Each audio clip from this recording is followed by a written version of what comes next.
a live session talking about UFC 314, which, by the way, is happening not too long from now. Like one more sleep, as Jonathan was saying, right? A lot of exciting fights going on in this sport. Obviously, the biggest sleep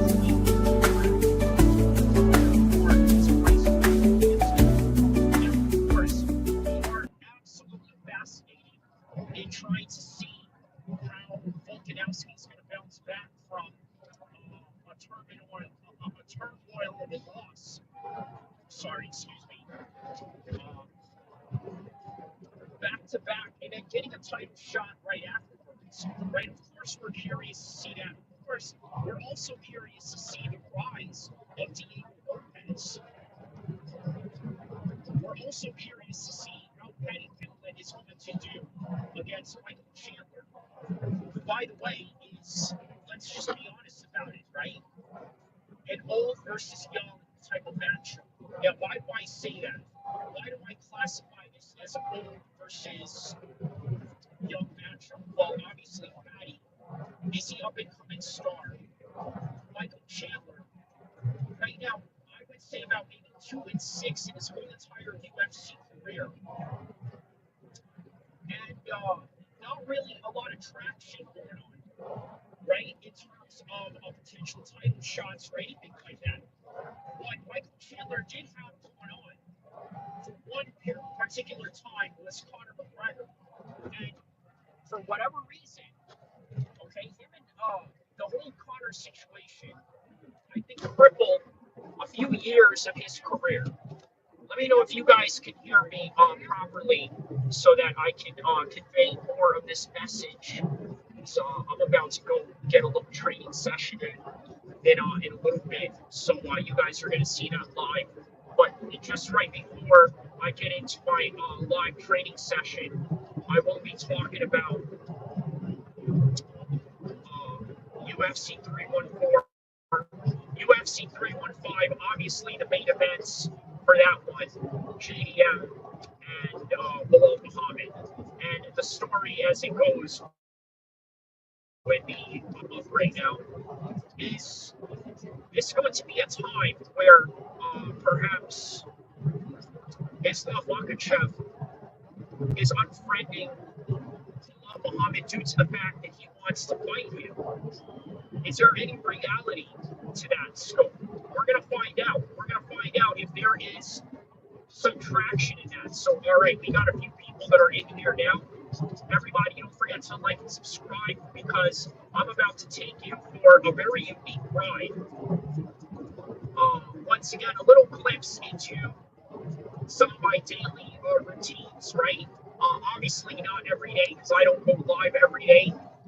But what I do in part of my daily routine is obviously train. And I know that there's been some people that, I guess, some like it. Some like when I post my training sessions. And you know what? I do it live.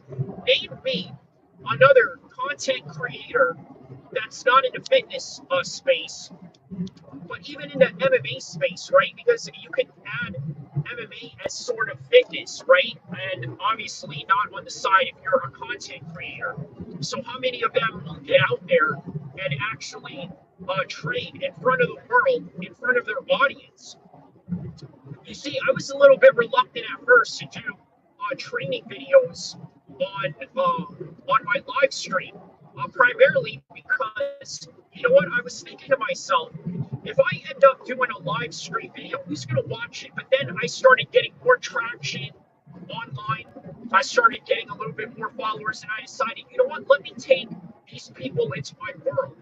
The type of training sessions that I do, the type of workouts that I do, and the reasons behind them. So we're going to get to that. Pam Post gives a thumbs up. Danielle218, shout out to him. Let me know if you guys can hear me loud and clear, okay? Because I do believe that I am talking through a headset right now. And the reason why I'm talking through this headset is because once I enter the gym in a few minutes from now, what's going to happen is music is going to be playing inside the gym. So as a result of that, what I have to do is sort of block that away. And how to mitigate that problem is having headphones, because once you have these headphones right here, it's the audio doesn't really pick up as good as it should when it comes to the music, but it does pick up well when it comes to the audio. And if you guys can hear me on the audio, let me know. And yeah, let's get right to the conversation and the topic at hand, right? But the main event for the whole entire topic at hand that we're going to talk about is Bryce Mitchell. Now, Bryce Mitchell, for whatever reason, is being extremely demonized by the media. And I got to be honest with you, I understand where the media's heart is at, but at the same time, I also think that we're not giving him any leeway or any conversation to have intellectual discourse of any kind. Right? Let me know if you guys feel the same way, because I personally don't think that they're treating Bryce Mitchell fairly, and primarily I'm going to tell you why. The main reason why I don't think they're treating Bryce Mitchell fairly, it is because of the fact that Bryce Mitchell chose to pick a position that is unpopular. All right, and taking that unpopular position, yeah, not fair at all. Young T says. Danielle 218 says Bryce said one bad statement about the German theater and it got demonized. That's what I'm saying. That's what I'm saying. And they didn't give him any room to talk about any intellectual nuances to that particular subject. And there are plenty of them. For example, uh, every person that is a gangster, that is a killer, that is a ruthless individual has a different side to them. And we all love that different side. You want proof of this? What about The Sopranos? The anti-hero of television in the early 2000s and late 90s. Why? Because Tony Soprano was in a position of being a mob boss, but at the same time, you saw a very human characteristic side of him that made you intrigued to his character and the show even more. Think about this. Why did you love Tony Soprano? You loved Tony Soprano because he was a man that had his flaws, that had his business, his empire as a mob boss, but he was also a father. He was also a husband. He was also, yes, a father to a son and a daughter, and to two young kids that eventually became adults and got on their way to their adult life. So that humanizes Tony Soprano. What did we have here as comments? Bryce Mitchell's going to get knocked out bad. Bryce Mitchell's going to get knocked out. Growth Force. Let me know why you think he's going to get knocked out bad and what is the premises behind that opinion. Do you feel that there is a technical deficiency that is in Bryce Mitchell that perhaps John Silva can exploit? For example, do you think that the striking of John Silva on paper we could say is better than Bryce Mitchell, but it doesn't mean that Bryce Mitchell doesn't have knockout power. Bryce Mitchell's gonna get knocked out. Oh yeah, I read that right. Okay. So yeah, I think there's a lot of nuances to this fight. I think there is a good striking match that we can absolutely look forward to, because by the looks of things, it just seems like I feel that Bryce Mitchell is going to take him down and try to submit him. What is this? Danielle says John Silva was getting out grappled by a far lesser grappler in Charles Bourdain. Okay, I can remember that. And if Bryce is going to get a hold of him, John needs to get up ASAP, or he's going to go long night for him. And Silva was last weigh-in. Okay. So yeah, that is significant. I remember the weigh-ins this morning. he was the last to weigh in, so there are some troubles in his weight cutting. But you know what? He's not the weight bully grappler in this, is he? Right? So I'm going to be curious to see if he can implement his striking on Bryce Mitchell. But I think Bryce Mitchell is going to clinch him up early, and then yeah, I think that's how it's going to go. But I'm going to tell you why I'm really disappointed in the fans. Okay, actually, you know what? I have to get off the street right here real quick. I'm gonna once I get back on the live. No, I'm still gonna be on the live, but if you guys hold on, I'm gonna tell you what I heard the media say that I thought was quite repulsive on their part. We're gonna talk about that in a couple of minutes, okay? So just bear with me here. Bear with me. So we're gonna talk about that in a couple of minutes.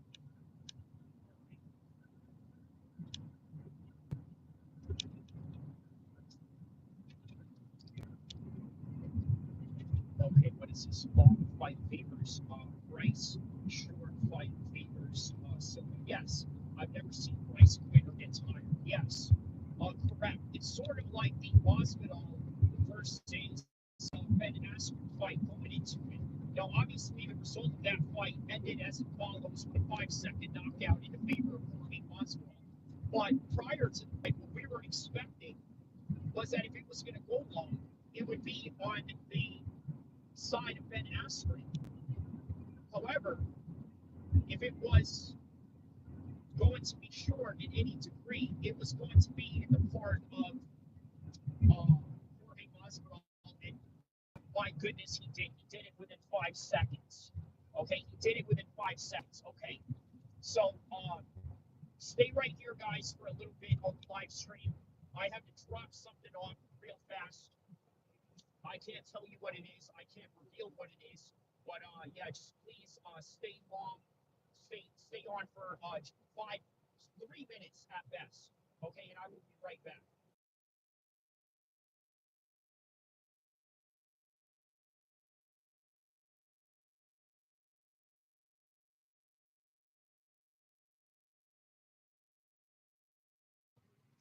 All right. Okay, so now I'm back. Okay, so we're back at it now. All right. So what I was going to talk about was what were the media members talking about with Bryce Mitchell that really disgusted me. Okay, I'm going to talk about that right now. So I'll tell you exactly what disgusted me about the media. They said that Bryce Mitchell should not even fight in the UFC. Okay, and I have a problem with that. I have a serious problem with that notion. A real serious problem with the notion of saying that Bryce Mitchell can't fight in the UFC. Now look, do I agree with anything that Bryce Mitchell said whatsoever? Do I agree with any of it whatsoever? The answer is no. I don't agree with any of it. There's not a piece of me that agrees with anything that Bryce Mitchell has said. Nor do I believe that he is also a German sympathizer. I don't believe that at all. Okay? So understand that. I don't believe that Bryce Mitchell is a racist, hateful person, but I also don't believe that he should be out of a job.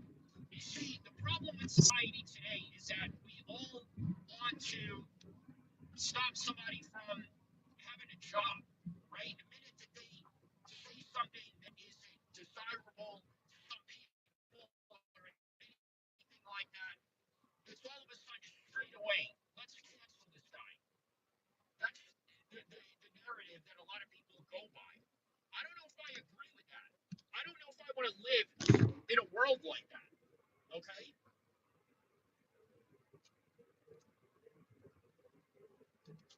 Yeah, I honestly don't know if I want to live in a world where we just take people's jobs because of what they say. Now, look, I'm going to be honest with you. there was a guy that said something very anti-Islamic, don't you think that a part of me is going to wish that, hey, you know what, I hope this guy doesn't have a job, or I hope that he loses his job, or I hope that something bad happens to his career, or this and that. Man, I'm not going to lie to you. A part of me, yeah, is like, man, you know what? I hope something bad happens to that guy. But then the real man side of me kicks in and says, you know what? You can't be like that.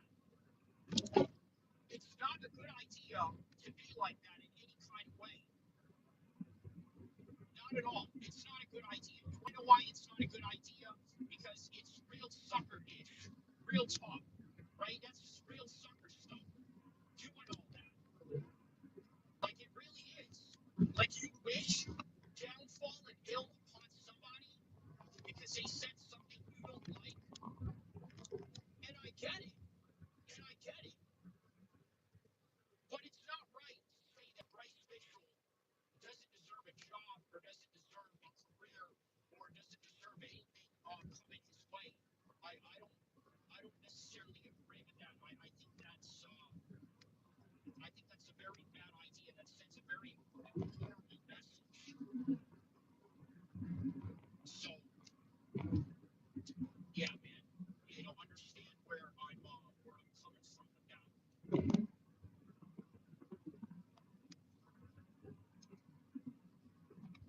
I hope you guys understand where I'm coming from with that.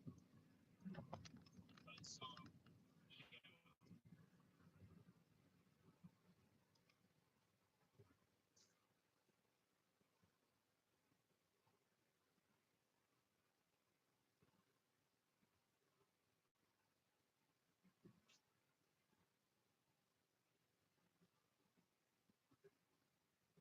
What we got coming up next. So, how about UFC 315? Right? What about UFC 315? Bilal Muhammad and JDM. Obviously, the talk of the town right now is if JDM wins, Islam is going to move up straight away, right? I don't think there's a world that JDM can beat Bilal Muhammad. I really don't think so. I really don't think there's a world where something like that happens. But you know what? Stranger things have happened. Okay, so remember that. Stranger things have happened.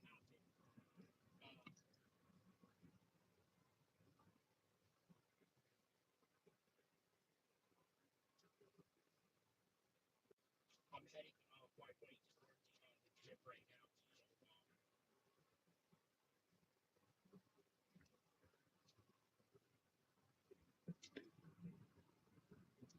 And then what else is in UFC 316? So UFC 316, you have Rob taking on Sean O'Malley. Now, a lot of people don't agree with this fight. I can understand why they may not agree with this fight, but at the same time, who else is at the 135 division that has any name and traction right now? I mean, think about that, right? Is there any name and traction in the 135 division right now? I don't see any.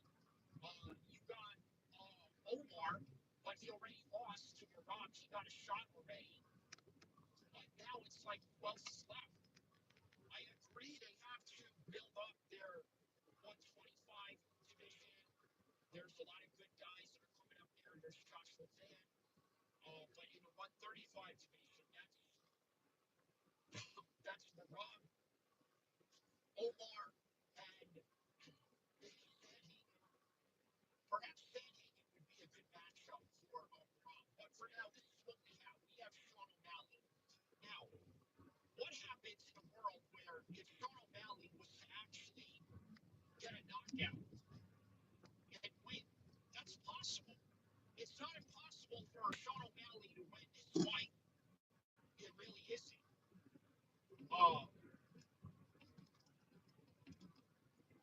But for Rob, I think it's just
Okay, so uh, what else? Oh yeah, so the next topic at hand, obviously, it's UFC 317, right? And that involves our boy Kozak and Drickens. So that right there is an interesting matchup in and of itself. Uh,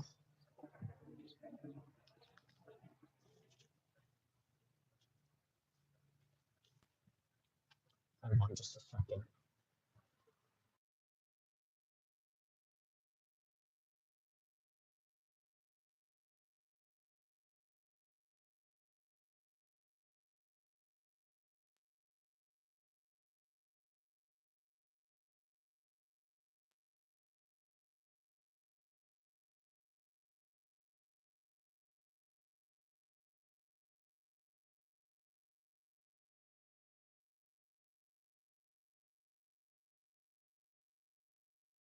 Fight ahead of him. It really does. It's a real tough fight, and also considering the fact that, yeah, man, considering the fact that the guy can wrestle as well, right? And then it's one thing to wrestle, but then to also have really a deceptive striking to go along with it. Okay, and what do I mean by deceptive striking on the part of uh, Dricus Duplessis? So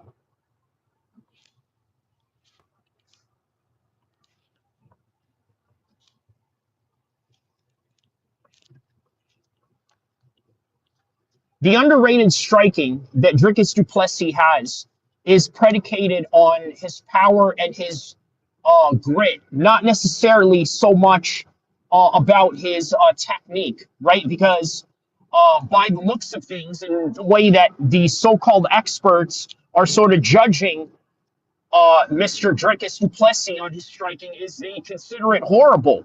But he's knocked out Robert Whitaker, and he can knock down just about anybody in the middleweight division.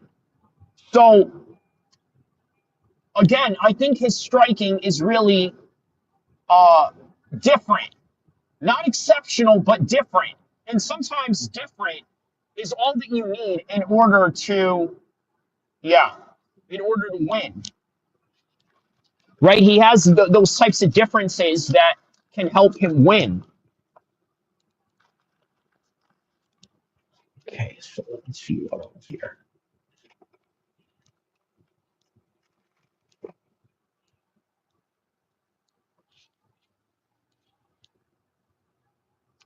All right, sorry, a little distracted right now, but yeah. So yeah, I'm excited for that one. I'm gonna be curious to see how they're gonna stack that card. Look at this dude. Only in Sacramento you'll see something like this. Look at this.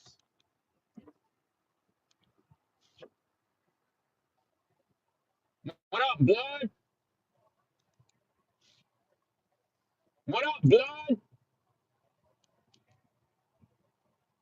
Look at this dude. But anyway,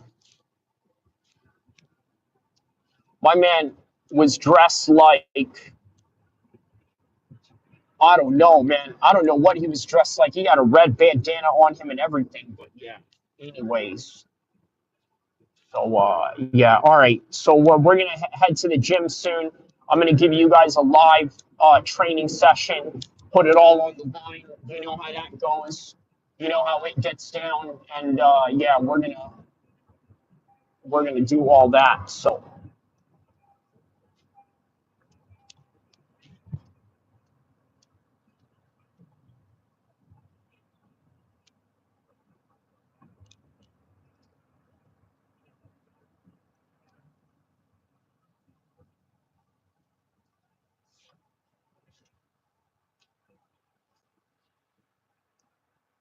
Let's effing go Khabib, Andrew Nance says. Okay, well, so you're saying that you would side with Team Khabib over Bilal, I would assume. I think a lot of people would, honestly, right? Because when you say that Bilal is less popular than Khabib, look, if it wasn't for Conor McGregor, Khabib would be Bilal Muhammad. Do you guys know what I mean by that? Do you know what I mean by when I say that if it wasn't for Conor McGregor, Khabib would be Bilal Muhammad? In other words, he would be a dominant champion. He wouldn't have a rival to begin with. I mean, a rivalry with McGregor is an understatement, right? He was the only guy that really came close to actually winning a round against him. And even that is debatable, right? So it's not much of a rivalry. And then he basically finished him, right? In ways that Khabib couldn't even finish Al Iaquinta. So once again, is that really a rivalry? And again, rivalries aren't always predicated on wins and losses. And you know what's crazy about that is Conor McGregor taught us that. Can you imagine, right? You're talking about somebody's family, somebody's loved one, this, that, and one that got beat up. I mean, it's almost unheard of if you really think about it. It's a really unheard of concept. Think about how unreal that concept is. Okay? Yeah, I just don't see it, man. I don't get it. I don't see it. I don't see it. But on any regard, yeah, man. Khabib needed Conor McGregor. If he didn't have Conor McGregor, he wouldn't have this highlighted. Like, look, you know what's of the highlight of Khabib, right? As being the good guy. Why is he the good guy? I mean, is Bilal Muhammad not a good guy himself? Right? Is he not a good guy? Obviously, there's good qualities about Bilal Muhammad. There's no doubt about that. But we don't really see him as a good guy because he didn't have a super villain as his nemesis. You understand? So, once again, if you ever hear me say why Khabib is like Bilal Muhammad, or I'm sorry, why Khabib would have ended up like Bilal Muhammad, it's because of Conor McGregor. And once again, that kind of points to how important Conor McGregor is in the whole space of MMA, right? Just the sheer influence alone. The fact that he can garner this type of attention even when he's not fighting. And you know what? This is primarily one of the reasons why Khabib right now is not fighting.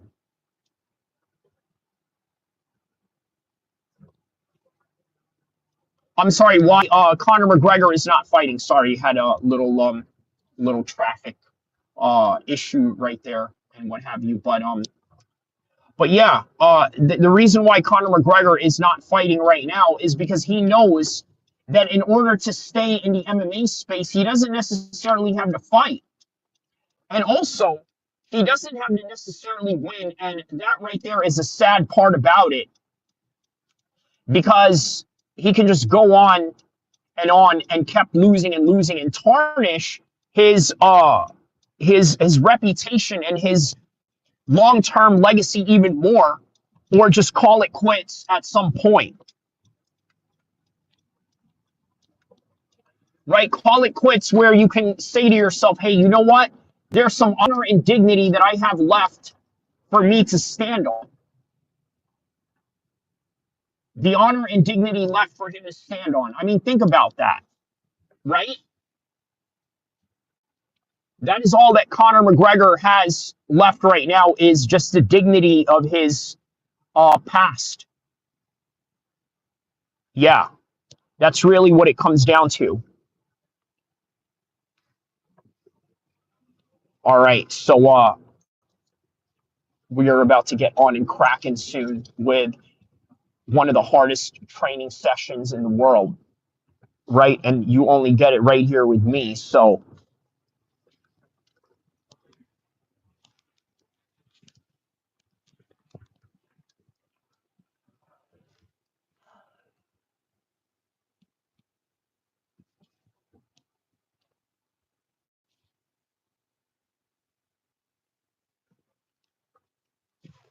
Yep, we're about to enter the tunnel right now. Or I'm sorry, not the tunnel, but seems like a tunnel, a parking lot near the Golden One Arena, right where I work out at. So I'm about to give you guys some intense and insane workout right here, live on and popping.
All right, guys. All right, we're at the gym. So we're going to get right to it real quick. Hold on.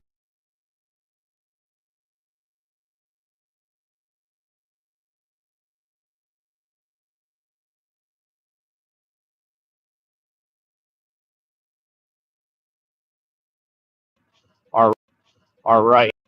All right.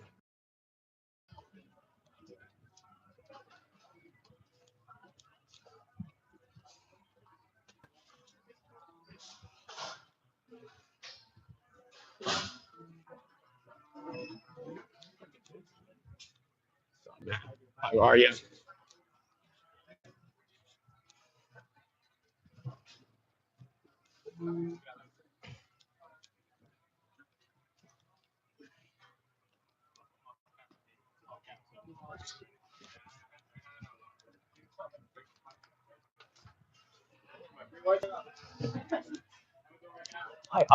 Can I use that?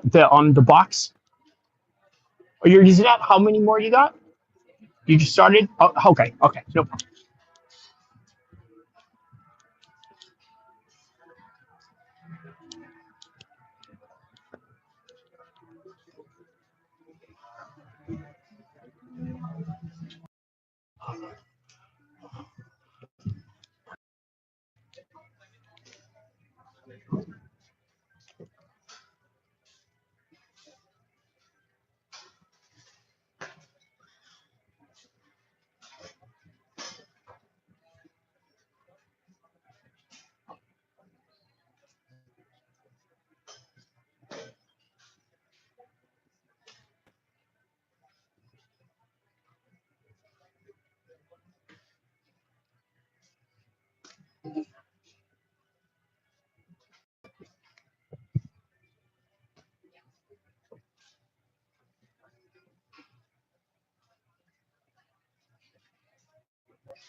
Jump on that? Yeah. Yeah, I'm jumping on that. Yeah. Yes, I'm jumping over this and then onto that. So I just don't want to get in your way. Okay, thank you. Jumping on that. I'm jumping over it on that. Oh, shit. Yeah, I'm jumping on that. Yeah. Sorry, my bad.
I can't do more weight.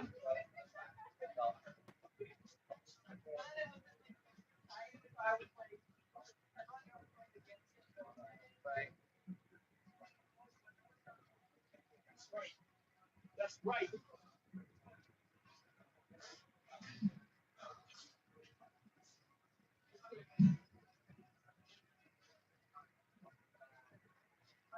Three more. Take it deep. And last two. I want to get my foot.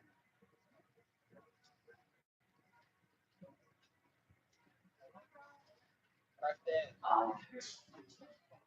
Tucked in.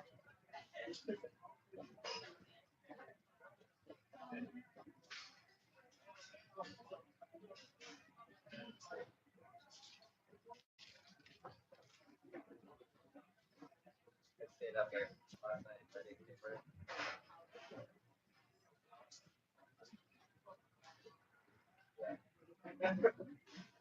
But I couldn't figure out how to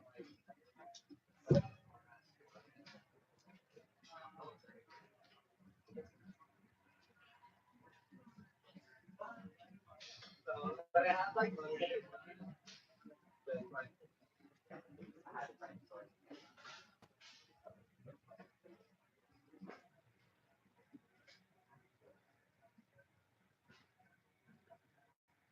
That worked out.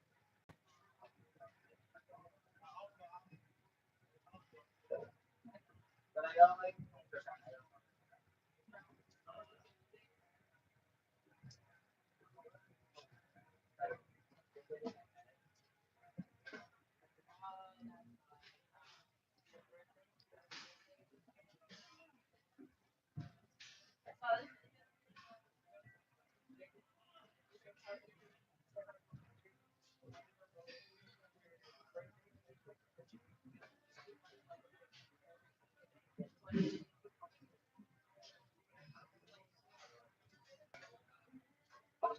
It's like step back. Correctly.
You can leave that on.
Yeah, I got the entire ship.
Excuse me.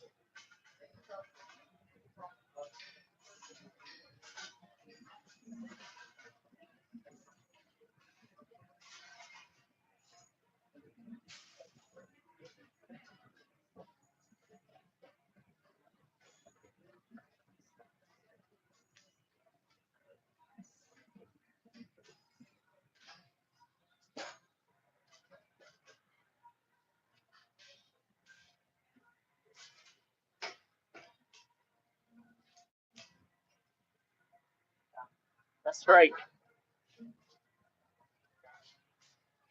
That's right.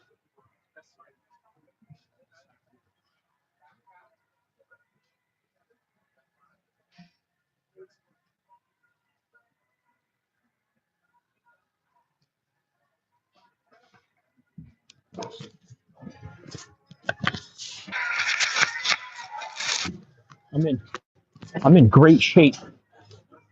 Four. Come on now. Come on now. Come on now.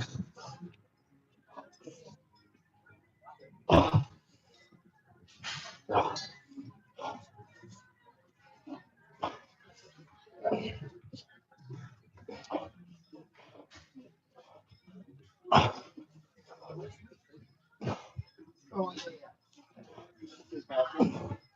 yeah.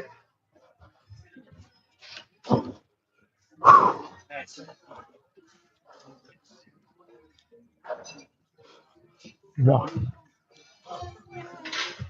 Yeah.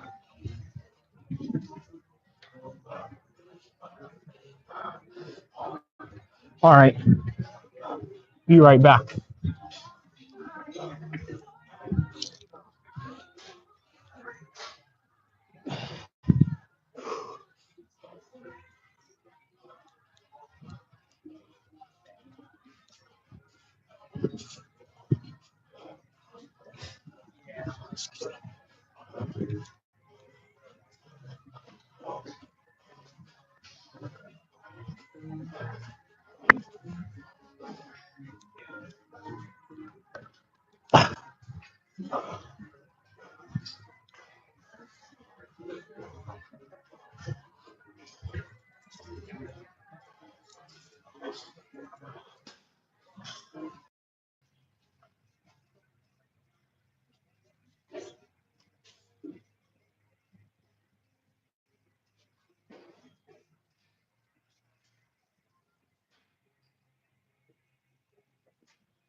Oh, thank you. Thank you.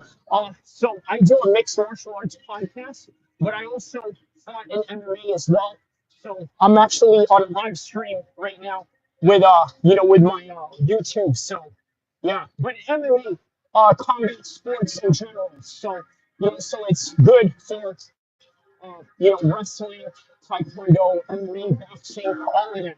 So basically anything highly combative and something that uh, you got to use a lot of your anaerobic, uh, threshold. So, anaerobic threshold by having speed, strength, and agility all at the same time. So, yeah. Oh, there you go. I like you. I like you. That's awesome. Thank you. Thank you. Good vibes here. Thank you. Yeah, you see that? That's what it is. Great positivity. That's what I'm talking about. All right.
Working.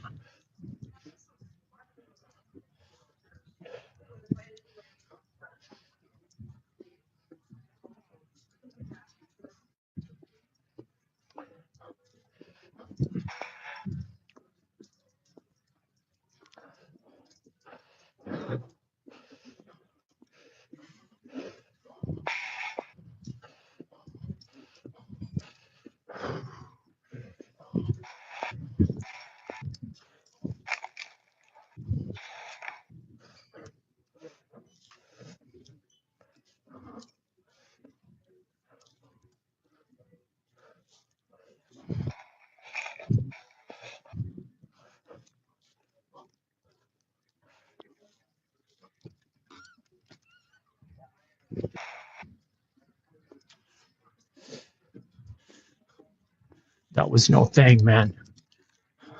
That was no thing. That's regular for me. That's straight regular for me. All day, every day. Regular. Regular. Training like that ain't nothing. You know what I'm saying? That's why, listen, I tell you what, a lot of these dudes, on YouTube that say they're all about this, they're all about that. Listen, there's a reason why, they ain't putting it on. They're not putting it on their live stream because they know they can't do it. But you seen what I did. Oh, look at this. We got channel 13 right here. Hold up. What we got here?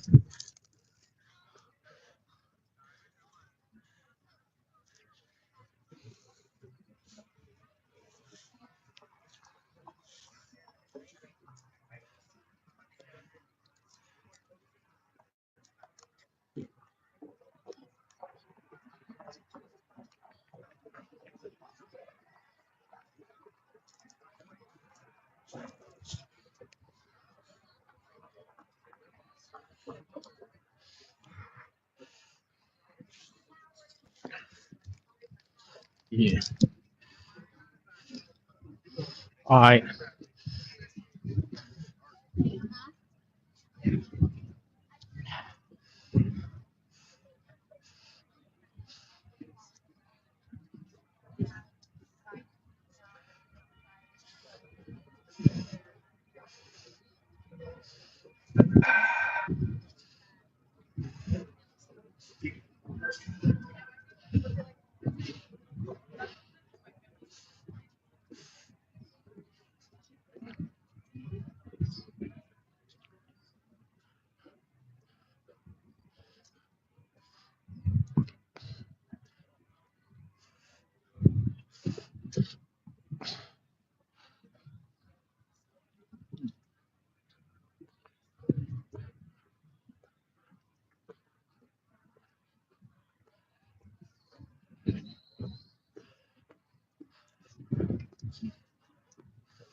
He comes in there like what every night?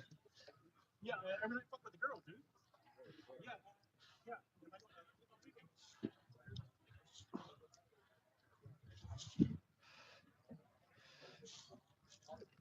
Damn.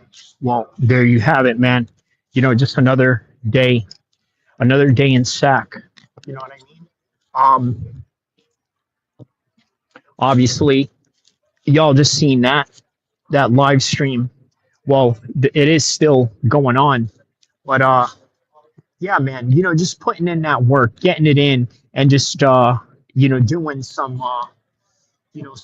crazy functional pattern trainings, right? Best way to put it.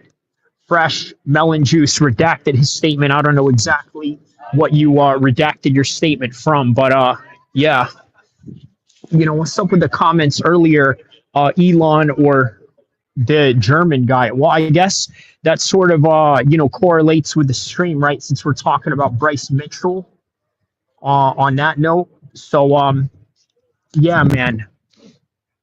Uh yeah, what else, man? What else is there? Yeah, we'll just keep the stream on and popping. We'll just keep it going.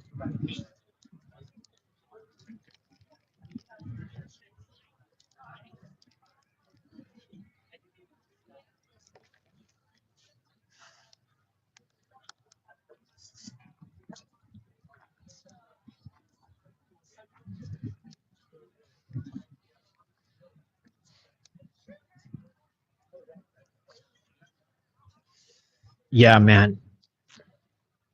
Golden One Center.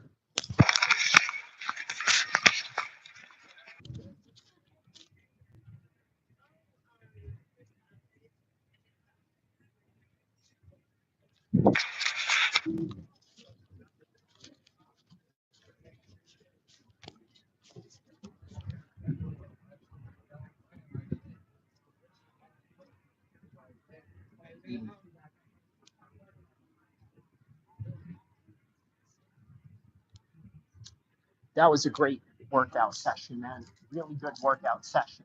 I don't even know how I should. I don't even know how I should, end this live stream. Should I just keep it going, or should I just, go for a little drive around for a bit, or what? Yeah, maybe that's what we'll do. It is Juma after all. I don't want to bring you guys in, into that one again, but we'll see. We'll see. Maybe we can go into the masjid and whatnot. So.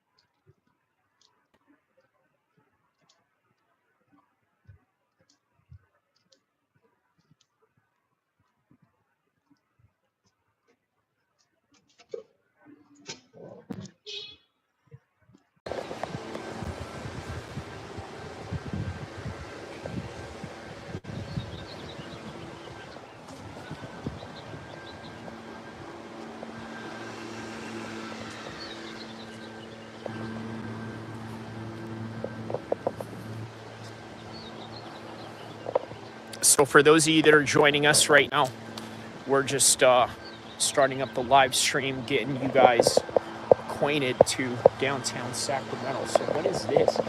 I believe if you have a pet, this is where you would probably need to go to, get them catered and whatnot.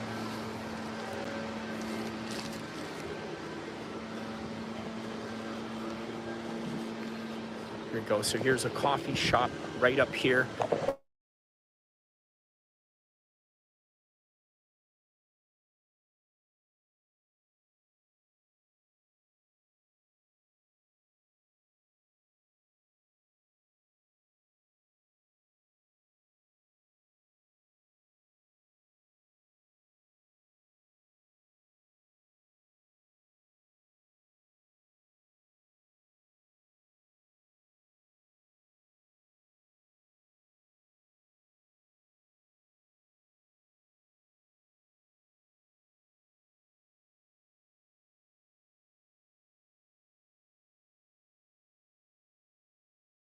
That are joining us right now, we're just starting up the live stream, getting you guys acquainted to downtown Sacramento. So what is this?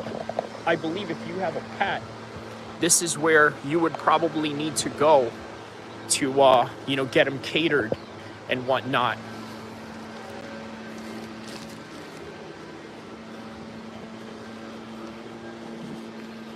Here we go. So here's a coffee shop right up here.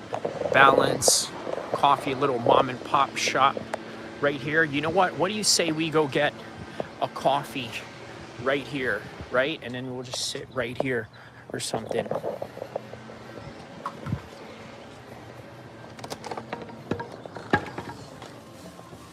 Hi, how you doing? How are you? How's it going?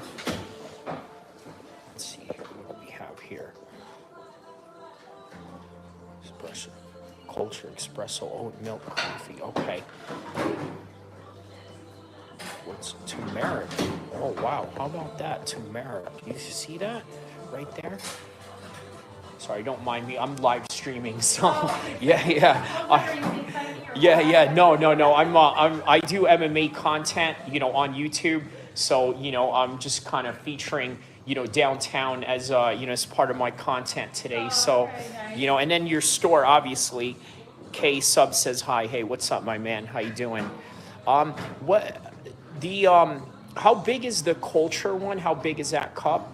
Are you having it hot or ice? I'm gonna probably hot. We'll go hot with that one. Okay, so it's a 12 ounce and it has a double shot Double shot? Okay, let's go with that one. Yeah. All right. Would you like it for here or to go? For here. For here, yeah. That's your seats outside, right? I can Yeah, sit on those? yeah, for Okay, sure. awesome. All right, so y'all hear that? I'm going to be sitting right outside there.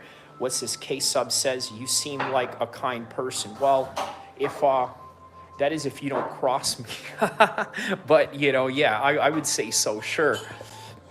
Keep creating your awesome vain nature. Okay, that's what's up, my man. How much? Are you going to tap it first? Here, right here. Jack D. Consell says, hello, how you doing, man? Let me know what part of the world you guys are from, and then we're going to have a little discussion about this week's...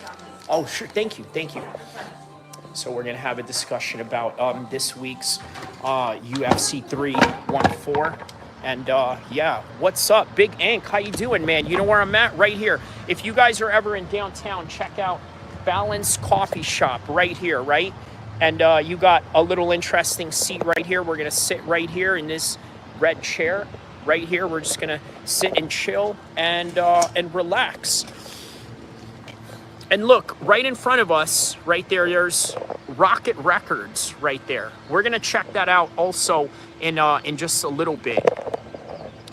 314 will be very good. What's up? Who else here? Okay, yeah. I'm doing good, my friend. That's great to hear, my man. I'm very glad that you're doing great. And I hope that we we'll have a great fight weekend coming up. Obviously, this is always great every time there is a fight weekend going on. And I tell you what, man, exciting times ahead for combat sports, right? Couldn't get any better. And shout outs to everyone from around the world that is tapping in with us right now. So we're definitely going to talk about UFC 314. Elkins versus Erosa, maybe fight of the night. For real. I know a thing or two about Darren Elkins, right? He trains out here in Sacramento. The guy is, how do I say this? I mean, a bit of a crash test dummy. And I don't mean that in any demeaning way whatsoever. But it is rather detrimental to his long-term career, to be honest with you. Right? It's going to be extremely detrimental to his career. And, well, as a result of that, I think, yeah, man, I think he's going to have some serious issues later down the road. But for now, it's exciting. We love it. But that damaging style that he has, yeah, Elkins is always an award. That's true. He always is, you know, and thank you. Thank you very much. So, yeah, like I said, if you guys are in downtown Sacramento, check out this place. It is called Balance Coffee Shop. So, you know, I always like trying all these new different mom and pop spots. So here we are. Wow, this is a very good espresso right here. Very good espresso. So let's tap right in and get this party started with us, yeah? So what do you think of LaRon Murphy versus Emmett? So I got to tell you, right? Many people criticized LaRon Murphy for that fight. But the reality is, how much can you really go out there and take these risks that you don't need to when you know that you can go in there and fight a very methodical fight? Not only fight a very methodical fight, but also fight a safe fight that you know is going to keep you winning. Now, why is that so wrong to do that? Now, I understand there's going to be a lot of value when it comes to people that are a lot more like the Darren Elkins type of the world. But the reality is, I mean, let's be honest, you know, that's just going to damage you long-term wise. You know what I mean? It's a very damaging style. And why do you need to do that if you can prevent it? Right? So I say, man, shout out to LaRon Murphy. Look, I know a lot of people didn't like it, but I did. I liked it because, look, you're either in for the martial arts or you're either in just for the violence, right? And I don't mind either. You know what I'm saying? I don't mind if it has to be about violence or if it can just be about, you know, the beauty of martial arts and how to express oneself in that matter. I'm cool with all of it. You know what I mean? But I'll tell you what I'm not cool with are the people that are sort of giving flack towards people that are trying to make one choice or the other. So Emmett was doing overhands and it didn't work in his favor. Yeah, exactly, right? Emmett tried to make it a very exciting fight, but what did LaRon Murphy do in the process? He, James Murphy says, I'd elbow your chin. Well, what exactly is your martial arts background for you to do that, James Murphy? And I'm going to give you 1 minute to respond to that. Because I'm going to put you on timeout for 1 minute. No, 5 minutes. So I want you to stay on for 5 minutes, okay? And then once you're done with the 5 minutes, then you can explain to me what your background is and how exactly you would do that. But on any regard, Emmett was doing overhand rights. Okay, Movzar versus Aaron Pico apparently in the Apex. Why is the UFC not giving Movzar a title shot despite he has a win over contenders like Allen, Aljo, and Lopes? It is for the same reason why. It is literally for the same reason why they are doing this to, why LaRon Murphy had to fight the way that he did and why they did this to John Fitch. Okay, we'll put that in perspective. Okay says, hey, chicken legs. I mean, are you talking to me? Bro, listen, here's something you need to understand, okay? This guy right here on the comment section by the name of okay, he says chicken legs. Understand this, right? I don't understand what you people have this obsession with bodybuilding, right? Where you think how somehow you can make comments about, you know, one person's, you know, size of their arms or their legs or this and that. My guy, I'm a combat athlete. I train for MMA. I train for combat sports, and that's really all there is to it. You have a lot of trolls. I love it. Let me tell you something. I love it. Look, here's something you guys got to understand, right? Before I got into YouTube, one of the things that I got into was a whole wide range of violent altercations outside of YouTube and outside of the MMA content space and all of that. So all this, whether it's online or whatever, I'm prepared for this. And this is online. Ain't none of y'all are ever going to pull up on me. Ain't none of y'all are ever going to do anything. So that's really all there is to it. Playboy is being blocked for this one. And you know what? Here's the thing, right? You're going to be blocked for 5 minutes. I want you to come back in 5 minutes and pretty much redeem yourself right afterwards. So there it goes. So understand this, right? Check this out right here.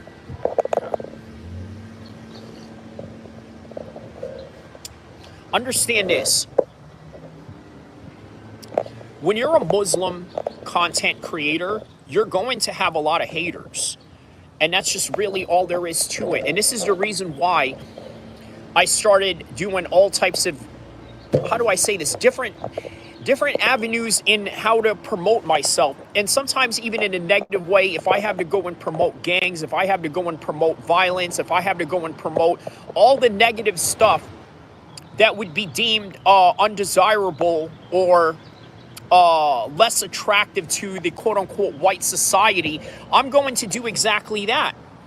And the reason why I do that is because, you know what, I want to create something different in my own MMA space, in my own content that I do.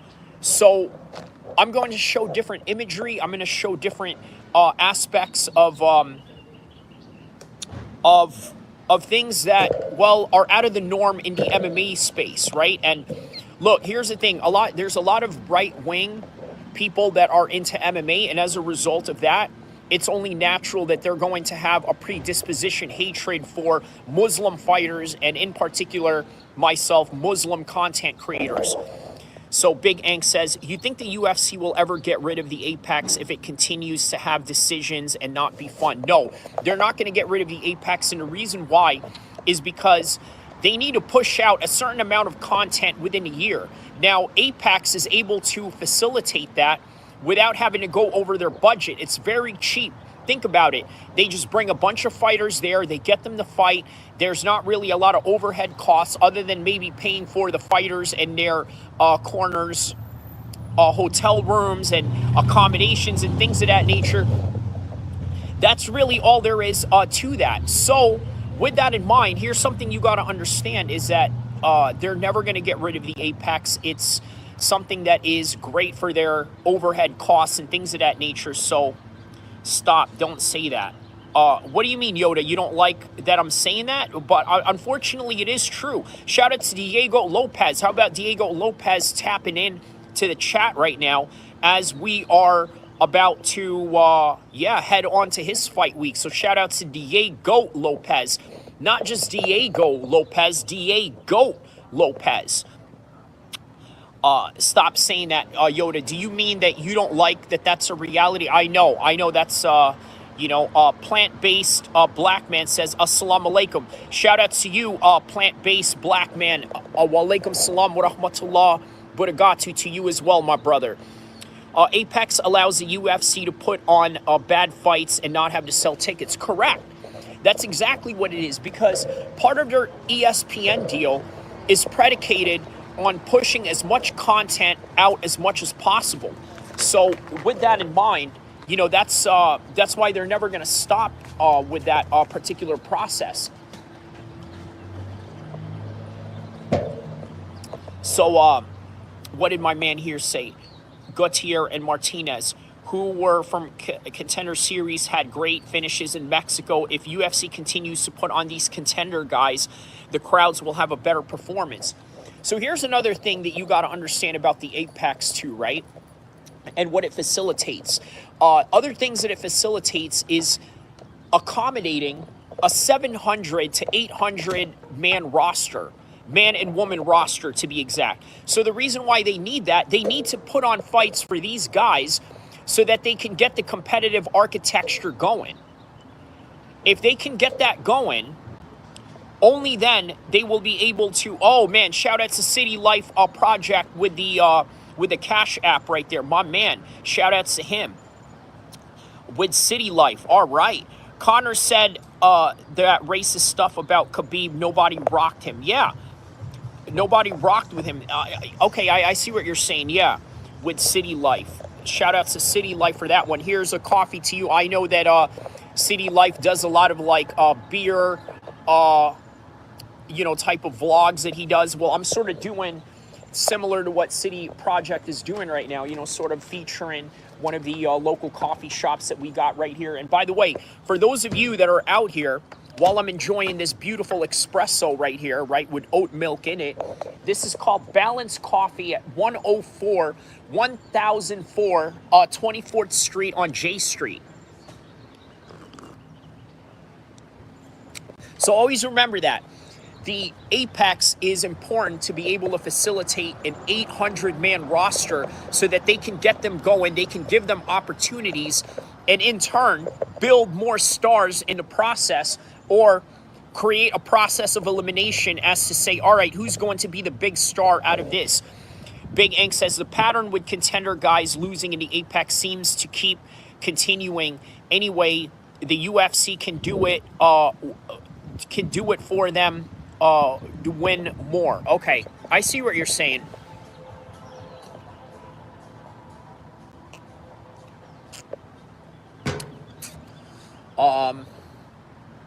Is this Rocket Records closed? Okay, this is closed Monday. Okay, let me show you guys what I'm talking about real quick. Okay, let me show you right here. Right here. So this seems to be like an old record store, right? Looks like they got some old 80s male metal hairband stuff. They got like old punk stuff and all this and that. Yeah, but they're closed right now, so So there you go. Just to kind of give you guys a little bit of some perspective of, you know, where I'm at. What did my man here say? What's your favorite fight on UFC 314, and who are you confident that can win? I think Diego Lopes and the Volkanovski fight is probably the one fight that I'm really looking forward to the most, at most, right? Bombardio Crocodilio, Prince Josh says. So, look, I think this is Diego Lopez's time right now. I know that Volkanovski is a legend. I know that he did great at 145. I know that he did really awesome and things of his nature. I get all that, right? But what I am very concerned about, what I'm extremely concerned about is the damage, the overwhelming damage that he took all throughout his career. Okay? The damage that he took all throughout his career, and as a result of that, I think that it's going to come and haunt him coming into this fight. I really do. Y-A-U. I don't understand what that means. Why are you trying to say how are you? You're going to look dangerous when you have a mustache.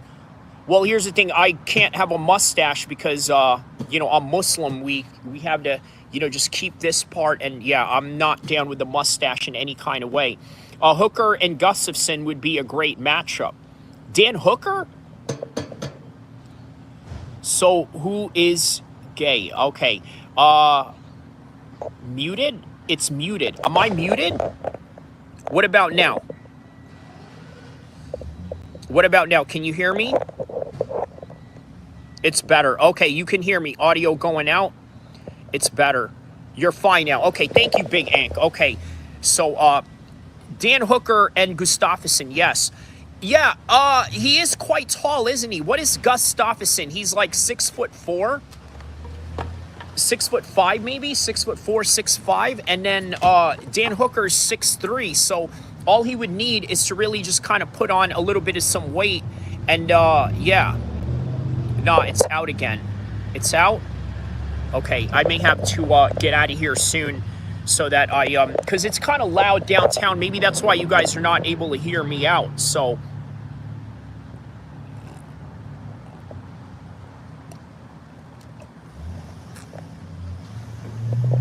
Okay, so let's walk around downtown real quick. Let me show you the area where I'm at. So I showed you guys Rocket Records.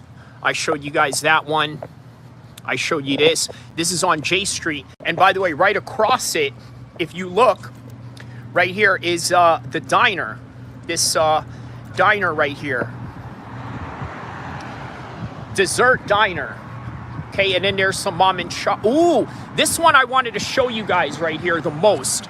This is what I really wanted to show you guys right here as I'm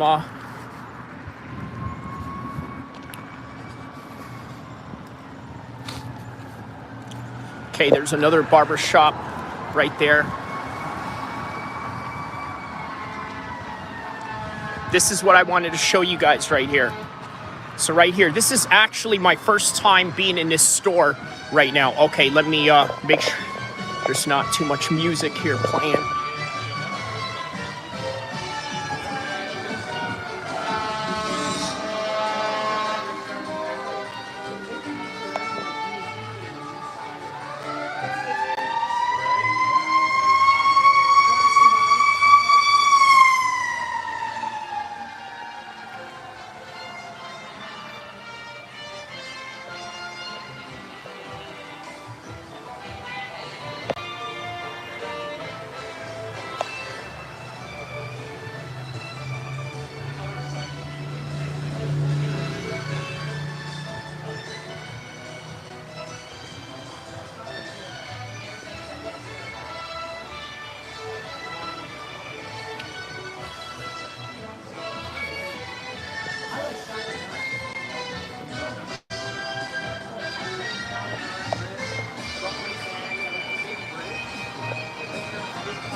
All right, so what else?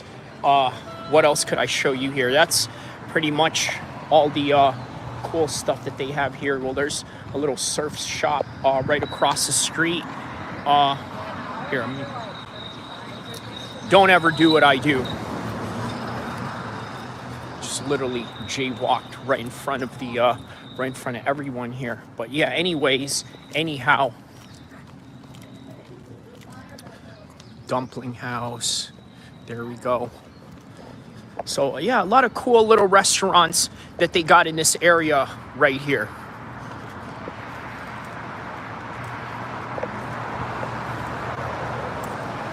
Go the back alley.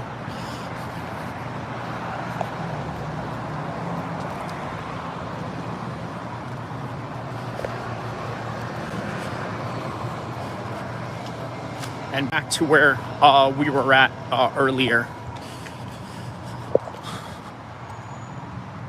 Here we go. All right, so back to the UFC talk. Just wanted to show you guys a bit of some different sides to Sacramento and whatnot. So yeah, man, here we are. All right, so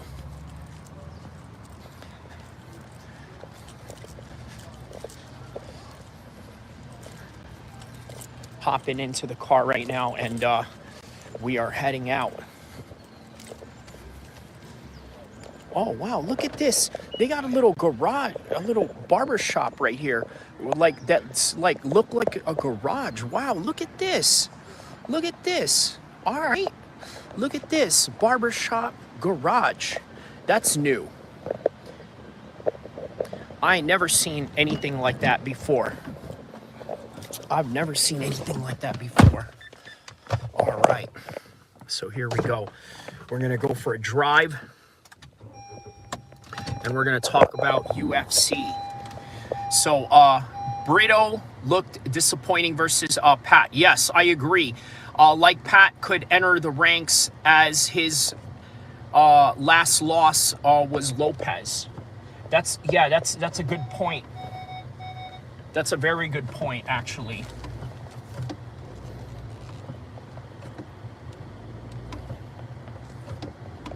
So let's see here. All right.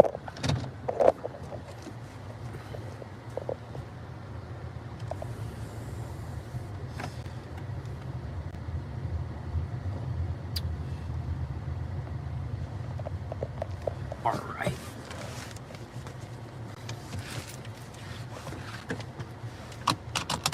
So on to our next topic at hand. He might have to retire.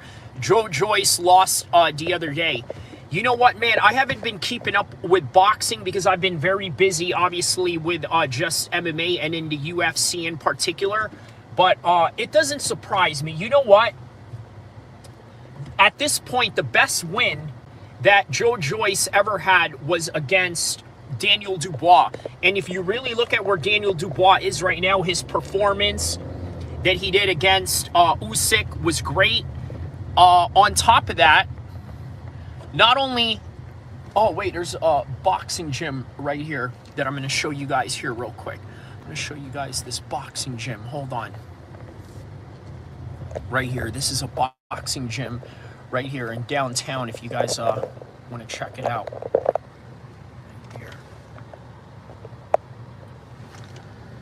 This is Fitness and Boxing Midtown in Sacramento.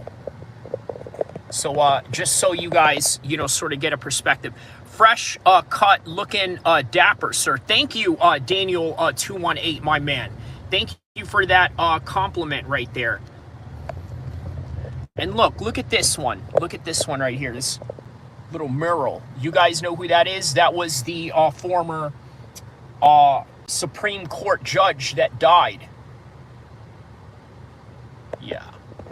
So kind of give you guys a little bit of some perspective. So yeah, shout outs to Daniel for that compliment right there. I'm not a very superficial guy when it comes to trying to look good all the time or this and that. I ain't with all that, right? But what I will tell you that I'm with is 100%, I am absolutely 100% with the idea of, you know, once in a while, keeping clean and keeping yourself clean. And you know what? Maybe in like 2 to 3 weeks from now, I'm going to look way more scruffier than this. But you know what? Right now, I like the look. It's great. And thank you for noticing. So I want you guys to know we're going to talk more extensively about UFC 314, okay? In another video. This is just to kind of get us ready for the fight week. This is sort of like a pre-game rally, right? A pep rally. This is more like a UFC pep rally than it is a breakdown. I know that there's a lot of content that I do that's very serious, that's very business orientated, that's also very serious in a matter of world implications. But with this one, I just decided, you know what, I'm going to have fun with this stream a little bit and do what I do best, which is talk about MMA and show you my beautiful city of Sacramento. Right? Looking good, feel good, brother. Patty or Mike? Diego or Alex? I'm gonna go with Patty. I think that Patty is going to submit Michael Chandler. Now, I think that fight is going to be exciting to the point where Patty could absolutely get rocked a few times. But in all honesty, I think Michael Chandler is susceptible to making mistakes, and so much so to the point where I believe he will actually succumb to a submission attempt by Patty, and only for Patty to catch on with it. Hey, I'm going to show you guys the old Team Alpha Male gym. Okay? This right here, I'm going to show you guys right here. This right here used to be Team Alpha Male gym. Okay? I'm parking right in front of the Team Alpha Male gym right now. I'm going to show you the old school Team Alpha Male gym right out here in I Street. So here we go, right here, right? This right here used to be the old Team Alpha Male gym, okay, back in the days. Now, we're talking about like 2011, 2012, and maybe somewhere in 2015 or 16, then they moved. So this is what it is now. It's a kids boxing, kids karate, and childcare. I mean, obviously it's a gym, but it's also like, you know, a starter-up gym. Let's show you a little bit of the graffiti they got going on here. Yes, the California Kid WEC days were epic, and this was all here. This was all here. I've trained out here with TJ Dillashaw. I've trained out here with Chad Mendez. I've even trained out here with Anthony Pettis and his brother Sergio when Sergio was just a young kid. And now obviously he's a world champion in Bellator and whatnot. And right across the street, that's where all the fighters used to, yeah, they all used to stay out there, right? I mean, it's convenient. You know, you stay right here. You have the gym right here. You train basically all day long. Your life is nothing but, you know, just train and that's it, right? Train and sleep, train and sleep, train and sleep. That's really all there is to it. So, yeah. Wow, with Dillashaw and Mendez, that's sick. Yeah, good old Rocky. That's right, man. That's right. So there it is, you know, the old Team Alpha Male gym. And then right across the street, look, check this out. I'm going to go right across the street. I love this tree, this little tree place right here, right? It reminds me of Mr. Miyagi's little store that he had. If you guys remember, Mr. Miyagi had his own little store. I'm going to show you guys this.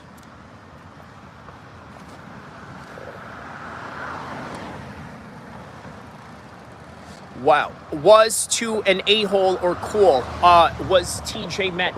Okay, TJ, I'll tell you, man, TJ was really a cool guy when it came to trying to teach you a thing or two, right? He was really cool and very professional about it.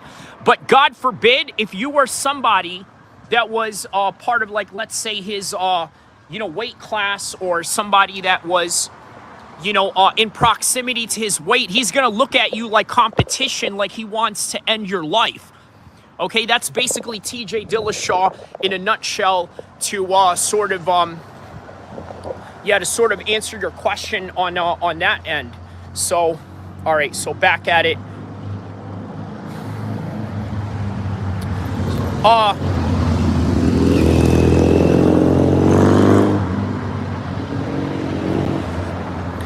I'm going to talk about the Patty and the Michael Chandler fight. Thank you. Thank you. All right. So how was Mendez as a person? Yeah, Mendez was very, very, very, very humble. Very humble guy, very chill. And you also got to remember, at the time that I was training with him, he was undefeated. So life was going up for him. You know what I mean? This is before he had first lost to Jose Aldo. I'm in Sacramento, Malik Key, by the way. I'm in Sacramento. I was just showing everybody the old Team Alpha Male gym. I'm going to show you guys this right now. Let me open the sunroof to kind of give you a little 360 on the old Team Alpha Male gym. See? That was the old Team Alpha Male gym right here. And now they have a Rocky mural right there. And now I'm going to go drive away. So yeah, that's what we got going on here in the city of Sacramento. Located on I and 17th, by the way, the old gym. So if you ever see Uriah or any of the original Team Alpha Males, always ask them about the old I Street. This is where their gym is at right now. Right now, the new Team Alpha Male gym is located in the Sac State area. So it's near the Sac State area if you ever want to go to the new Team Alpha Male gym. But yeah, what I showed everybody right now is the trader says, you are looking handsome, bro. Thank you, my man. Thank you. I really appreciate that, the trader. Why did they relocate? I don't know. I think because they wanted a bigger space. And then after a while, Team Alpha Male became an international gym. I mean, we were always international. They've always had people from around the world come in there.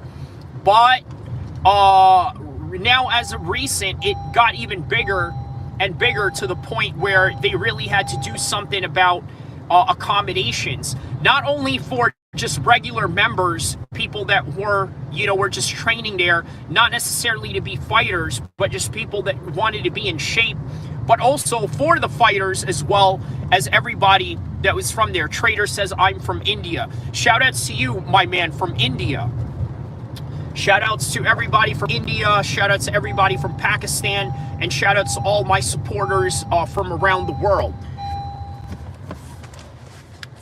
So now, by the way, that's Bangkok 12 right there, right? This right here was the favorite restaurant of, what's his name? Master Tong.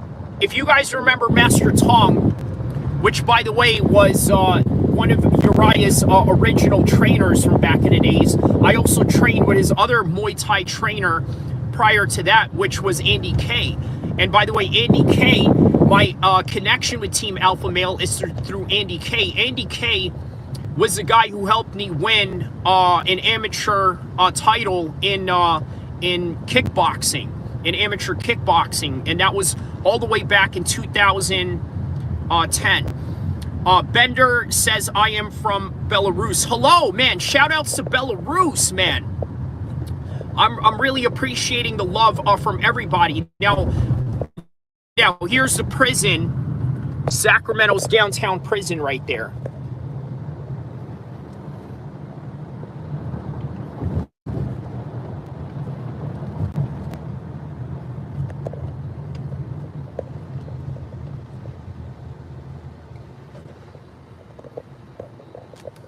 All right, so now we're about to go into an area that I've been showing everybody on the live stream before. Big Ang says, what do you think of Uriah fighting in the GFL against Renan Barão?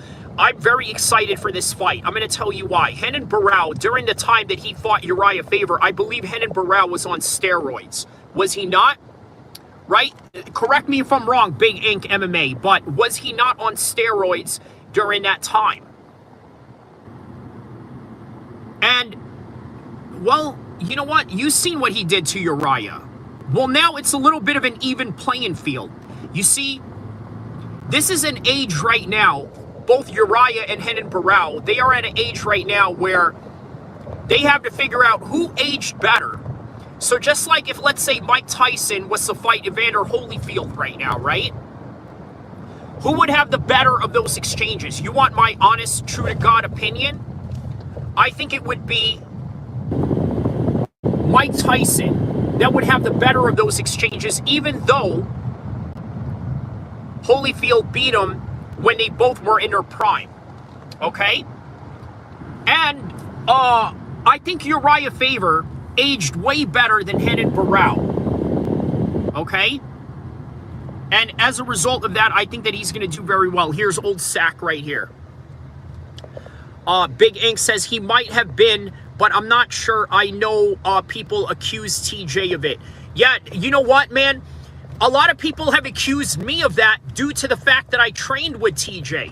Due to the fact that I was around these guys, they see all my training workout videos and they say, oh, well, that guy must be on steroids. Well, not so fast, man. You know what? We may all have been in the same training facility, but when it came to our personal lives, we were all doing different things. So whatever it is that they were doing behind closed doors is what they did behind closed doors. And whatever I did behind closed doors is exactly what it is. And I feel that I have a very clean record and I live a very clean life. And that's why even at 40 years old right now, by the way, I just turned 40, or I'm about to turn 40. I don't really want to reveal when my actual birthday is. But let's just say I'm in 39 and 40 within, you know, these couple of months or so. Let's just say that, right? Congrats, man. Thank you. Renan has been on a long losing streak. That's what I'm saying, right? So this match between Renan and Uriah are a whole lot more even than it was before. Because back then, Renan at one time was the pound-for-pound #1 guy in the world. Okay, pound for pound #1 guy in the world. He had like a 28-fight win streak that he extended into the UFC, into his title run. All right? And as a result of that, I think he seemed to be the heavy favorite in every fight that he was in. Right? Correct me if I'm wrong. He was the heavy favorite in every fight that he was in. And that included the Uriah Faber fight. Well, now, Renan has ended his career, or at least the last time he fought, with a losing streak. And Uriah, well, you never really go out on a win at the end of your career, right?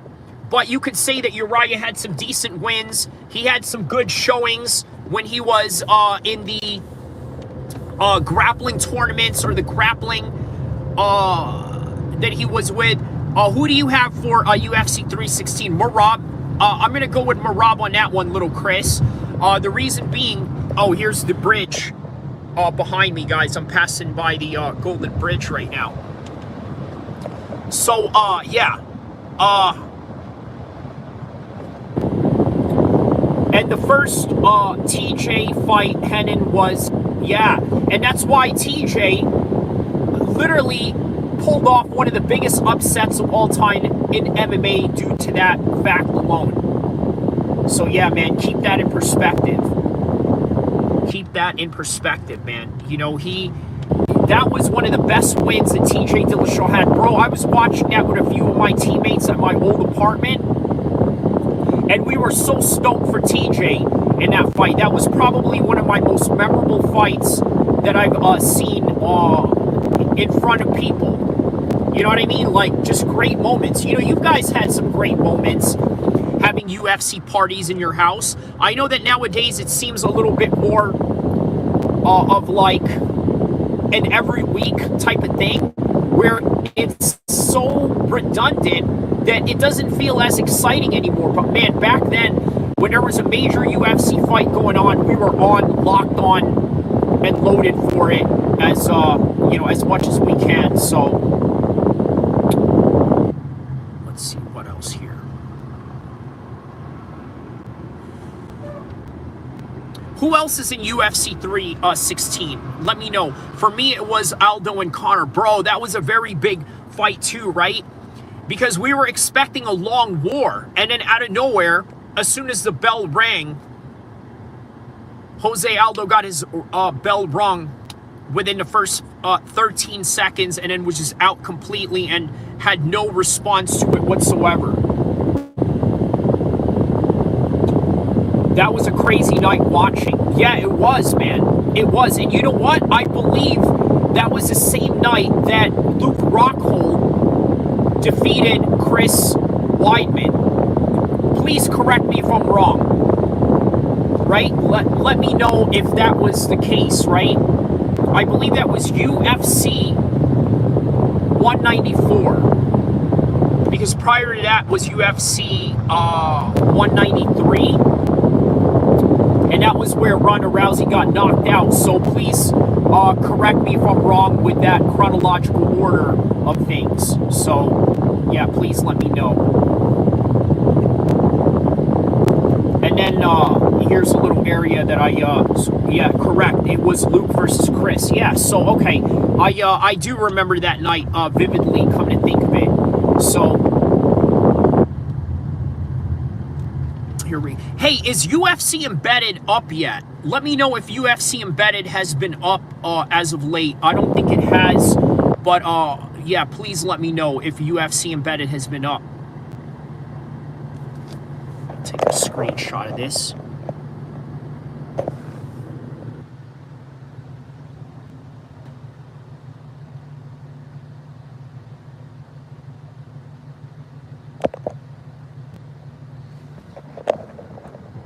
It has been up, yes. Okay, Patty is on it. Okay, that's what's up, man.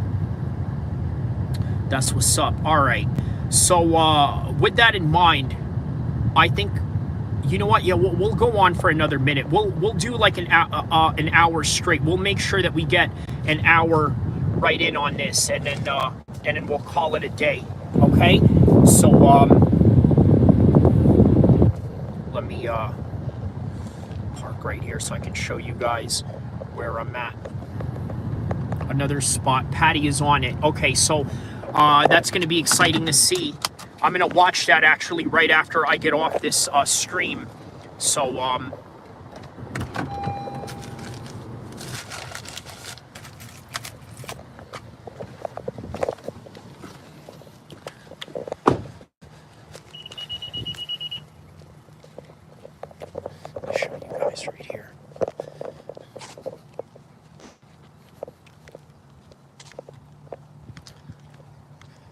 So this is what you would call like urban farming. Okay, this urban farming that they have going on here. You guys remember that that prison or that county prison I showed you guys? Look, it's right there. That's where we just literally drove from it, and here we are right here in the urban farming area of Sacramento. What did Big Ink here says? I miss when UFC used to do international cards and more, international cards more and no Apex cards. Yeah, I think that during the pandemic, what had happened was they just saw an opportunity to sort of use the Apex as a way of, you know, as a way of getting their business running. Obviously, it's a cost and effective type of business that they have going on, so they figured, hey, you know what, why not? Let's just keep this thing rolling and going, and next thing you know, it just became a thing that they kept on doing. So, yeah. The international fight nights were great. I mean, do you remember when Kung Lee fought Michael Bisping in Macau, right? Those were some of my fondest memories of, you know, places like that.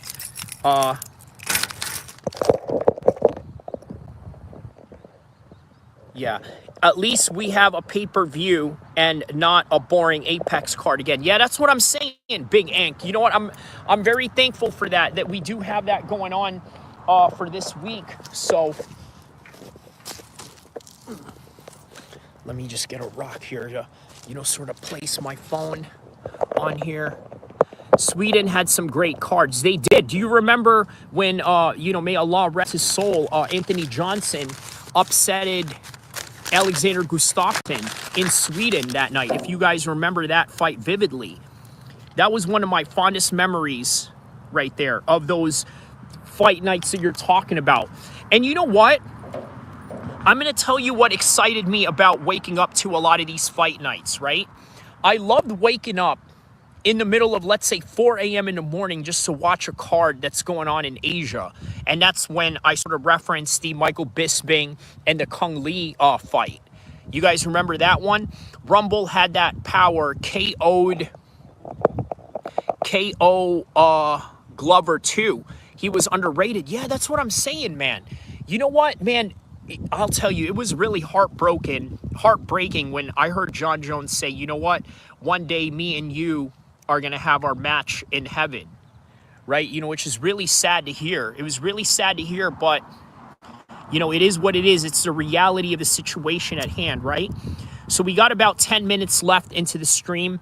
What else is on the card of UFC 314? And also, I forgot to mention, obviously, this is on the title, and this has to be spoken about, because I'm not one of these streamers that will just, you know, write a title on a live stream and then not talk about it. I also want to talk about Islam Makhachev moving up to 170. Is that real? Okay, now, Woodson versus Ige. Man, I'm telling you, Ige is a dark horse, right? But Sean Woodson is a very tall 145er, and that's going to play a difference. That's going to play a difference in this fight. But Dan Ige is not the type of fighter to allow height to be a factor whatsoever. He's not going to allow height to be a factor.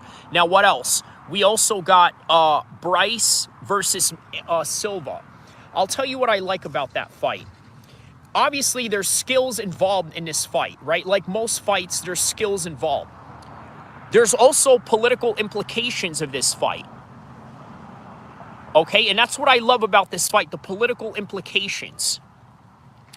All throughout the week, we're going to talk more about the breakdowns and the predictions and the play-by-plays, but I just wanted to give a little bit of some synopsis to these fights. Now, what about Reyes versus Krylov? Now, believe it or not, Krylov and Dominic Reyes have a very similar career trajectory. The only difference is that Reyes actually got to fight for the world title, but sort of fell off right afterwards. And Krylov, we never really know what his ceiling is. Although he was, you know, a bit 50-50 in his career, he was still coming up. Now he's sort of in this position right now where he is coming up. Okay, and beating Reyes, I think, will put him closer in the title picture. And you know what? Reyes finally came back with a win not too long ago. And, well, you know what? He's going to continue on to try and build his win streak from here. No, it's not real, I think. What's not real? Yair versus Pitbull. Yeah. Now, you know what? How appropriate is it that Pitbull is in this card? You want to know why it's appropriate? Okay, I'll tell you exactly why this is appropriate that Pitbull is in this card. Put this in perspective, okay? Put this in perspective. Who's in this card with Pitbull? Michael Chandler. What do we know Michael Chandler to be? We know Michael Chandler to be a Bellator star. And as a result of being a Bellator star, we look at the career of Michael Chandler right now. He's 2-6. Here's Patricio.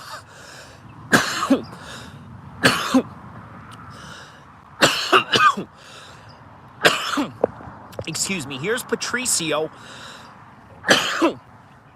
who is coming from being a Bellator champion and now fighting at the highest level ever.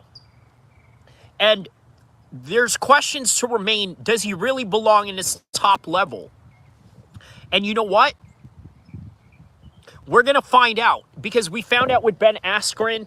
And you also got to remember, where we saw this also was when you had all the Bellator and all the WEC guys come into the UFC and dominate that whole scene. Big Ank says, you think the UFC wants Bellator? No, I don't think they do, but I think the only thing they will get out of it, other than the fight library, which, by the way, would be very valuable to them, right? I think what would be even more valuable is the contracts that they would get out of Bellator. Like, for example, how about that Amazov guy, right? That 170 Ukrainian fighter. That's a good addition for their growing, stacked 170-pound weight class. And speaking of a stacked 170-pound weight class, how stacked would it be even more if Islam Makhachev joins that division? Think about how stacked that division will be, okay? Pitbull is old, Big Ank says. Yeah, he is. And this is why this fight is going to be very interesting, and his UFC debut is going to be very interesting, because you know what? We got to find out. We wanted to find out a long time ago, and we never thought that we would see it, but now we'll finally be able to see it. Now, what about Islam Makhachev going at 170? Is this cap or is this real? And for those of you that don't understand modern new age slang, cap means, is it a lie? In my opinion, I think that we don't know yet. However, I think there is an option to where Islam Makhachev may decide to go into the 170 division. And you know why? Oh, Vadim Nemkov needs to join the UFC soon as well. Yes, there's another name that we wanted to see in there. Now, what about Ryan Bader? We never saw Ryan Bader fight heavyweight in the UFC. But he is getting old, and, well, you know what? We never got to see Fedor fight in the UFC either. But no, going back to Islam, I don't think that it's a fake, nor is it real. And let me explain what I mean by that with the 170, right? I think they're just exploring options, because right now, Ilia Topuria is the guy that they want Islam Makhachev to fight, because he makes money for the UFC. He's very popular in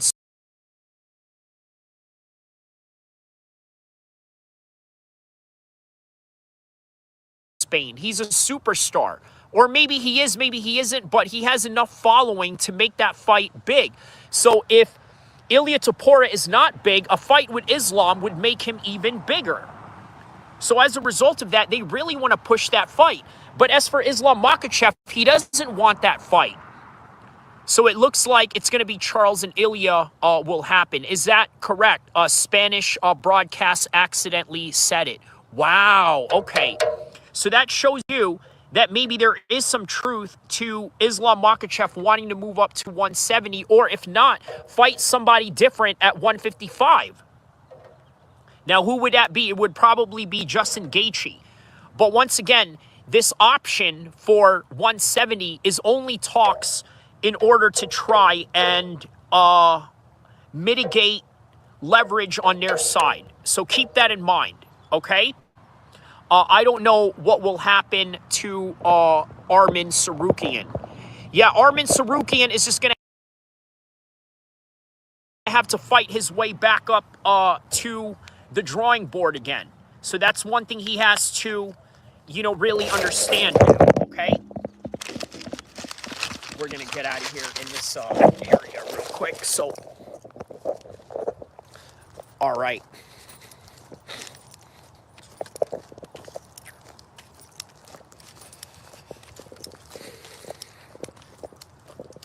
I think we'll stay on for a couple more minutes, and then we'll call it quits from there. You know, but again, the conversation is getting even more interesting now, because apparently it is Oliveira that's fighting Ilia Topuria. But here's the thing, right? If Islam is already refusing to fight him, will he fight Ilia Topuria if he wins against Charles Oliveira? And now, that's where this becomes a very interesting conversation. Bink Ank is a casual. Look at the name. I mean, you know, I don't think that's a potential. What do you think of Rosenstruck potentially signing with Glory? I think that's a good career trajectory for him. I know that he has a spot in the UFC.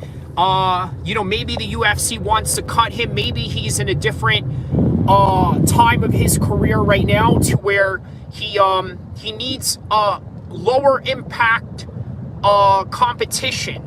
And maybe Glory is a lower packed tier competition for him. Maybe it's not, right? Because you got to remember, high-level kickboxing and the high-level striking that goes on with kickboxing is not necessarily going to be easier than high-level MMA, because you got to remember, high-level striking in MMA is not always translated as the highest form of striking when it comes to boxing or kickboxing. So, you know, I got to keep that in mind, okay? Yeah, so just a little perspective here. Okay, so we are about to pass the 1 hour mark of our live stream right now, okay? So what I'm going to do, based on that, is I'm going to take a little bit of an intermission break. Not too long. I'm just going to keep the stream running, but stay on, okay? Because I will be back in less than 2 minutes, okay? So just stay put.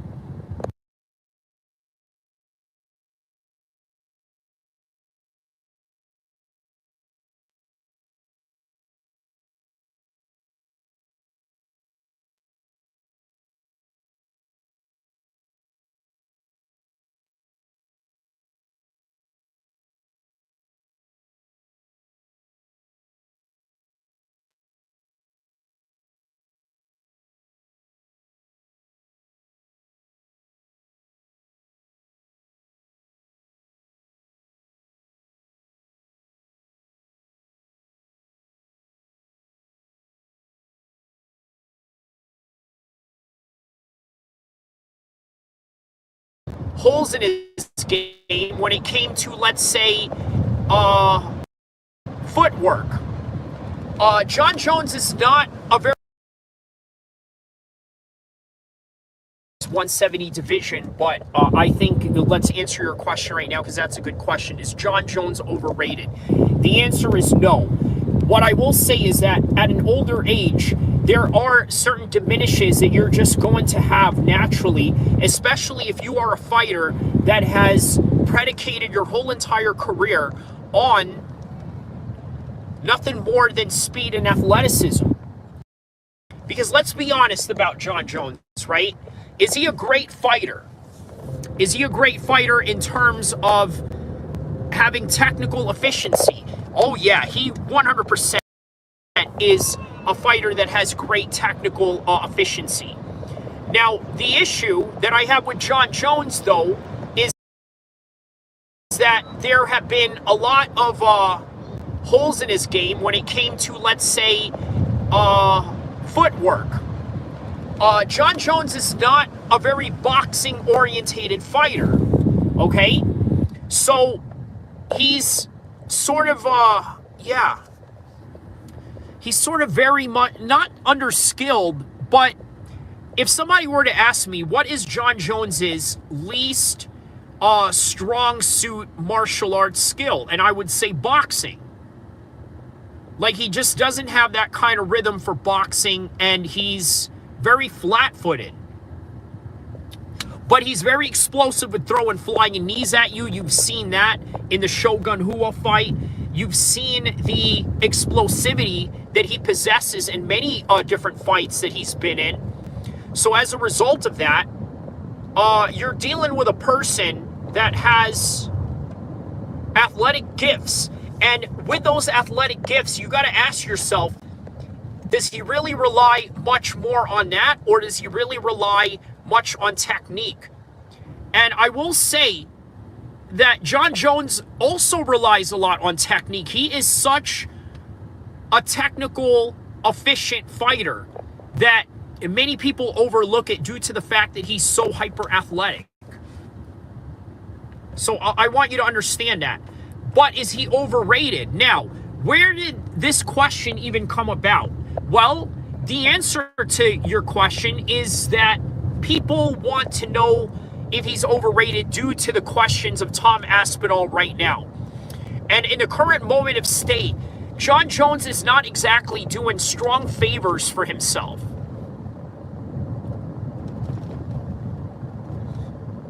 Toxic Gameplay says Kyrie in the Lambo today. Stop it now. You know what I mean? Stop it. I have like three different cars. You know what I mean? So I'm not going to mention what they are because I just don't want to be followed like that in any degree. But yeah. Is McGregor better than Islam? No, he's not. Not by a long shot. I think right now Islam is an even better striker than McGregor. He may not be a fancy striker like McGregor where he knows how to dart in and out better than him. Although that's debatable at this point because at this point of Islam's career, he may just do everything better than McGregor. But for certain, yeah, that's the reality of Islam versus, Conor. You got knowledge, man. Thank you, my man. I hope that it is enough knowledge to be able to answer your question, and I try to answer it the best fit I know how in terms of my own knowledge of martial arts, but not just that, also the knowledge that I have as an avid fan and not just a practitioner. So I try to mix all those things together in order to give the best practices when it comes to answering questions on these particular fighters and these events. So,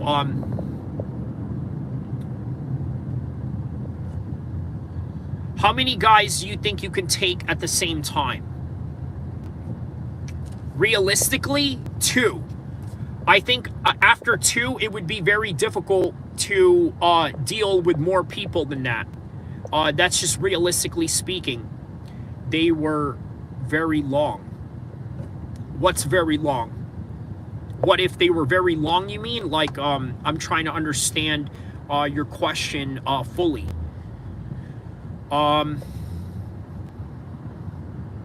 So yeah, Hillbilly Homesteader says no, Ali. How long have you been training? Okay, so let's see. I started off doing Taekwondo when I was 8 years old. 8 or 9 years old, so that's very young. And then I got into wrestling by the time I was 10 or 11.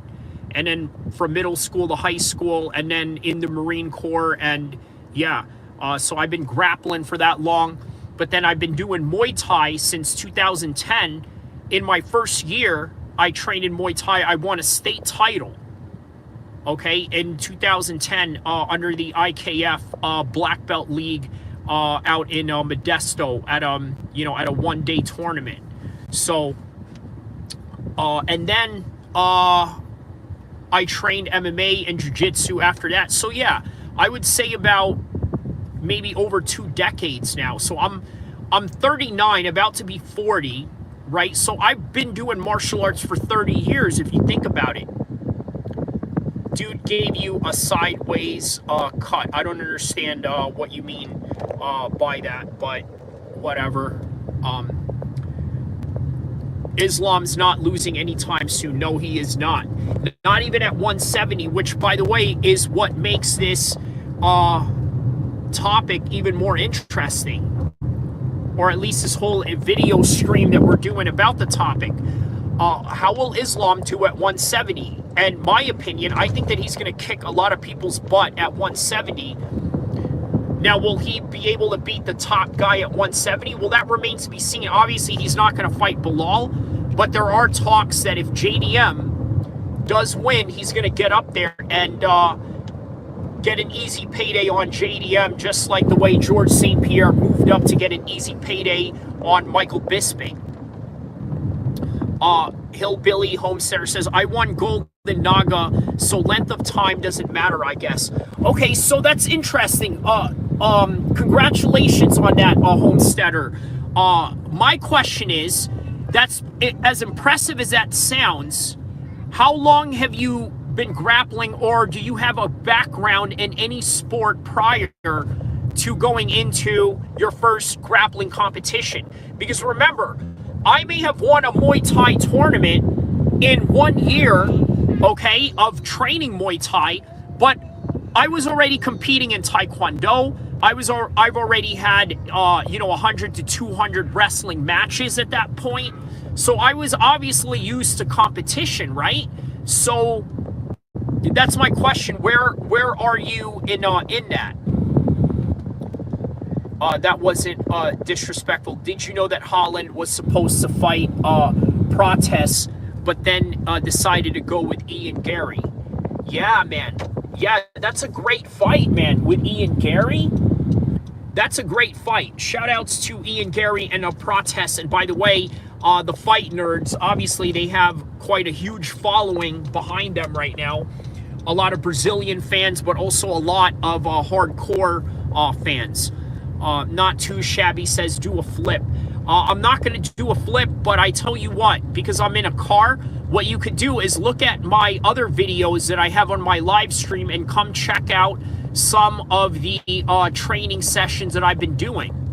All the training sessions that I've been doing should really give you an indication as to what fitness level I am in. Because I'll tell you right now, it is way beyond any average human being that you probably dealt with, right? If they could do anything close to what I could do, it's probably due to the fact that they are athletes. But the average person, I promise you, is not doing what I'm doing in the gym room or in the weight room or anything like that, or in any type of room. They wouldn't be able to stand with me in any type of room. So, Hillbilly Homesteader says, I had 1 year of training consistently before I competed, about 10 years on and off beforehand. Okay. So now we're on to something here, Hillbilly Stetter, okay? Although that's very impressive, you won a Naga tournament in your first year of training. In reality, you got 10 years on your other competition. So are you really a rookie, though, when you won that? And again, you got to understand, right? Me winning a Muay Thai title in 1 year in 2010 was a culmination of those years that I put into martial arts, right? So I can't just sit there and say, well, I'm just a beginner in Muay Thai. Well, I was a beginner at Muay Thai in 2009, 2010, but I was not a beginner martial artist and competed. Okay, yeah. So yeah, I mean, what do you think about that? Just trying to banter with you a little bit, just trying to, sort of get your gauge into, your actual years of training and this and that. And of course, having a little fun and reminiscence of talking about our own competitive days. True, by BJJ standards, I was probably a beginner. So you know what? You just opened up a whole new conversation there, Hillbilly Stetter. I'm going to tell you what I don't agree about the BJJ culture is that I don't like that they classify somebody as a white belt even if they've been grappling for a long time just because they didn't do gi training. I wanted to get your temperament on that. Wagner Russia says, send him 3 years Dagestan and forget. Yeah, man, that seems to be the phrase nowadays, right? Send him to Dagestan and forget. Although, I wonder, yeah, I suppose, right, that would work for some people.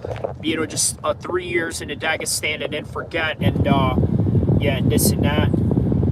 You will get a lot of wrestling with that. So, okay, agreed. All prior training was no-gi. Okay, so So, okay, so was your grappling competition a gi competition, Hillbilly Stetter? Let me know if that was the case. Was it a gi competition that you had won? And if so, is that why you feel very accomplished, or feeling like you're a beginner when you're really not, right? Because, yeah, man, you want to talk about white belt divisions in BJJ competitions, right? Okay, so it was a no-gi. Okay. All right. So you've been really a no-gi practitioner for 10 years, and then you won a no-gi competition. Yeah, that's not a surprise. That's not a surprise at all. What I think may surprise you when you won that Naga tournament was the fact that you thought, well, all right, you know what? I really just been training consistently for 1 year, and based on this 1 year, this is what I've accomplished, right? And again, you know, not to take a slag at you in any kind of way. You know, we're just obviously talking and trying to understand how one can interpret one's experience over the other, because these are very interesting conversations. Wagner Russia says, we had a lot of Olympic champions, no party, no alcohol. And that right there is the absolute, that is the blueprint. That is the blueprint that you need, to not have alcohol, to live a clean life. And obviously as Muslims, this is something that's a whole lot easier for us to do in comparison to, let's say, other groups of people. Look, here's the thing that I always say, right? This is a common thing that I always say when I talk about, fighters or different fighters from around the world, as in comparison to, let's say, the Muslim fighters, right? The Muslim fighter, when you're talking about Muslim fighter, I'm not talking about your average Muslim who is sort of liberal in the way that he practices Islam or this and that, or takes jiu-jitsu on as a partial religion. No. I'm not talking about guys like that. I'm literally talking about guys that are really with their faith. So that's Islam, Kamzat, Bilal is in that mix. Not even somebody that's a Mike Tyson type, because there was an incident where Khabib actually confronted Mike Tyson one time for not living a life of a professional athlete. Now, you're probably wondering, well, why does Mike need to live a life of a professional athlete? Well, the reason being is because, that's how Khabib perceives him. And even though he's retired, he is expected to live a certain life. Look at Khabib, he's retired.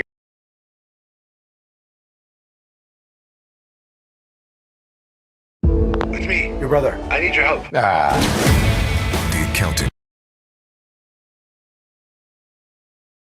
People that were just training there, not necessarily to be fighters, but just people that wanted to be in shape, but also for the fighters as well as everybody that was from there. Trader says, I'm from India. Shout outs to you, my man, from India. Shout outs to everybody from India, shout outs to everybody from Pakistan, and shout outs to all my supporters from around the world.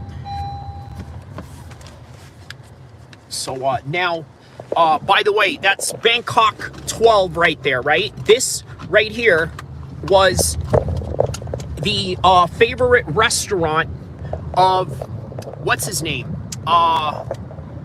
Master Tong. If you guys remember Master Tong, which, by the way, was one of Uriah's original trainers from back in the days. I also trained with his other Muay Thai trainer prior to that, which was Andy K.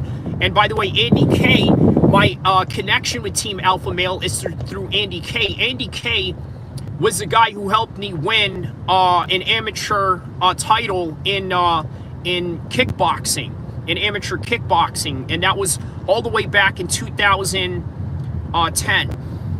Bender says, I am from Belarus. Hello, man. Shout outs to Belarus, man.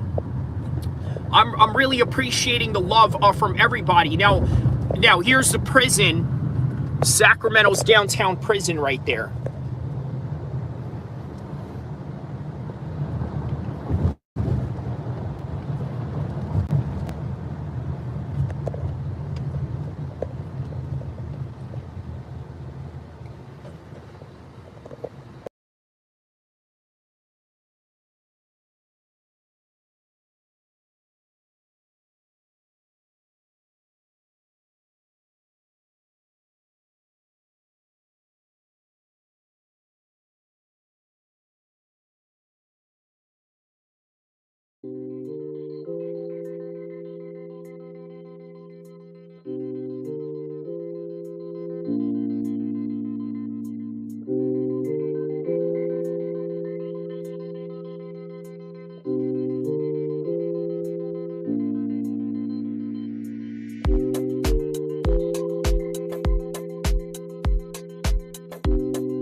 All right, here we go. Here we go.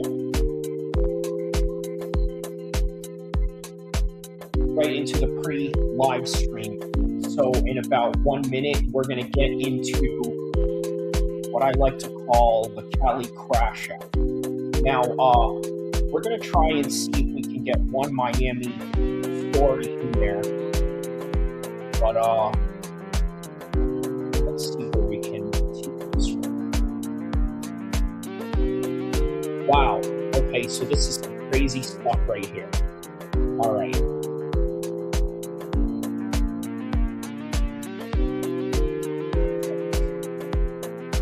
Welcome to the Cali crash.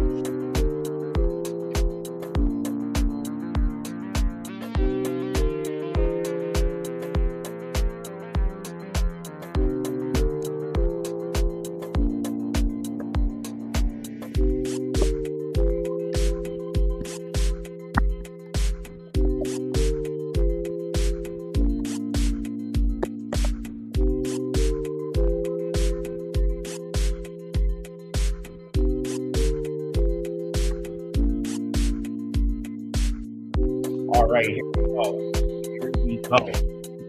Right into the Cali crash out stream. And by the way, this is the Miami edition because obviously we are in UFC Miami today. A very exciting card ahead, and I can't wait for it. I really can't wait for it. It's a great matchup in the main event and in the co-main event.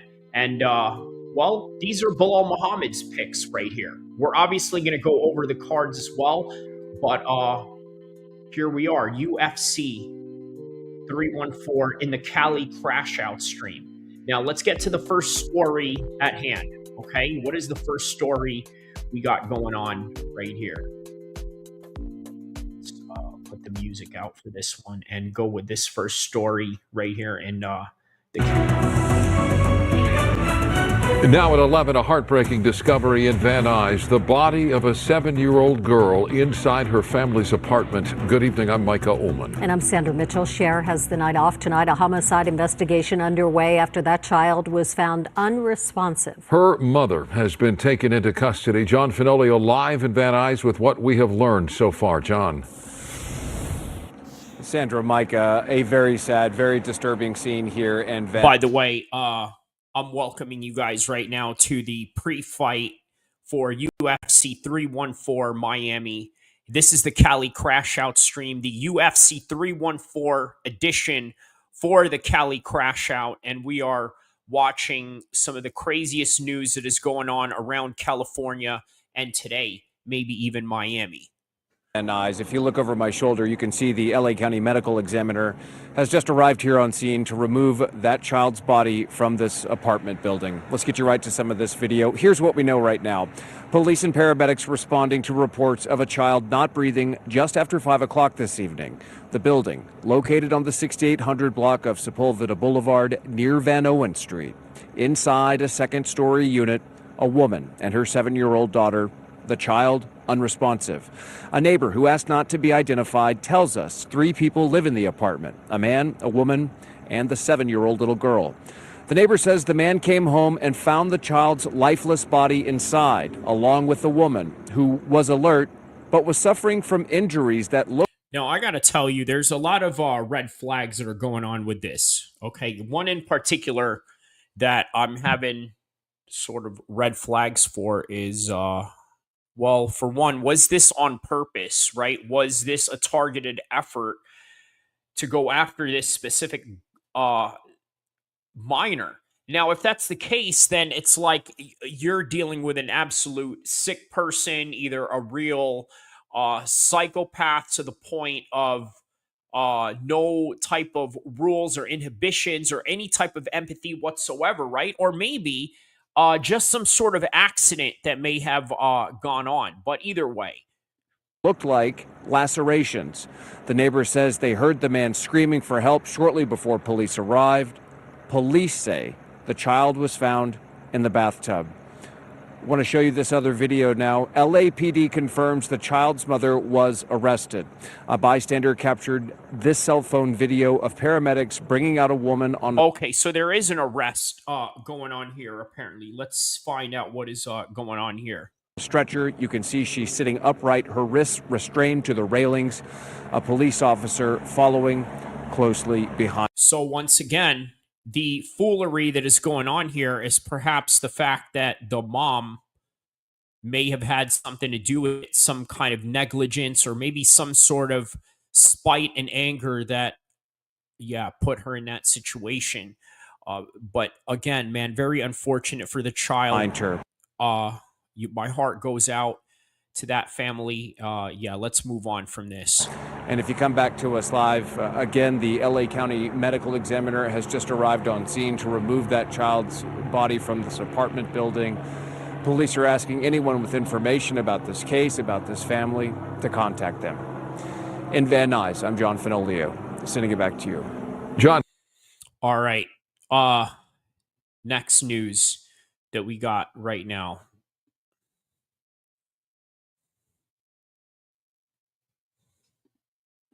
What is this? A man killed after shoplifter who stole from his brother's LA store. This was 2 days ago. All right. Why do I use Navan? No one asked you! It makes managing business travel spend. An investigation is underway in South El Monte where a man was run over and killed while trying to stop... By the way, for those that are tapped in, just so you know, you are in the pre-fight live stream for UFC 314, the Cali Crash Out, the Miami UFC 314 edition. A shoplifter. Where we examine all the crimes that are going on in California, hence the name Cali Crash Out, but in the next news, a Miami, related topic. It happened in the parking lot of a strip mall at the intersection of Durfee Avenue and Rush Street. Rick Chambers live from the scene tonight. Rick? Yeah, Micah, that man who was killed is the store owner's brother. He was not working. Wow, so the store owner's brother was the one who was killed in this process. Let's continue. Today, he was simply here helping out, just kind of hanging with the family. That's when he saw the thieves and he gave chase. Now, we want to show some video that was shot here at the scene a little bit earlier today. We're out in front of what's called the Giant Discount Store. This is on Durfee Avenue here in South El Monte. It was just after noon. A couple of shoplifters went into the store, grabbed merchandise. Detectives tell us it was simply a $10 box of COVID face masks. They took them and ran out of the store. Wow, so this was over a face mask? And what's wild about that is, I mean, you know, if you're one of these anti-vaxxers to the max, right, this would probably really drive you up the ante. Like, why would you go and grab a mask? Well, here's the thing, right? A lot of people have different reasons why they would need the mask. Maybe they have some people in their family that are sick. Maybe COVID is still going on in their side of their neighborhood, in their household, or whatever is in their close proximity. Now, that's the reason why people could have multiple dozens of reasons why they would have a mask or why they would need it. It's just strange that this is the one that comes up in the middle of a news cycle as to indicate, okay, well, this is the reason why this crime happened. But let's continue on.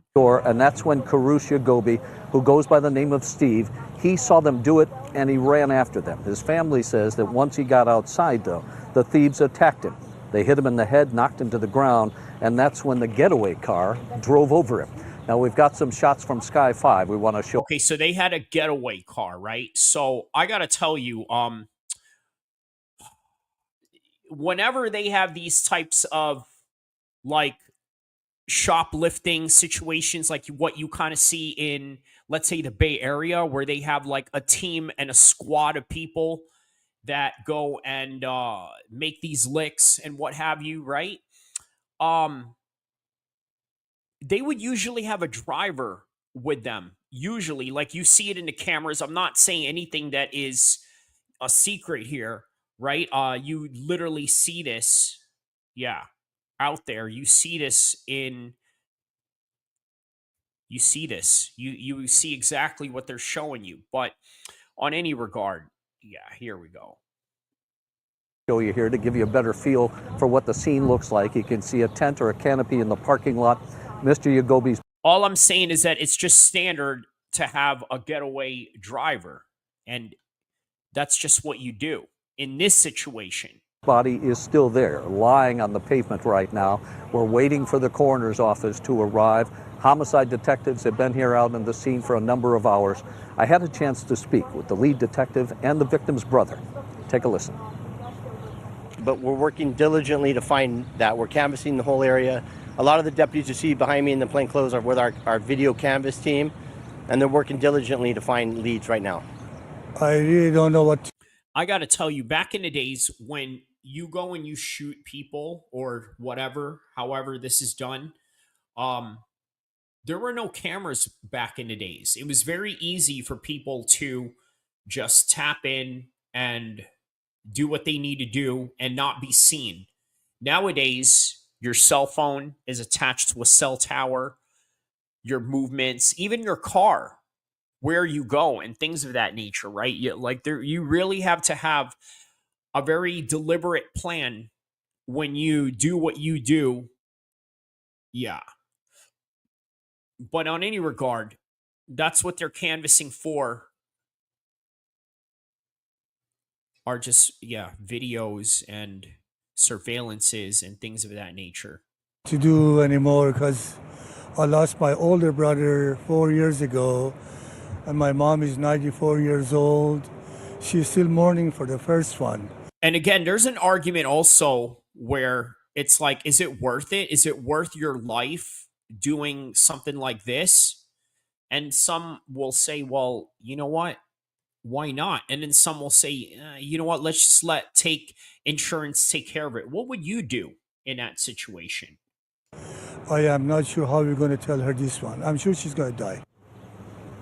Again, we're back out here in South El Monte, a very active crime scene. Detectives are going door to door at this point. The victim's family tells us that Mr. Jandiroba was 60 years old and lived in Norwalk.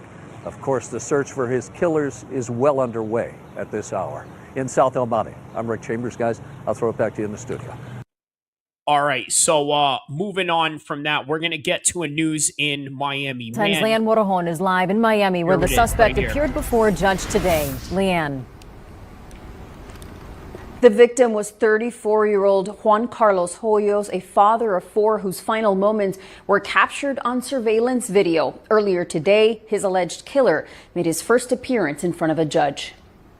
Then we have Pablo Juarez on page 2. Wearing a green protective vest, 43-year-old Pablo Juarez appeared in bond court Tuesday afternoon. There's probable cause for the charge. Juarez faces a charge of second-degree murder stemming from this shooting at a Wawa gas station that was captured on camera. It happened Monday at the Wawa on Southwest 248th Street and 112th Avenue. Investigators say the victim and Juarez pulled up to the Wawa separately just after 3:45 p.m. The two greeted each other inside the convenience store, then walked to the victim's vehicle where they remained conversing for about an hour. Investigators say the two got out of the vehicle at 5:07. Video shows them talking as Juarez holds a gun in his right hand. As Juarez steps closer, the victim pushes him away and Juarez shoots him at close range. Oh, wow. So, okay. They met, they talked, and we don't know what that argument or conversation might have been about. You would need a long form video, longer than this surveillance that they're providing you right now, to sort of understand, like, all right, you know what is the reason behind this? What is the intention? What is the temperament? There was none of that to be displayed here. And all that we see is obviously the end result of them arguing and this guy pulling out, blasting him. The victim, identified as 34-year-old Juan Carlos Hoyos, was later pronounced dead at the hospital. He's a U.S. citizen. He's born here, ties to the community. Juarez allegedly took off in his truck after the shooting. Investigators found him just minutes after, about 1.5 miles away, with an empty gun holster in his pocket. Since this is considered a dangerous crime, I'm granting the state's motion, holding you with no bond. You will see a judge tomorrow. Wow, so he got no bail based Juarez on... will appear before a different judge tomorrow to set a date for a pretrial detention hearing. We're live in Miami. I'm Leanne Morejon, Local 10 News. Leanne, thank you. All right, so not to confuse anything, just so you know, you guys are here for UFC 314, Volkanovski versus Lopes. We're going to get to more of the Miami and Cali crash out stuff that we got going on. Yeah, we're going to get to more stuff in Miami, more stuff in LA. But for now, more stuff about UFC 314. Okay, so obviously, as you know, I have the Belal Muhammad picks right here, which let's see why he has these picks, right? Are there any biasness towards these picks? And obviously, you are here for UFC 314. Take a look at this. Look at this. This is tight right here. It's got the Street Fighter theme behind it. Lopes and Volkanovski as the headliner. And then there's Bruce Buffer right there. I mean, I'm really pumped for this fight. If this picture right here does not pump you up even more for this fight, I don't know what will, right? But I got to say that we got to get to the picks of UFC 314. Now, look, honestly, I didn't really do any picks for this fight. I don't do picks in every card, right? I think that I started to notice that it's not all the time. The channel is going to demand, let's say, doing post shows or after shows or pre-shows or anything like that, or predictions. Those don't always do views. They don't. But if I feel that it can, or there's some helpful tips that I have, I'm going to put it out there. But in all honesty, I don't really have a lot of helpful tips for this particular card. I do know the fighters that are in it. There are some that I can predict and I can't. But I will say with Paddy Pimblett and Michael Chandler, I have a good feeling that Paddy is going to win that one. A good feeling that Paddy is going to win for this fight. The Volkanovski and Lopes, I swear to you, I'm dead set confident in Lopes. But let's take a look at Belal Muhammad's picks, right? Because he's got some interesting picks. By the way, you guys are here set for the live stream of this fight right here. Volkanovski versus Lopes, and then Paddy Pimblett versus Michael Chandler. So let me just get on and update. We're going to update our timestamp. And by the way, this is something that you guys are going to appreciate about this channel. I'm very timestamp orientated. So at least with the live streams, I do a lot of long live streams. So why not stamp them, right? So at the 2 hour and 55 minute of this live stream, we are previewing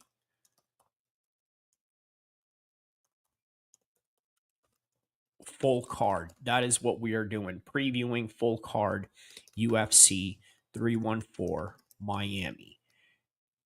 All right.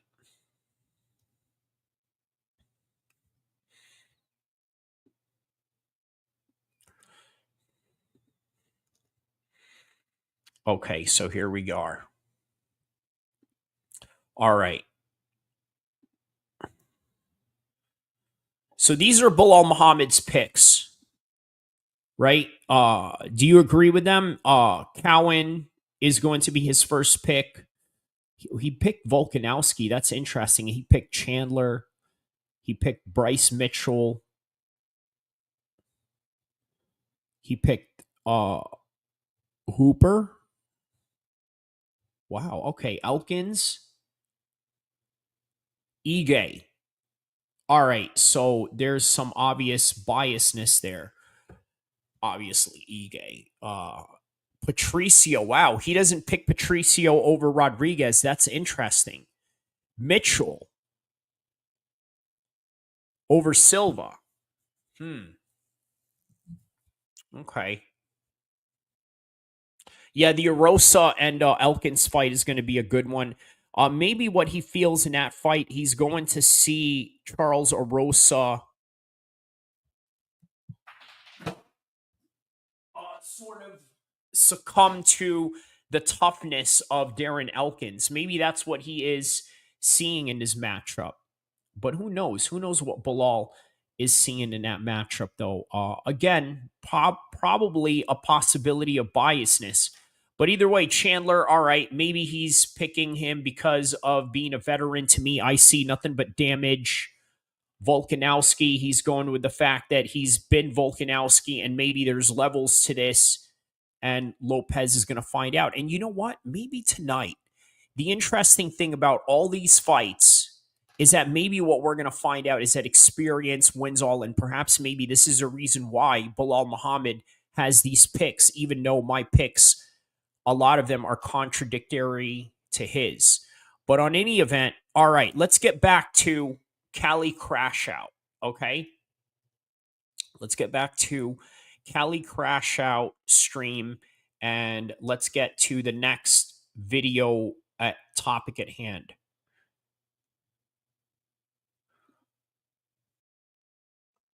And deputies say killed 2 people near a food truck overnight on Sunday. He was killed in a gunfight with detectives. NBC 6 reporter Laura Rodriguez spoke with the family of one of the victims and joins us live now from Northwest Miami-Dade with video you'll see only here on 6. Well, we've learned that one of the victims in that shooting near the food truck is a 27-year-old mother. By the way, you are now tapped into the Cali Crash Out, the Miami Crash Out, UFC 314 Miami Crash Out edition in the pre-show. Tap in, like and subscribe.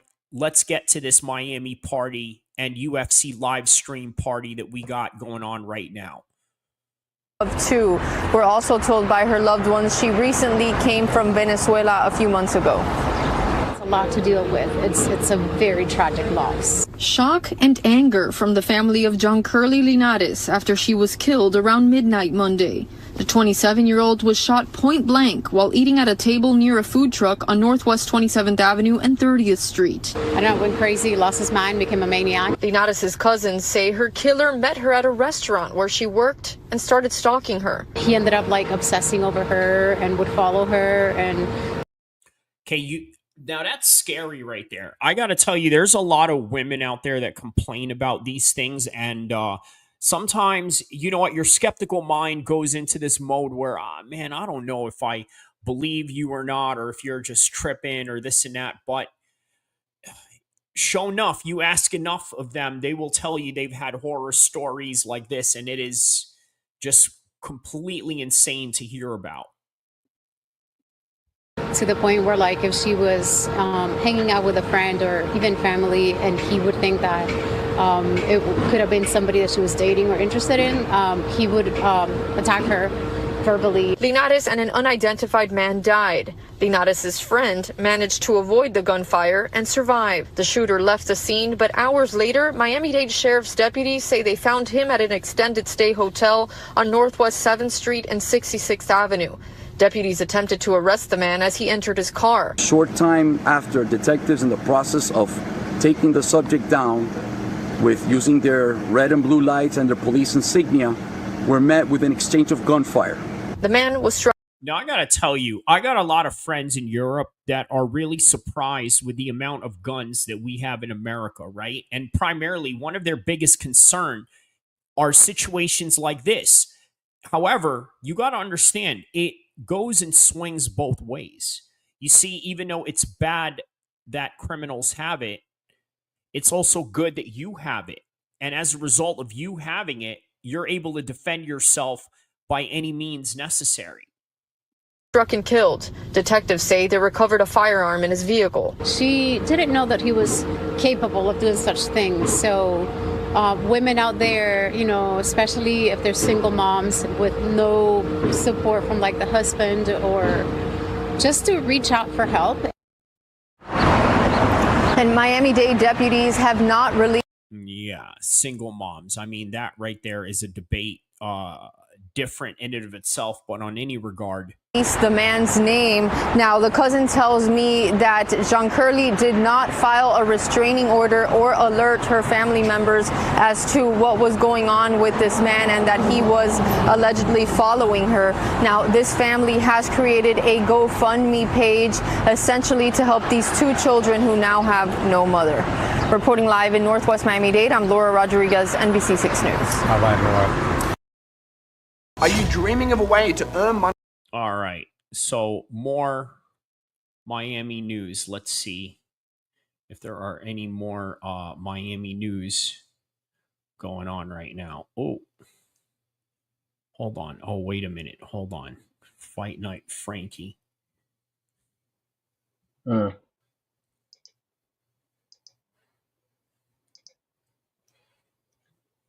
Frankie, so if a woman has a tramp stamp, is that a red flag? Nothing's a red flag, bro. Nothing's a red flag.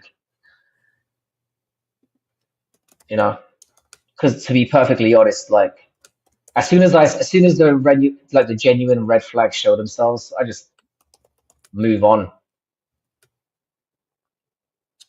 Some men like red flags. It makes things exciting.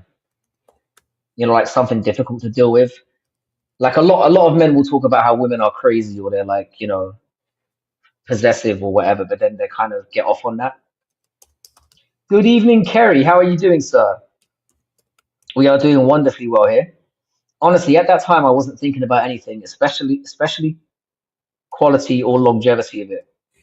Yeah, I get what you're saying. It's just it's an interesting choice to go for that body part as your first one, but it also makes a lot of sense as well because it's like again, it's hidden. So, you know, let me send him an invite here. I think if you're thinking about other people when you're getting a tattoo done, that's probably the first mistake.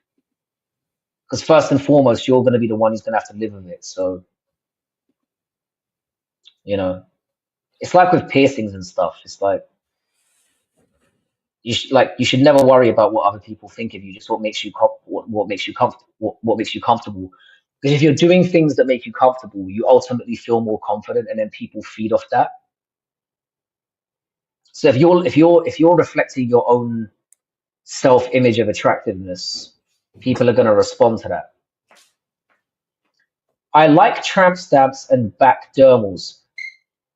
So by tramp stamps here, would a tramp stamp refer to like you basically getting a tattoo of somebody else, or like marking like a sexual encounter or something like that, or getting a stamp that clearly says I'm a slag?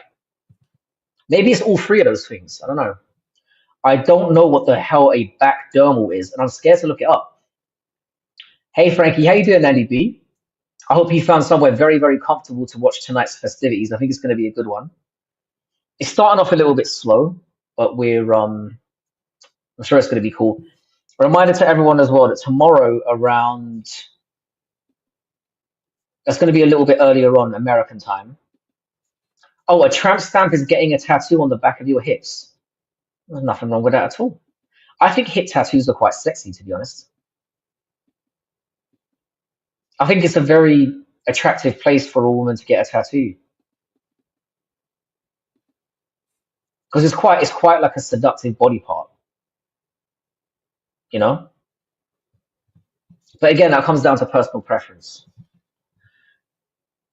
Oh, a tramp stamp is when you're like hitting back shots and you can see a tat on her back. I don't see how that could ever be wrong.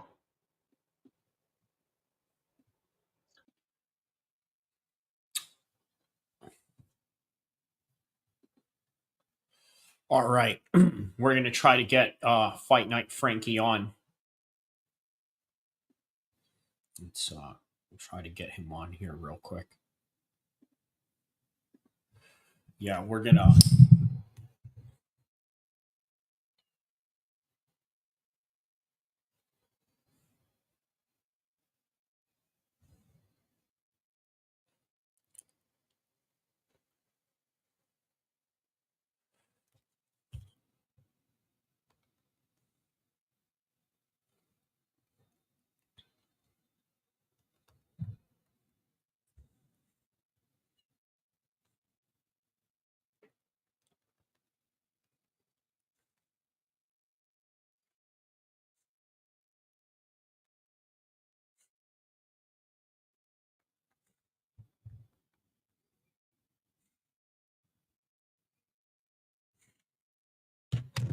Okay, all right. So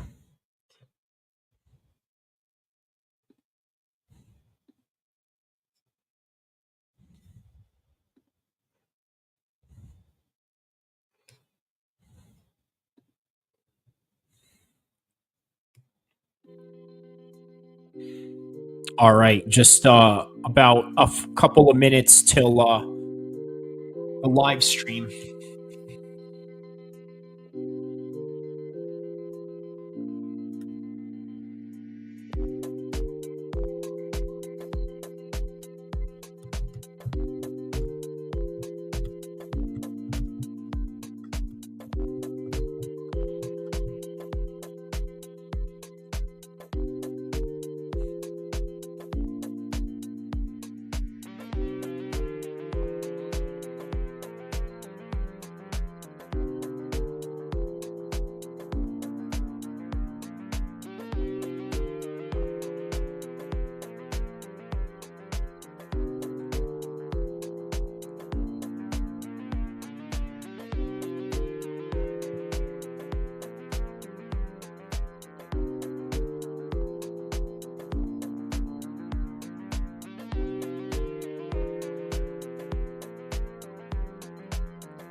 All right, 6 minutes.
So I think the first soon it is 3 now.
All right, so they got the opener playing right now, so the prelims are on.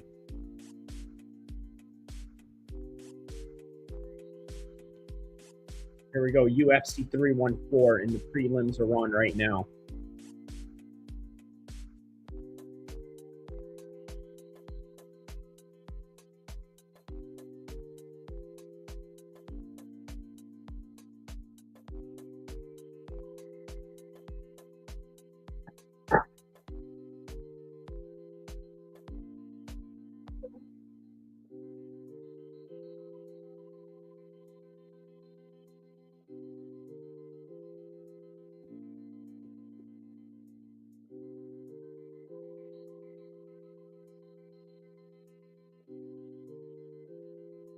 All right, so real early, top of the hour right here.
All right, man. So we're about to get into the first fight of the evening. Nora Cornelli versus Haley Cowan. First fight of the evening. And how about Cedric Dumas? He was supposed to fight that 4 extra guy. I don't know what happened to that, but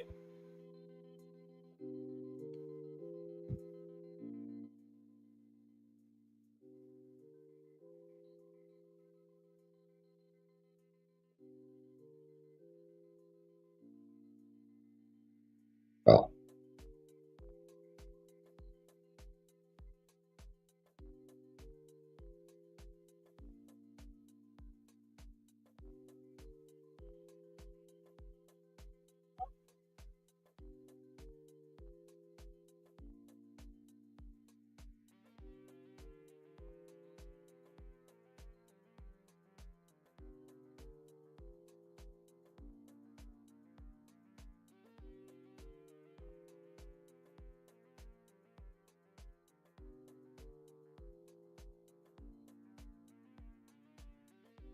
All right, here we go. First fight of the evening.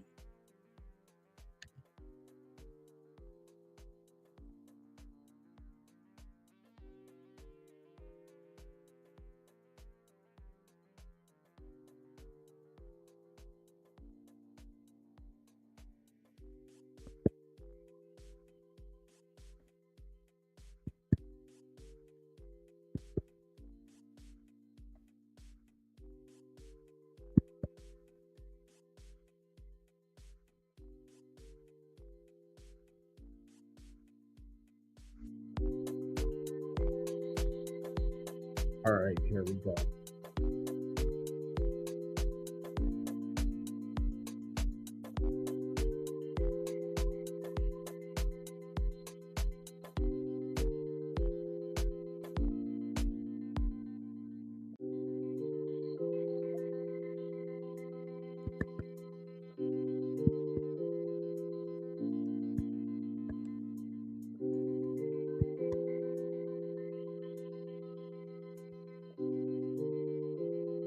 All right, in 10, 9, 8, 7, 6, 5, 4, 3, 2, 1. Here we go.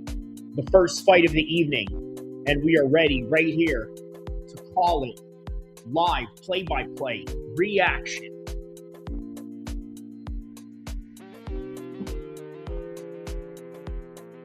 Now, we've been waiting all week for these fights. Not just the fight, not just the main event, not just the co-main event, but from the first to the end. Now, I'm going to be honest, a lot of people are not really hyper fond of women's mixed martial arts, right? Let's just be honest about it. Now, is there a niche for it? Are there people that specifically like women's martial arts? Sure. The many women that train mixed martial arts or a form of it, whether that would be through jiu-jitsu, boxing, Muay Thai, and everything in between. Oh, there's Andrew Sanchez in the background right there in the corner of Haley Cowan. So I think the main complaint that a lot of people have with women's MMA is that there isn't really a lot of knockouts happening.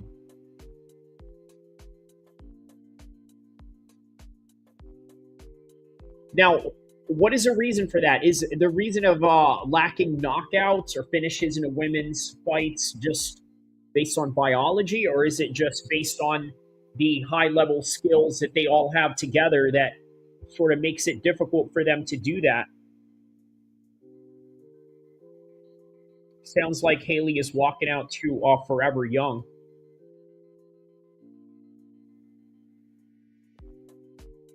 Here's Bilal Muhammad's picks right here. What did he pick for this one? He picked Cowan to win this one.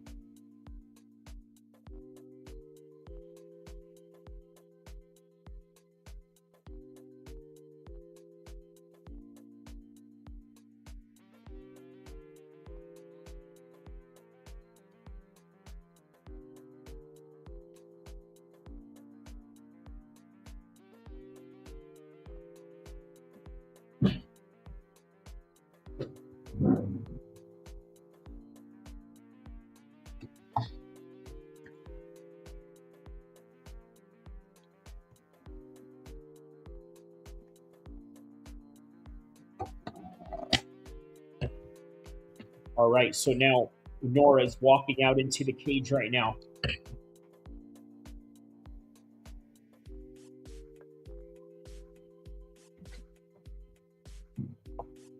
So we got a former Muay Thai champion in Nora right now. And I think, yeah, definitely the stand-up serves her well for this fight. If she remains standing up, she can get it.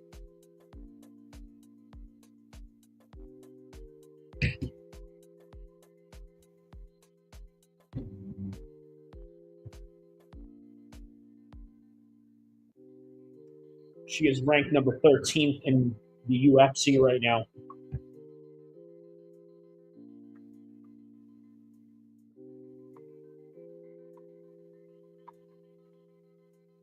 This might be an easy win for Nora here.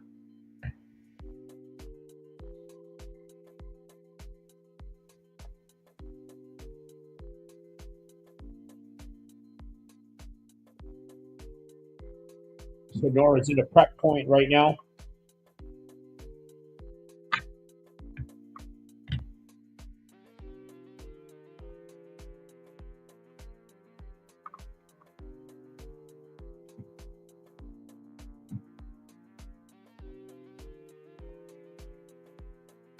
Let's see if her weight, her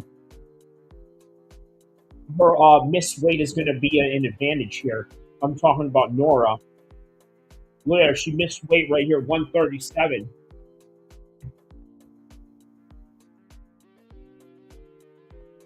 Again, the excitement that follows, right? This fight was close to not being put on based on the fact that she missed weight by 1.5 pounds, by the way. She failed once, and then they gave her a second try at 137. That was the most she could do. Didn't want to bother with the scale afterwards.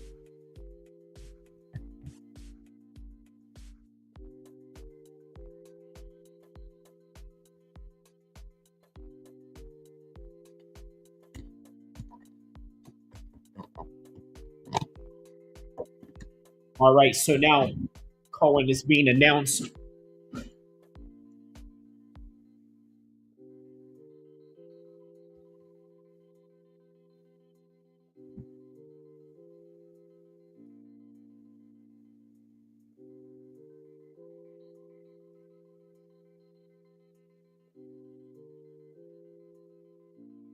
All right, fighting out of France.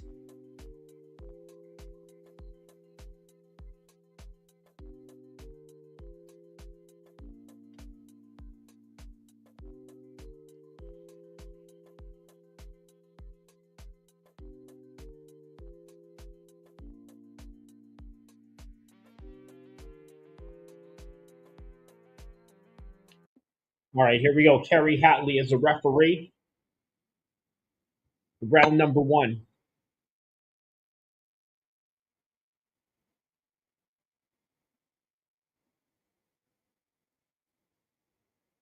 All right, round 1.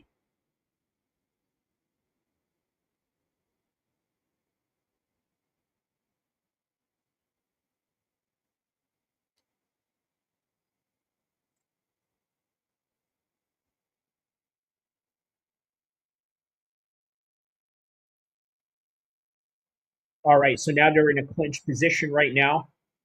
Body lock. Cowan in sort of the dominant position, but Cornell has a good job of keeping the Wizard on this position right here. Trying to prevent. Yeah, Cowan does look a little bit stronger in the clinch here, surprisingly.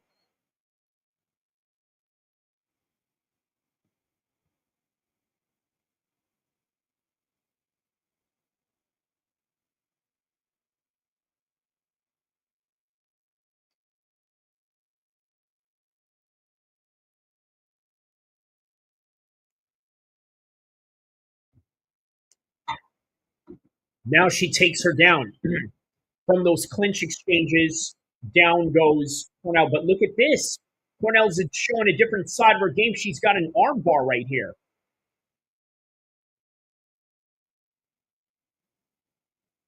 She got her left leg. Okay. Well, nothing there.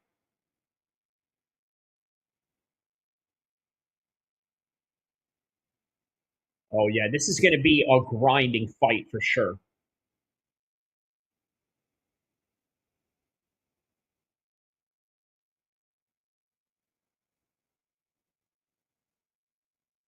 All right. So now she's maintaining.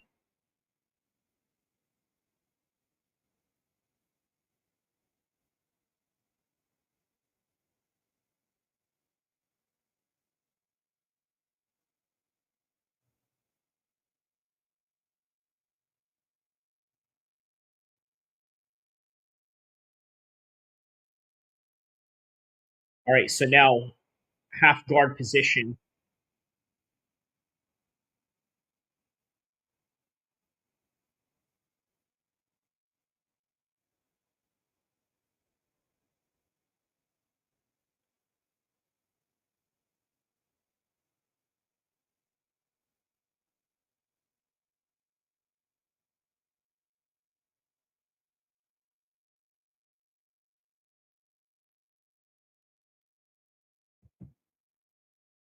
All right, so now she's still stuck in the half guard position right now.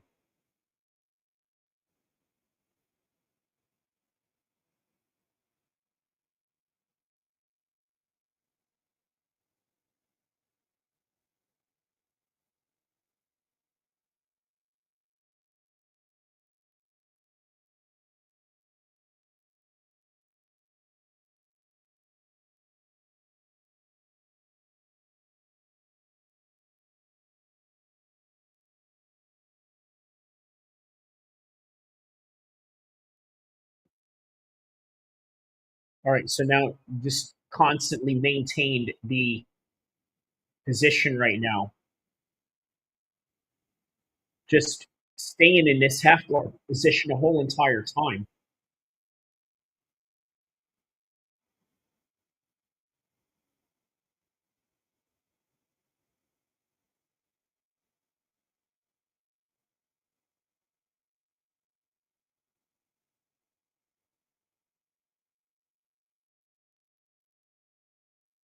All right, so now, yeah, just staying in this half guard position, really stayed in this half guard position the whole entire time here.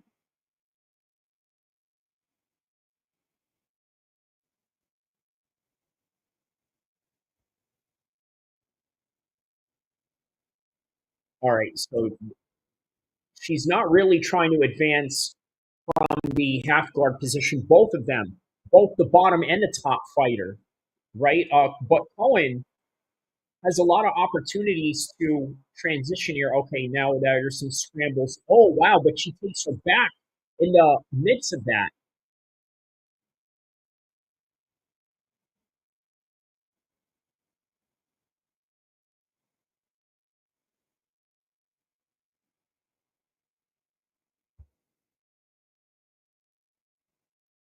All right, so that's the end of the round one between them right now.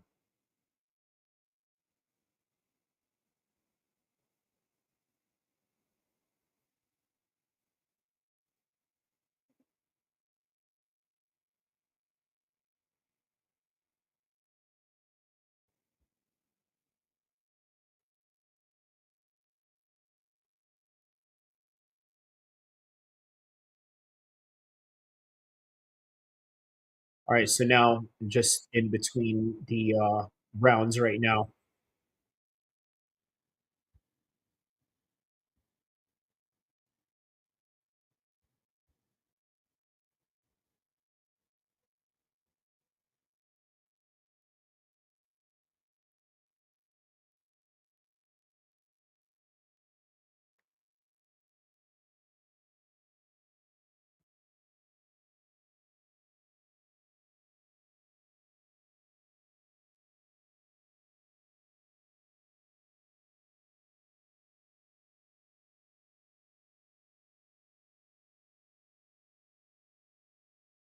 All right, so on to round number two right now.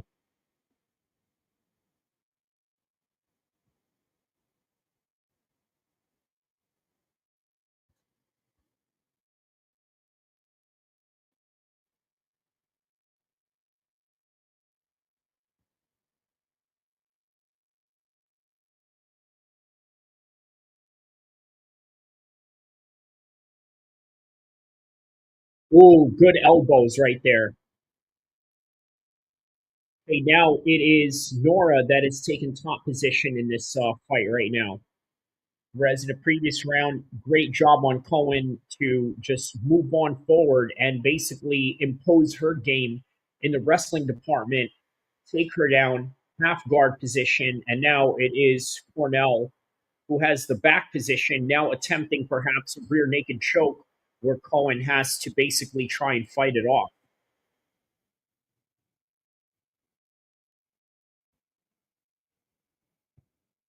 Right, she's trying to get to the tripod position right now. Okay, now she's trying to hook it in, and Cowan's got to try to fight it off. Oh, what is this? Oh, wait, no, she almost got it. No. Okay, good job on Cowan to fight it off. Oh, wow. Oh, she got it right in. Oh, wow. That is tight. She's got it in tight. She's got it in tight. She's got it in tight. Oh, this is going to be hard to get off right now. Oh, she's got it in. She synced it right in. She's tapping.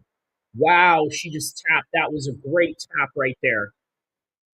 All right, great job on Nora for that one. Great job. That was an amazing job on her part.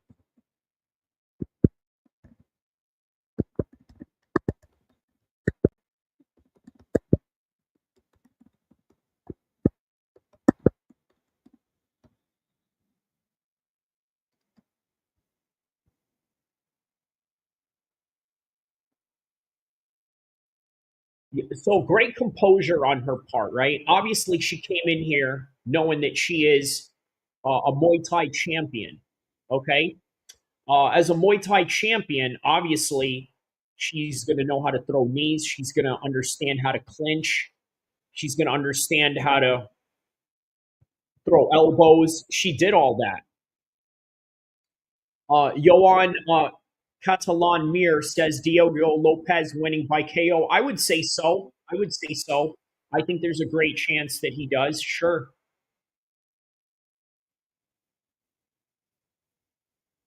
So yeah, great job on her part right there. That was a great win, great fight, and moving on to the next one.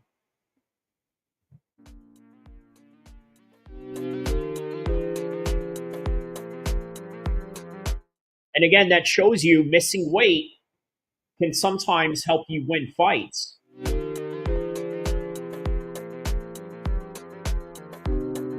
All right, let's hear what she has to say on the mic.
All right, I'm just hearing the Joe Rogan interview right now.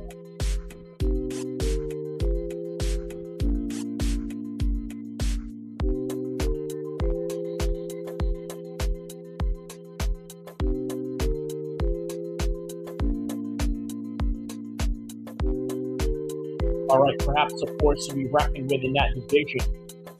All right, Trayshawn Gore coming up next. And he will be taking on Marco Tulio coming up.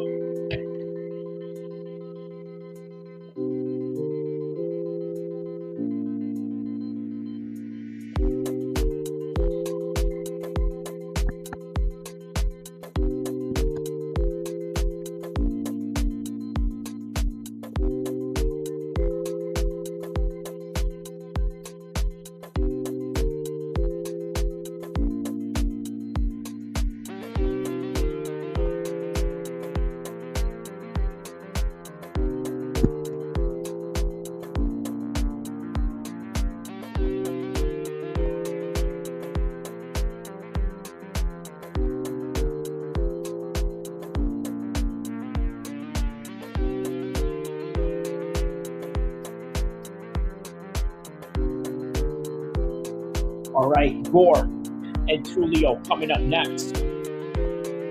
And the card moves on. Perhaps another exciting matchup, of course. They are all exciting matchups.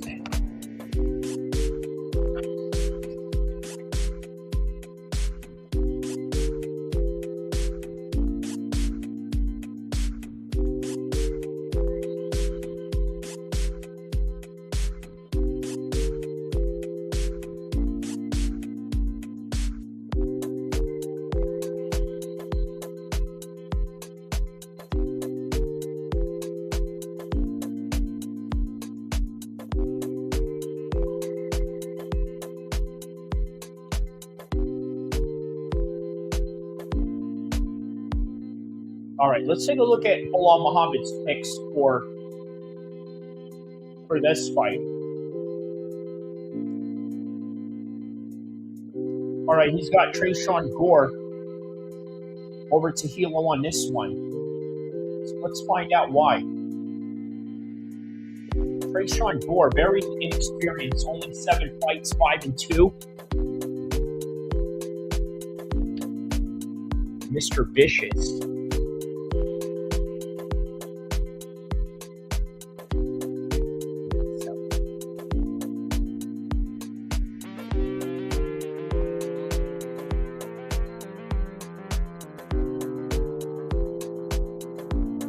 Okay, so he has a loss to Brian Battle by a decision back in February. He had a guillotine choke against Josh Friend.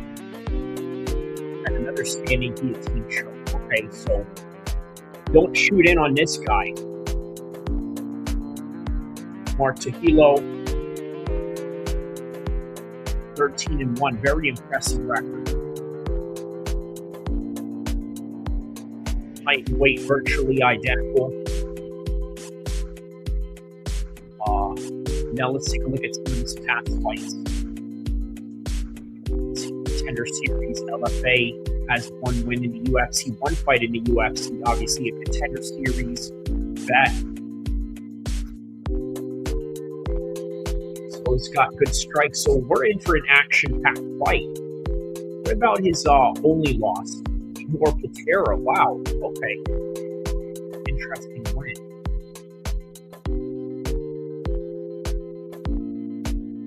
Okay, he's been finished before in the regionals. Probably down in Brazil.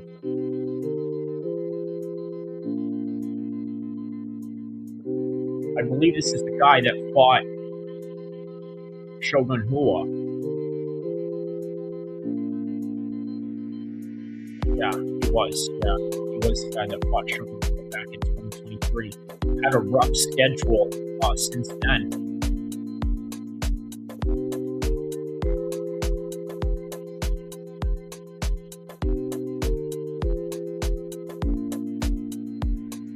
All right, well, Gore and Tahilo are coming up right now.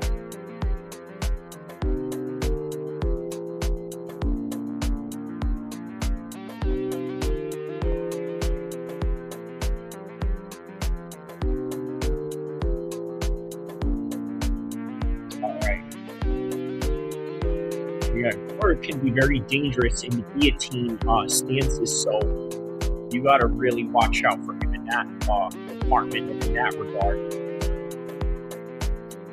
But yeah, the card moves on. This is going to be an action-packed fight, no doubt about it. I mean, these two guys are finishers. I think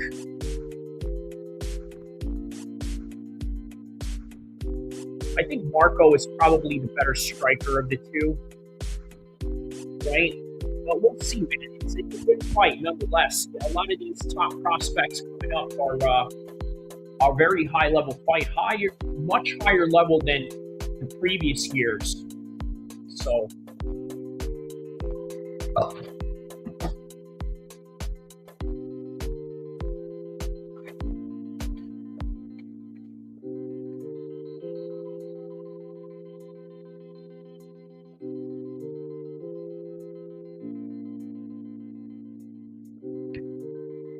all right, so Marco is walking out right now.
All right, so Tejilo's walking into the cage right now.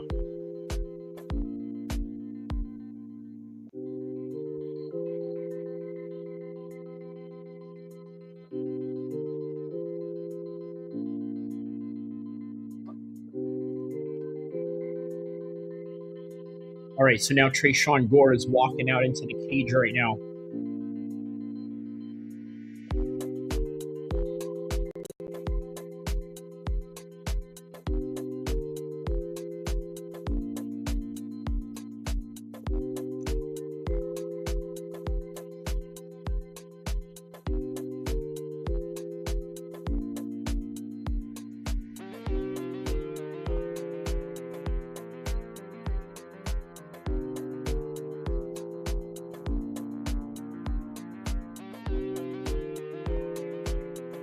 All right, so Tresean takes off his chain, hugs his team, and he's set at the prep point.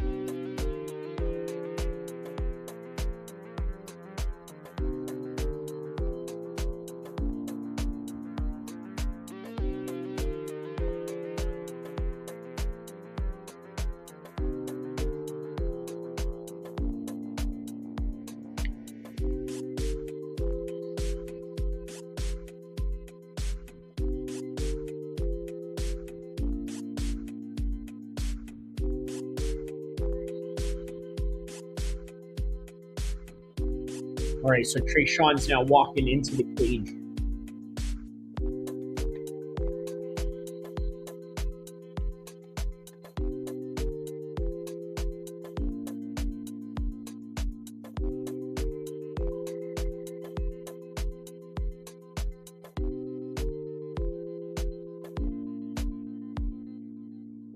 All right, both men are about to be announced right now. Here we go.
All right, here we go. Round number one.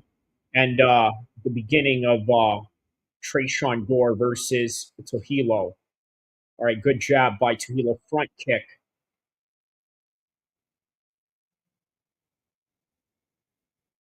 Oh, real fast start by Trujillo right here. Ooh, spinning back kick. Speaking of fast starts.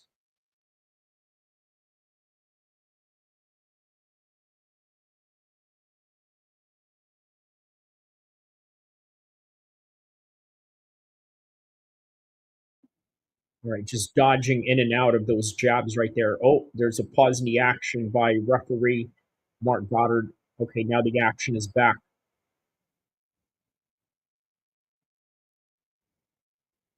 Oh, sort of snapped his head back on that jab.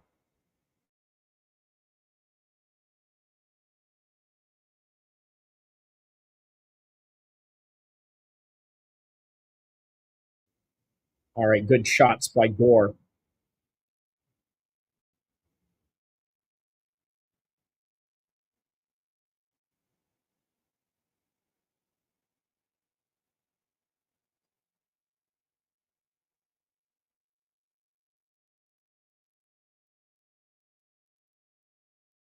I mean, he had rocked Gore there momentarily. Oh, there's another spinning back kick right there.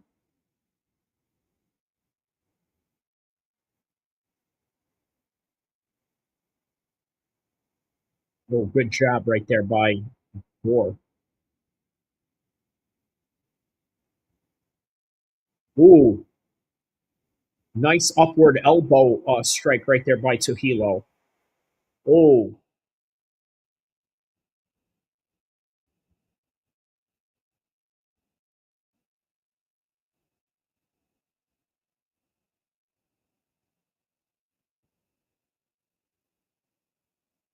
okay, there's a low kick right there by Trujillo. Oh, wow, he just rocked him out of nowhere. That's the type of power Gore has. He can just rock you out of nowhere.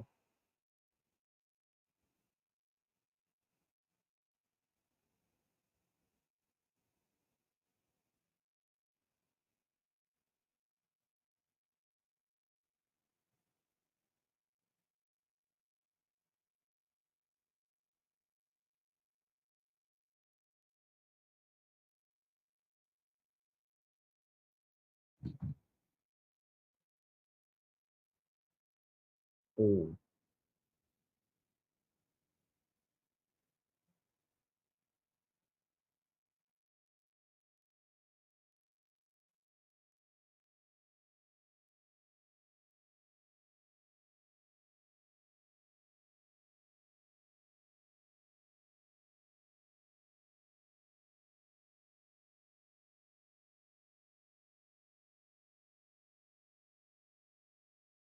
Ooh, nice one. Nice body kick right there by Trujillo.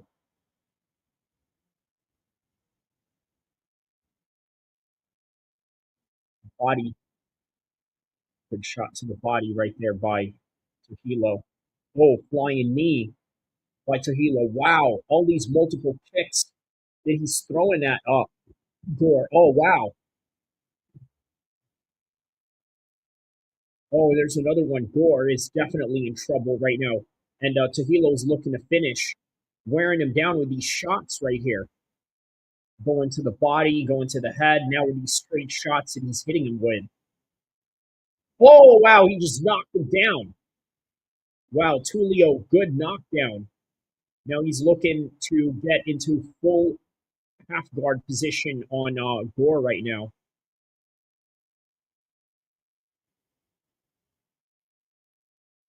Yeah, there you go. Yeah, you got to let him up in this position right here. Oh, wow. And instead, he goes and rocks Tulio.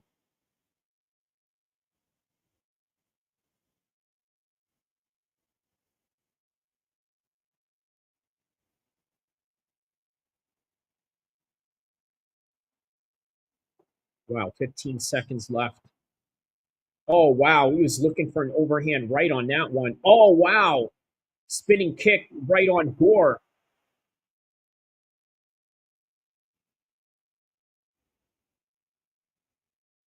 Wow, what a round, man. That was a good round one.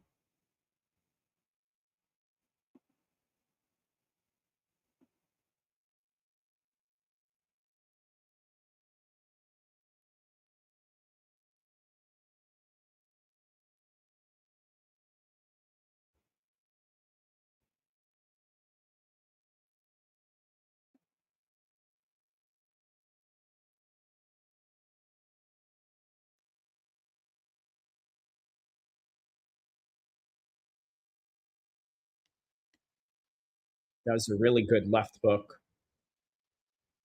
And look at this spinning kick. Wow. Boom. He was really looking for it right there.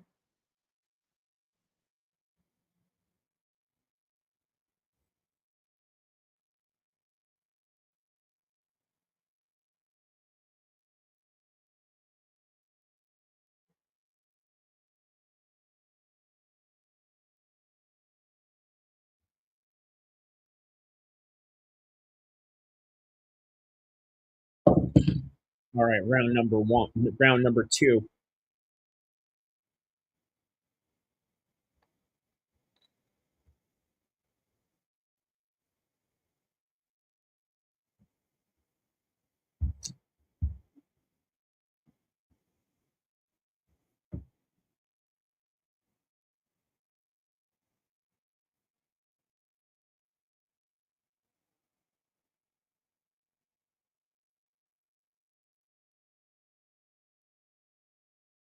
Now 30 seconds into round number 2.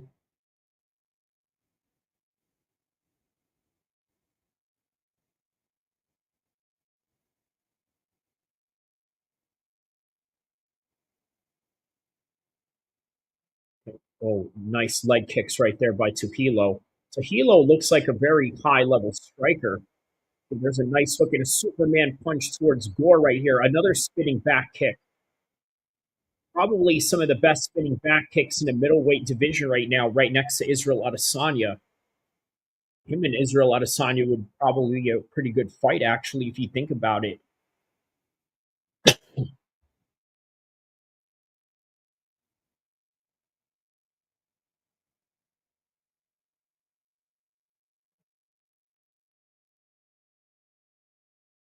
Wow, he's throwing these hooks as he's coming in.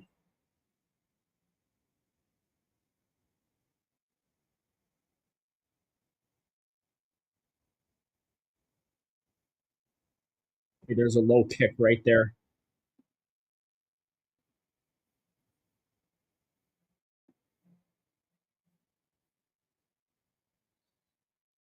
Whoosh.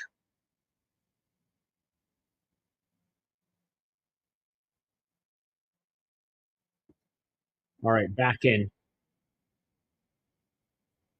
They're right back to it. Okay, there's a low kick right there by Tuhilo. Whoa, there's a hard kick right there by Gore right up top.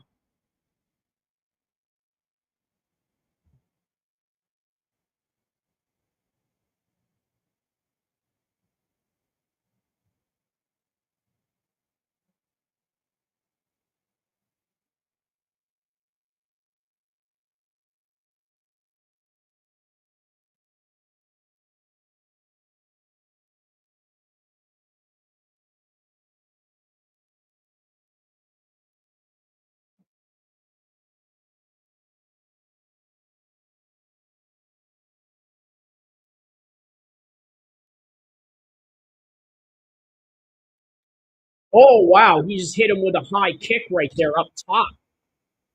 Oh, wow, Gore went down on that shot. Now Tuhilo's looking to finish.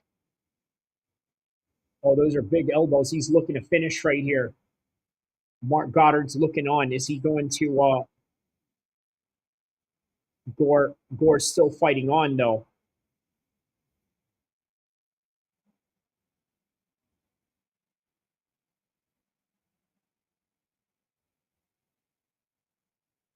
Oh wow, yeah, Gore is absolutely game in this fight right now. But the accuracy that Tuhilo, oh wow. Just as I mentioned accuracy right there. Right there. That was a strong finish right there by Tuhilo. TKO finish by Tuhilo.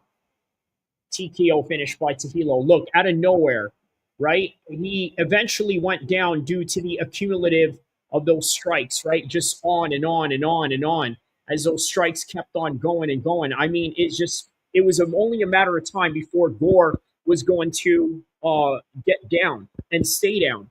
Now, Tuhilo was hitting him with front kicks. He was hitting him with spinning back kicks. He also hit him with a high head kick that rocked him really bad, right?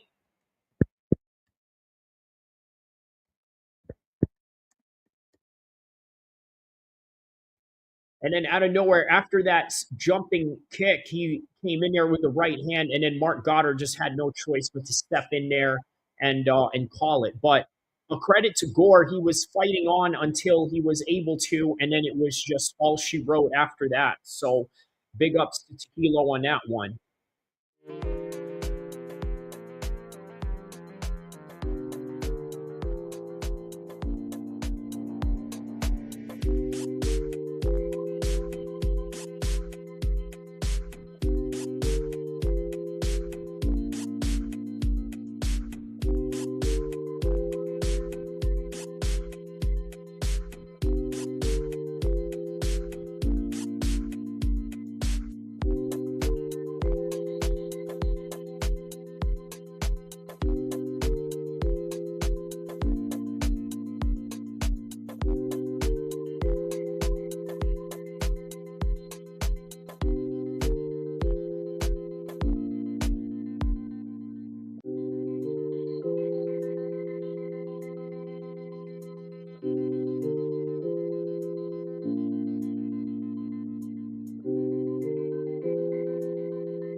All right, here we go. Round number 1.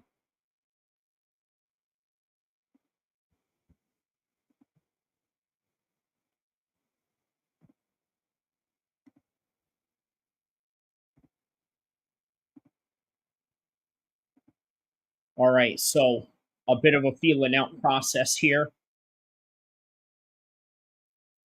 Sumudaerji, a very tall flyweight.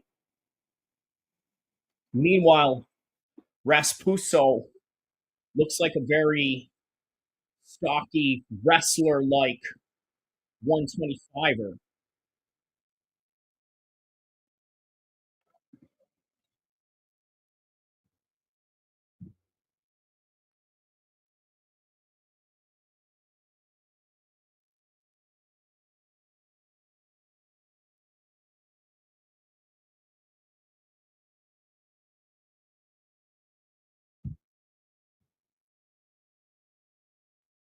All right. So again, still a little bit of a feeling out process. We're just over 60 seconds into the first round.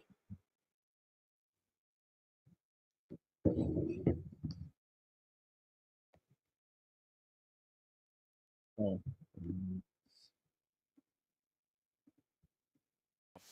All right, now we got the mic on.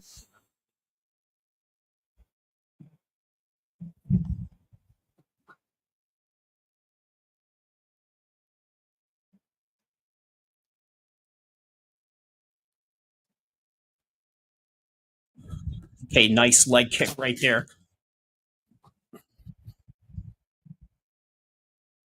Sumudaerji. Okay, that's the best way to pronounce his name, Sumudaerji.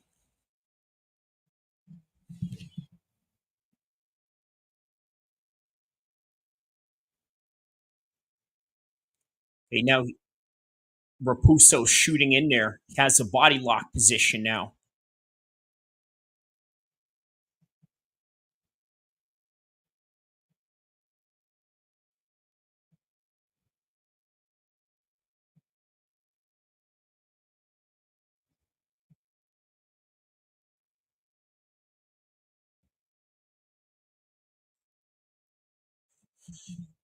All right, so Sumudaerji is maintaining distance right here. Nice high kick right there on the part of Sumudaerji.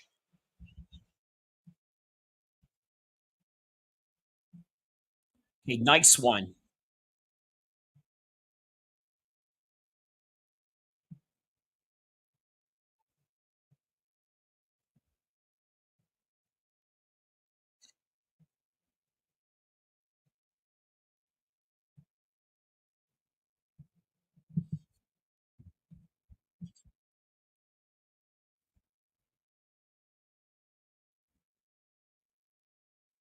Oh, wow. Nice swing right there by Raposo.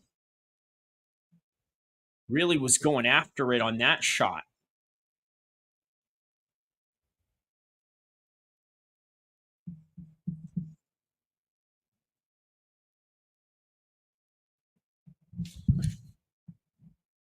Yeah, he's trying to hurt him with that leg kick right there.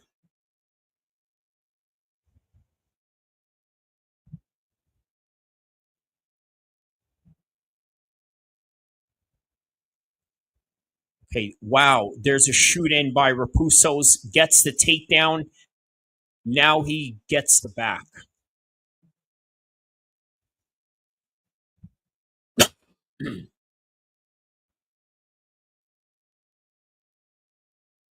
Oh, nice little scrambles right here by Sumudaerji.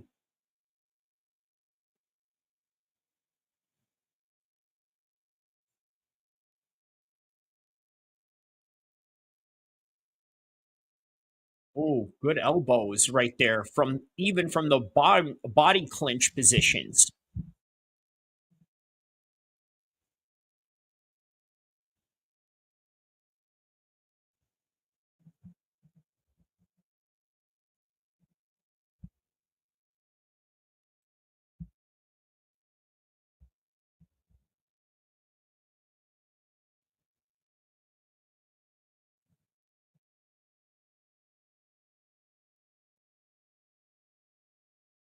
All right, so he really did a good job of maintaining the clinch positions right there on the part of Raposo.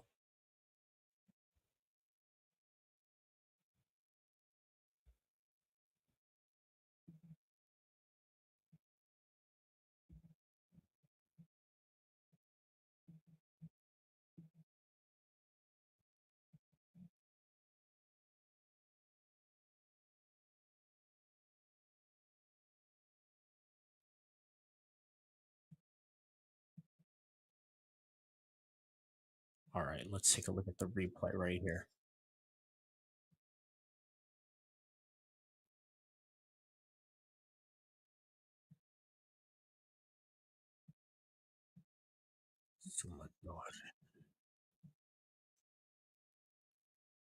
Wow, yeah, it was a very good takedown right there.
Okay, so there's some good exchanges between them right now.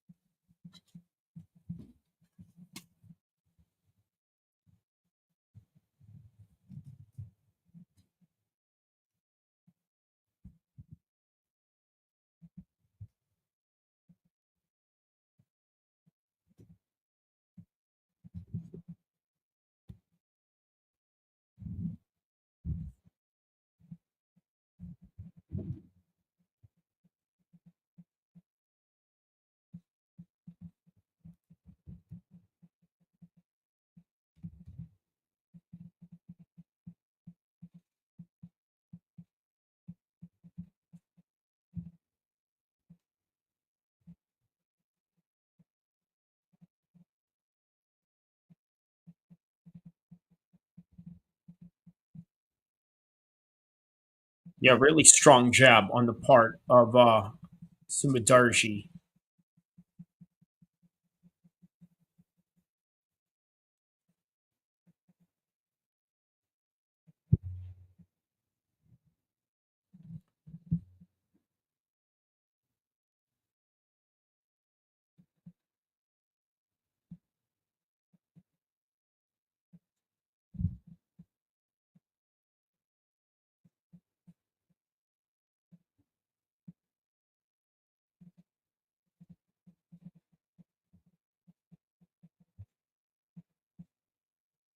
Oh wow, he just rocked Sumudaerji right there, but then Sumudaerji gets up and then he threw the signal saying no, no, no, no, no. As in sort of defying that good shot.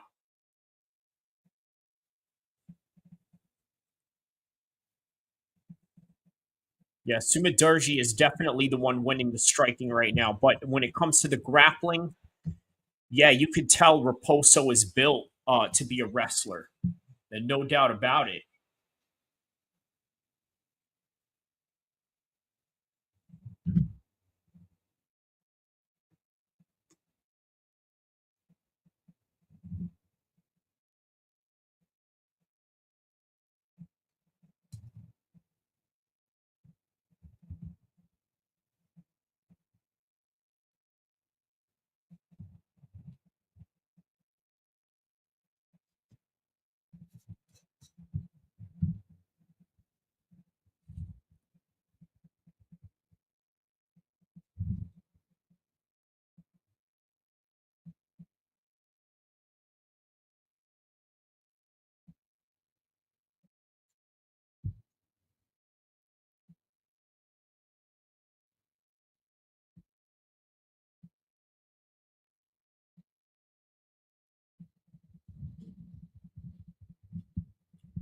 All right. So about less than a minute left into round number 2. And I'm going to have to say, man, anybody is winning this fight right now.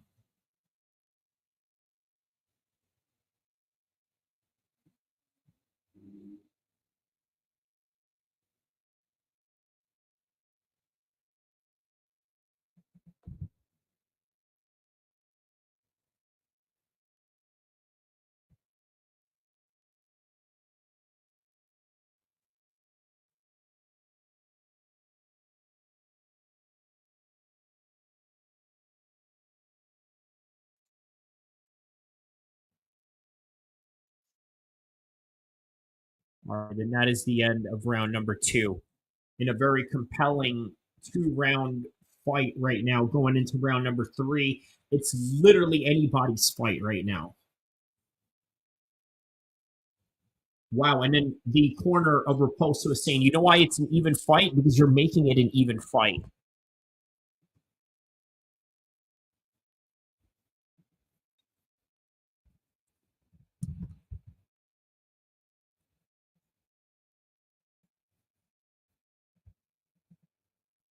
They're telling Mitch he has the best job in the world right now. Go out there and have fun. He said, put that stuff together right now.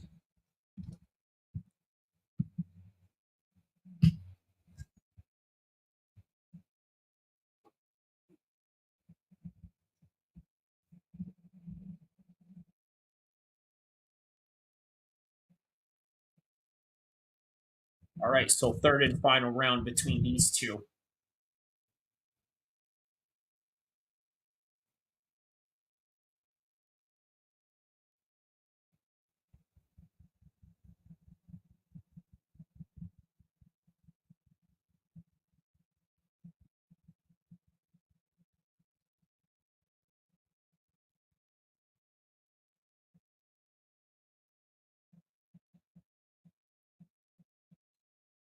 All right, but at this point, it's anybody's fight right now. Personally, I have it for Raposo only because he has enough striking.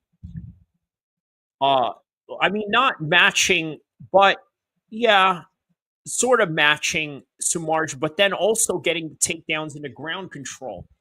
Now that's big, but that has to translate into judges' decision as the fight goes on. And given the trajectory of these two right now, it's given that any one of these guys can take each other to a decision at this point.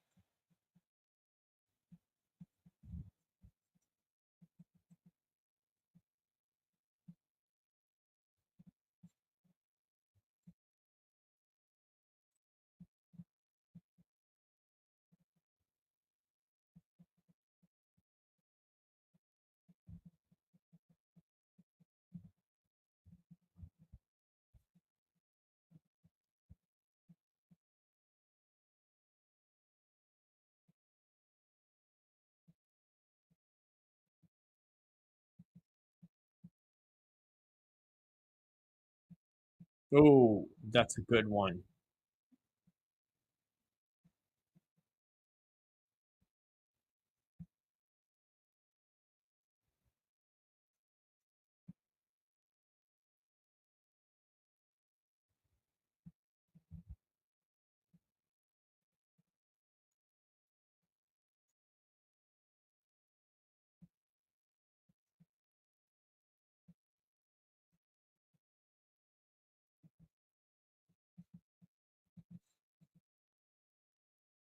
All right. There it is. Low kick right there by Sumudaerji. Oh, he's complaining of something that is low, but wasn't really. And then the crowd is reacting to it in displeasement.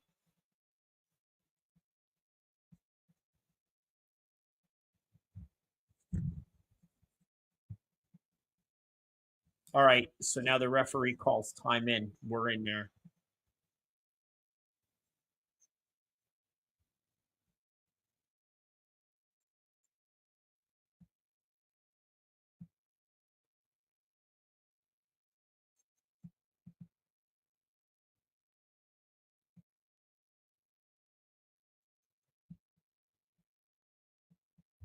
All right, so now Raposo is circling right around.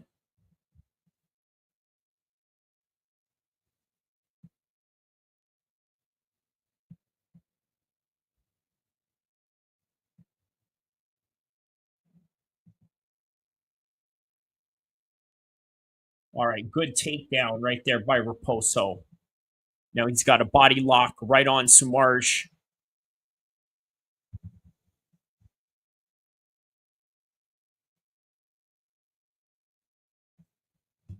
That's right. Sumudaerji, team alpha male dude.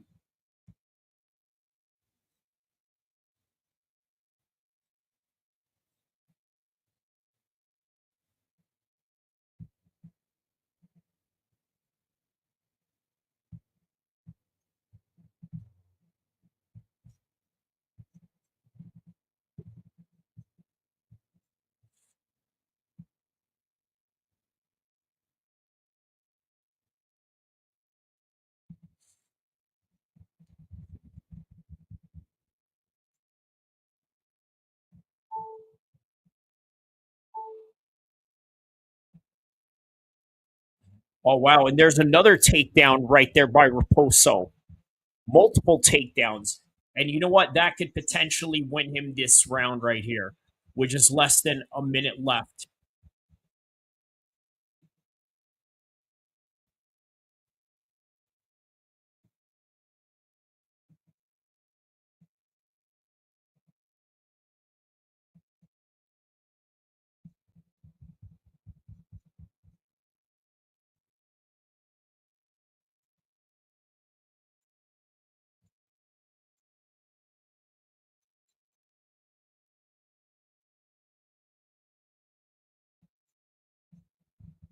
Oh, nice knee right there. Yeah, this is going to be a very difficult fight to judge for sure. All right, and the most difficult fight to judge, to score in the whole entire card. Here we go. We're going to find out the winner.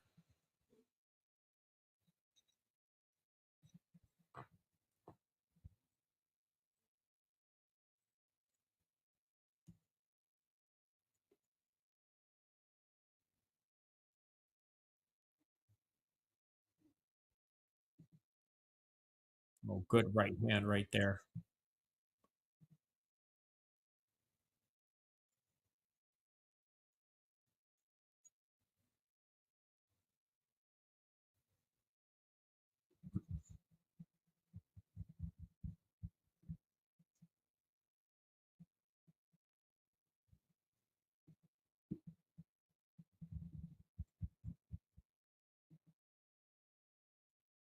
All right, here we go. Let us find out the winner of this fight.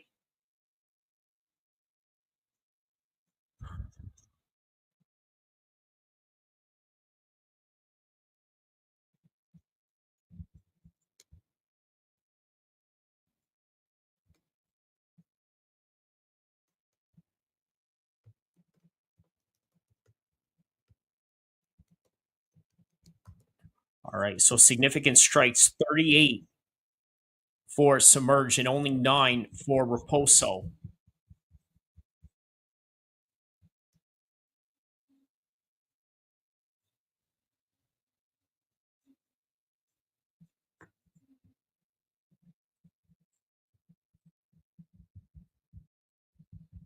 All right, so yeah, Bruce Buffer sort of taking a little bit of his time before announcing the card right there. The judges already had it prepared. It was Bruce Buffer that was not prepared. So, yeah, here we go. Let's find out. A little bit of a rare occurrence in the fight game, at least behind the scenes.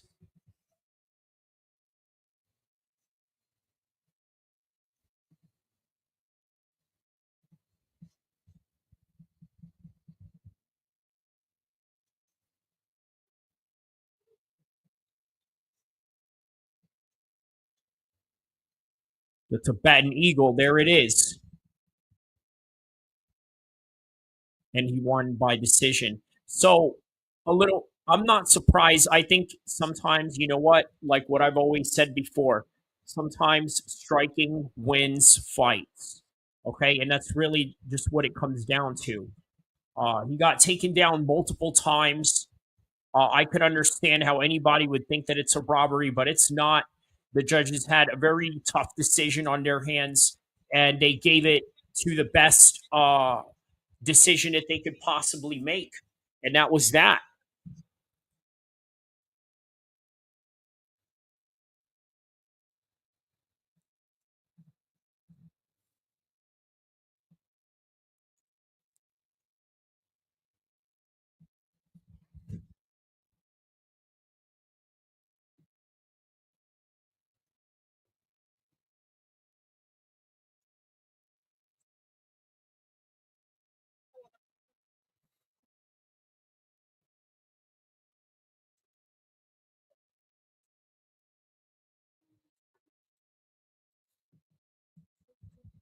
All right, yeah. So he's just speaking in his native language right now, and we're just waiting for the translator to translate it.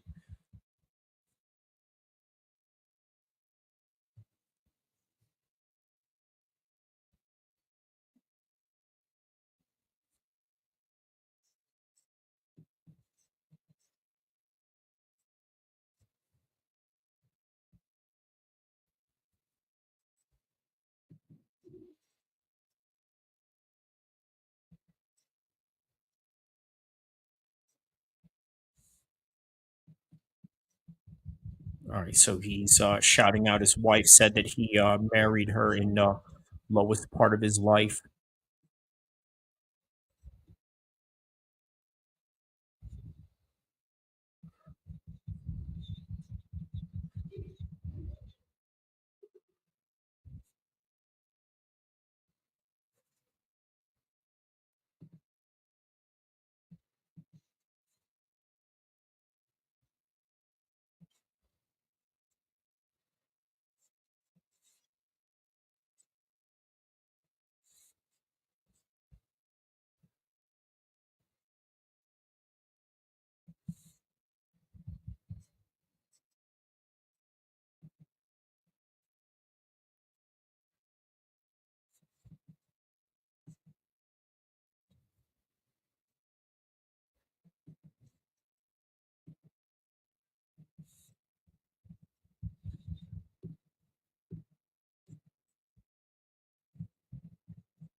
All right.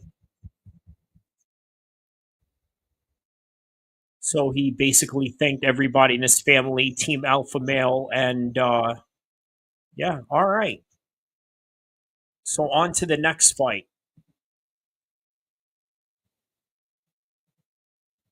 Cedric Dumas versus Michał Oleksiejczuk.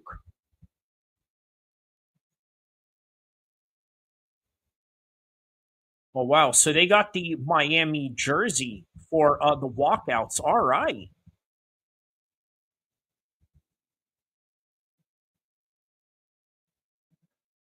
The Miami soccer jerseys, I believe. I believe that's the same team that Lionel Messi plays for, if I'm not mistaken.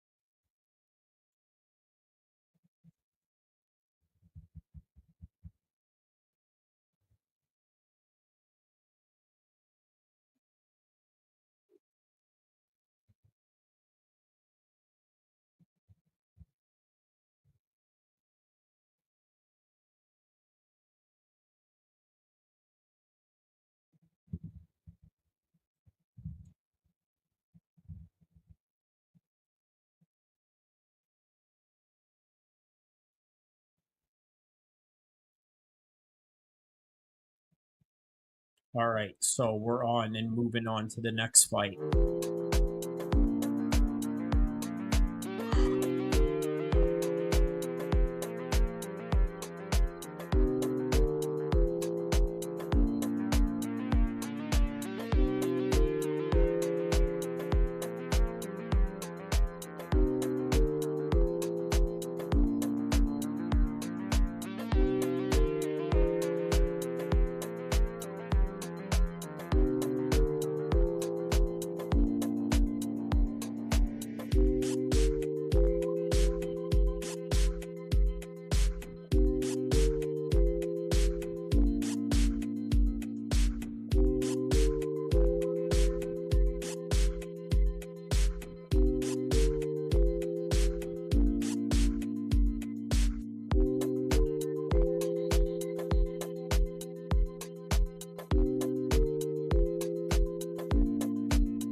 All right, so Oleksiejczuk is walking out to the cage right now.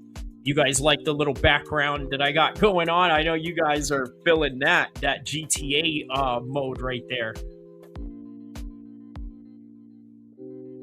All right, so here we go. All right. 4 hours and 53 minutes into the live stream. Cedric Dumas versus Michał Oleksiejczuk. Here we go. Officially stamped right in. Boom. Okay. So, as you know, Cedric Dumas was set to fight that 4 extra guy. But for those of you that have been following LA gang culture, all those rolling 60s guys have been getting indictments. The rolling 40s guy, 4 extra, the guy that was supposed to fight Cedric Dumas. Matter of fact, let me see if I can pull it up real quick. Here it is right here.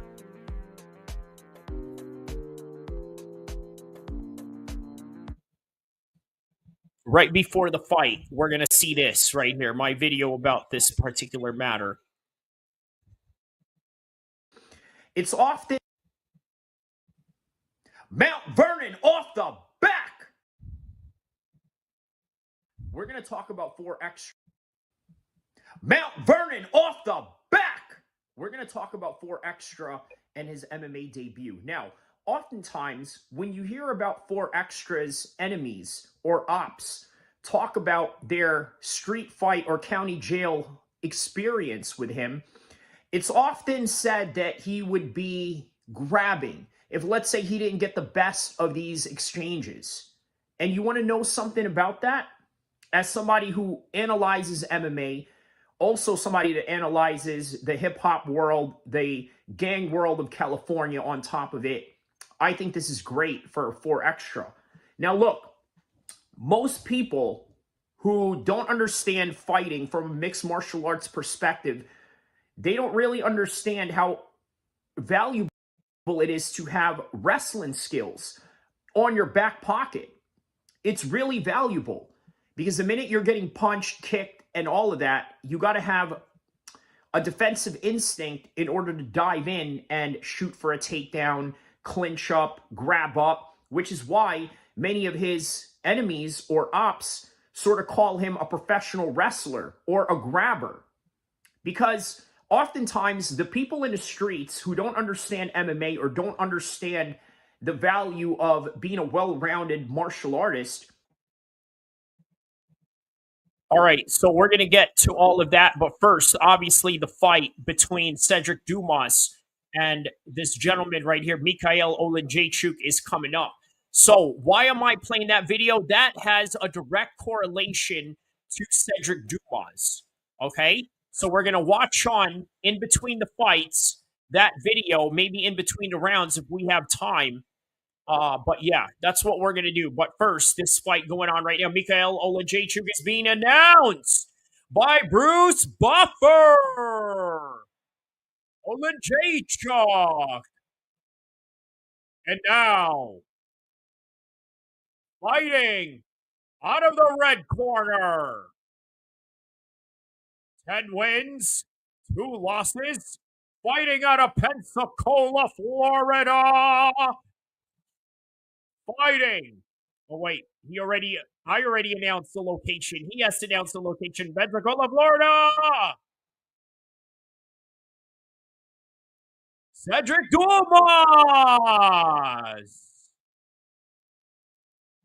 And the referee in charge is Mark Goddard, the supporter of the EU, according to Colby Covington, and depending on who you ask. All right, here we go. Ladies and gentlemen, they're about to fight. Yeah. All right, round 1. All right, round 1. Oh, nice head kick right there by Cedric Dumas. Circling around. Nice one. There's another high head kick that he follows up with. So there it is, another one, man. He's kick heavy tonight, especially on the top. Really looking for that top, head kick.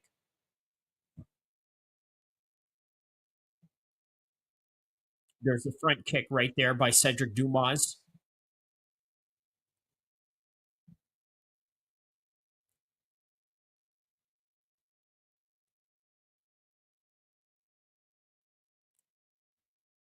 All right, so now circling around, doing great front kicks. And by the way, doing a very good job of circling right around, right? Look, really good circling around of Cedric Dumas here.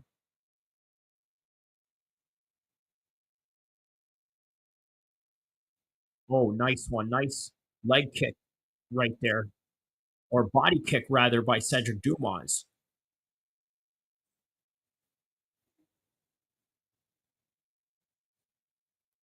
Oh, wow.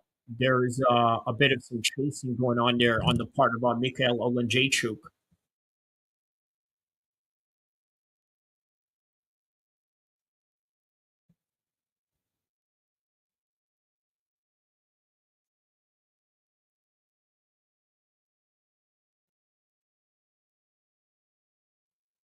Oh, man. Oleksiejczuk is really going for these hard shots right here.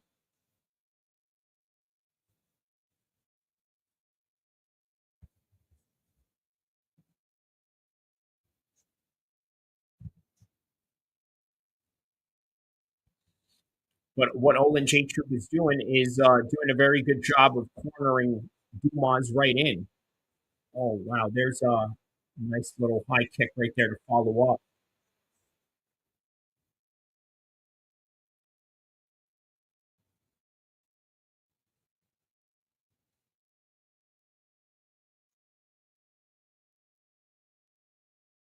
Oh, wow. Cedric Dumas just got rocked right there out of nowhere. And there it is, man. He's trying to go for the finish right here. Wow. Wow. Dumas has to fight back. Oh, they're going to stop this fight. Wow, wow. That's it. That's it. Wow, that's it. That is it. That is it. He called the fight right there. That was a great finish right there. So he rocked him. He ground and pounded him. Mark Goddard gave him a chance to get up, and he couldn't do it.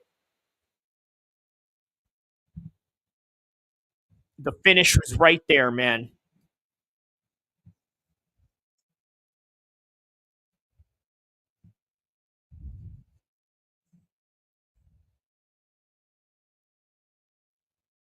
Wow, just the significant strikes and the consecutive strikes stopped this fight right here.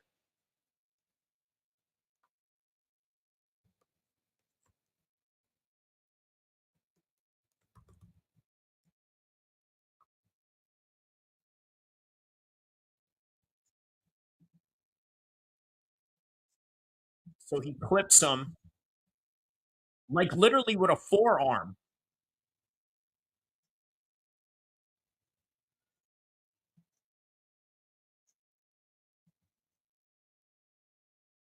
Wow, he hit him with his forearm, man.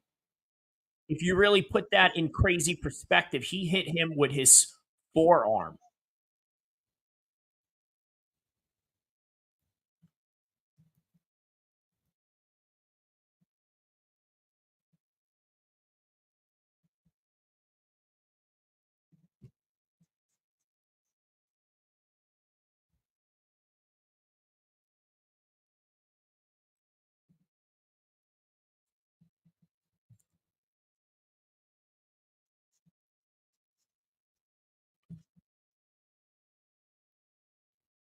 All right, so 2 minutes, 49 seconds of the very first round.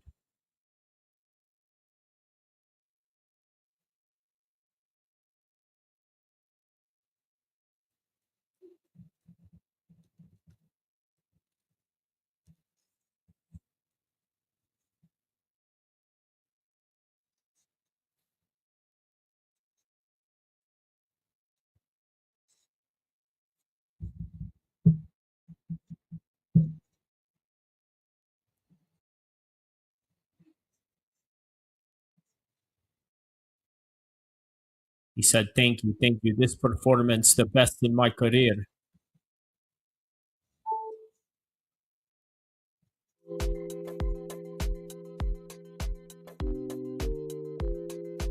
He says, I am very grateful for my coaches in Brazil.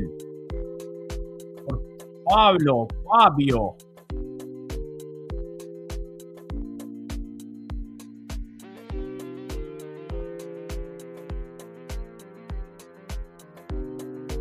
Oh wow, former opponent and now a training partner. That's crazy.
All right, so there's Aiden Ross, Wyatt Hendrickson right there.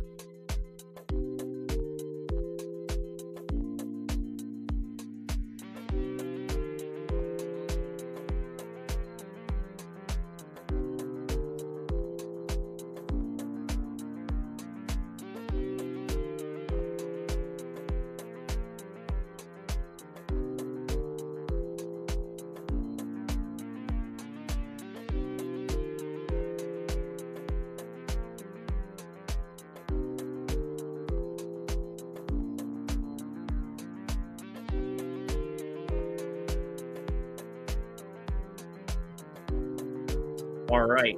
So the next fight we got coming up is what? Darren Elkins versus Julian Erosa. There's another banger of a fight right there. Both of these guys are definitely going to come forward and swing for the fences for sure.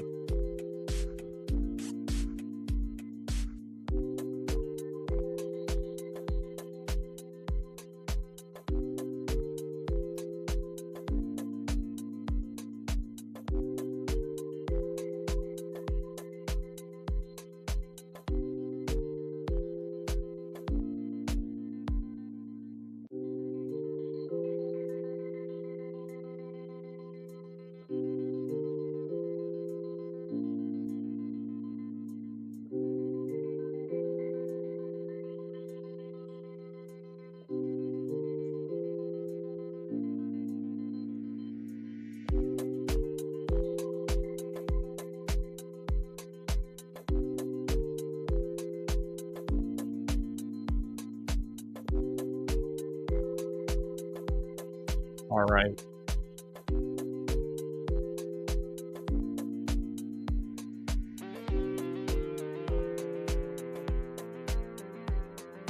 Okay, well, going back to the video I was showing you earlier.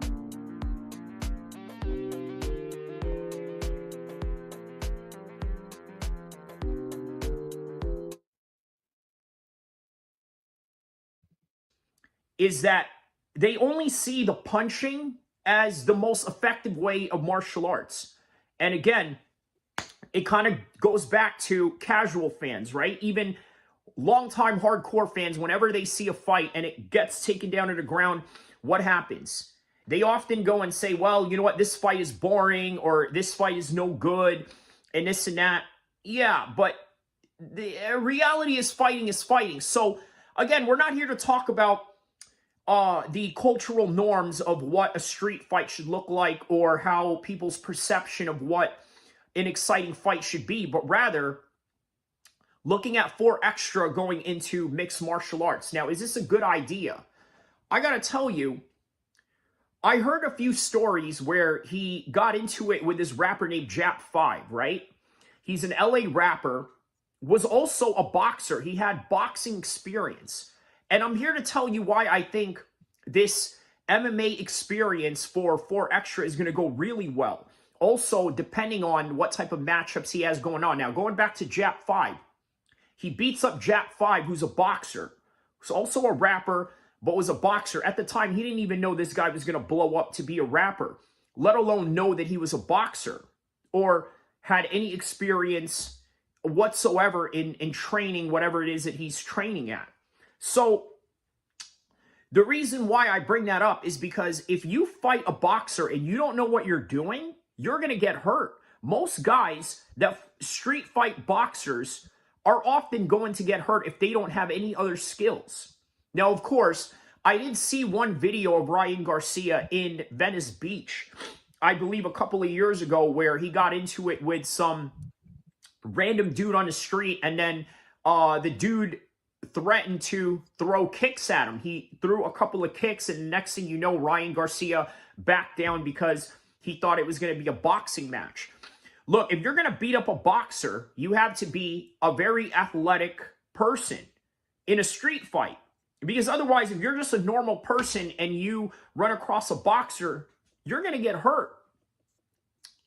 Not 4 Extra. According to the stories that we've heard, obviously, these are street fights that have no videos attached to it in any kind of degree. Although he did have an audio where he was beating on someone and he had basically recorded this person screaming for mercy, right? And then on top of that, just sort of insulting him using his own gang vernaculars, right? The opposition I'm talking about. So, will he do good? I think he will, because it really is going to depend on the matchup, right? Now, I do hear that he's trying to fight UFC roster member right now, Sedriques Dumas. Sedriques Dumas fights out of Florida.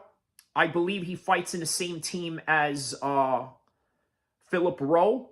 You know, the Fresh Prince, Philip Rowe. So he's from that squad. He's a very good fighter, at least for a UFC level right now. Obviously, Sedriques Dumas right now is not a top 15. He's not a top 10 fighter, but he's making his way up there, and he's obviously skilled enough to really do serious damage to this guy. Now, look, WAC 100 mentioned something to the effect that, hey, listen, I don't want you fighting this guy in MMA. There's just a lot going on. He says, well, what are you talking about? This is literally what I do.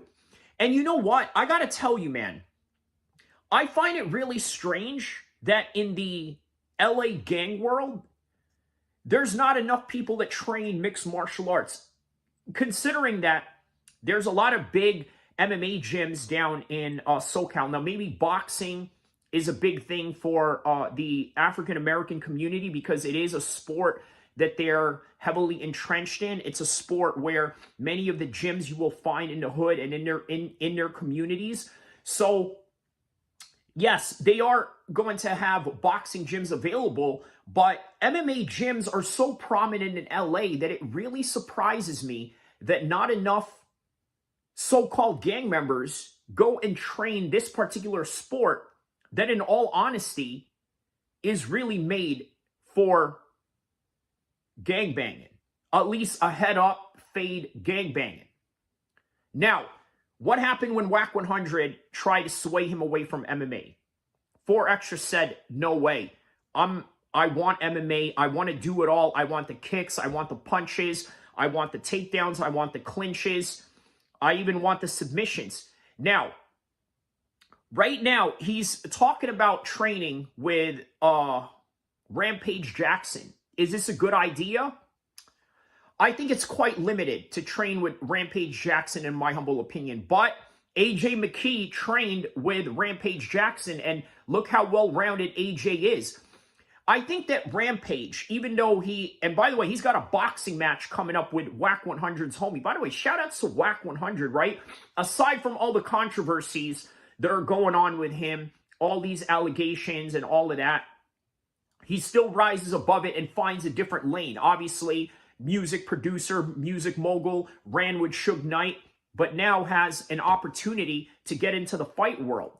With 4 extras and with Christopher Lovejoy 600, who's a Rolling 60s Crip, who also fought boxing under the Eddie Hearn Matchroom banner.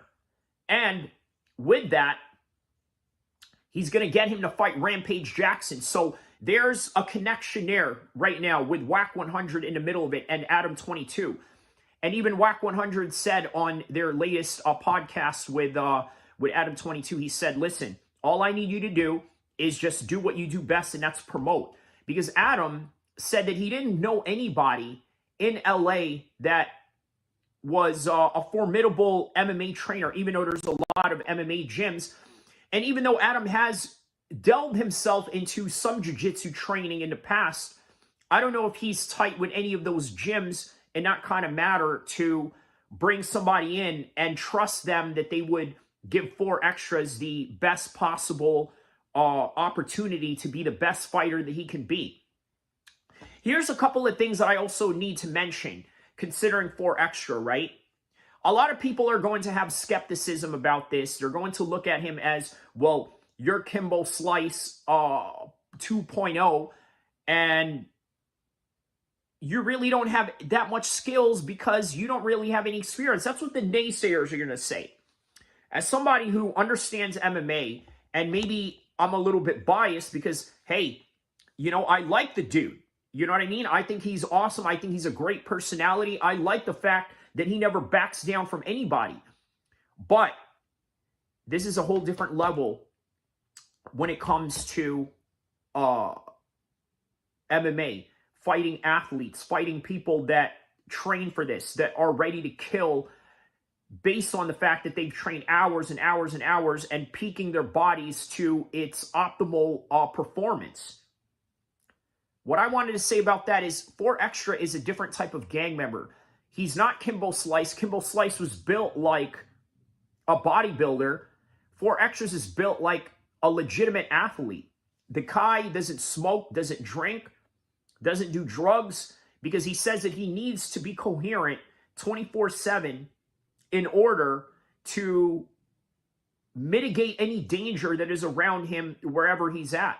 So already he's got a good basis behind him.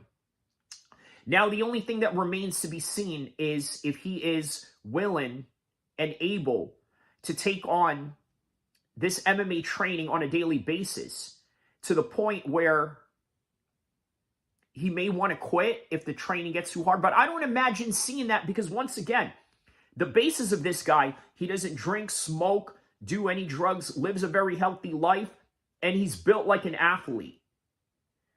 Kimbo Slice was a bodybuilder who fought people in the streets. 4 Extras is a gang member who got into a lot of fights with people in a very unlimited fashion, meaning that they could either punch you, kick you, basically MMA. So what I'm saying is this, to the conclusion of this video. Do I think that he's going to have a very good MMA career? I think so, if you have the right set of opponents set up. Okay? I don't think Sedriques Dumas would be a good idea, but then again, you never know. You don't know what this guy is capable of. For all we know, we could be looking at a new Francis Ngannou. But again, you never know. That's why they call it the theater of the unknown, right? That's what makes all of this fight stuff entertaining, because you never know what's going to happen. Don't forget to like and subscribe. I'll see you.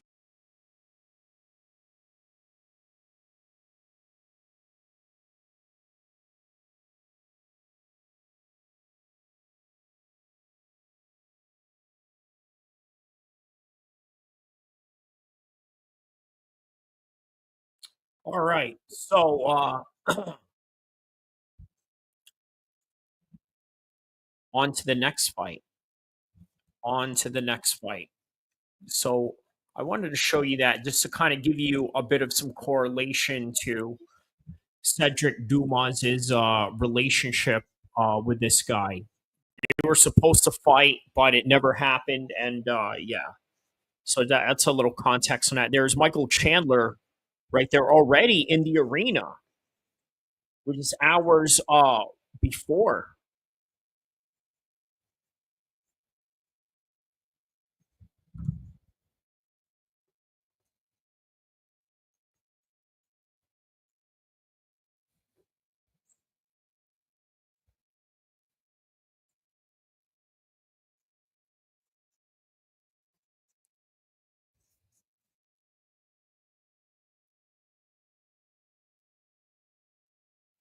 All right, there's Dustin Poirier as part of the broadcast team. Obviously brought to you by the tourism guide of Southern Florida, which is Miami.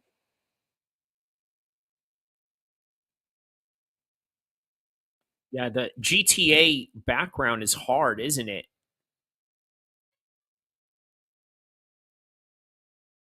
Tonight, South Beach will be alive and kicking.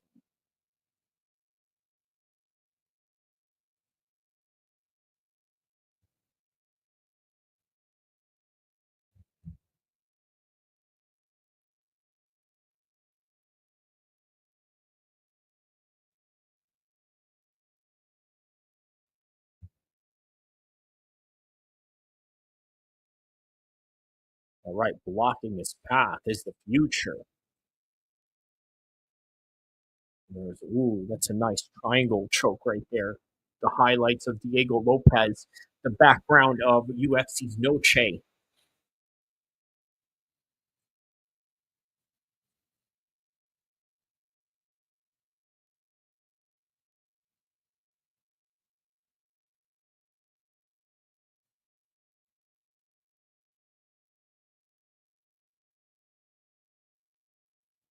The Hawaiian Force. Dan Ige.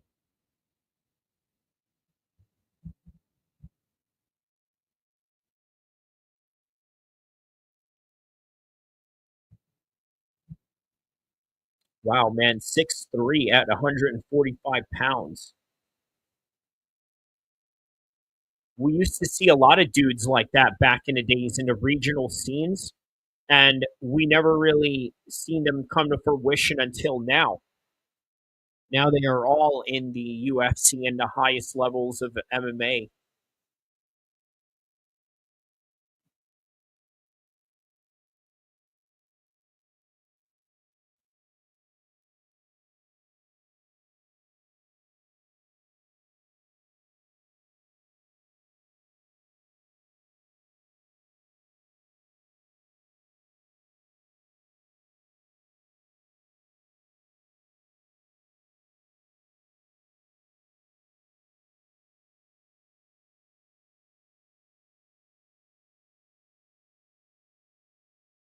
All right. UFC Miami starts right now. The early prelims. Or what prelims would this be considered? No, that's the early prelims. This is the prelims. Right.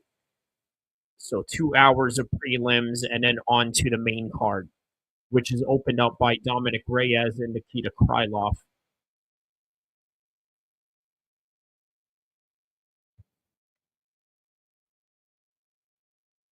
And of course, headlined by Paddy Pimblett and Michael Chandler. Main evented by and headlined by Diego Lopes and Volkanovski. Will he be able to do it tonight? Me, personally, I don't think so. I think this is Diego Lopes' night. But again, you know what's beautiful about tonight? These two, Michael Chandler and Volkanovski, could prove to us, hey, you know what? Maybe sometimes it is the skills and experience that wins it all. And that's one of the greatest lessons can learn tonight. Or we can learn that, you know what? Maybe we just need to move on from the old dogs. Or maybe it'll be a combination of both. And that is the beauty of seeing the theater of the unknown, in which we are embarking on and seeing.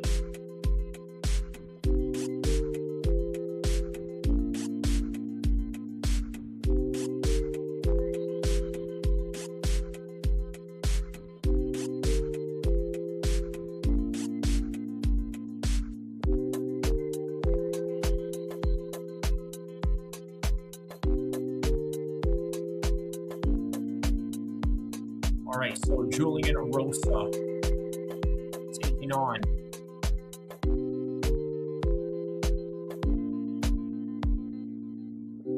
Darren. Elkins is coming up next.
All right, here we go. Darren Elkins walking out into the cage right now.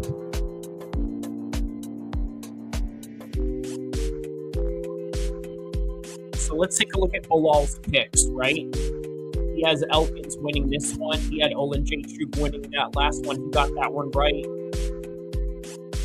Sumudaerji got that one correct. He got Gore wrong. And he got the Cowan fight wrong. All right.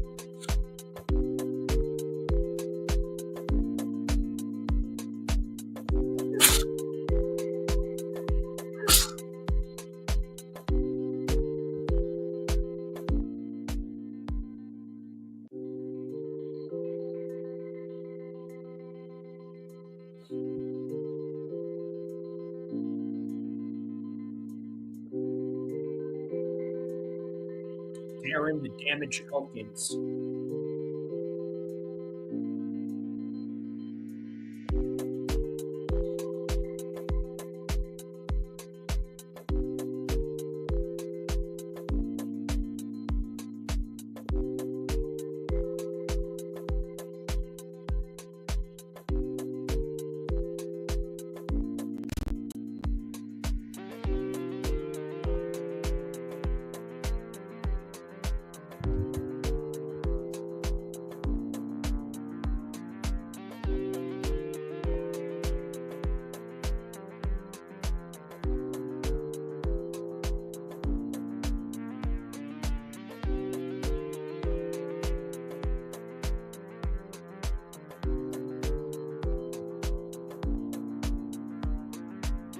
All right, 40-year-old Darren Elkin, 35, 6 feet versus 5'10".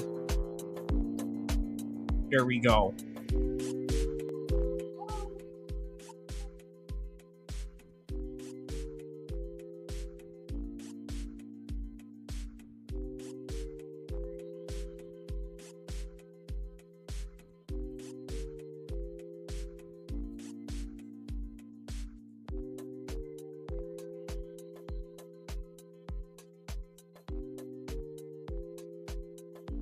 All right, so Julian Erosa is being announced first.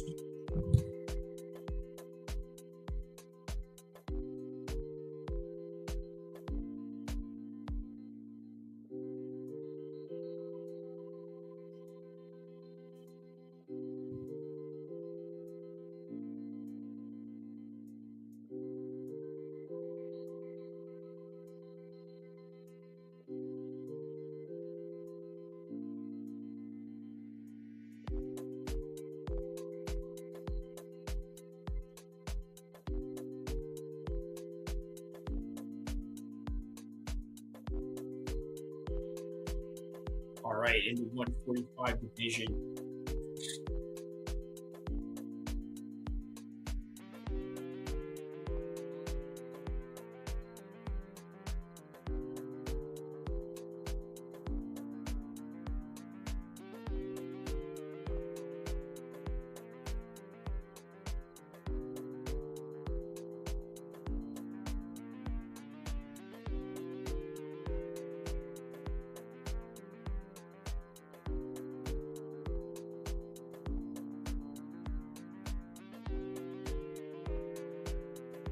All right, round one.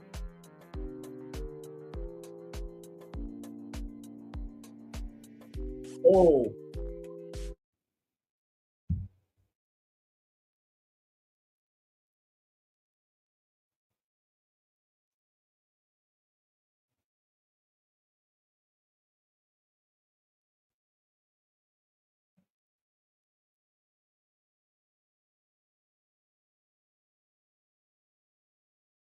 Oh, wow. Good single leg right here by Elkins.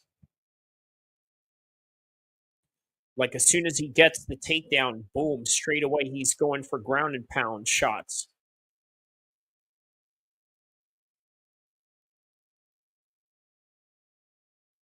And Erosa's doing some nice elbows from the bottom, very Tony Ferguson-esque like.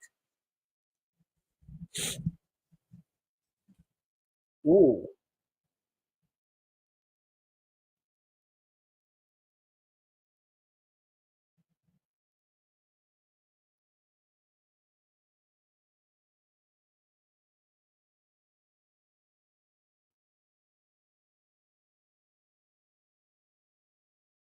Yeah, Elkins is putting himself in cruise control at the moment.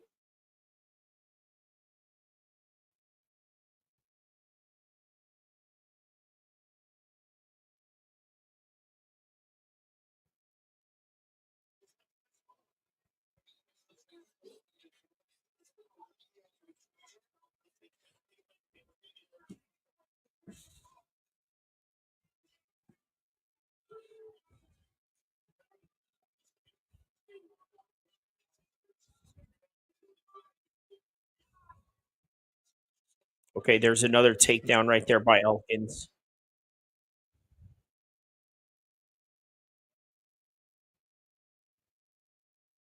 And now he's sprawling on him. Boom. Good shots right there.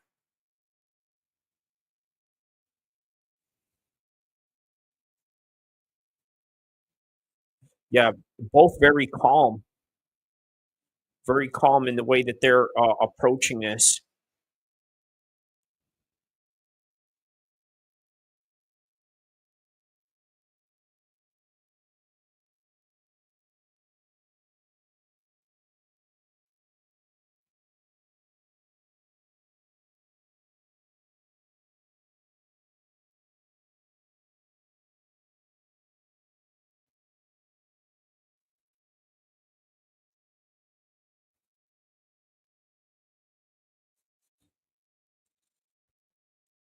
Whoa. He rocks him on that one.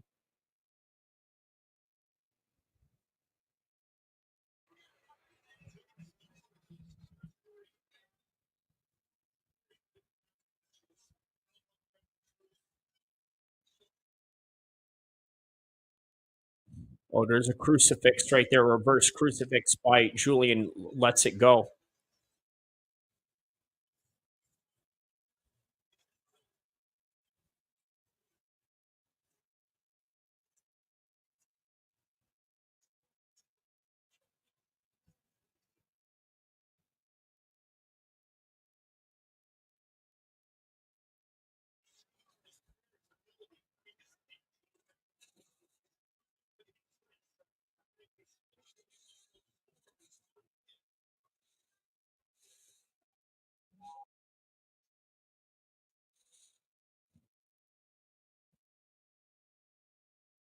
Oh, there's a nice up knee right there. Oh, he's about to finish Elkins right now. He's about to finish Elkins. He's hammer fisting him right now. Okay, that is it. That is it. He finished Darren Elkins right there.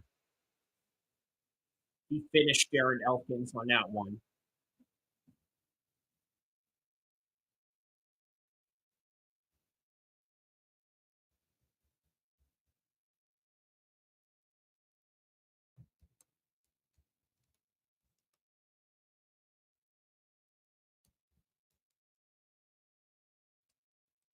Wow.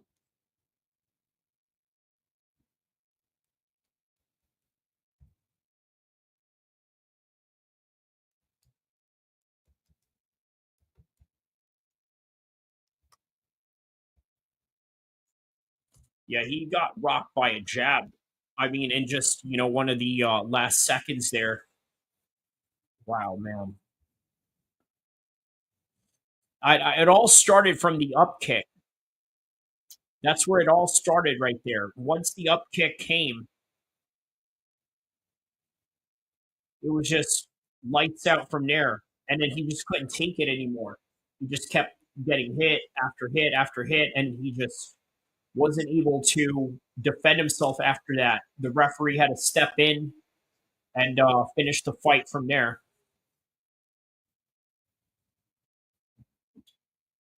Man, kudos to Julian Erosa for seeing the finish right there.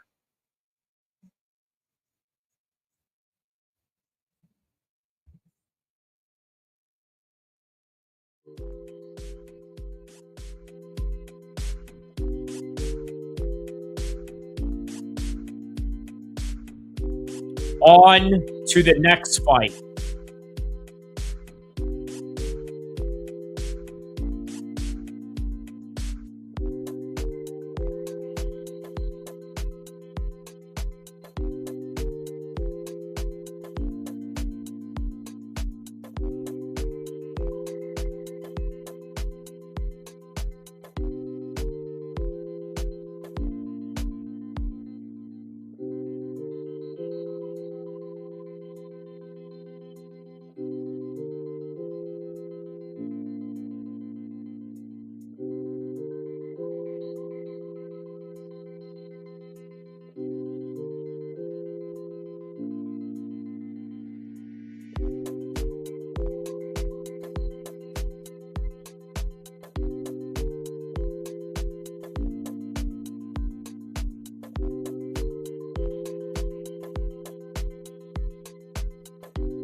All right, man. Do you know who we have next? We got Chase Hooper and Miller coming up.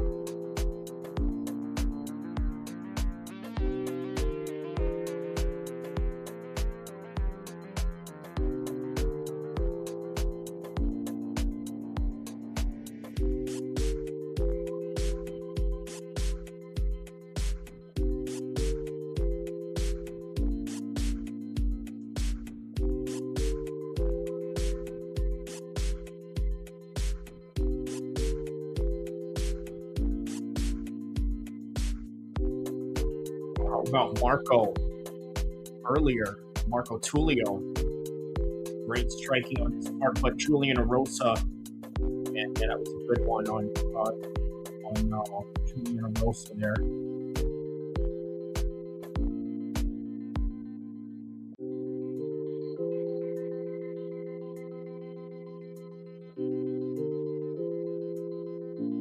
There's Moicano right there, and Swanson.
All right, so in moments we have Chase Hooper and Jim Miller coming up.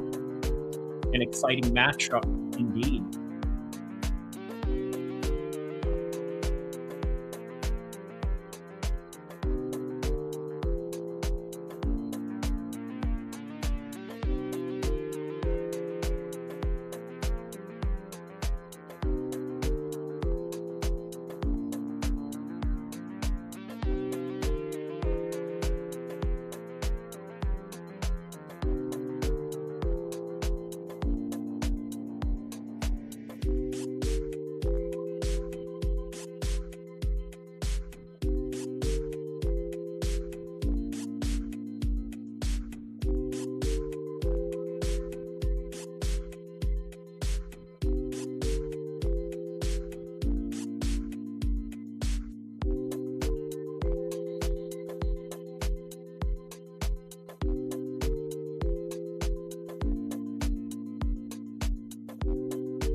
All right, so on to the next fight we go.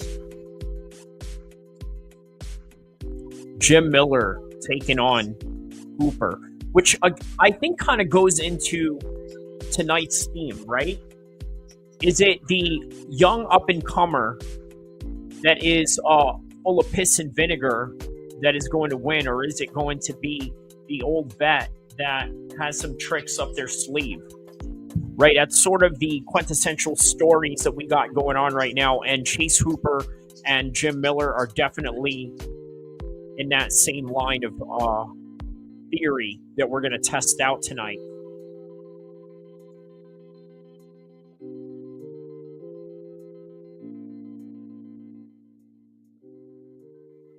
All right, so we just now await their entrance into the cage.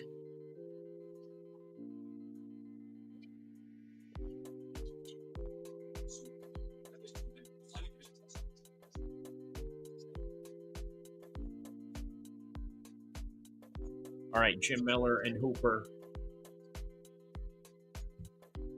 ready to go at it.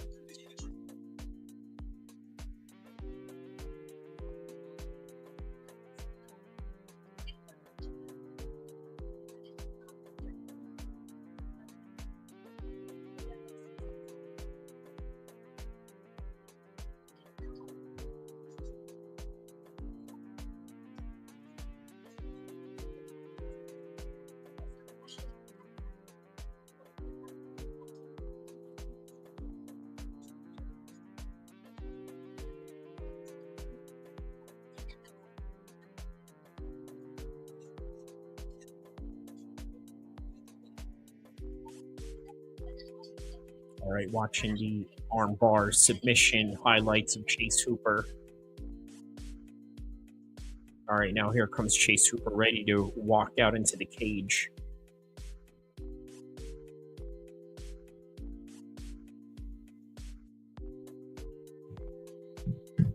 All right, Chase Hooper now walking out of the cage.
All right, Jim Miller walking out to the cage right now.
Amazing. Good scramble between them. Hooper rocked him that one time, and now they've been in a scramble exchange with each other right now. With, by the way, Chase Hooper initiating the shot. He's got his back.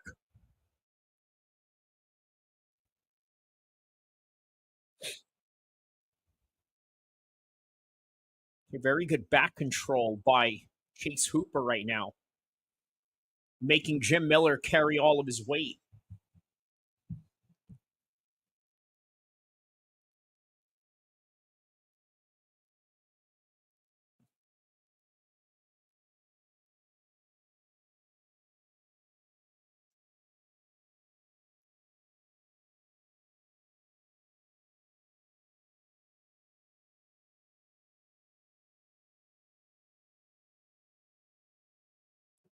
Yeah, doing a very good job right now.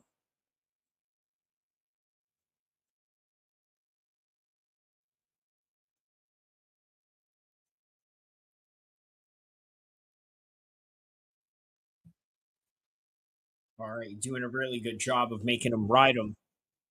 No Diddy.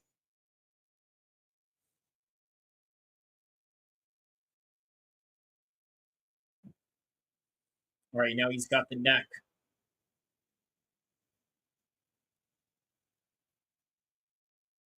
Okay, there it is. Now he's looking for it. But good job on Jim Miller to kind of ward it off away from him.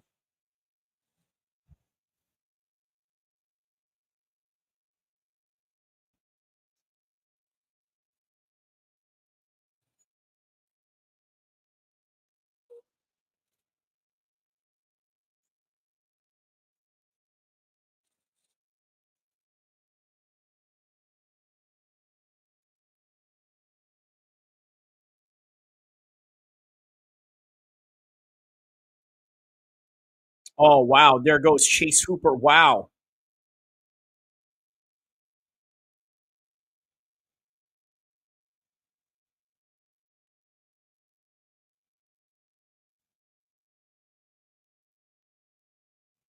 All right, 10 seconds into round number one.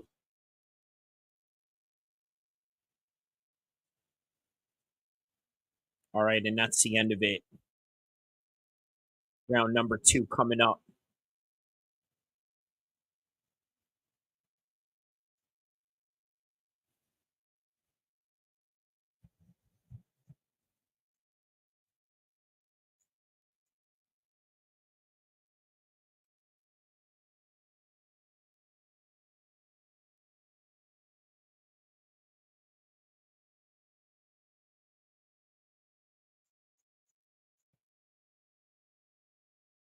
All right, Chase Hooper's corner is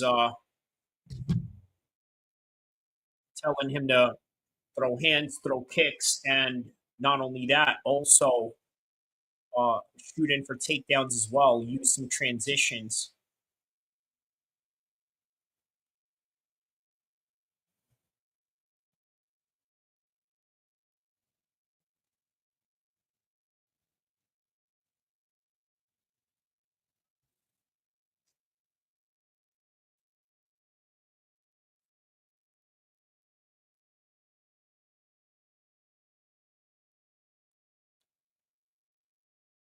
All right, here we go, round two.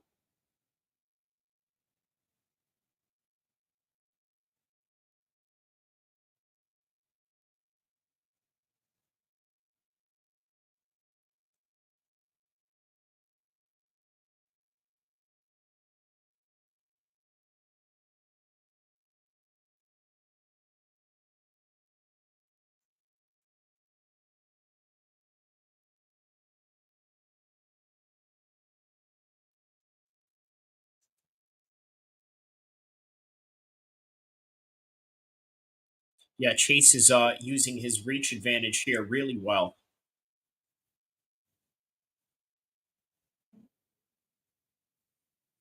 Doing exactly what his corner has asked him to do.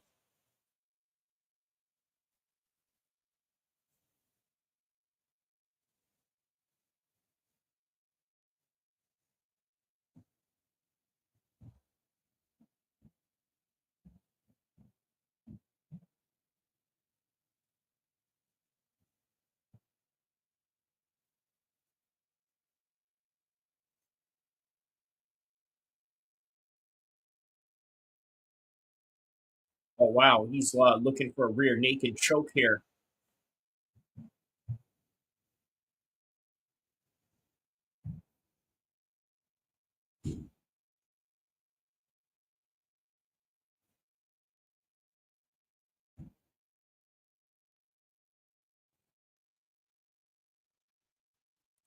Okay, now he's trying to get Jim Miller up out of here right now. He's going for a rear naked choke. But he's going to try to make him carry his weight first.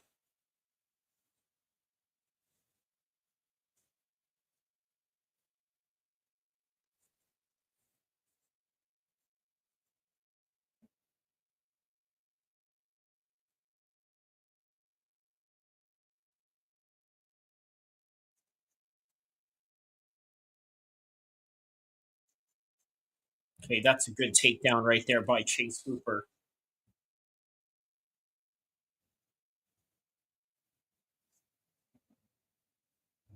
Right into side control.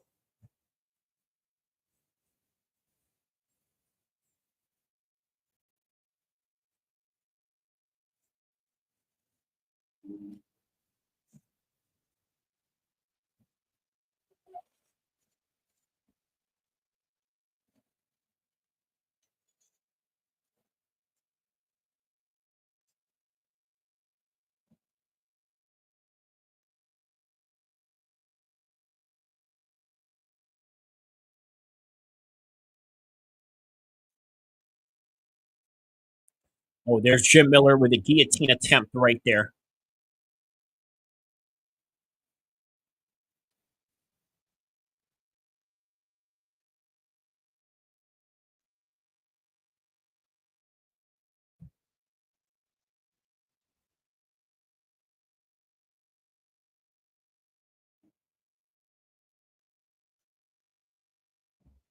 Yeah, really good ground control by Chase Hooper right here in the second round.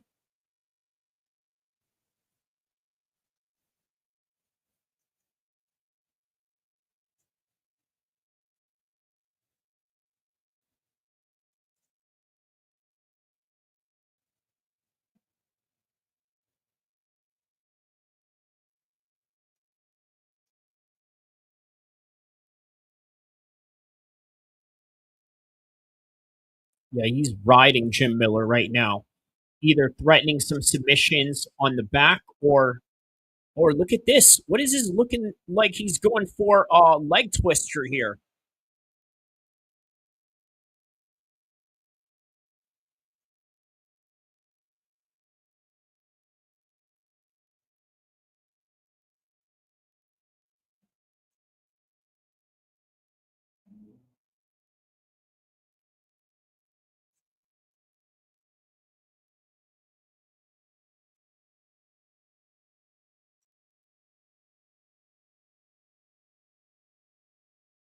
Oh, wow, man. Yeah, very strange position right here, but only like 10 seconds left.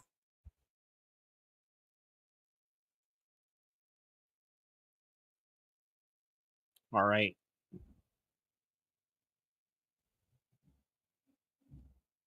What an interesting moment right there.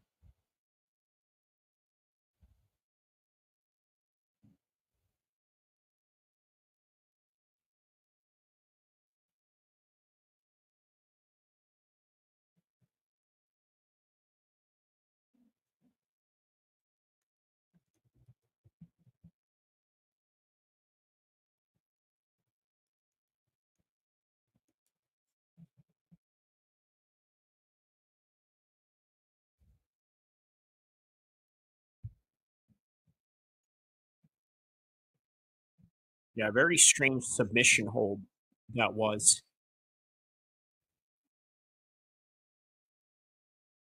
All right, last round.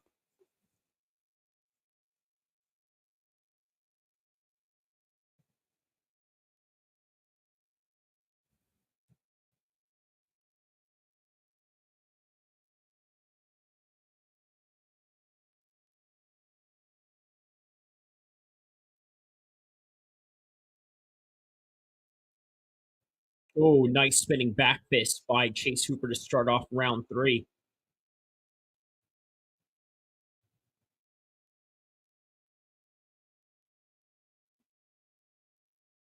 Oh, good transitions by Chase Hooper here. He goes and shoots in, then goes for a.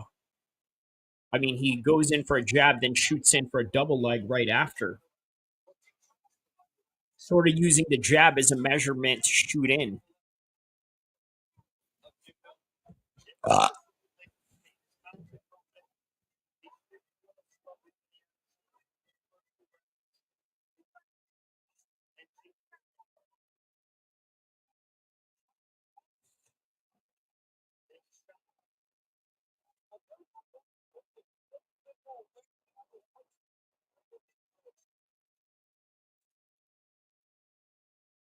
All right, now Hooper takes him down again.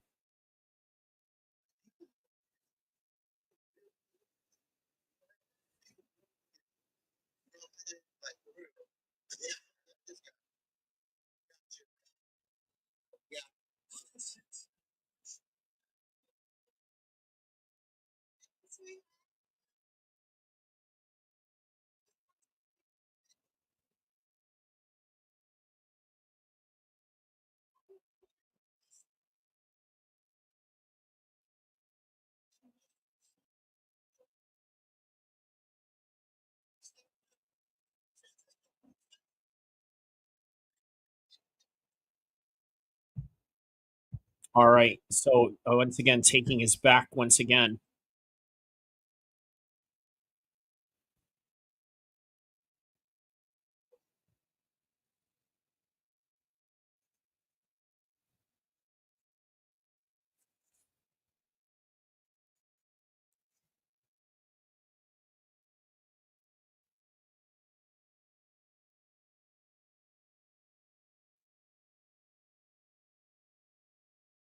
As he's looking for a heel hook here.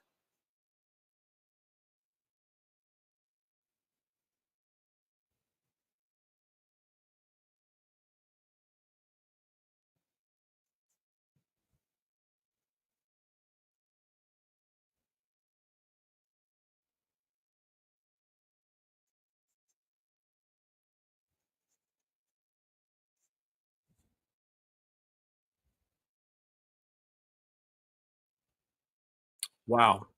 Very interesting grappling exchanges between these two.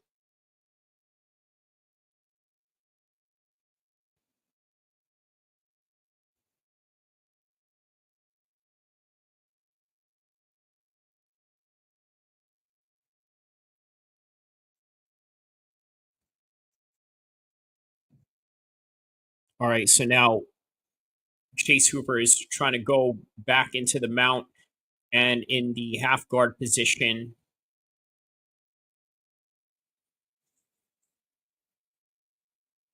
I mean, just great constant submission attempts by Chase Hooper here.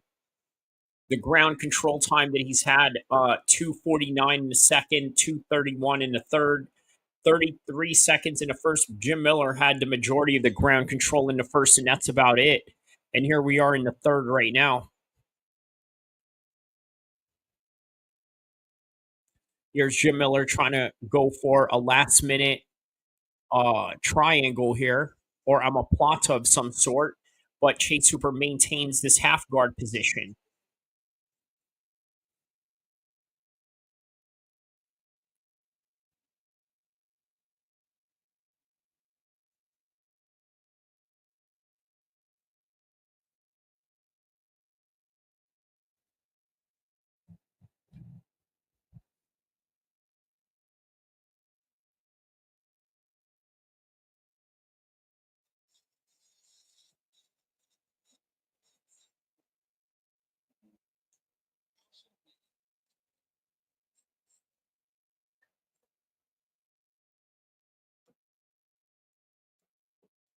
All right, and Chase Hooper looks like he's going to finish with total ground control in this one.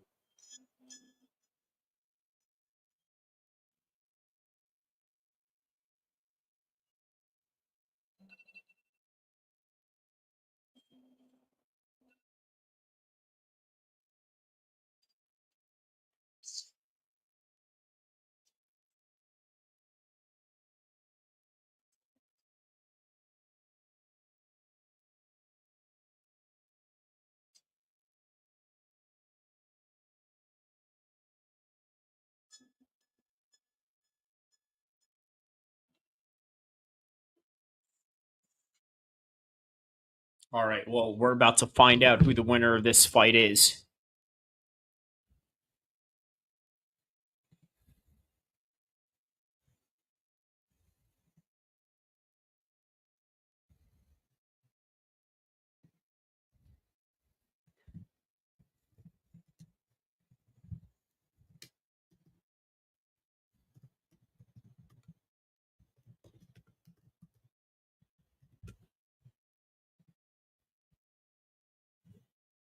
All right, and we're going to find out the winner of this one. So the majority of the ground control on this one was obviously by Chase Hooper.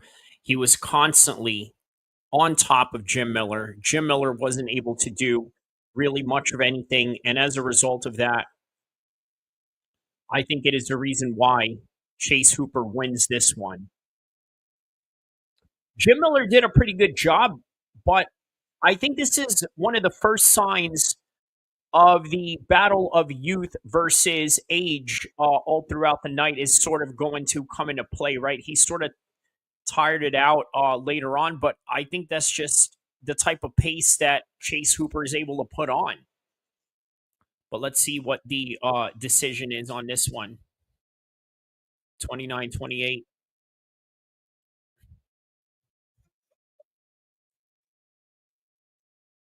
Well, there it is. Chase Hooper takes the decision based on the ground control time and the great strikes as well. He really used the strikes very well into this fight, and it's on to the next fight from here.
unfriending the gym of Khabib.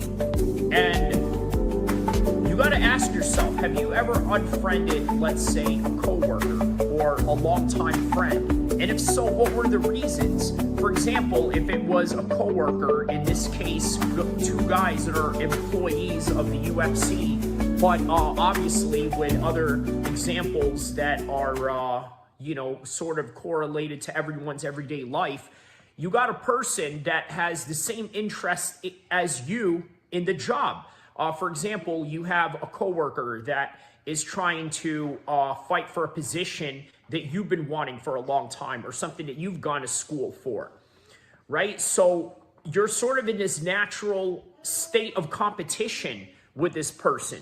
Now, what brings that in mind is the fact that Belal Muhammad and Islam are both world champions, but Islam Makhachev is chasing greatness. Now, why is it that he's perhaps refusing a fight with Ilia Topuria? And again, we don't know a lot of what's going on yet. And also, is Belal Muhammad really set to fight Islam Makhachev if, let's say, even Islam Makhachev was to win, or I'm sorry, if Belal Muhammad was to win against JDM?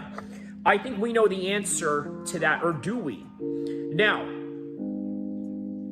we don't think for now that Belal Muhammad is going to fight Islam Makhachev in any kind of way.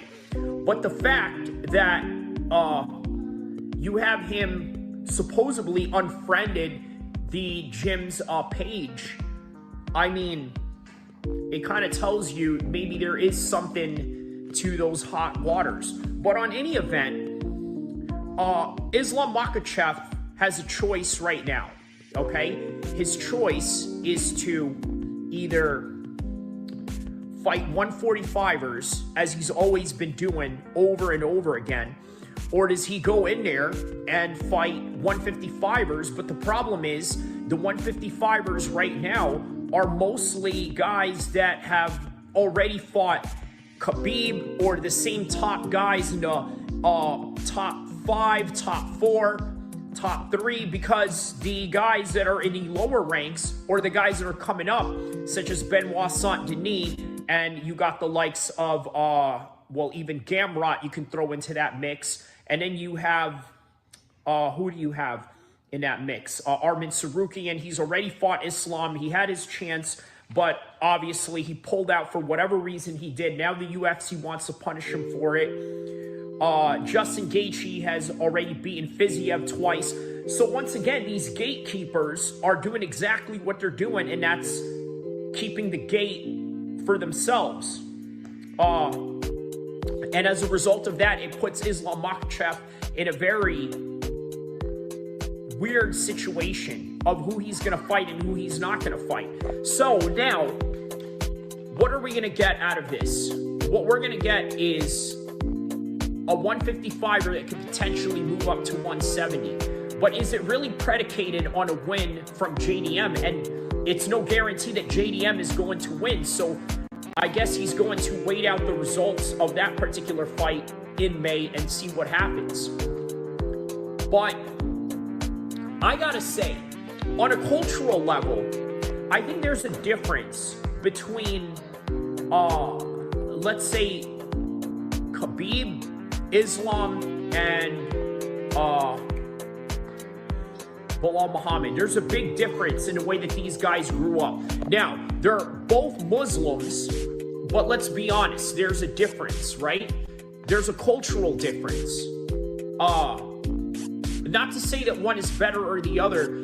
There's just some things that the Dagestanis won't do, as opposed to, let's say, what Belal Muhammad does. For example, you look at Belal Muhammad, he wears chains, right? He wears stuff that rappers would wear, but that's not something that you would really see out of Khabib. So there's a cultural difference there. Now, does that constitute them being enemies in any kind of way? No, obviously not. These are Muslim brothers. These guys have helped each other win titles back to back, and as a result, them fighting each other seems, I mean, honestly, it seems unlikely, but you know what?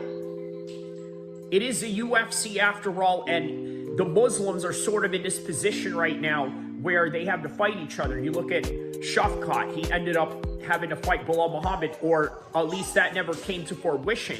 And then what else? You have Islam Makhachev on top, Ankalaev on top, and eventually, man, yeah, they all had to fight each other, right? Even Fiziev, if he was going to move up, they all had to fight each other. But by the end of the day, it is just a lack of choices that not only Bilal Muhammad has, but Islam Makhachev that may perhaps invite this particular scenario of them.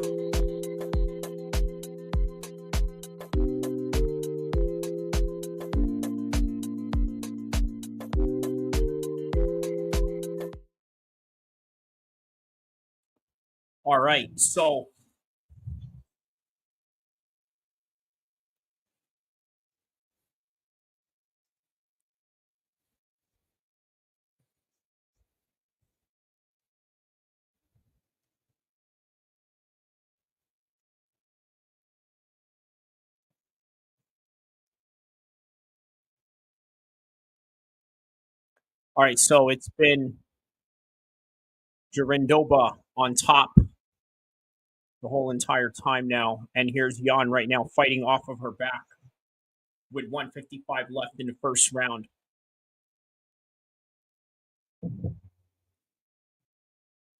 By the way, just right after this fight, every fight is going to be extremely compelling.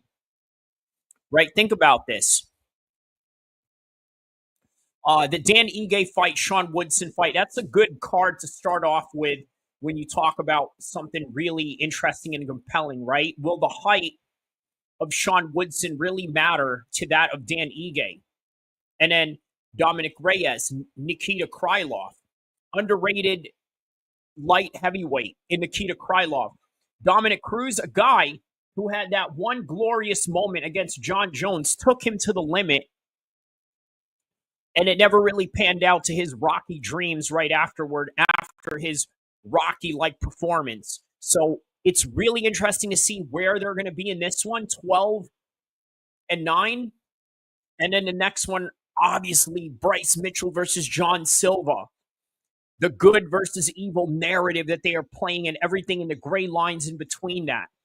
And then what about Patricio Pitbull, his UFC debut?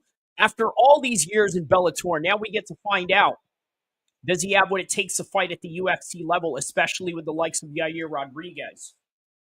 Paddy Pimblett.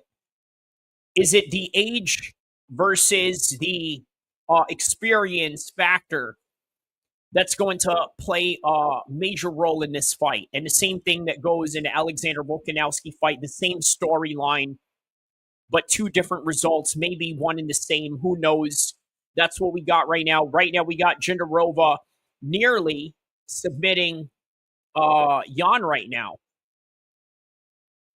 And she will survive round number 1 as we go on to round number 2.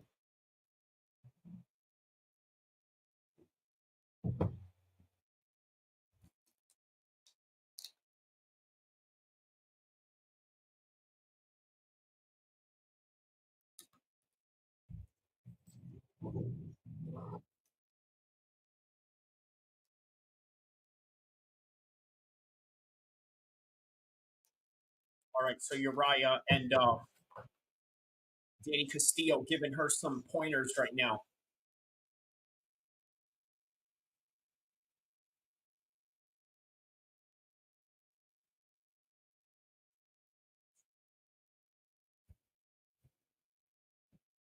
Danny Castillo is telling her she did a great job wrestling up.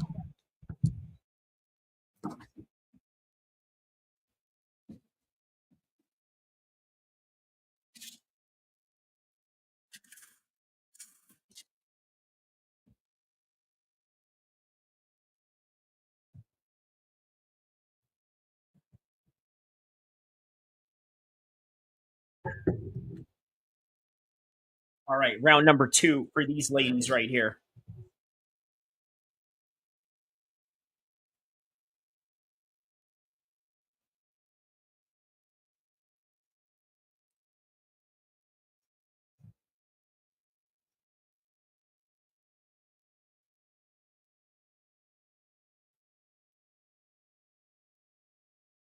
All right, now Jandiroba is right on top.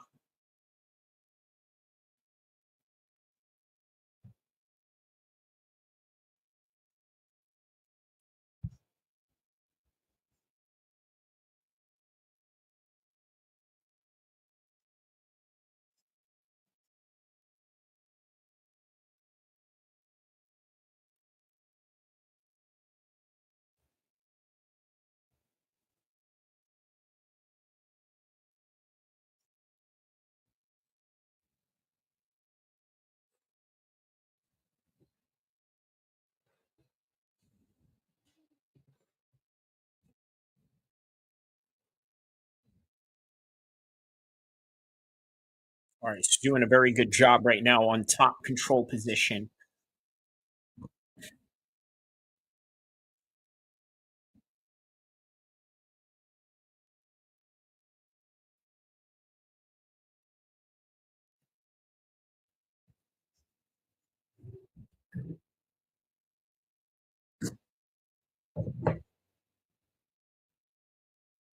Okay, maintaining good top position right now.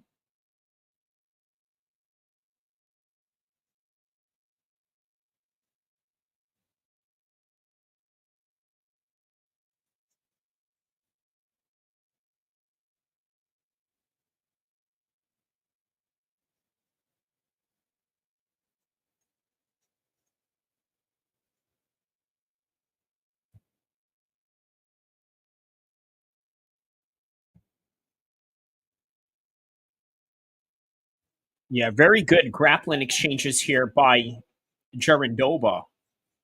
I mean, very good. Just the way that she's taking her back like that. And all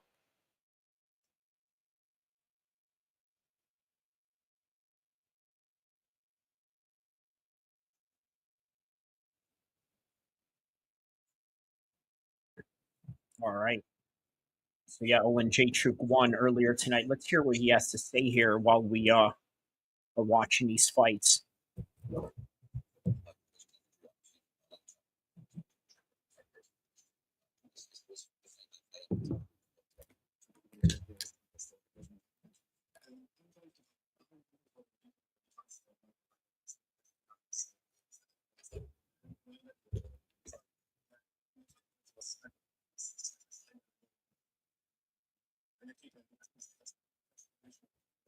All right, so now she's got the figure four body lock on Jan right now.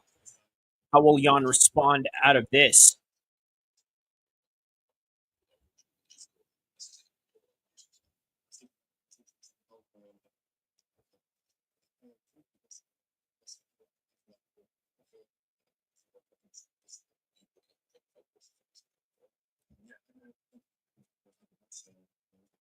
Yeah, that's a very good point on DC. If you've been wrestling all your life, it's very easy for you to get 15 minutes of wrestling time in the cage or in the mat with no training camp initially.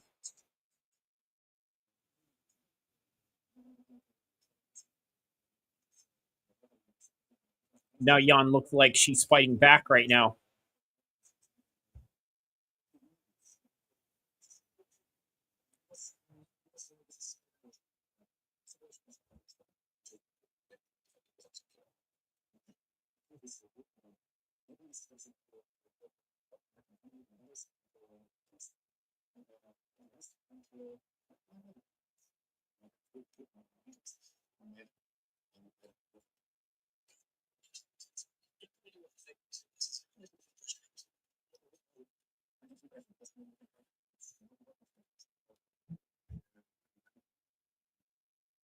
Oh, there's Jan right there with an arm bar.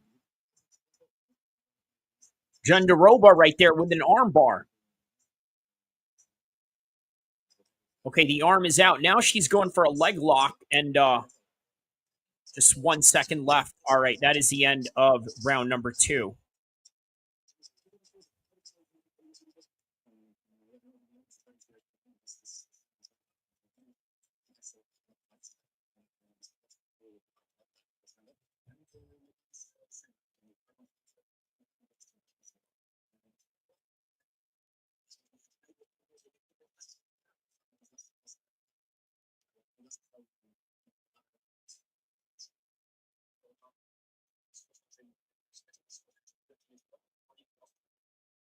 Oh, that's right. Yeah, Michael Oleksiejczuk does train with the Fight Nerds now.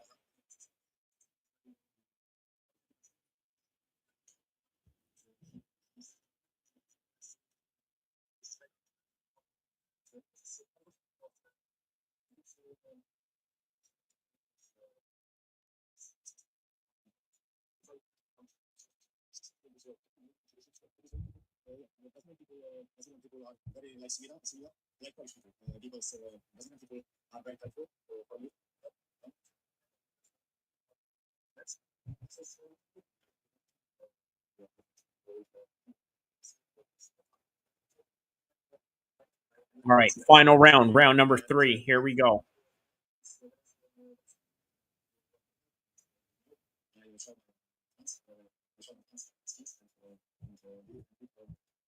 Just the final 5 minutes of this one.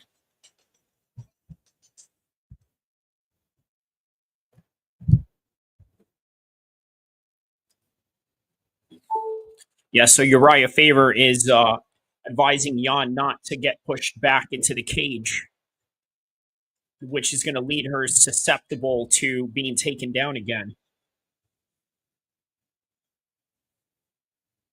So let's see if Jandiroba does a rinse and repeat with those takedowns that she's been doing.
All right, so now Jandiroba is doing exactly what Uriah Faber was telling Jan not to do, which is stand behind the fence, and now she's using it as leverage to try and take her down in a single leg right now.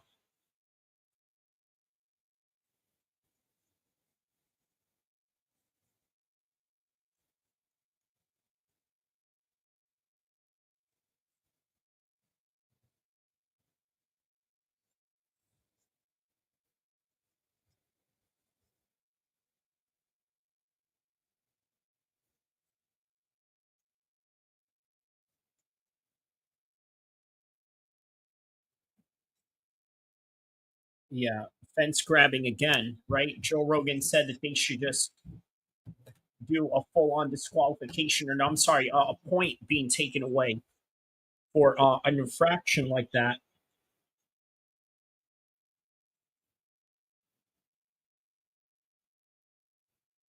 Yeah, it would absolutely deter a lot of people from doing it, though.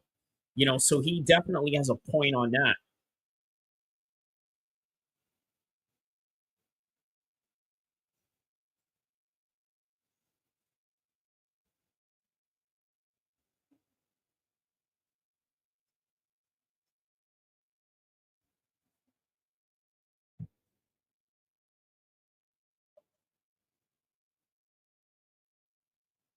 Yeah, 8 minutes of ground control time on her part right now.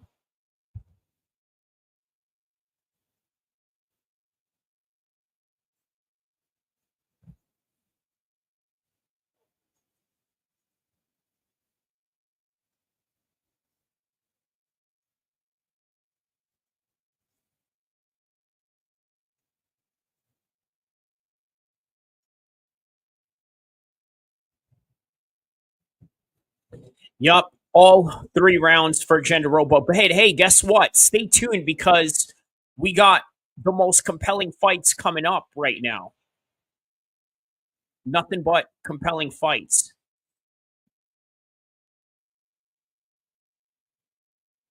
Yes, Jack, so stay tuned. Okay, if you stay tuned, we definitely will get all the fight coverage here. Look at my description down below. Oh, she's almost got it. The buzzer, wow. Just right at the end of the buzzer, she was about to get it. But it was all Jandiroba's round all throughout the fight, right? 8 minutes, probably 9 to 10 minutes of ground control time. You can't take that away from Jandiroba. Yeah, man. Jandiroba won every single minute of that fight.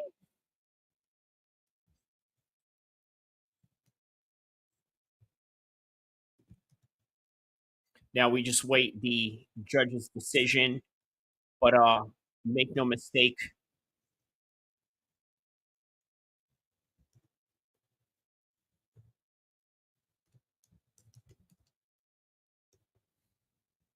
Okay, yeah, a whole lot of fence grabbing here as well, right? But that's part of the game, isn't it? You know, the fence grabbing, that's part of the game. But Joe Rogan does make a point. If you do it and you take a point away, it's really going to deter a whole lot of people. So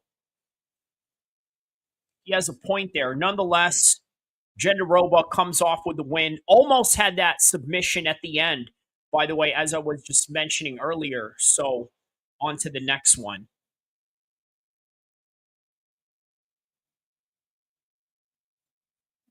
All right, guys, and everybody that's tapped in right now, don't forget to like and subscribe as we are headed into the main cards pretty soon.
All right, incoming in less than 60 seconds.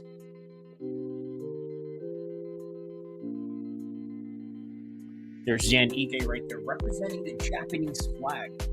Now, what is that about? Maybe perhaps his father, being a serviceman, probably served in Japan, not in the Japanese military, obviously, but one of the U.S. bases in Japan. And by the way, Dan Ige, a son of a Navy SEAL.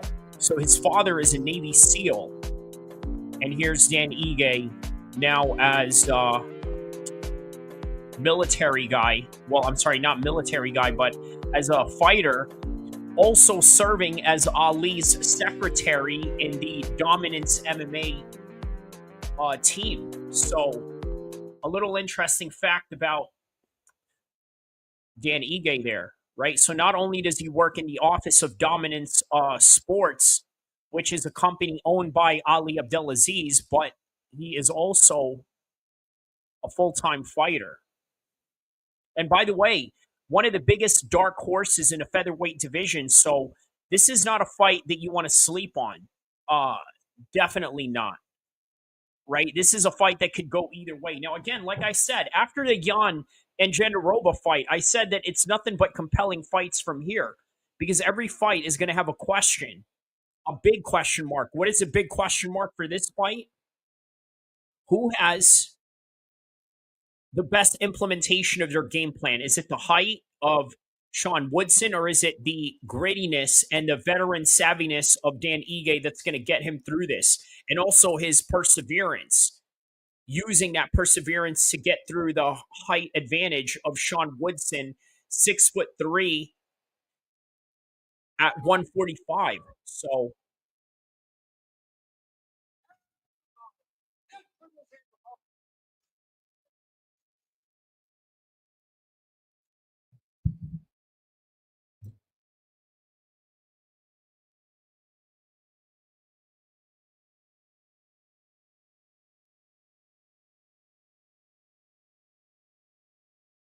all right, so now Dan Ige is being announced. Dan 50K Ige, here we go. All right, referee Andrew Glenn setting the stage for us right here.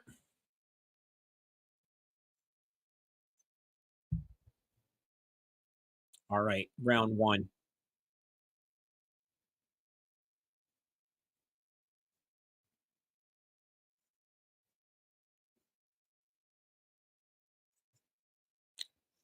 All right, there's Sean Woodson right there having some real good boxing.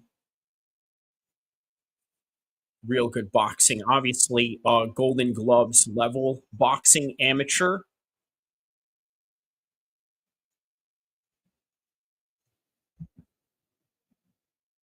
Yeah, that's an interesting frame, right? Very wide top body, but skinny legs on the bottom. All right, so Dan Ige is doing a very good job of sort of using his movement to mitigate the height and the reach of Sean Woodson, as well as he should. Right, which again kind of shows you the veteran savviness of Dan Ige, which can play a factor into this fight right now. There's Woodson right there with the leg kick.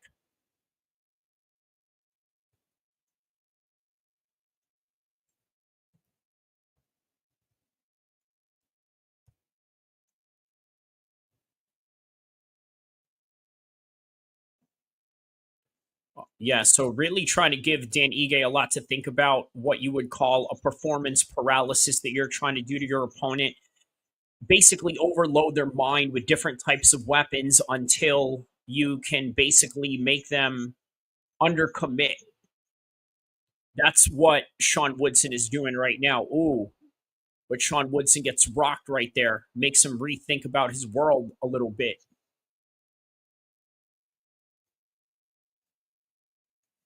Okay, there's another leg kick. Exchanges on both of them with the leg kicks.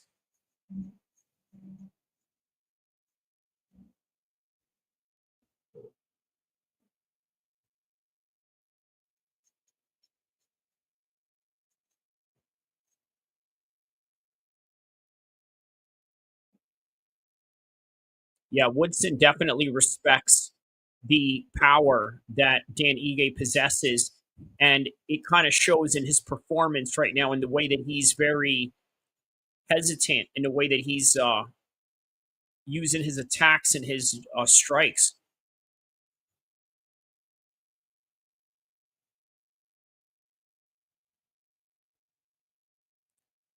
Yeah, Sean Woodson giving him a lot to think about right there, really just swerving around with his hand movements.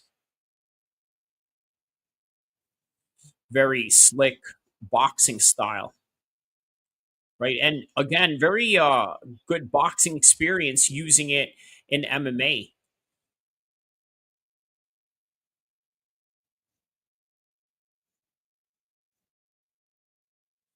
Oh, there's another leg kick right there by Dan Ige. He's going back to this over and over, knowing that he's got something going on here with the leg kicks.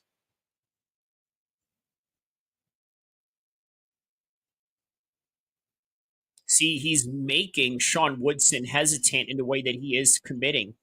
Right after that, right now it is 127, 126, 125. Just a couple of seconds prior to that.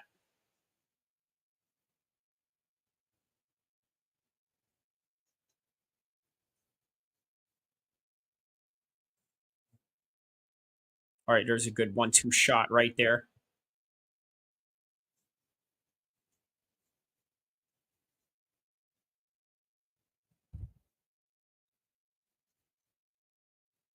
Yeah, Dan Ige definitely needs to go back to those leg attacks because those were playing dividends for him.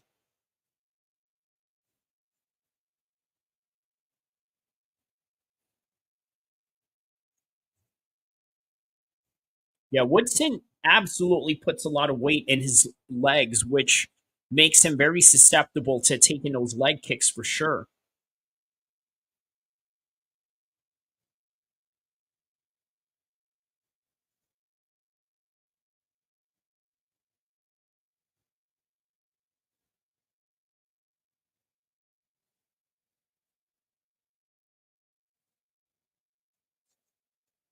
There's Dan Ige switching stances as well.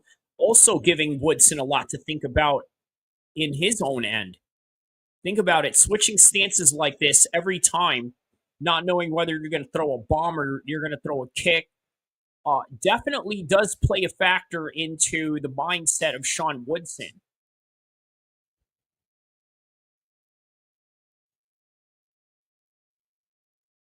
Nixick asking him if you're finding a range on him now. He's saying every time he's throwing these hand stuffs and these hand feints to not fall into it, not buy into any of it.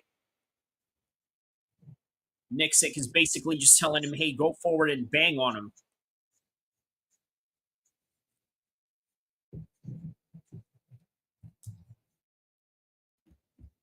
The corner of Sean Woodson is telling him the only time he's able to do anything is when he's backing you up against the fence.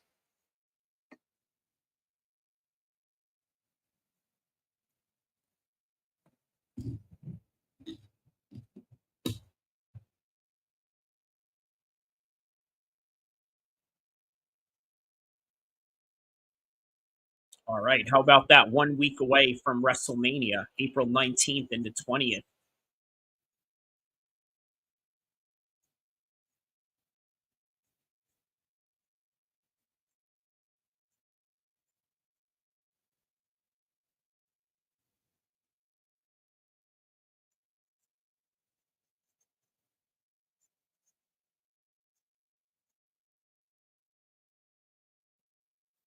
All right. So round number 2 already.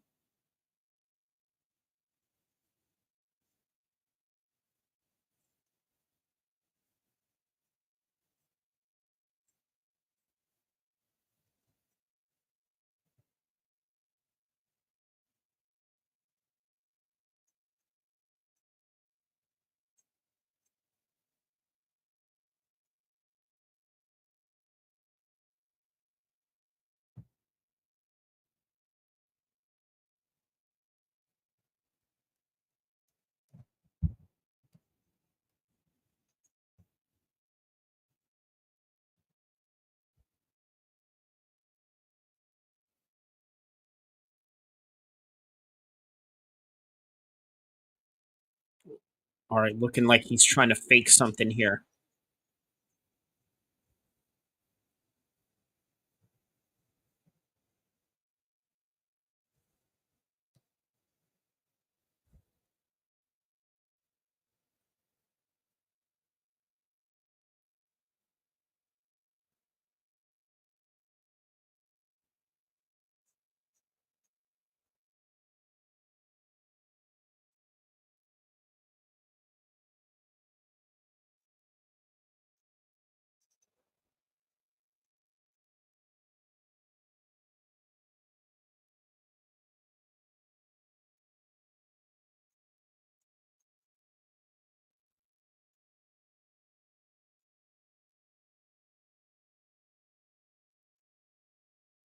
All right, there's some good solid kicks right there by Woodson.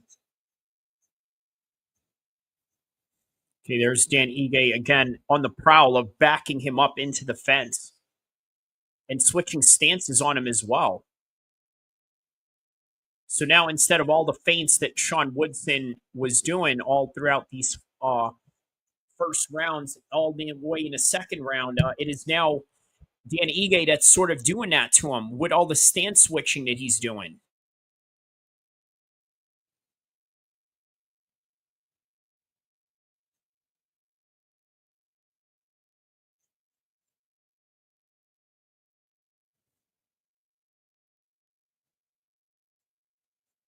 Okay, there's a good low kick by Woodson right there.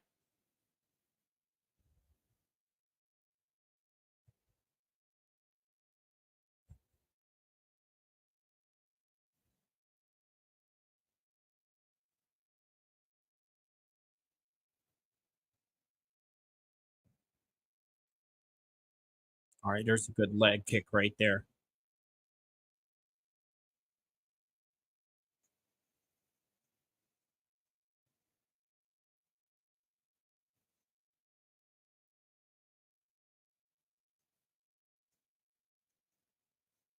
All right, so now they're backed up from the fence.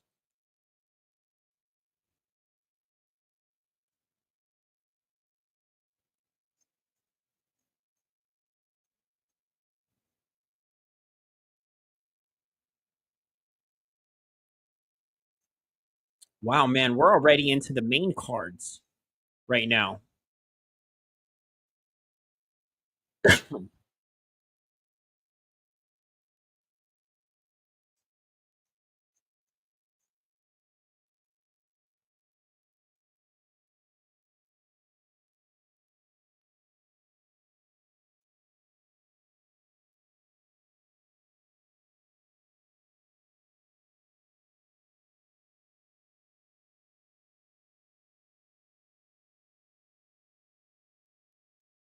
Yeah, Dan Ige is definitely looking for a bomb right now, and it is Sean Woodson. It looks like he's trying to retreat at the moment right now. 20 seconds left into this fight, into this round, rather. 5 minutes left altogether into this fight. Ooh, nice spinning back kick by Dan Ige.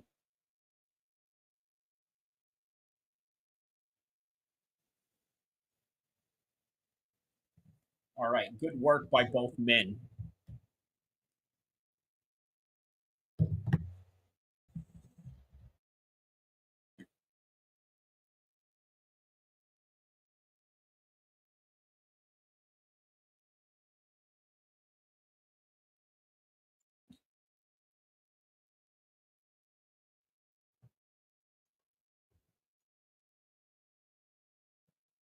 All right. So Dan Ige's coach is telling him he loves him and that he's going to win this fight.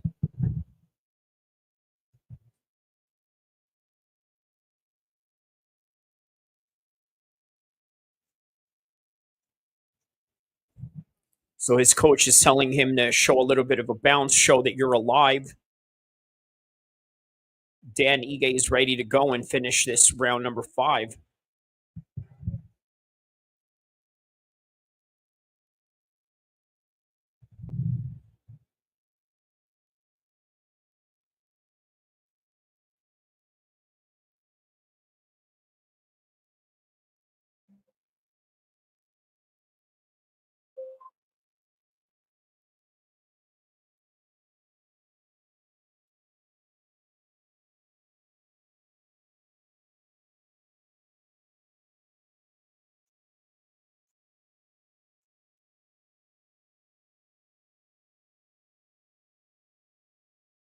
All right, round number 3.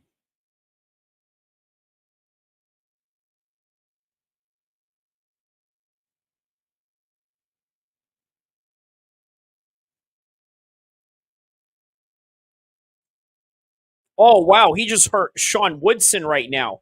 He's looking to separate Sean Woodson out of reality right now.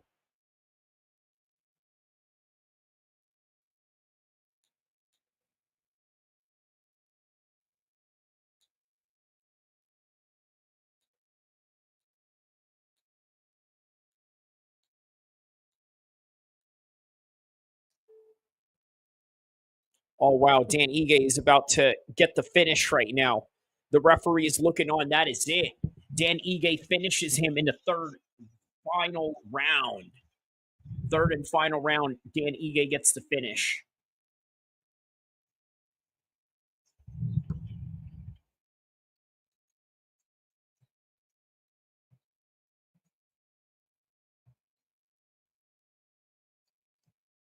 Oh, wow. Joe Rogan is calling a terrible stoppage on that one.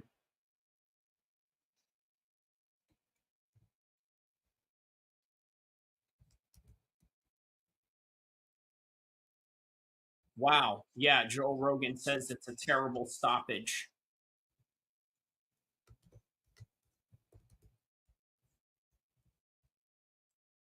Yeah, it's a great performance by Dan Ige, but it was a horrible stoppage, according to Joe Rogan.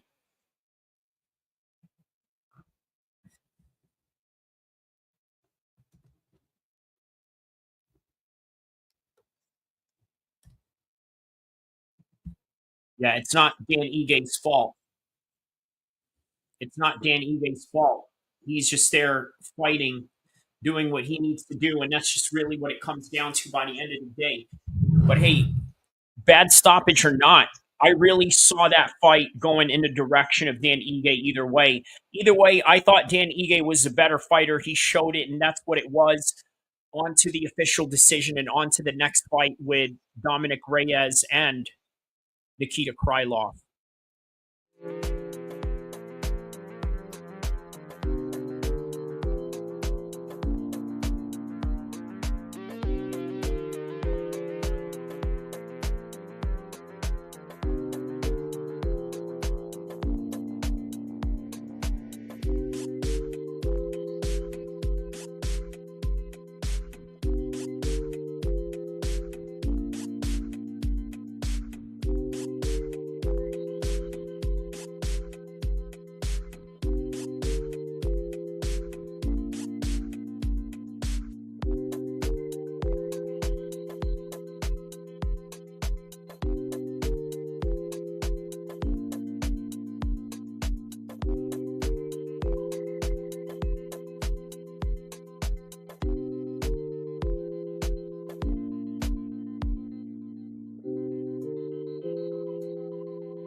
Donald Trump has just entered the building right now.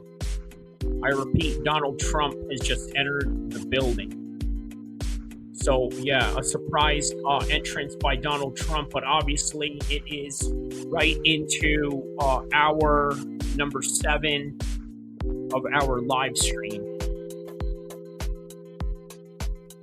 Donald Trump is now making his way into the octagon.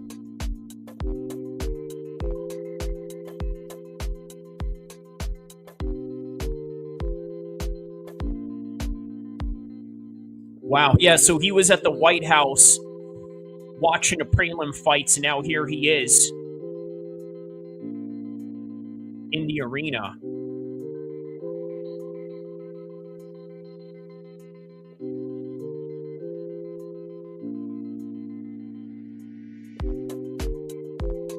So he's now embracing Joe Rogan, John Anik, and DC.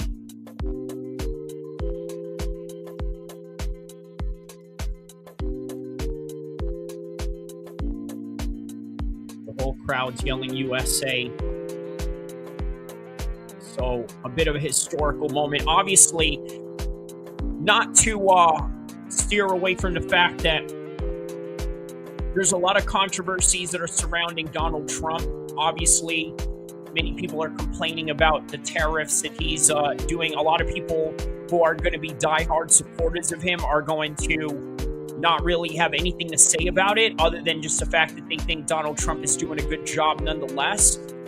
But there are a lot of people that are concerned about Donald Trump's current job right now in the administration. So all things to consider. Nonetheless, he is a very polarizing figure in the world of politics, right? Especially in the world of American politics. World politics at that. But the one thing you got to understand is the man is a diehard fight fan, and just like with anybody else, he comes here and watches the fights like everybody else. Just like what DC and Anik were saying, man, this guy was just watching the prelims at the White House, flew all the way from Washington, DC, all the way down to Miami, just to be able to watch these fights. So credit to him for that.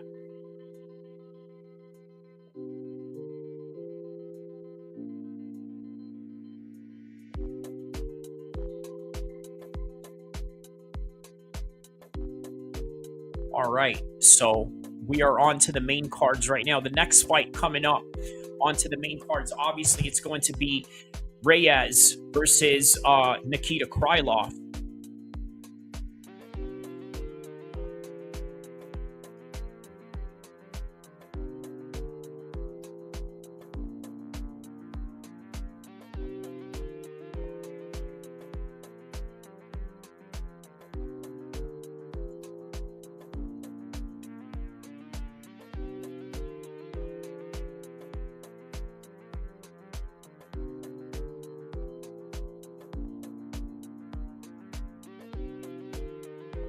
All right, the cold opening right now.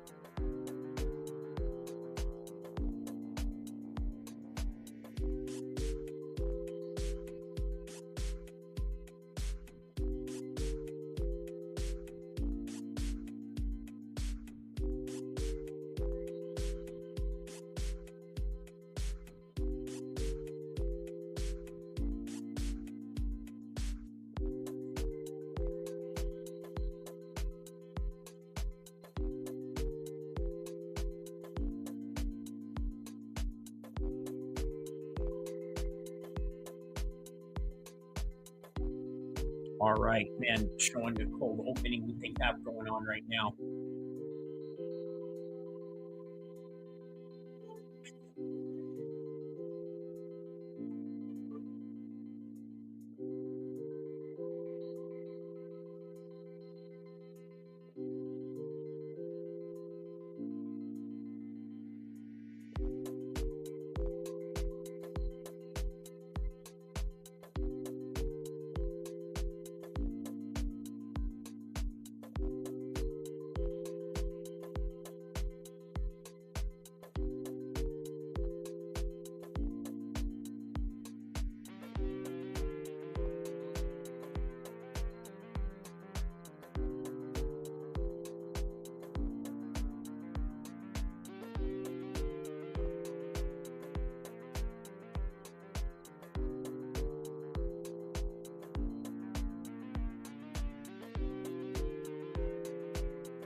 All right, good cold opening right now.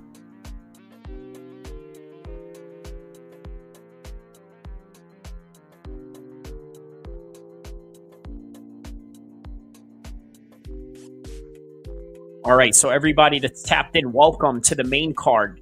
Because right now what we got going on is, yes, the main card first fight, Nikita Krylov taking on Dominic Reyes.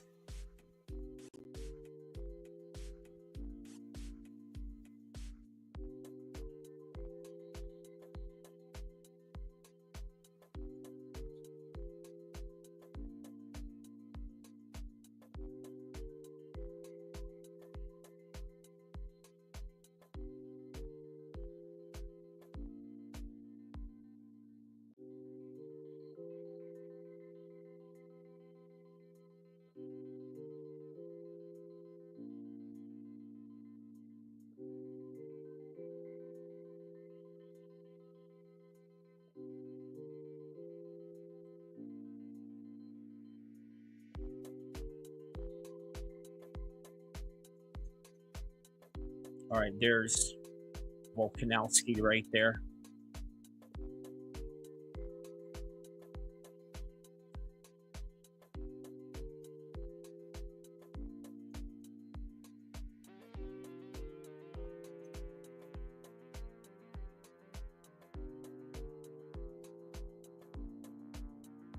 There he is, Diego Lopes right there.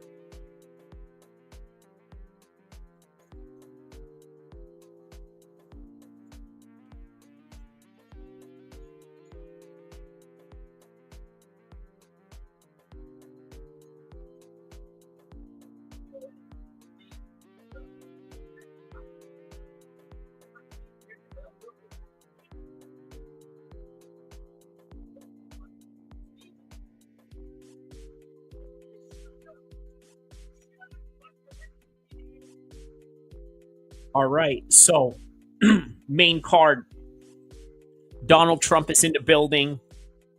Obviously, a lot of controversies in the political world, but in the MMA side, he is a strong supporter of the sport, and he does help make the sport bigger. I mean, think about this, right? After tomorrow, what are the headlines going to be? The headlines are going to be, hey, Donald Trump attended the UFC. What are they going to do? Complain, oh, well, you should be working. Well, he is. I mean, he's doing a lot. It may not be something that you may like, but for the most part, he's doing a lot. So, yeah, something to think about.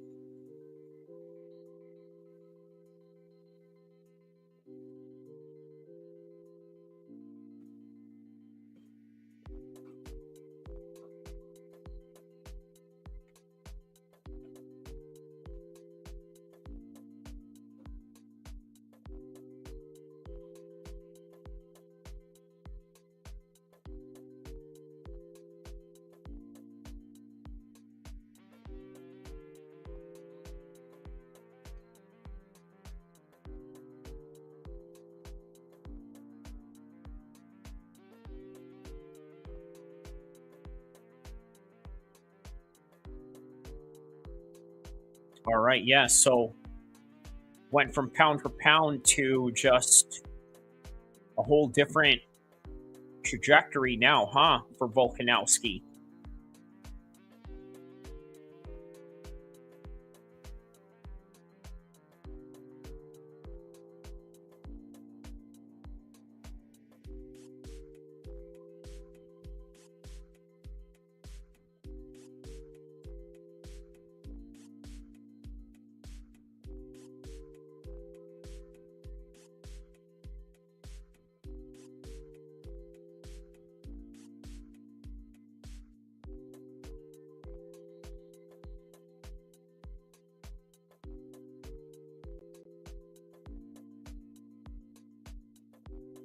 All right, so here's Diego Lopes right now showing some highlights of his.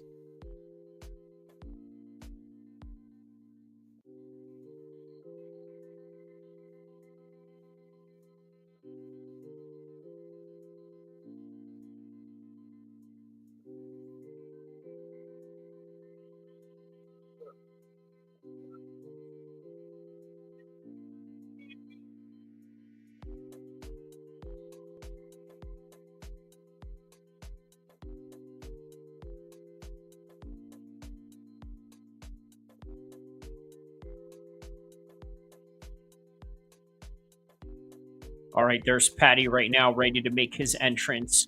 So back on up, because you know we're about to rip shit up. Give me the microphone first so I can...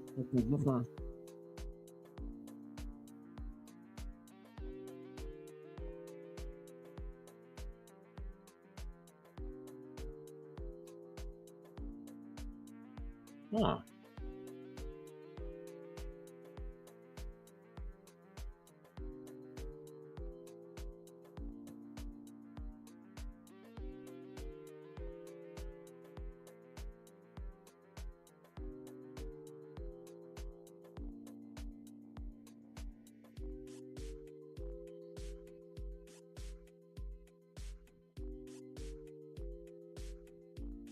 Yeah, so they're saying that the hype is real with Patty, right? We're going to find out tonight.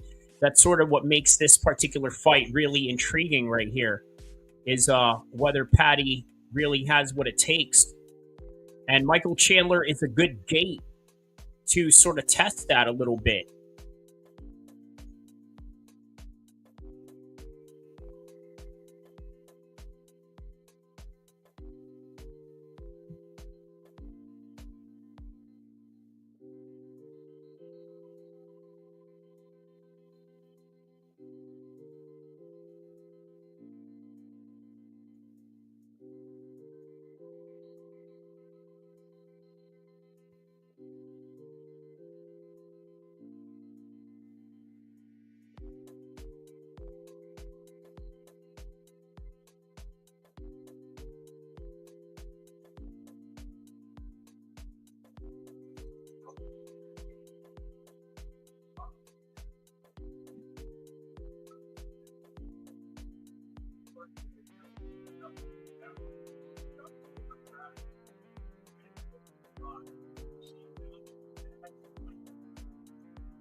All right, so now we're just awaiting the first fight of the evening. Really excited for it.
All right, yeah, really good, strong comeback story right here with Dominic Reyes.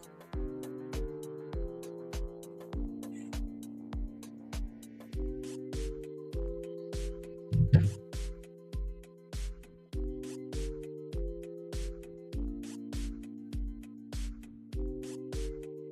going to show you guys a video of me in, I believe, LA, where the last time Dominic Reyes had won.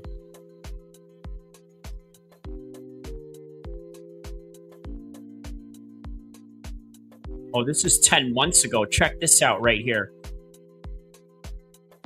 And just like that, we just witnessed Dominic Reyes finally get a victory over Dustin Jacoby. A long time coming, I got to be honest with you. We've known or thought that John Jones was defeated by Dominic Reyes, probably one of the hardest fights of his career. Afterwards, Dominic Reyes went on to lose to a whole bunch of contenders and future champions, and as a result, never got the full credit that he truly deserved. So as just letting you guys know, this is back in June 8th, 2024, the last time that Dominic Reyes won. As a result, here he is tonight, finally getting sort of a redemption in his career. Obviously, we've known that Dominic Reyes is capable of a lot more. However, the losing streak that he had going on, I think, was really detrimental to his career. But tonight, he finally proved that, you know what? I can go out there and show the world what I'm really made of.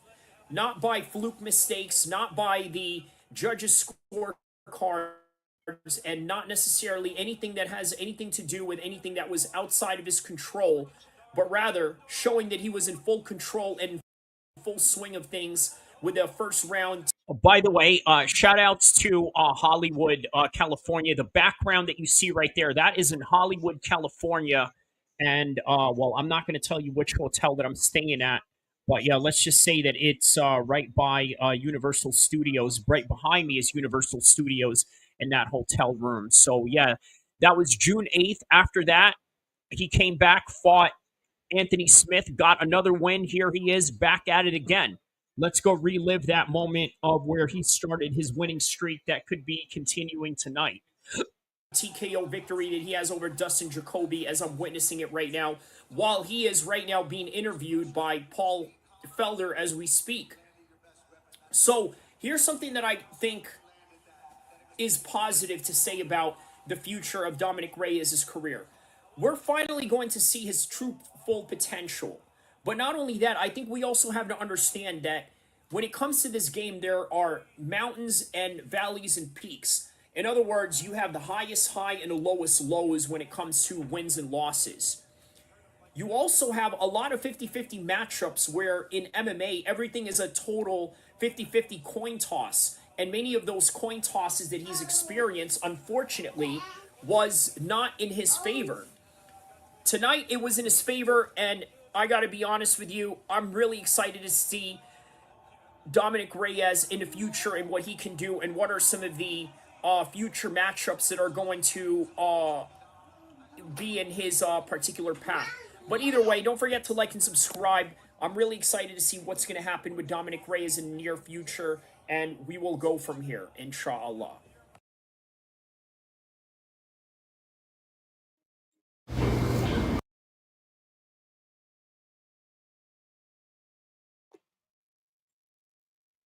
Well, all right. So Nikita Krylov is walking out to the cage right now. And as we were playing that video, Dominic Reyes was coming out. So here we go. UFC 314 Miami continues, this time with the main card of the evening.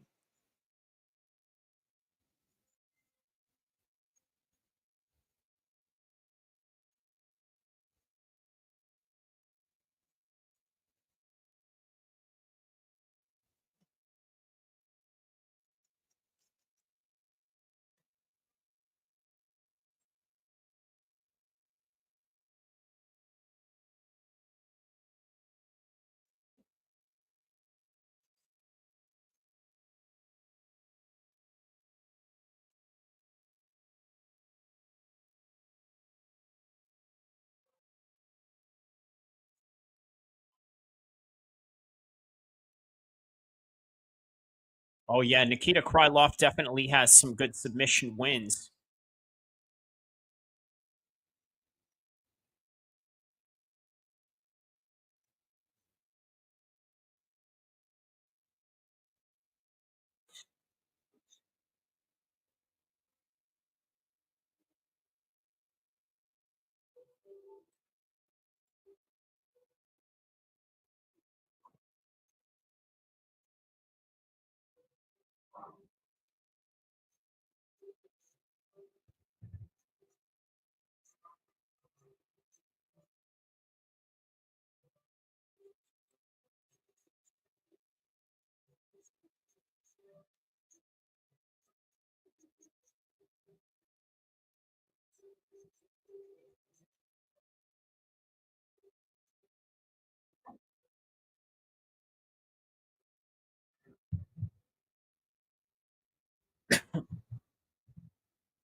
All right, so great matchup we got ahead of us right here.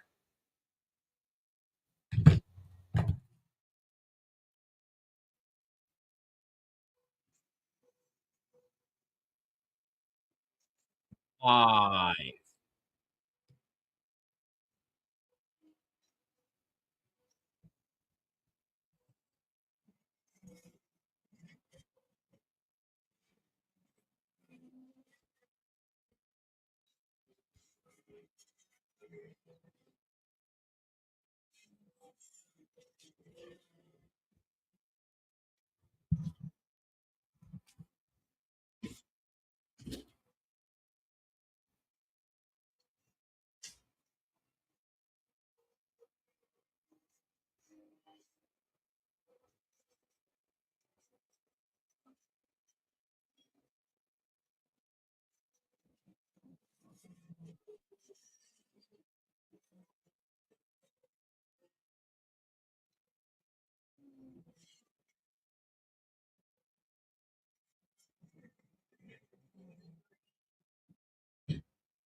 All right, so Nikita Krylov has now been announced.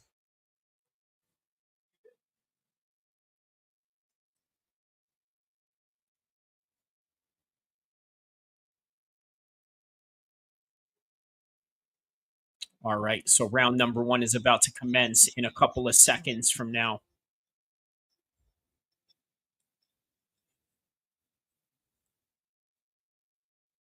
All right, here we go. Wow, he was labeled a separatist. What a crazy fact for Jon Anik to throw in there.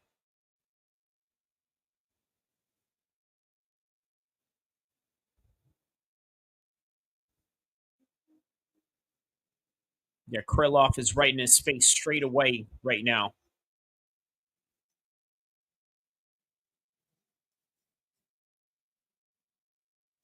Yeah, so let's see the karate stance of Krylov. And by the way, ooh, he just got rocked by Dominic Reyes right there. Dominic Reyes really coming on his own here.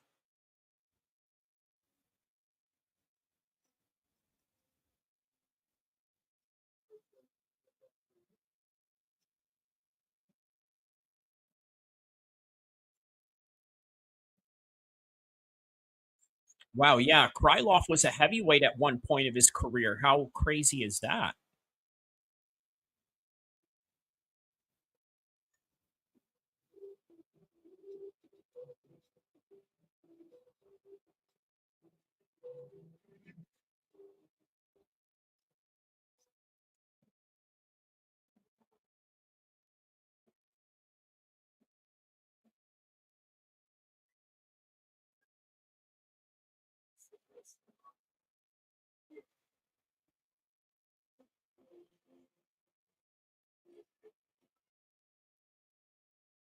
Wow, yeah, he knocked out Walt Harris at heavyweight.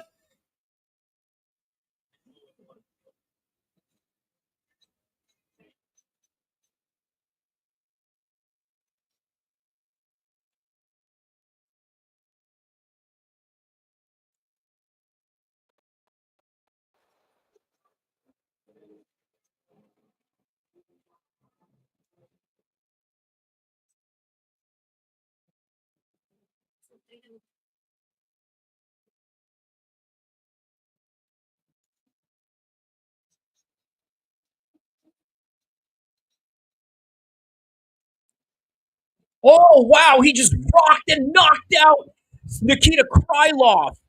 Wow, he just knocked out Nikita Krylov out of nowhere. That was crazy.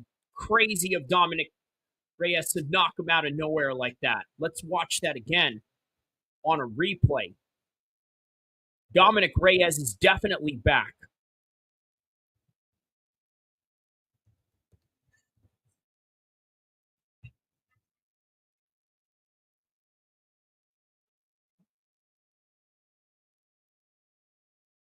Wow, man, that was out of nowhere.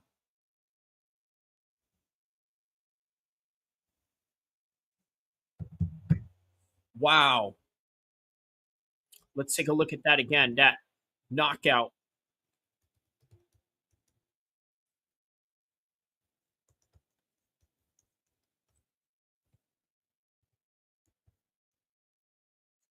Look at this. As he's walking in, boom. You know what? That's very similar to Conor McGregor knocking out Jose Aldo.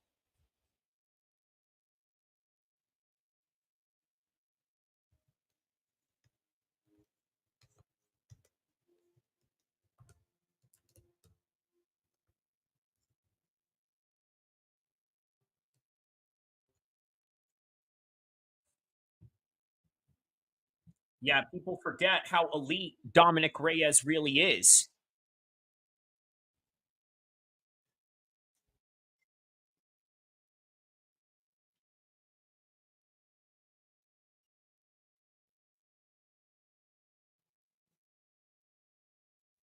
Wow, yeah, that was a great counter right there, man.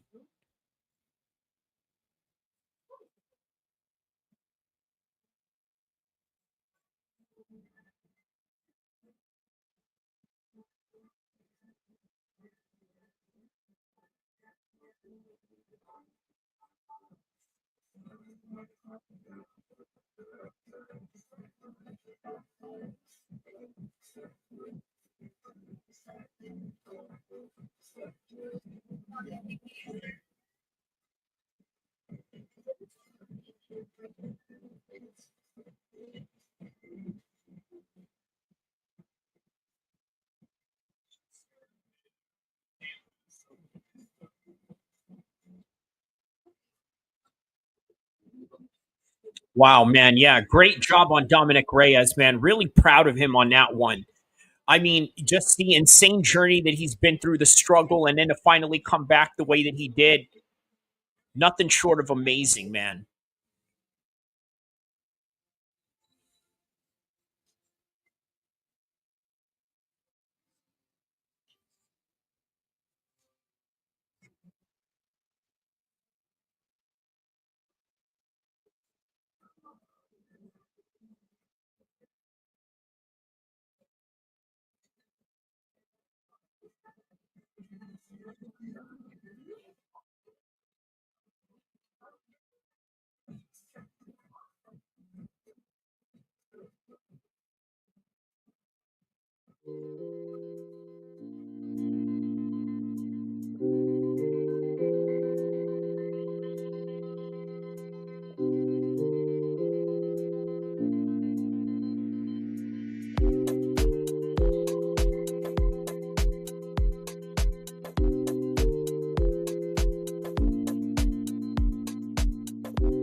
Yeah, so Dominic Reyes is saying he's looking for a top 10 guy now.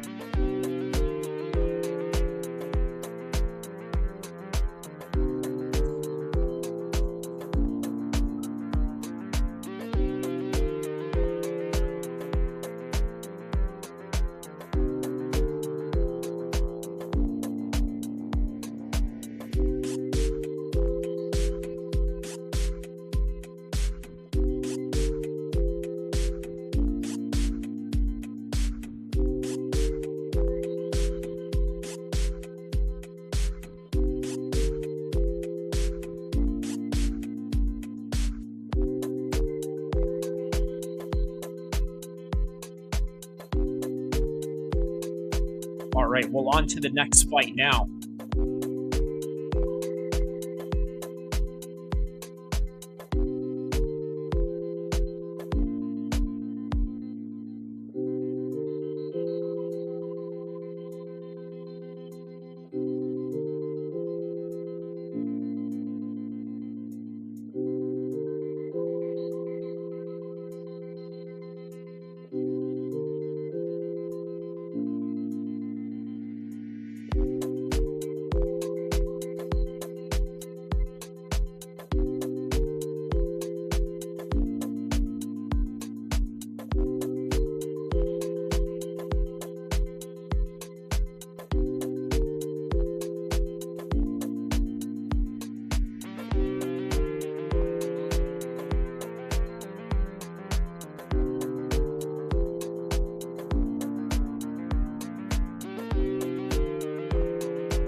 All right, well, now it's Bryce Mitchell and Jean Silva coming up right now.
All right, man. So the most highly anticipated fight of the night.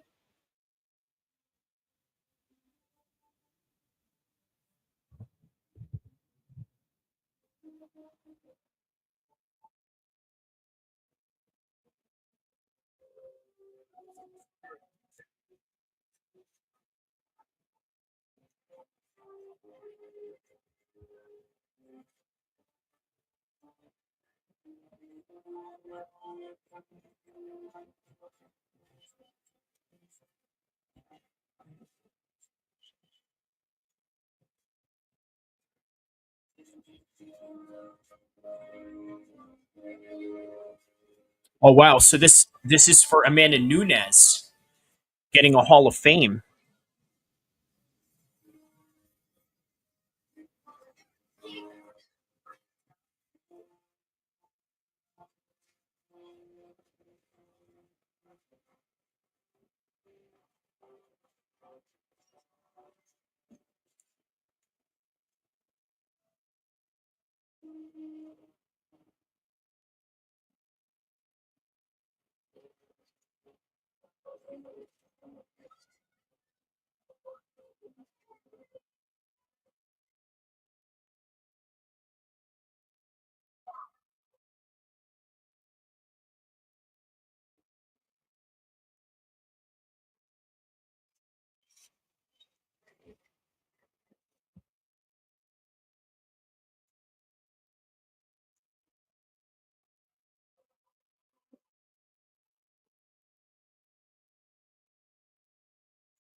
Yeah, man, great tribute for Amanda Nunes here.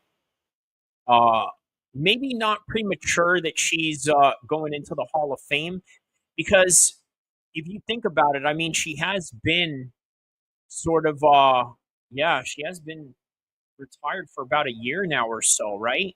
And the chances of her coming back, I mean, who knows? Maybe it is a good time for her to put it in the Hall of Fame. So, but either way, man, Bryce Mitchell and John Silva are coming up next.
All right. Well, shout out to Amanda Nunes for getting that tribute right there. Amanda Nunes tearing up right now in tears.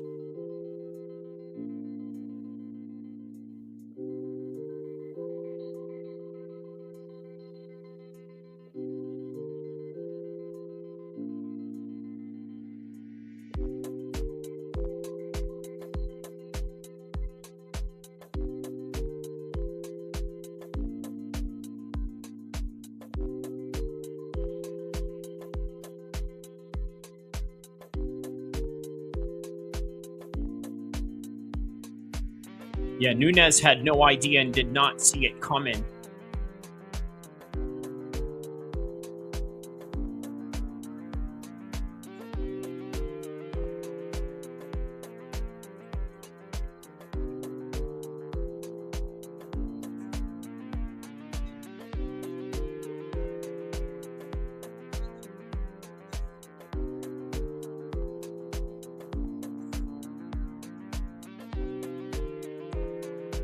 All right, there's Dana White embracing Amanda Nunes right there, and Joe Rogan saying that he might be coming back.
All right, well, this is about to start right now.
So he's saying that tonight he's going to knock out Bryce Mitchell. We will see. All right, guys. So the most highly anticipated matchup of the night.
All right, so John Silva is making his way into the cage right now.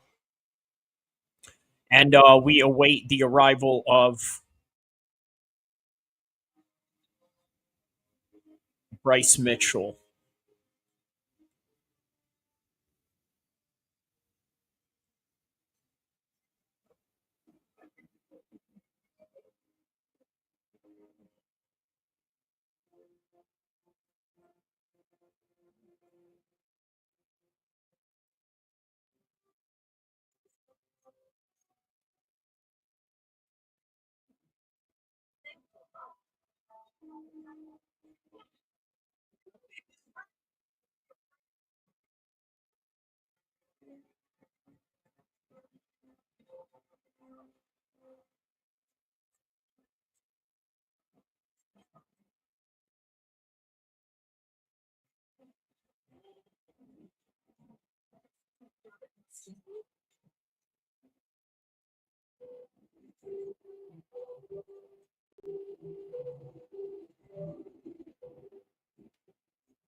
All right, so now Jean Silva is in the cage, awaiting Bryce Mitchell.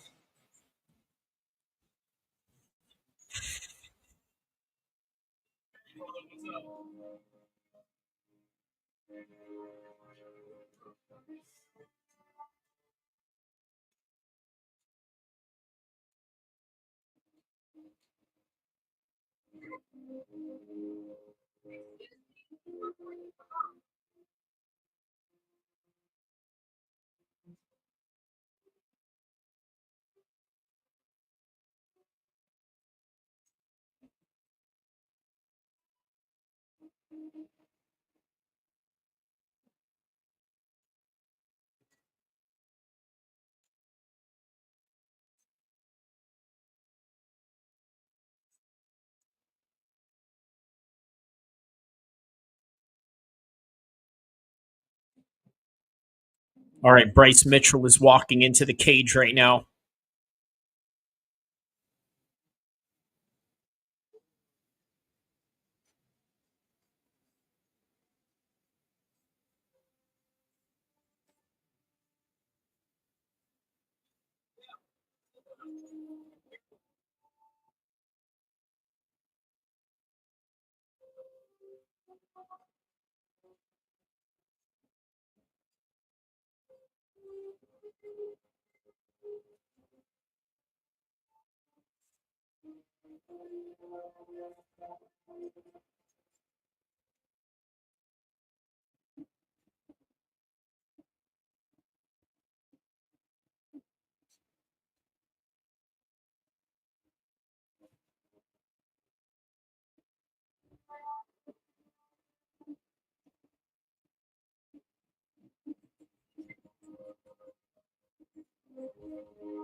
All right, here we go. Bryce Mitchell is now inside the cage.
All right, here we go. John Silva's being introduced.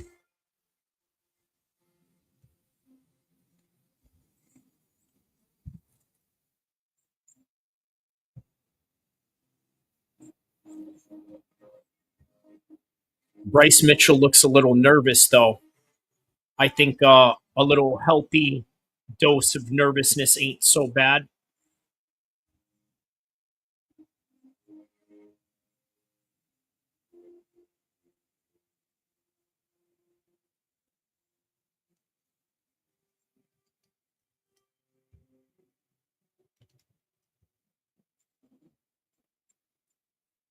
All right, here we go. Round one between Bryce Mitchell.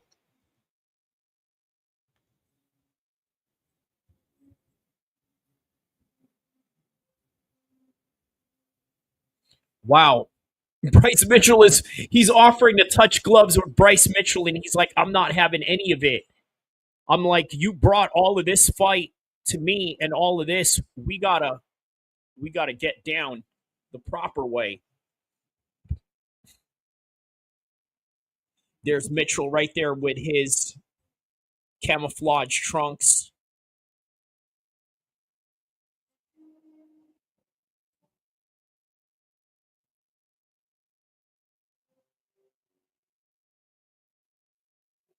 Nice striking by Bryce Mitchell here, implementing a lot of these side kicks. These John Jones style side kicks, mind you. Ooh, there's a little spinning heel kick by John Silva. Nice little attempt right there on his side.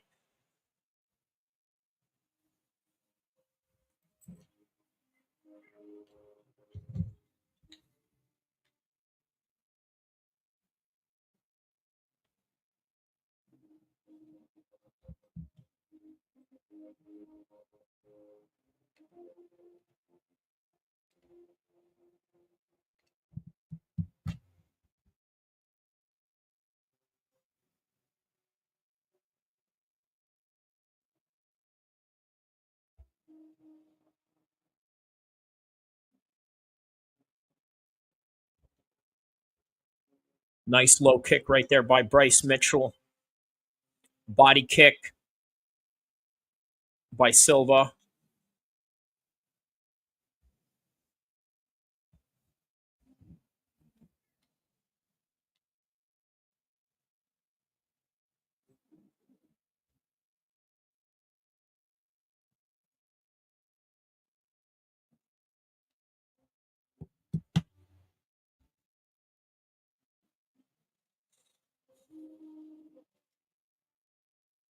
Okay, there's another side kick right there by Bryce Mitchell.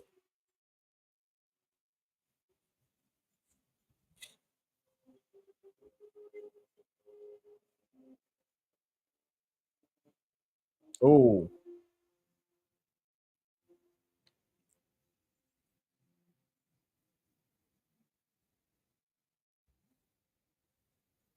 Yeah, Bryce Mitchell is doing a very good job with his pace that he's putting on Silva right now.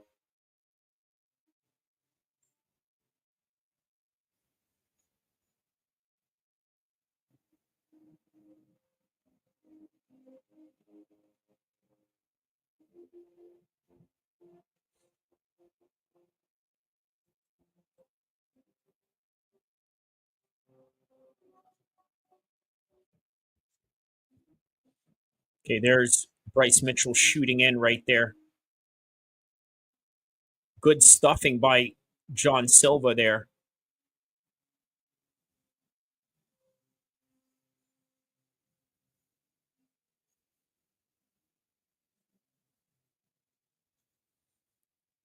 Okay, good striking, good boxing by Bryce Mitchell so far.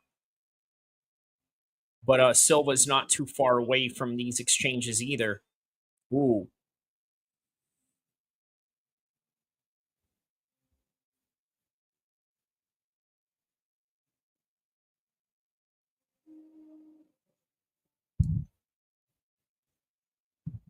Oh, look at this. He looks like he's trying to distract them in some kind of... Oh, there's a spinning back kick right there. Oh, what is this? He shoots in and then he goes for a guillotine. Oh, wow. That is tight. The guillotine that he's got on him. That is tight. Bryce is almost out, though. Oh, no. Oh, no, he's not. He adjusted it. Wow, man. The guillotine of John Silva is pretty tight. I don't know if he's going to get this, though. Yeah, John Silva would definitely gas his arms out if he... oh, wow. Bryce Mitchell gets out of it, and the crowd is pretty pleased with that one. Look at this. Oh, he's going for it. Oh, man. Listen, it's very difficult to submit Bryce Mitchell, man. This guy is a legitimate BJJ black belt.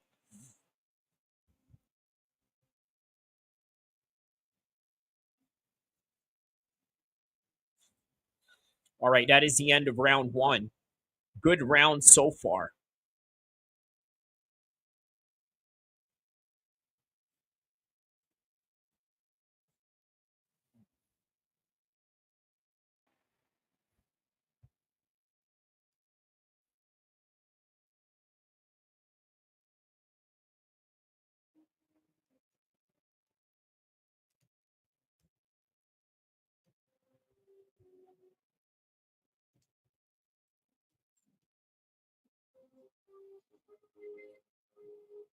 Yeah, very good low kicks on the part of Bryce Mitchell there.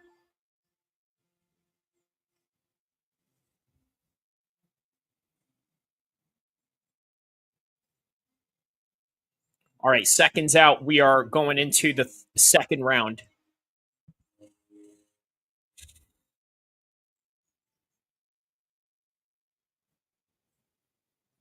Oh, I hear people barking in the background right now. Well, look at that. There's Ted Cruz, Senator Ted Cruz in the background.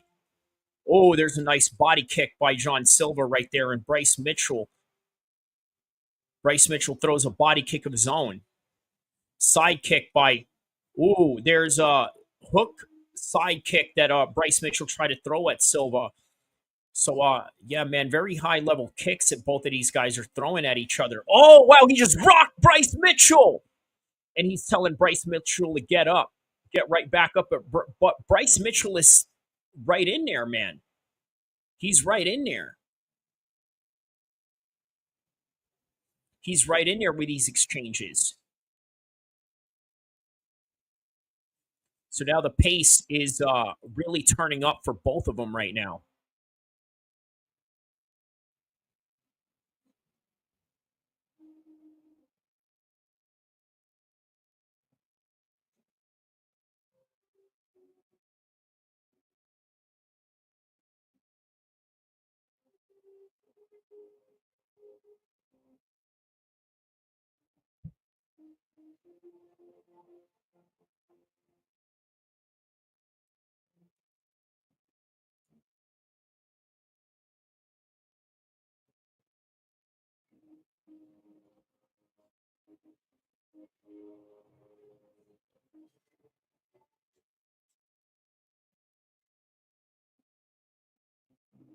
All right, so now they're back at it on the feet. Still single leg attempt by Mitchell here.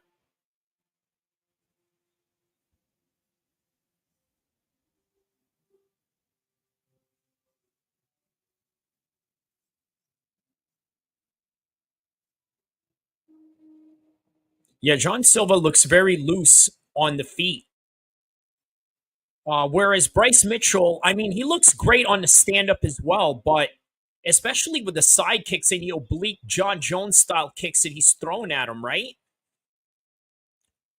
Ooh, see, that's what I'm talking about. Those dynamic striking that John Silva likes to go after you with.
Oh,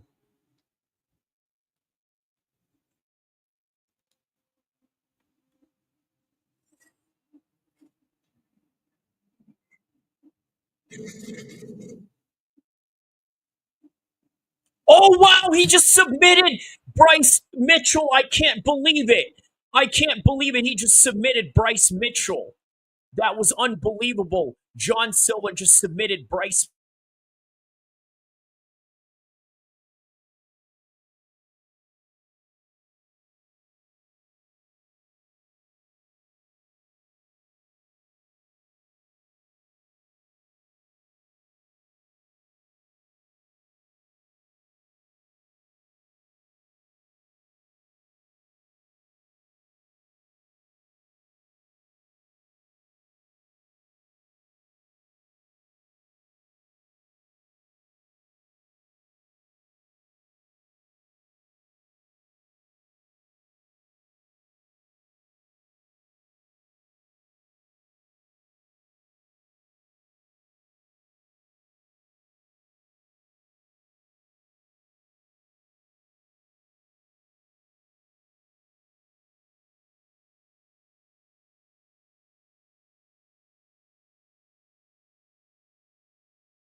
sort of taking a smack at Jean Silva, sort of taking a smack at Bryce Mitchell there, saying, man, life with Jesus is good and this and that. Wow, man. Unbelievable. But all right, man, on to the next fight. We got Patricio Pitbull, his UFC debut, so let's go.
All right, so Bilal Muhammad and JDM coming up, showing a promo of it right now.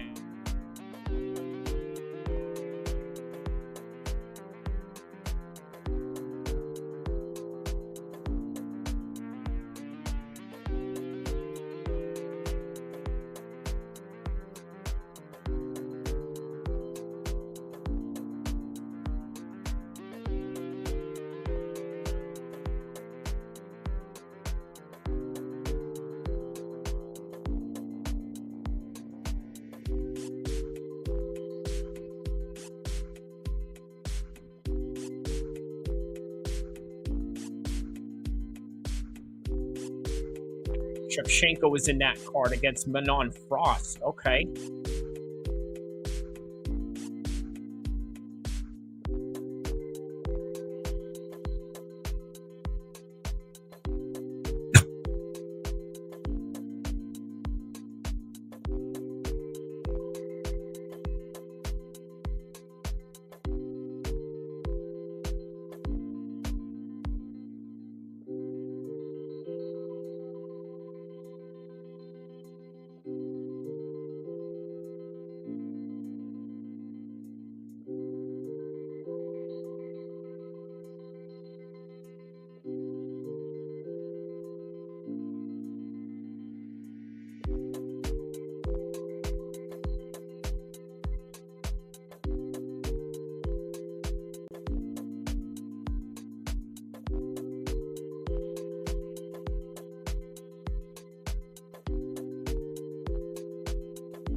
Oh, wow, that's a good fight. Zahabi versus Aldo.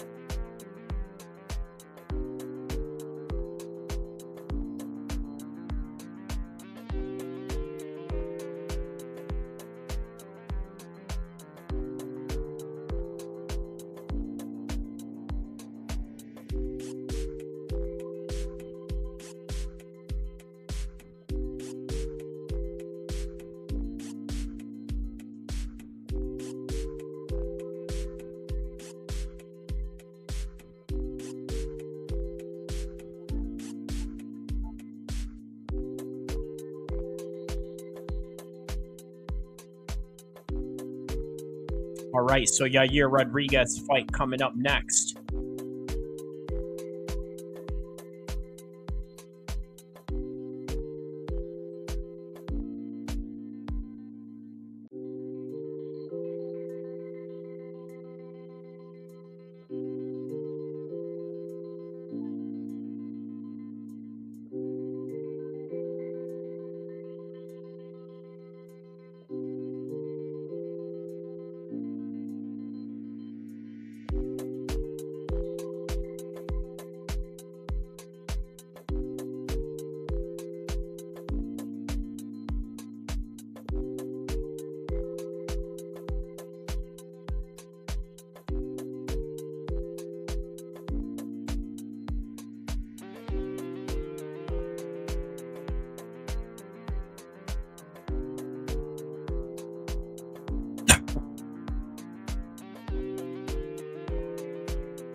All right, so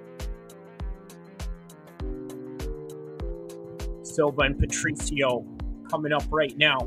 Patricio is coming out to the cage.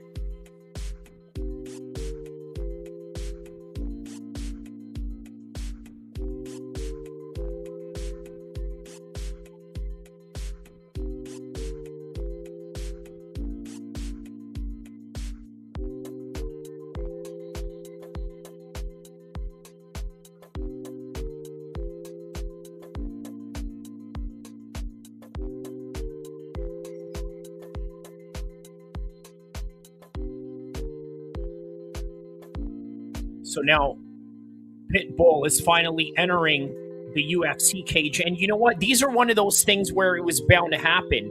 Now, what about AJ McKee? Could he be next? That'd be great to see, honestly. AJ McKee. Wow. And he decided to make the leap. So, you know what? Here he is.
Wow, 9 times he's defended a Bellator championship. So those are some interesting stats to take into a UFC fight for sure.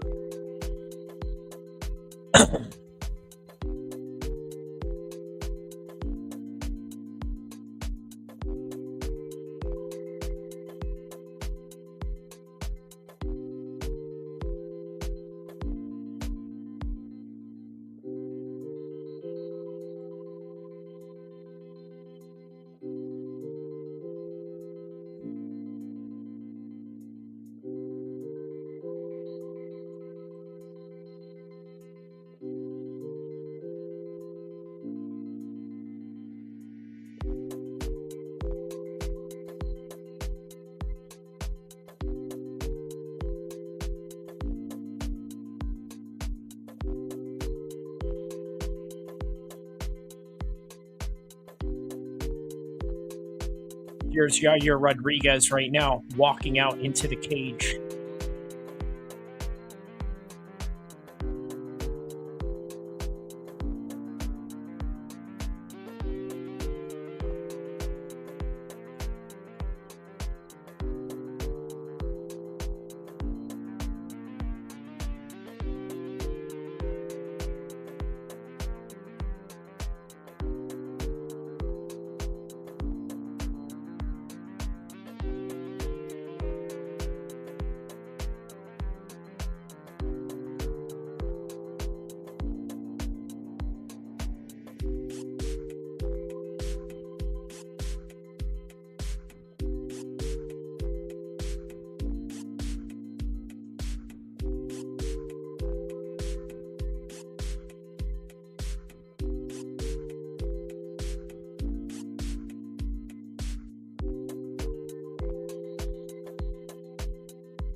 All right, so Yair versus Pitbull.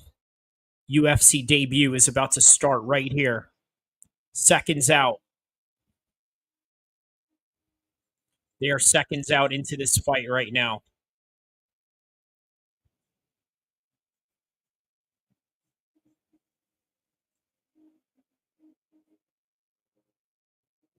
All right, here we go. Round number 1.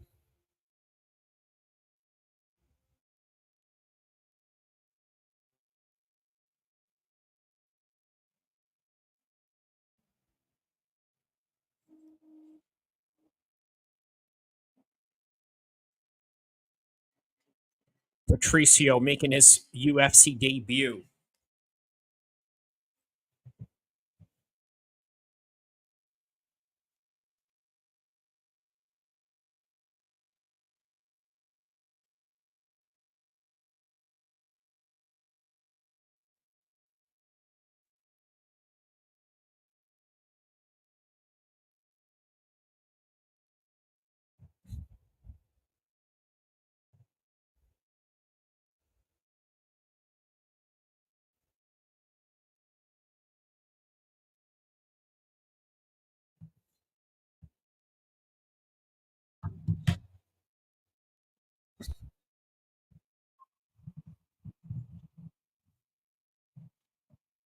All right, so Yair is really trying to set up some setups here.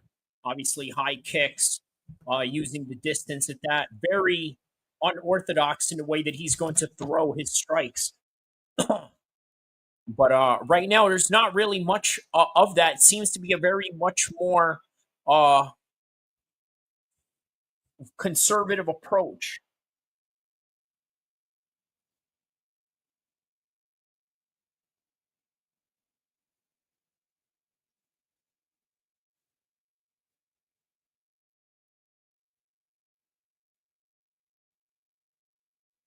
So there's a leg kick right there by Patricio.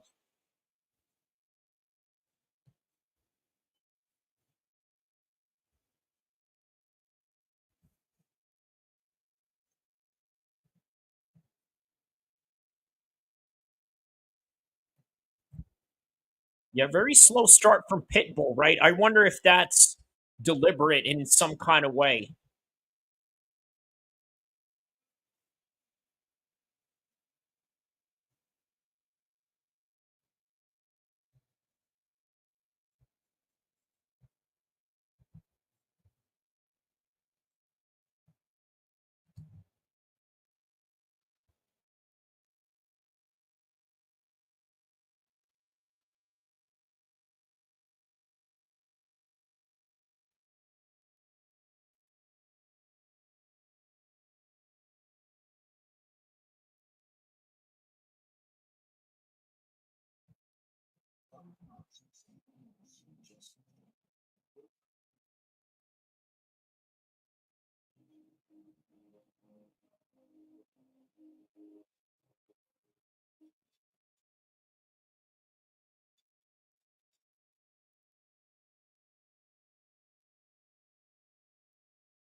Yeah, there it is, man. Good kicking by Yair.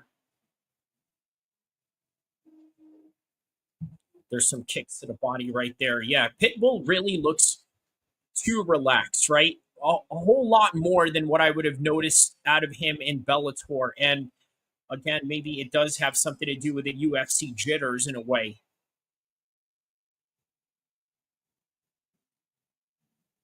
But you can't let Yair get away too soon because he'll end up picking up his own rhythm in a way where you're not going to be able to keep up eventually.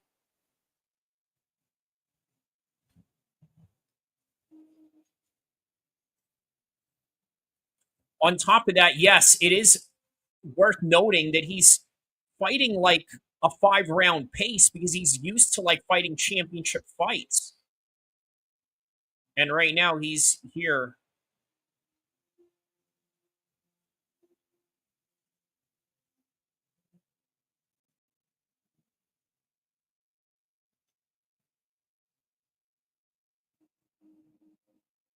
Okay, so good job on the part.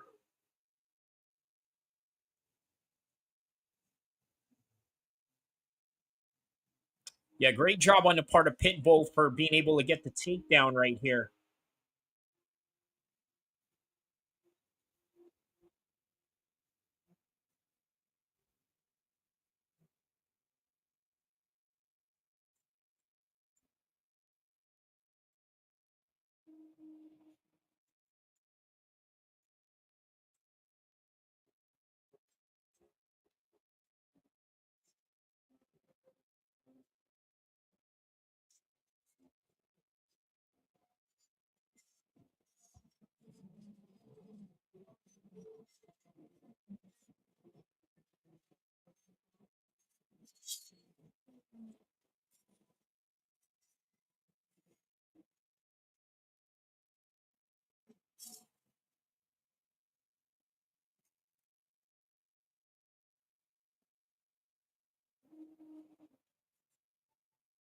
All right, so on to round number 2 in the debut of the Pitbull.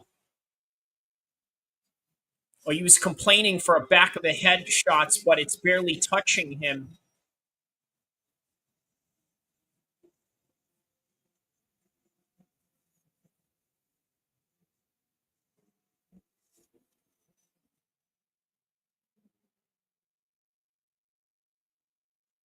All right, round 2.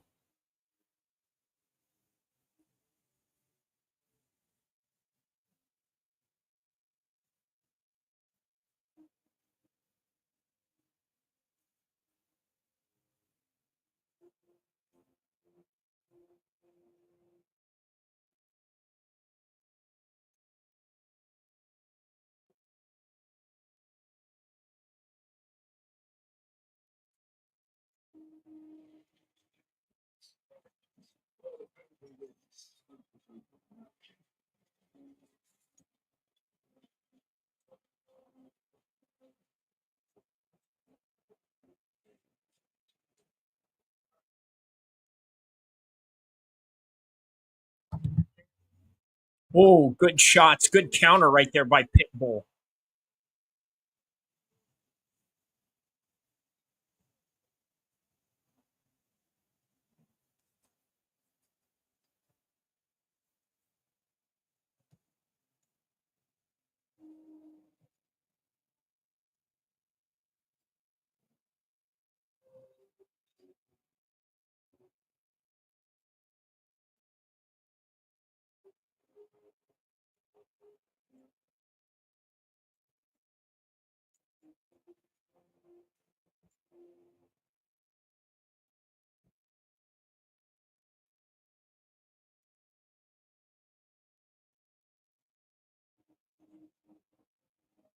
Yeah, Yair Rodriguez is number 5, right? So if Pitbull was to walk out of this fight with a victory, I mean, sure enough, he can get a title shot just as easily.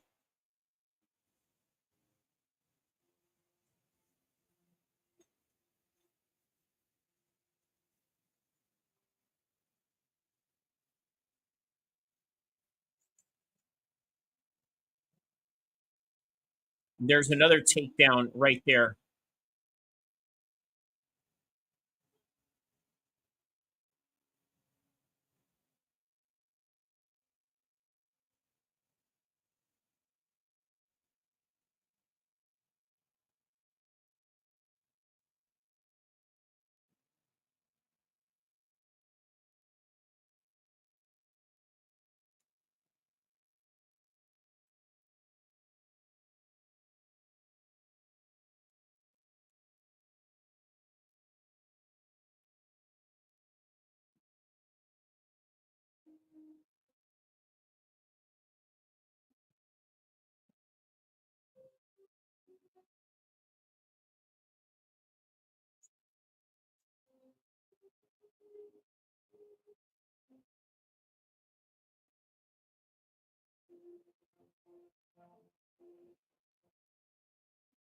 Yeah, the speed of Yair Rodriguez is exceptional, right? And it kind of tells you that the game plan of Pitbull is all wrong for this particular style right here.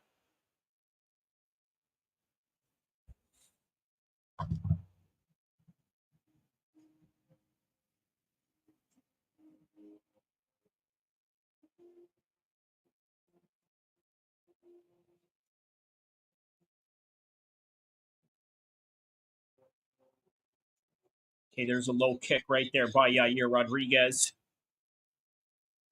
It's very good the way that he's able to maintain this striking range on Pitbull. And you know what? He hasn't really pulled out any of the super fancy moves in this fight yet because he feel like he doesn't really need to taking on a shorter fighter like this. And of course, the only problem that Yair is being presented from Pitbull is the takedowns. But this is anyone's fight at this point right now, especially the fact that he just stuffed his takedown right there and he's trying to stuff it again. All right, very good. So stuffs it at the last 30 seconds of the second round right now.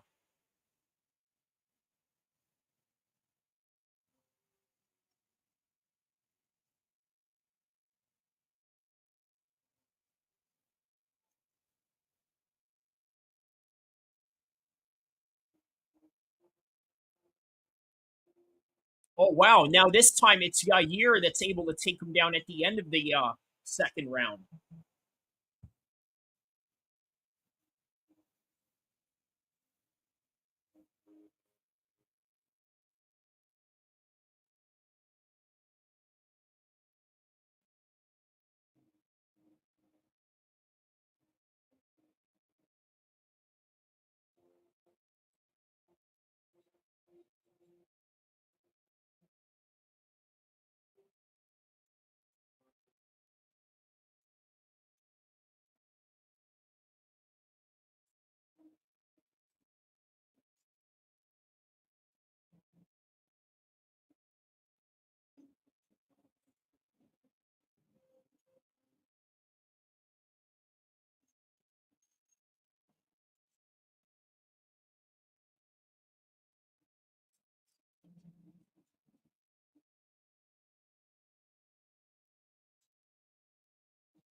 All right, here we go. Last round between these two.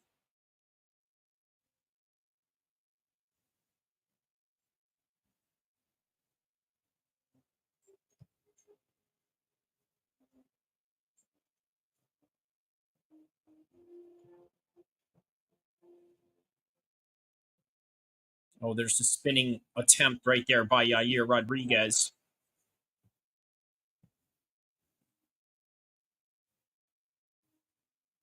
Leg kick right there by Yair.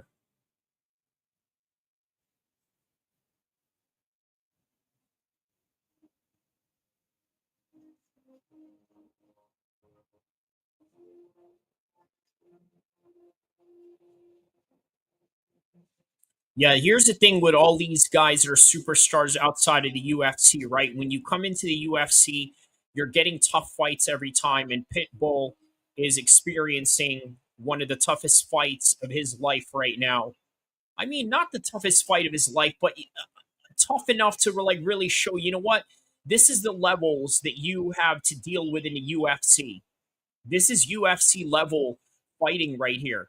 Just the kicking, the movement, the constant feints and the constant dodging in and out and the counter shots. Oh, wow. Okay, speaking of which, Yair sort of paid for going with those spinning attacks right there. And the switching of stances, very good on the part of Yair Rodriguez.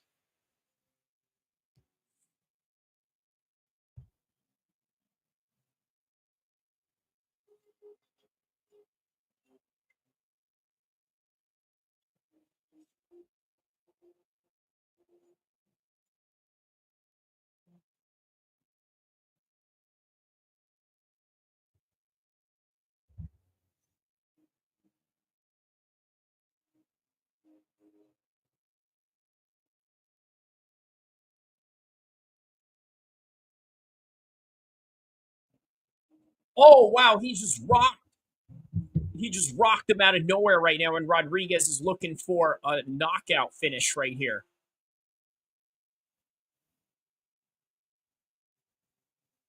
Yeah, he's looking to finish right here. Oh, he's going for some brutal ground and pound elbows on the bottom.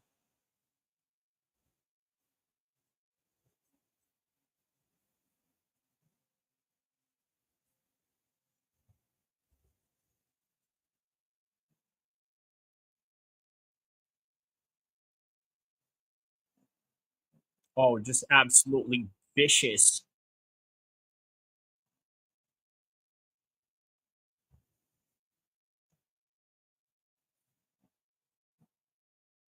Yeah, man, he's definitely in hot pursuit of a finish, man.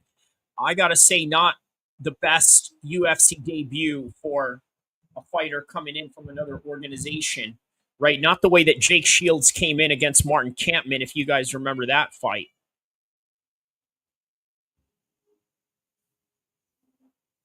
Oh, wow, he's looking for an armbar out of nowhere. Oh, wow, look at this. Out of nowhere, man. Yeah, that was really good composure on the part of Pitbull right there.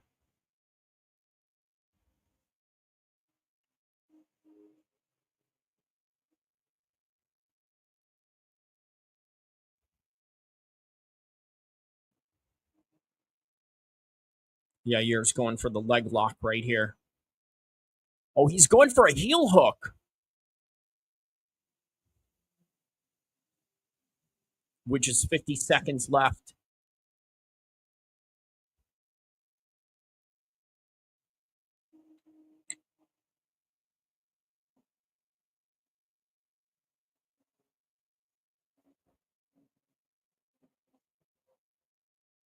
Oh, he's got it, but he's let's see if Patricio can get out of this one. All right, he's out.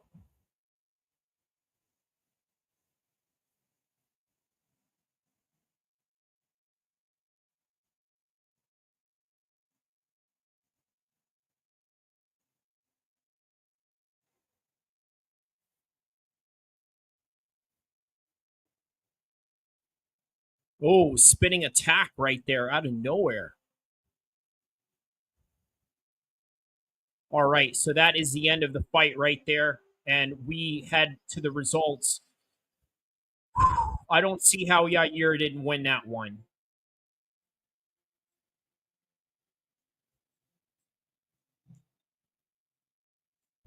Yeah, how about that? Yair Rodriguez versus John Silva. That's a good fight right there. Talk about instant matchmaking right now.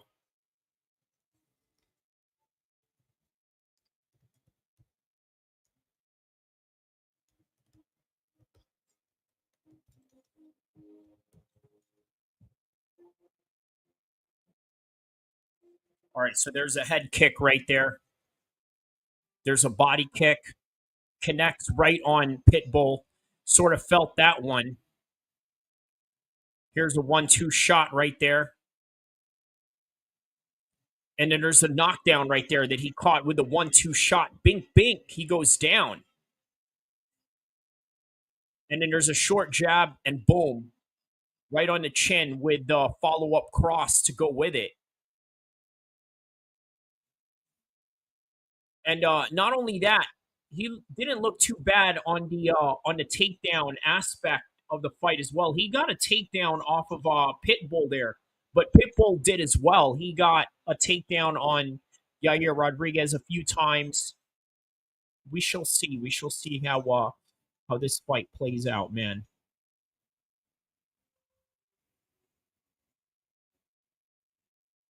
How about that, man? Not too long from now, Machado, Gary, and Prates.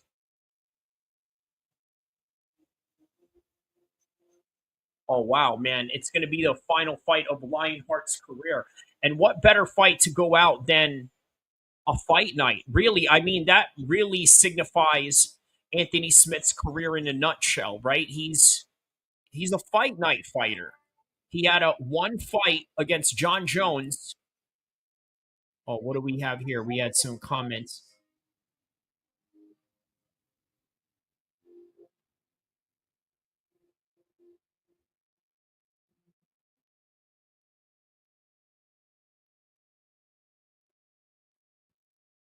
All right, Rodriguez wins by unanimous decision. And there you have it. That is the fight. And on to the co-main event of the evening coming up.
Okay, so he's calling for the winner of tonight in Mexico.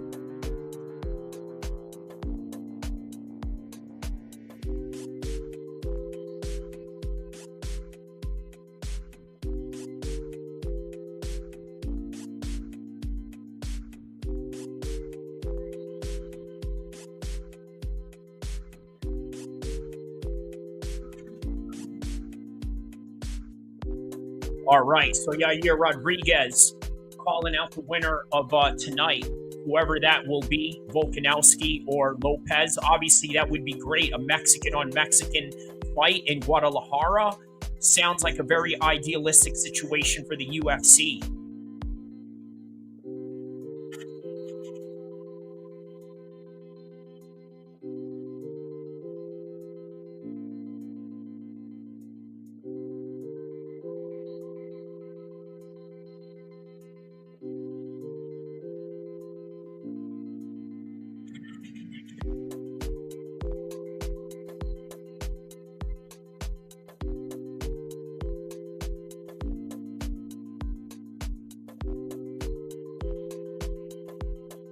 Well, there's Kash Patel right there, the director of the FBI. And then there's Tulsi Gabbard, the U.S. National Intelligence Director. And then there's Marco Rubio, the U.S. Secretary of State. Man, we got so many powerful people in the house tonight.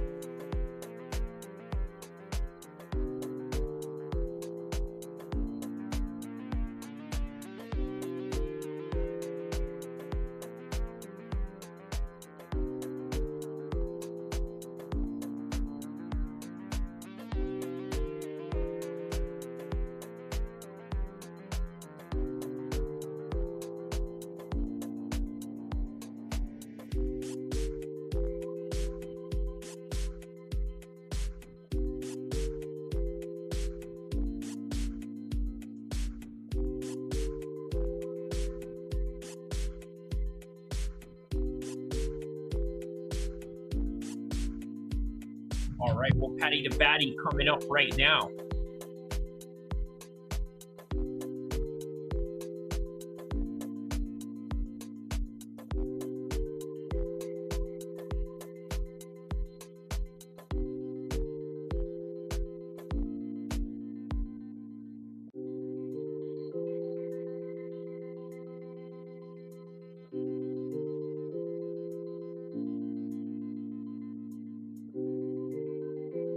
They got some Scouser rap for Michael Chandler. Oh, look, and there's a Tom Hardy. Of course, that's such a genius way of promoting, right? You got Mobland, which is like a UK show, and then you got Patty coming up fighting next.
All right, so Patty is walking out right now. Has this Liverpool style techno music going on. Let's go, lad. Let's go.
All right, so here comes Patty walking out right now. Here we go, guys. Paddy the Baddie, lad. This is Paddy the Baddie. I'm about to fight Michael Chandler. Scousers don't get knocked out, lad.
All right, so now Michael Chandler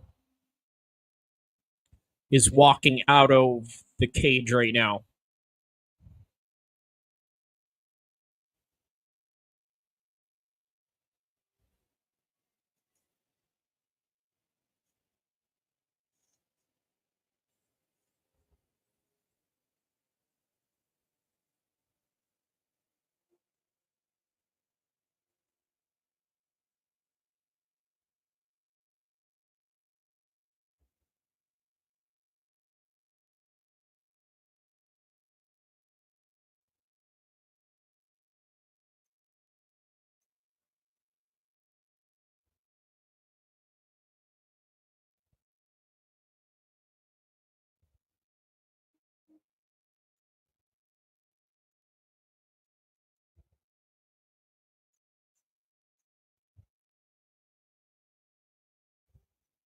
All right, so Michael Chandler's fight IQ will be put to the test once again tonight.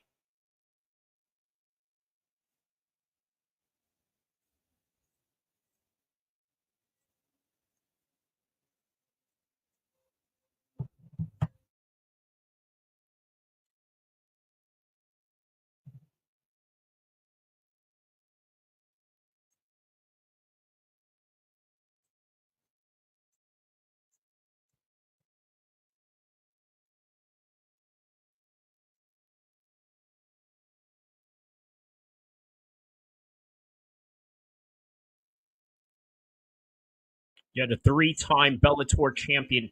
Very explosive guy, right? But sometimes being explosive doesn't always translate to being the most well-rounded guy. And usually the reason that Michael Chandler is not as well-rounded as he should is primarily based on the fact that he just lets his fight IQ go rather than, fighting as methodically as he should or as he could.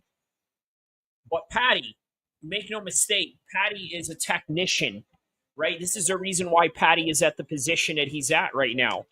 A consummate professional, a technician, and he's going to use that to his advantage with the likes of Chandler tonight.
All right, so I believe this is a 5-round fight.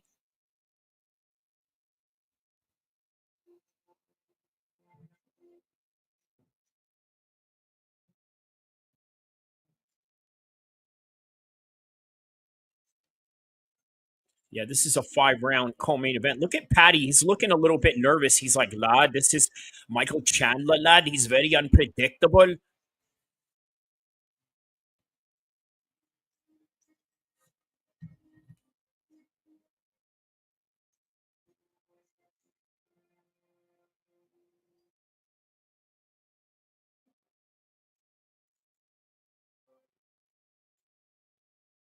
It is 5 rounds, this fight.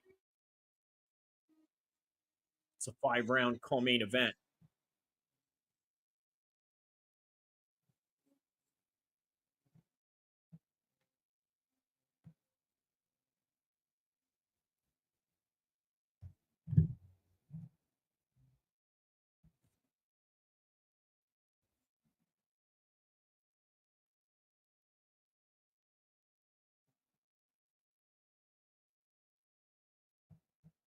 Five-round fight if needed.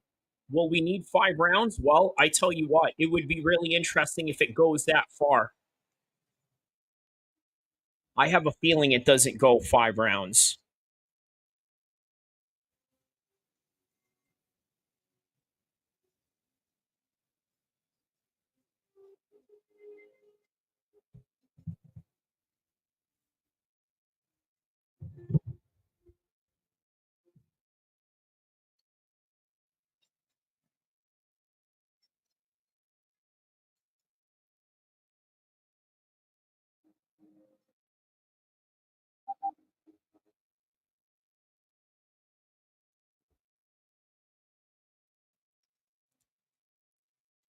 All right, Kerry Hatley is the referee for this matchup.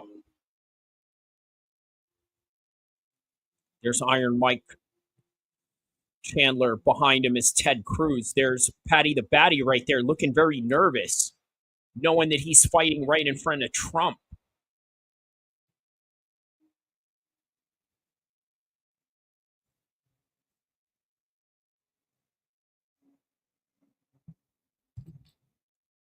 Okay, there's a leg kick by Patty right there.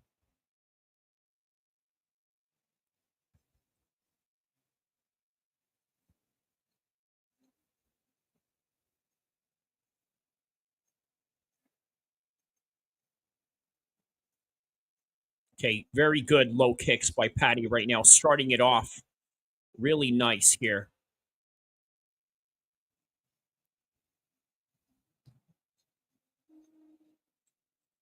Okay, very good kicks on the part of Patty right now, really keeping him at distance and at bay here.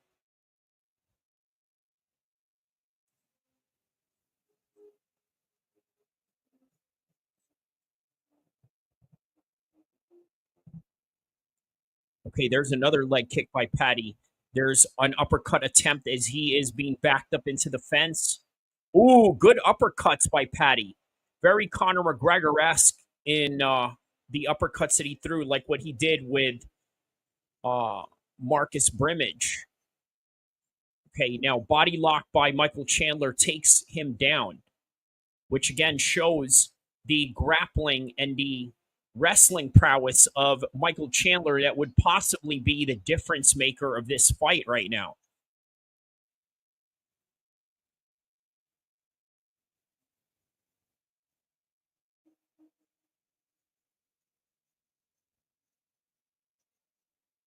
Okay, so now there's Patty hitting Michael Chandler with some elbows in the back while he's being body locked in this position right now. So yeah, Michael Chandler could definitely throw some knees into the body right here as Joe Rogan had instructed.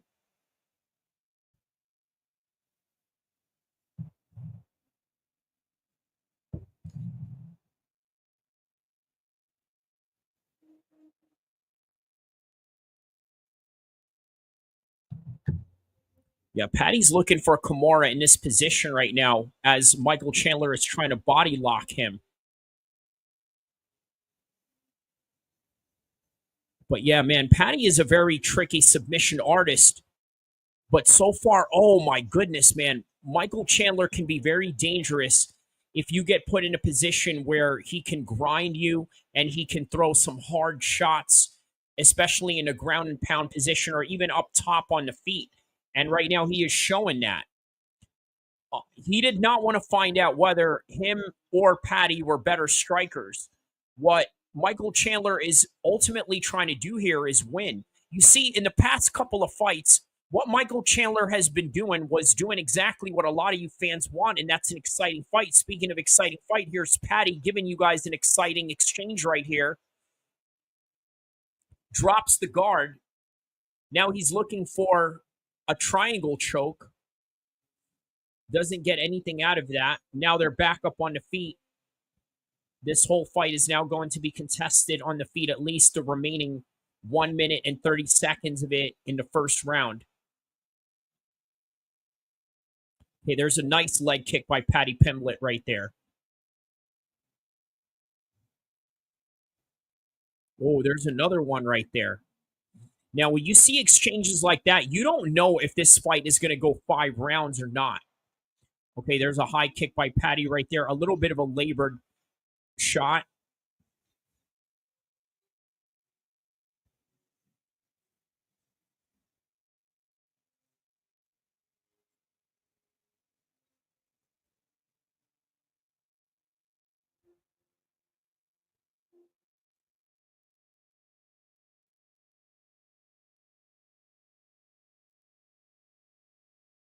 Okay, significant strikes in the first round so far has been up for Patty.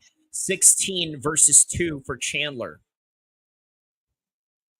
Oh, there's a hot exchange right there.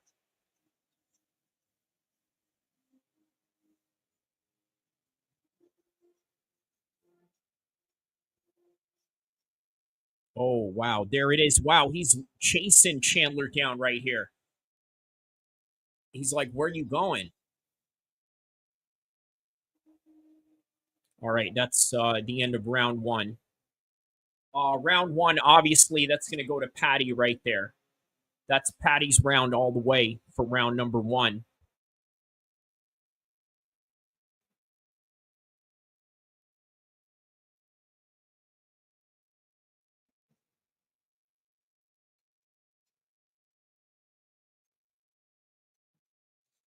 He said, don't stay in front of him. Go side to side.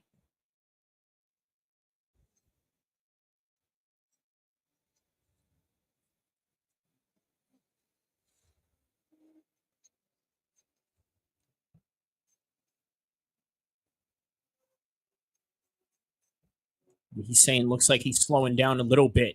Yeah, that's the assessment of Patty's team right there, saying that Michael Chandler is slowing down a little bit there. I think they are right. He definitely is. There's a body lock position right there where he takes him down. But that's nice right there. As he is leg kicking Michael Chandler, he gets hit by one of Michael Chandler's overhand right bombs. So there's Michael Chandler. I don't know who he was talking to. Maybe one of the politicians behind him, maybe Ted Cruz, maybe giving some sort of motivational speech that he usually does. But here we go. Round number 2, 447, 446.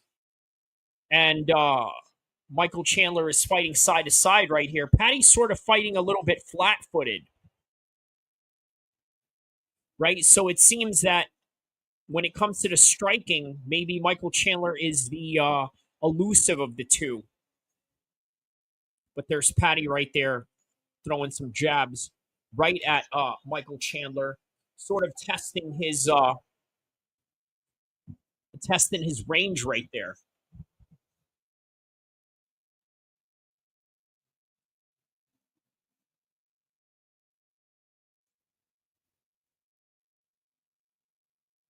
Oh, nice leg kick right there by Patty. Ooh, good one.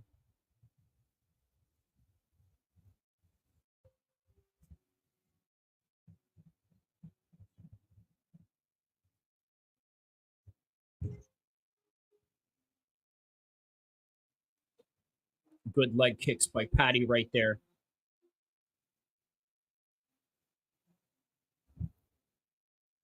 Not really letting Michael Chandler get past.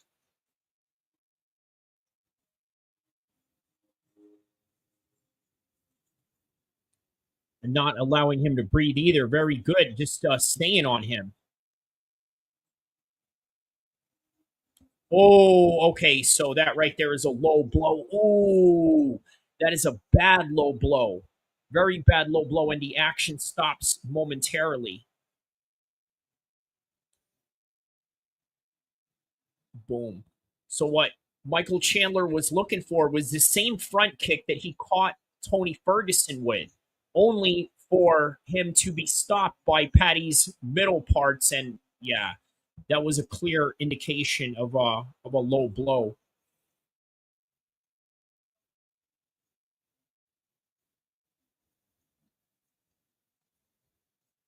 He's like, yeah, we were trying to kick at the same time. We were trying to kick at the same time, sort of trying to relate to Paddy. And then there's Paddy right there, sort of looking to teep kick in that exchange. But okay, now here we are back.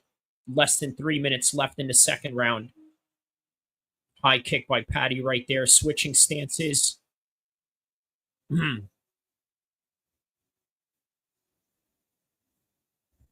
now there's Michael Chandler looking to wrestle from that body lock position, sort of picking Paddy up. Boom, takes him down.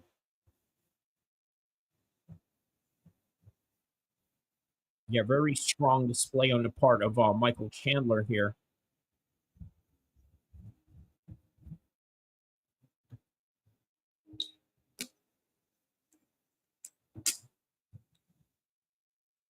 All right, and there's Chandler right there, taking the back off Paddy. Oh, wow. Okay, now Paddy reverses it. Now he's on top position as they scramble in these exchanges right here.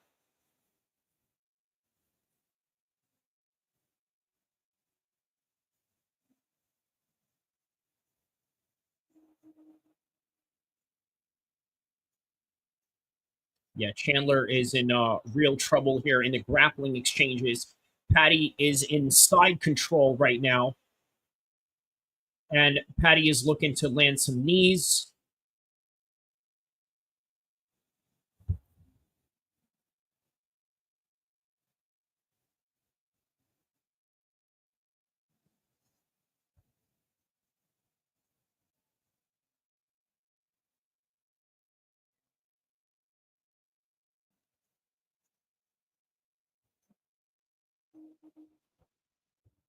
Yeah, he's definitely not allowing Paddy to mount him right here, keeping him in the side control position. And then there's Henry Hoof and Robbie Lawler in the corner of Michael Chandler, frantically giving instructions to Michael Chandler. Right now, he's got his back. This is what I mean, man. You know, Paddy can finish anybody from these positions. Oh, there's some big elbows right there on the top. Now, remember, Conor McGregor bet $500,000 for Michael Chandler to win this. Let's see if Michael Chandler loses some money for Conor McGregor tonight.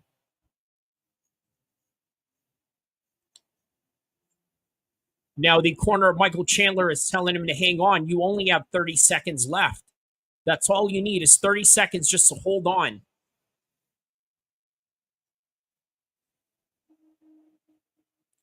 Yeah, very good body triangle here, but the ground control time is all of Chandler from round one. Round two, it is Paddy with 151. And yeah, we're going into round three after this one. Good fight so far, and we got 5 rounds of this, by the way. All right, so round 2 of that, and then we got round 3 coming up.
All right, so here we go. Round number 3.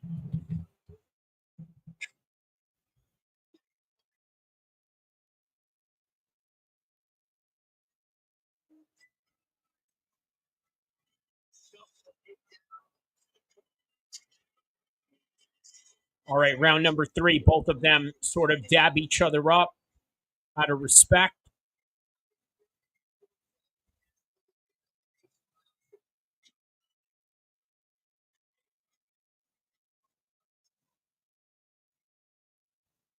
Oh, wow, he just caught Michael Chandler right there, and Paddy is looking for a finish right now. Oh, wow, Michael Chandler is bloodied up, as he always is, and Michael Chandler has no regard for it whatsoever. He's just walking forward at Paddy, sort of daring him to do something. Now here's Paddy. Oh, he's the one that gets a takedown on Michael Chandler now. Michael Chandler at this point is really showing his age right now. Yeah, he's putting on a career best performance right now. He could cap it off with a good finish.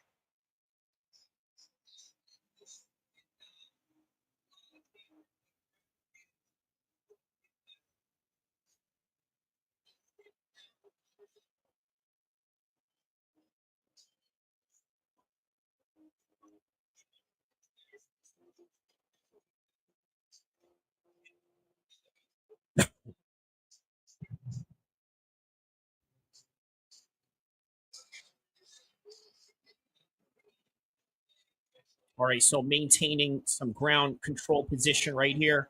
Paddy is really looking for a rear naked choke here.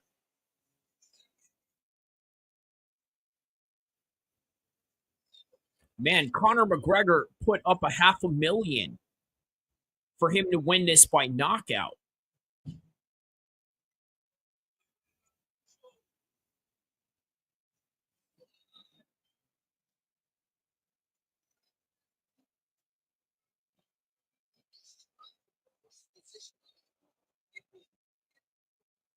Oh, wow. Look at this. It's like as if he was just giving up here, or no hand control on the part of Michael Chandler.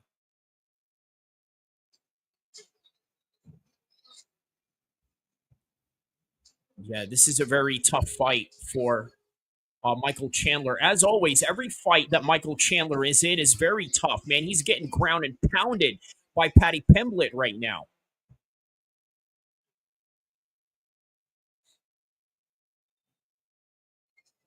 Oh, wow. There it is. He's getting a squeeze off of him, but then, okay, he sort of rolls with it. And look at the blood on Michael Chandler right now. Yeah, he's in a very dangerous position right now. This sort of goes into the trajectory of what Michael Chandler... Oh, look at this. He's about to finish him. He's about to finish him. Can Michael Chandler defend himself? Can Michael Chandler defend himself? He's about to finish him right now. Right now. Oh, wow. Michael Chandler is finished by Paddy the Baddy. Wow. How about that? And Paddy is wiping himself BJ Penn style.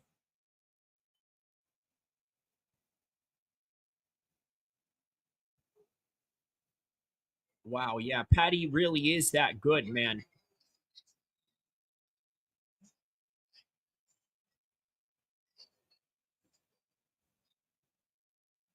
He says, what now?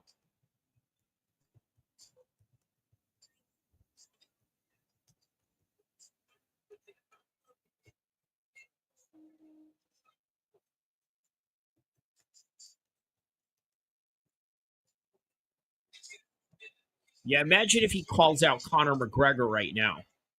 Right? Imagine if he calls out Conor McGregor. I could see that.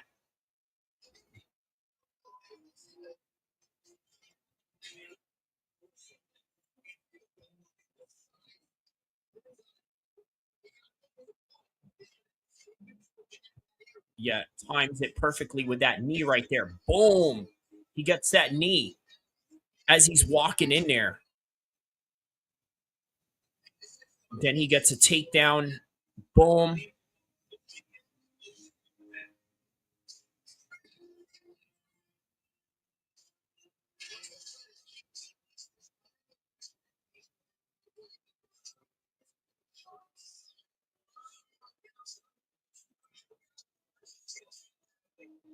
Wow, man, those are some serious damage that he was inflicting on him.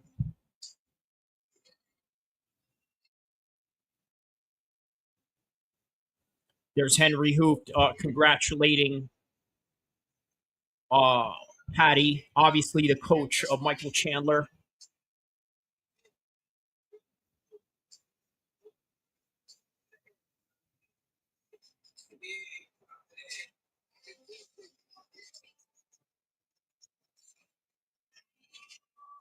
Yeah, that knee split him open right there.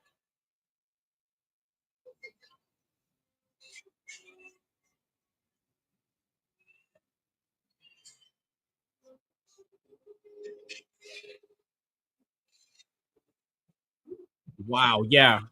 The knee is what opened it up right there. The knee is definitely what opened it up.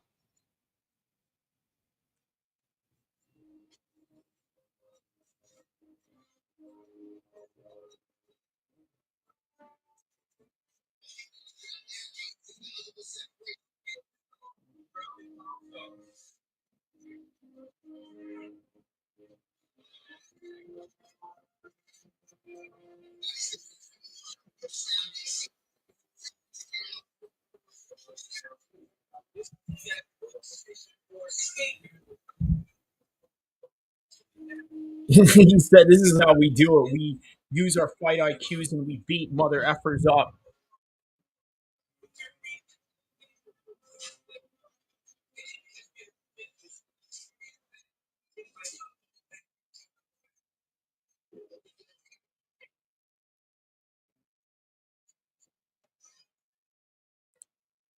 Yeah, man. Shout outs to Patty. All the doubt that people were giving at him, he's like, you know what? Ain't none of that is happening. He says a little posh boy Ottoman. Yeah, there it is. He's calling out Gaethje right there. There it is, man. You know, new blood in the 155 division.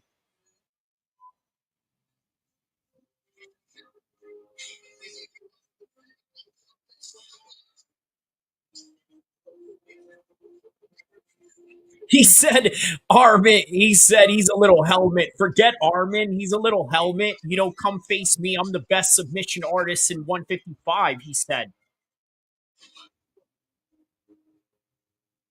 Imagine if he does end up submitting. Imagine if he does submit him, right? That would be, yeah, that would be insane if he could actually submit him. It looks like we got some Scousers in the crowd.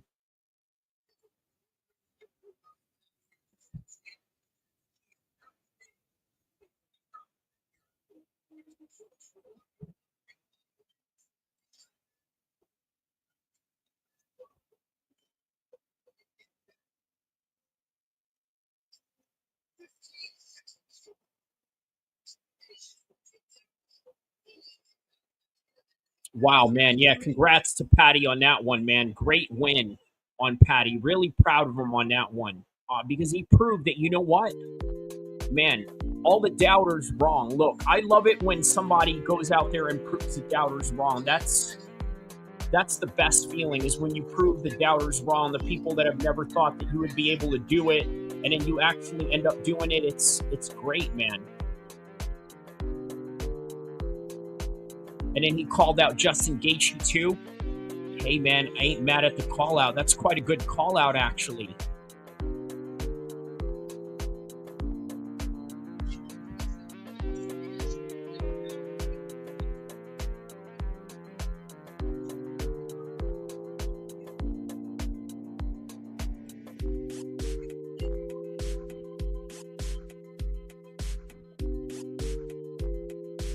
And there's Shaquille O'Neal right there.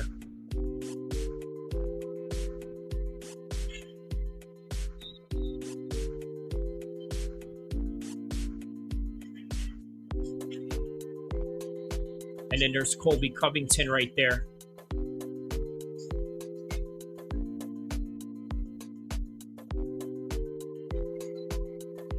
And then there's Ted Cruz.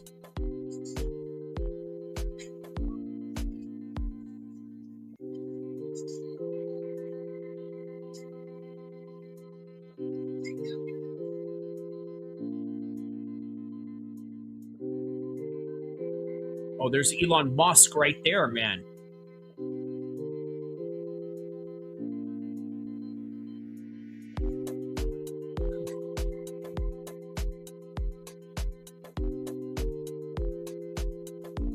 All right, so WrestleMania next week. How about that, huh? So we got the main event of the evening coming up right now. Yeah, hopefully we could get up to 1,000 views by the end of this. We're like up to close to 800 right now.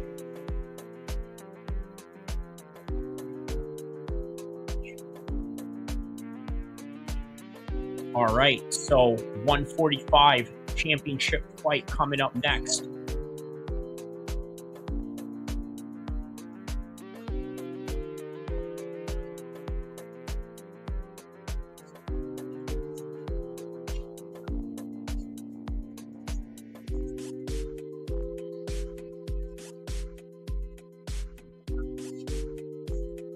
All right, so our main event of the evening is coming up right now.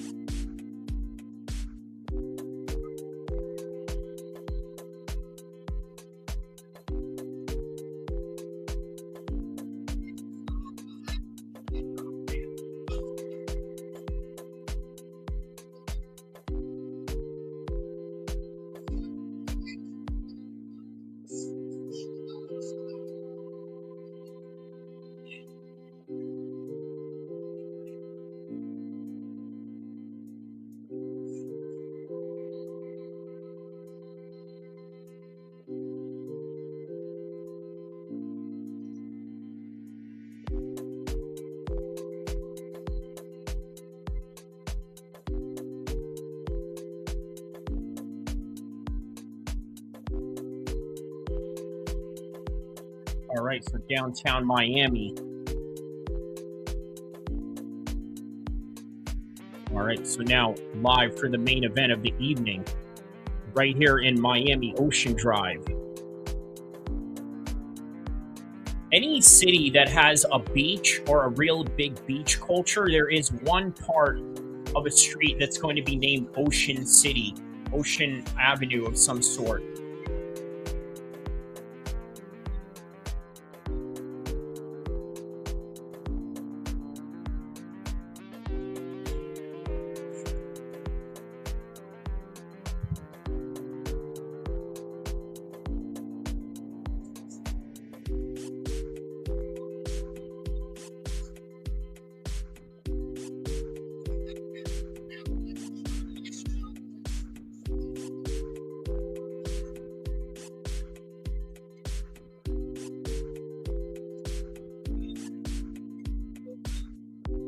All right, so Volkanovski coming up next.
All right, so 5-round fight. Here we go, guys. The music will be off in 4 minutes, and we're going to get right into this fight. what I think could potentially be the final fight for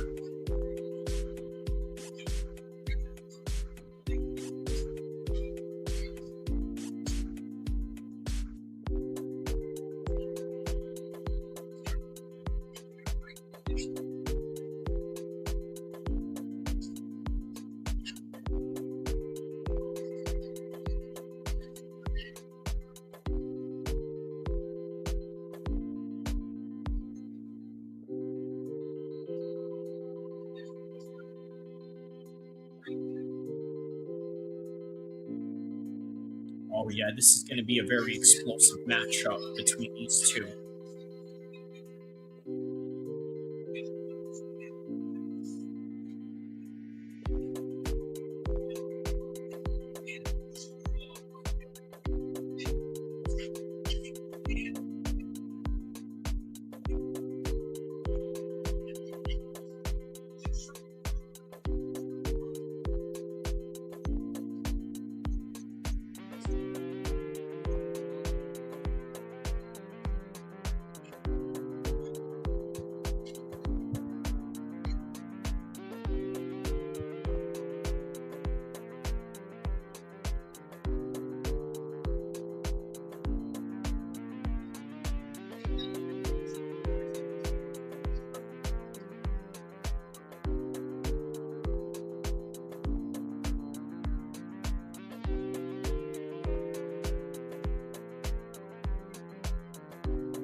All right, so here's Diego Lopes getting ready to walk out of the cage right now.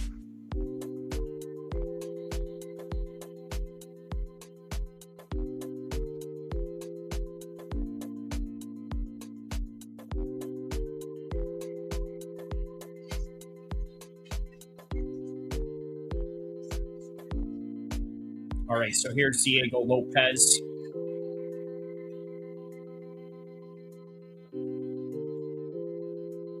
Getting ready to walk out of the cage.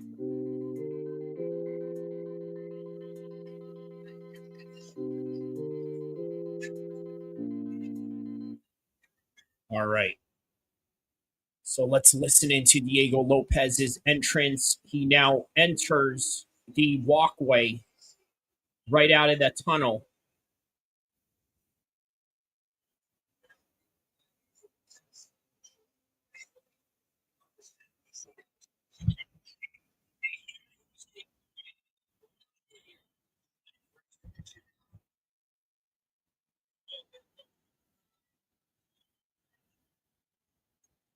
All right, here's Diego Lopes.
All right, so here we go.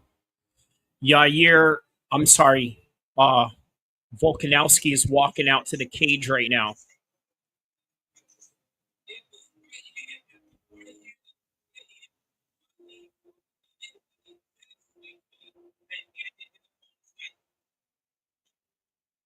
All right, so Volk walking out to the famous Australian song.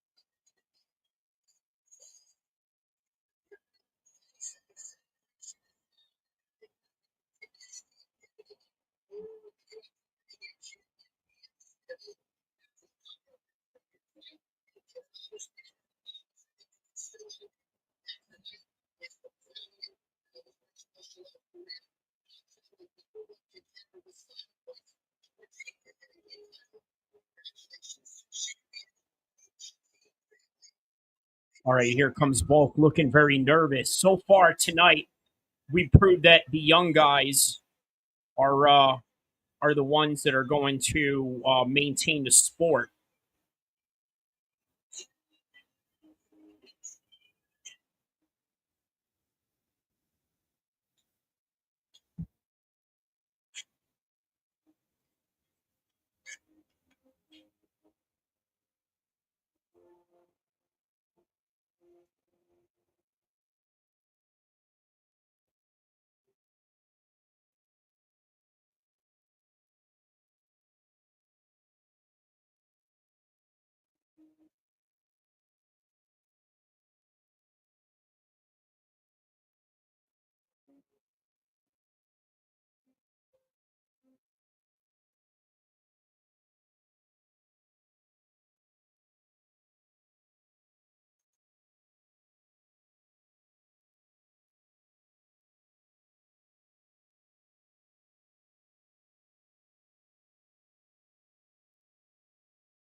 All right, y'all.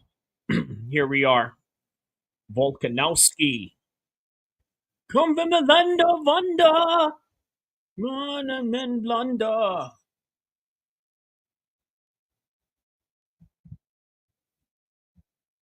right, here we go, guys. The championship.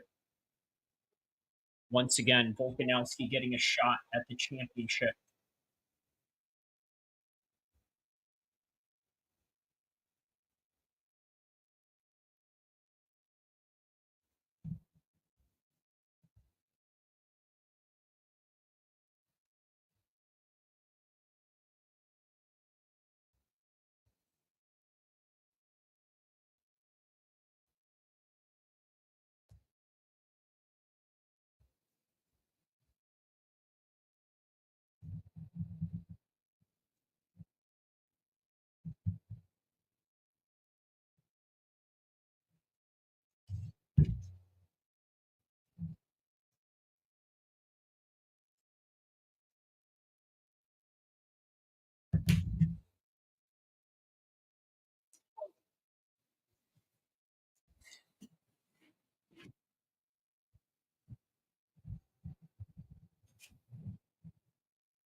All right, here we go, guys.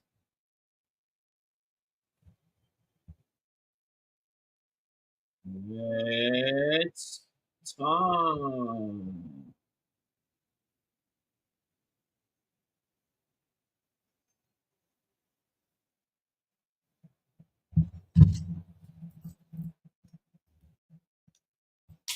All right, here we go, guys. Main event of the evening.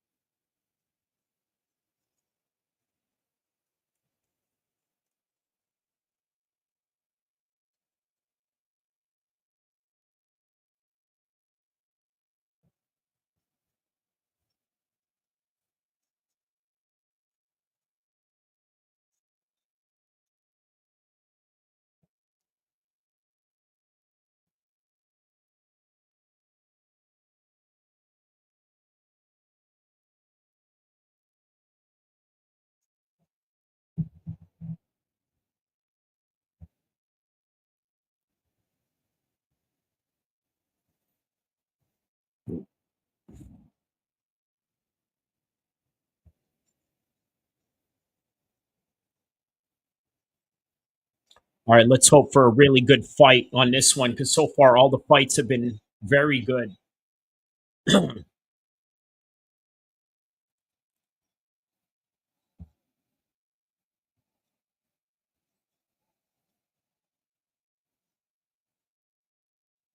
Alexander the Great, Volkanovski.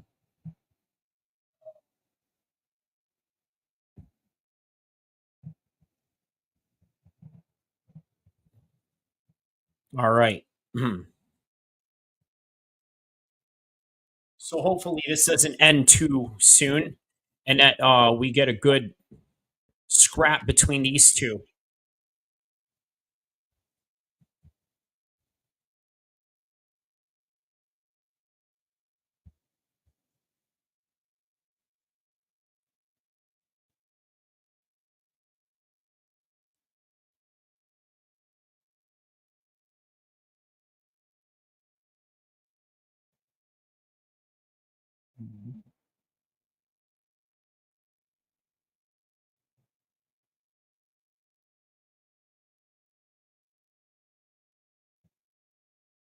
All right. So a little bit of a feeling out process between these two. There's a low kick by Volk. Let's see if Diego Lopes has the stamina to fight these championship rounds, right? Because that's really important to understand and know as this fight goes on. And this could very much go into all 5 rounds. So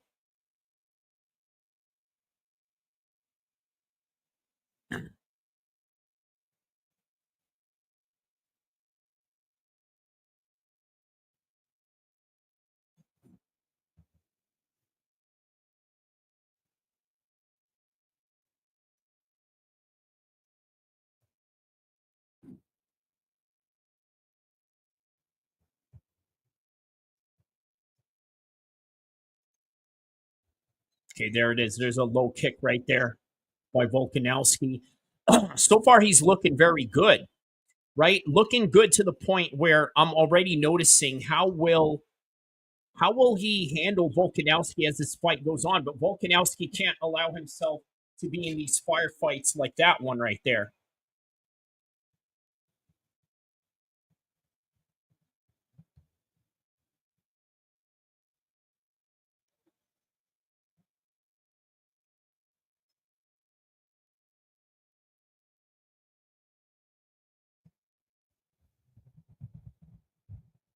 Yeah, very ferocious effort.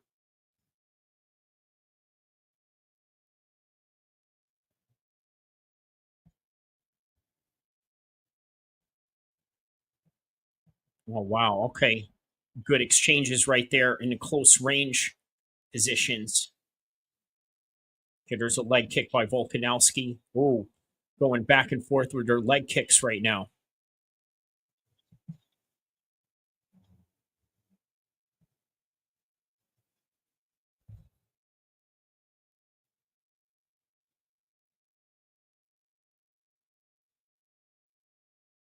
Ooh, there's a nice connection right there by Volkanovski.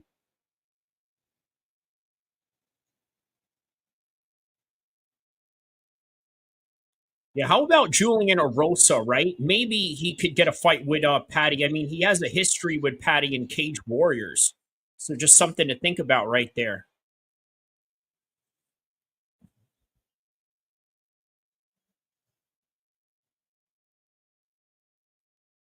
Okay, there's a hard shot by Diego Lopes in his own attempt right there. Oh, he just rocked Diego Lopes right there. He needs to look for that finish right there.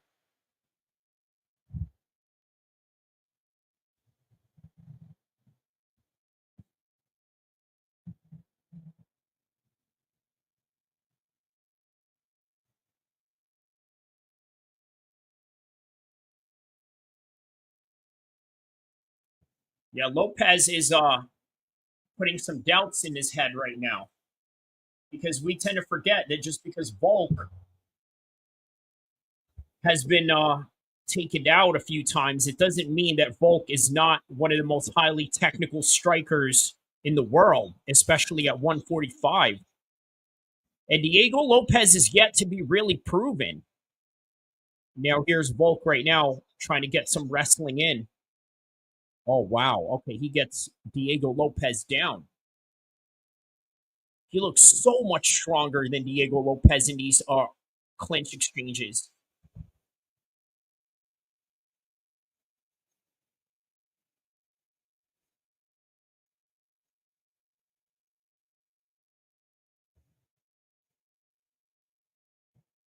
Yeah, really good body lock right here by Volkanovski.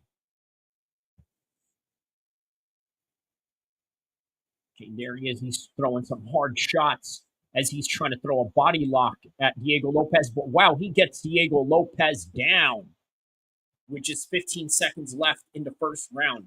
Very interesting first round so far. Right? This can be very indicative of how the fight is going to look. You're going to see Lopes looking very hesitant, and then you're going to see Volkanovski just gaining even more confidence as the minutes go on in these rounds.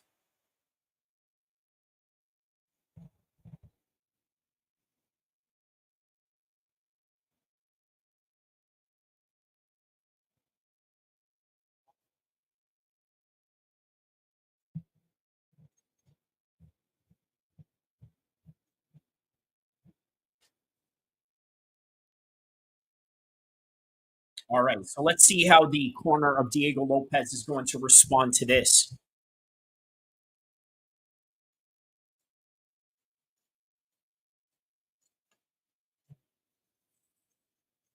Yeah, the corner of Lopes is urging him to not let Volkanovski get too comfortable.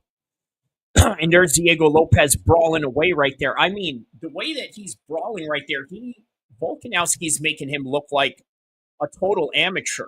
I mean, really.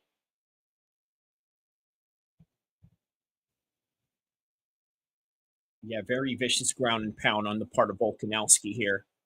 Dominating performance so far. Okay, there we go. Shake hands right before the round. 455, 453 in the second round. Let's see how Diego Lopes adjusts to this one.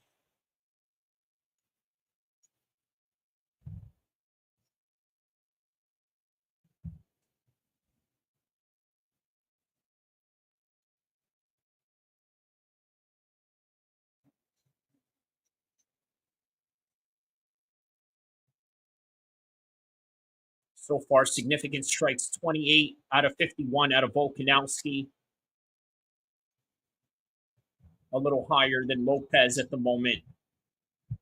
But it's not really surprising, is it? I mean, we knew that Volkanovski going into this was a high-level striker. Our concern was he was so badly damaged that perhaps maybe Diego Lopes could do him in. But once again, sort of proven that experience really matters in this game when it comes to high championship level fights. And Volkanovski has proven himself to be the best right now.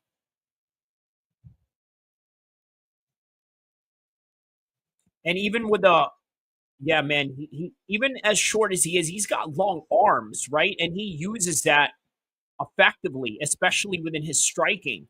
And then he uses his short, stocky frame to be able to out wrestle you while also using that background from rugby, which obviously has a lot of very similar transferable skills from football, but it's football without the pads. So,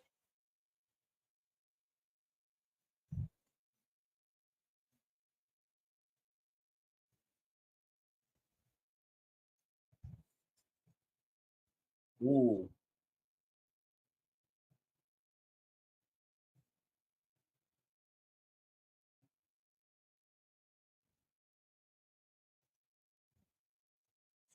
There we go.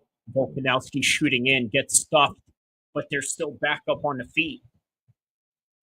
Okay, there's the inside leg kicks and outside leg kicks all at the same time in a consecutive motion by Volkanovski.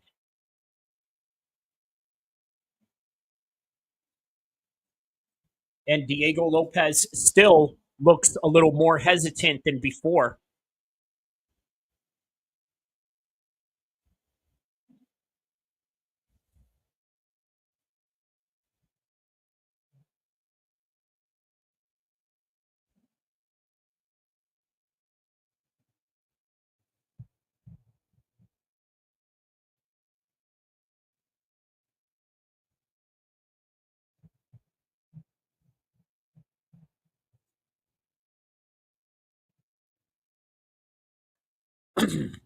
All right.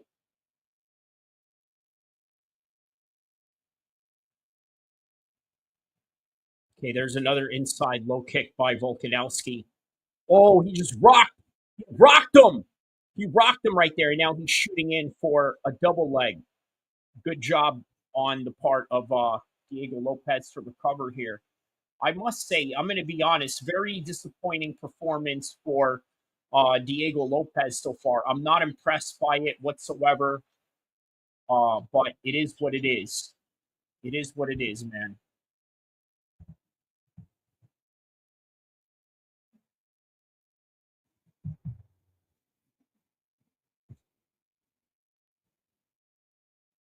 Yeah, so all the questions that we had of whether Volkanovski is washed, we got the answer right now. It just shows that Volkanovski has problems with the top level guys, but when it comes to, I mean, let's be real, right? The no names, it's not to say that Diego Lopes is a no name or anything like that, but he's unproven, man. He's unproven, and we now are witnessing that firsthand right now. We're witnessing firsthand what happens when you are an unproven fighter taking on a veteran champion. Oh, good shots by Volkanovski right there. Really letting off on some hard shots right there.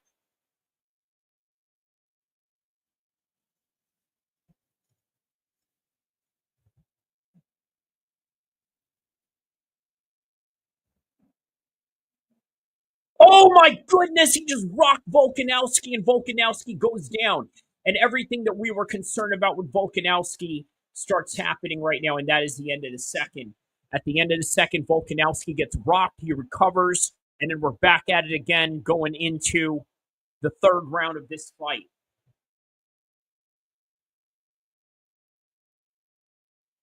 Even though he got rocked in that round, I may have to agree with Joe Rogan that he still won that round right there.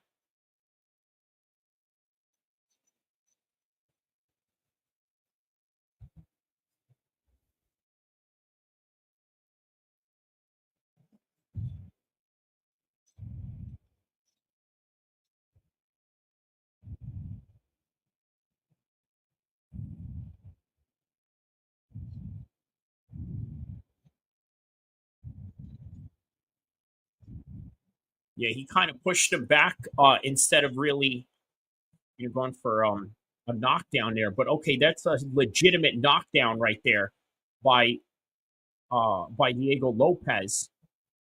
Yeah, that's a legit knockdown for sure. And then he goes and he tries to follow up.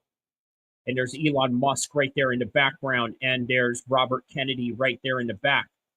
Let's go. All right. round number 3. Just close to the championship rounds at this point.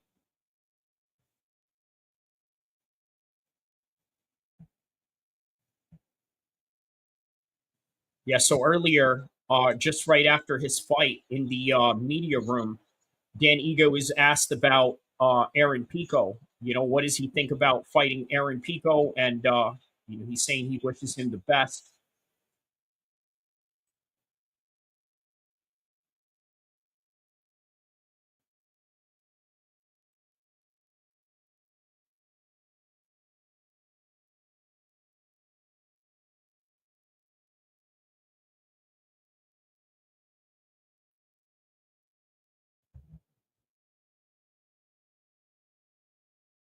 He said, Dan Ige said earlier he would be willing to fight anyone if they fall out tonight.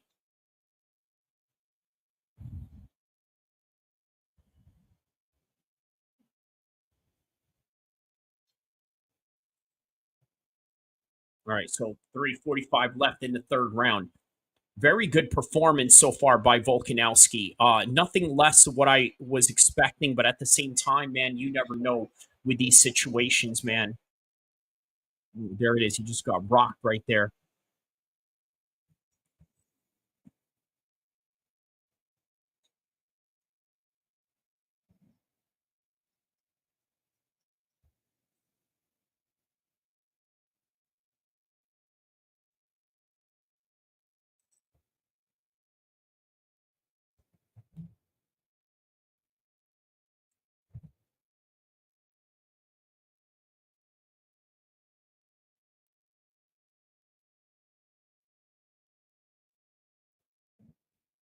All right, so 3 minutes, under 3 minutes left in the third round.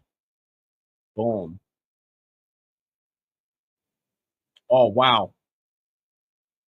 Okay, yeah, that hook was bad right there by Lopes. Yeah, Lopes is nothing to play with, man.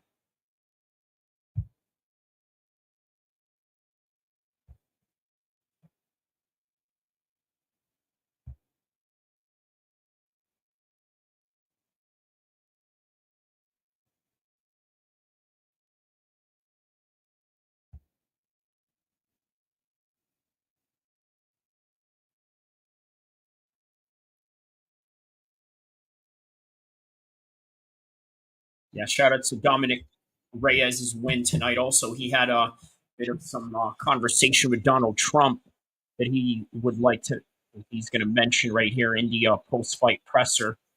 For those of you that don't know, while the fights are going on, they are also doing post-fight pressers, just so you can, you know, kind of understand what is going on and whatnot. So,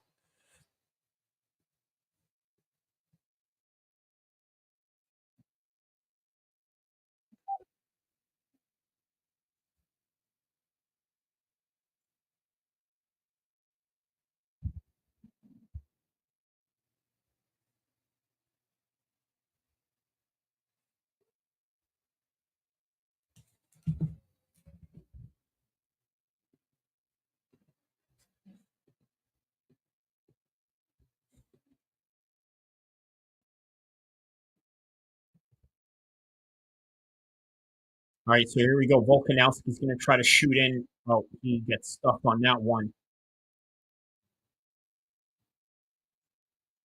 Switching stances by Volkanovski.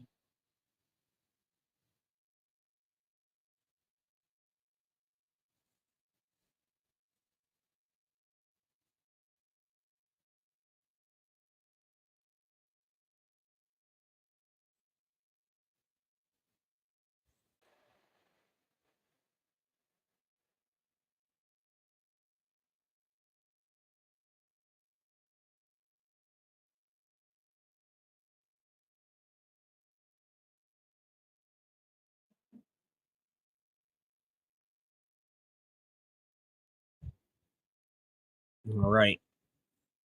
Oh, there's a spinning kick right there by Lopes. Misses with that shot right there.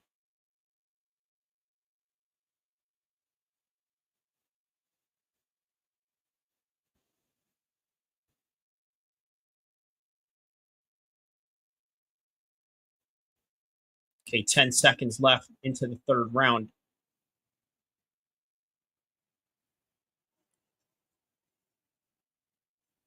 All right, that is the end of the third round. We are now going into the championship rounds of this fight.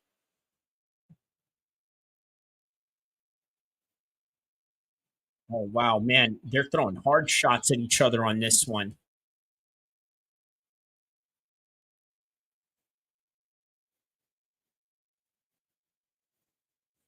Wow, man. There's some people out there that think Lopes is up on the scorecards. That is interesting, man. I don't see that at all. I'm going to be honest with you. Yeah, I don't see Lopes winning this fight right now. I think Volkanovski is up on the scorecards, but I'm curious to understand what it is that people are seeing. Maybe they're just biased on the part of Diego Lopes, but I tell you what, I was rooting for Diego, not rooting, but I thought that he would be winning this fight, Diego Lopes, right? Simply because I think that the damage of Volkanovski was really detrimental to him going into this fight. And he never really took a favorable rest that he should have had previously before. So, all right, here we go. Championship rounds coming up.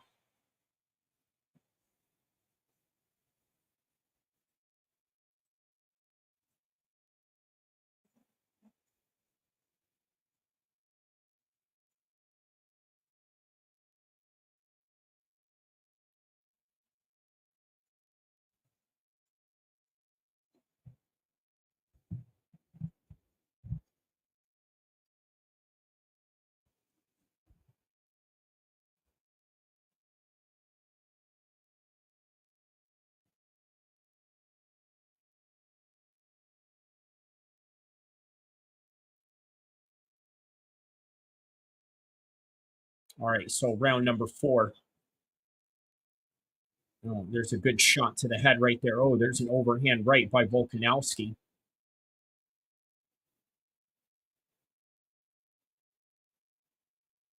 Yeah, Volkanovski is a high-level striker, man, and he's showing it. He's showing exactly why he's a high-level striker right now. And he's showing that, man, you guys must have forgot trying to, like, doubt me against Lopes. He's like, nah, man. Y'all really forgot about me. He said that ain't happening in this fight.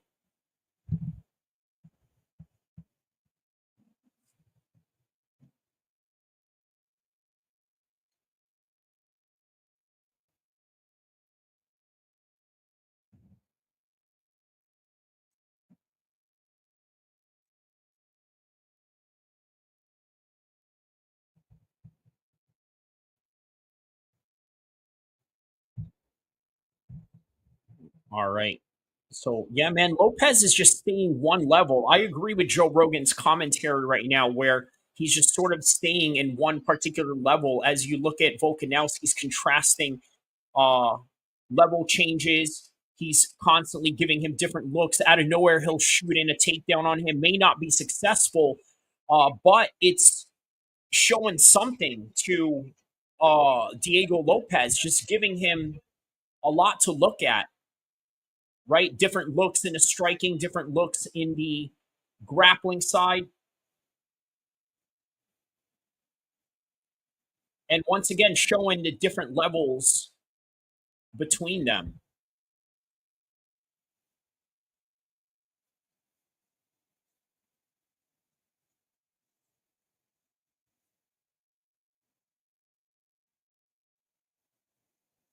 Well, what is that? There is a connection. He's complaining about an eye there, maybe an eye poke of some kind.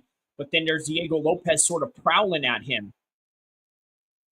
Okay, something happened to Volkanovski's eye right here. And the action is still going on. Now, if Diego Lopes was to get a finish out of nowhere with this one, oh my goodness, man, I got to tell you, that would be controversial to say the least. But Volkanovski needs to be careful and not getting rocked here, right? Opening himself for some big shots that Diego Lopes could capitalize on. He really needs to be careful with these shots.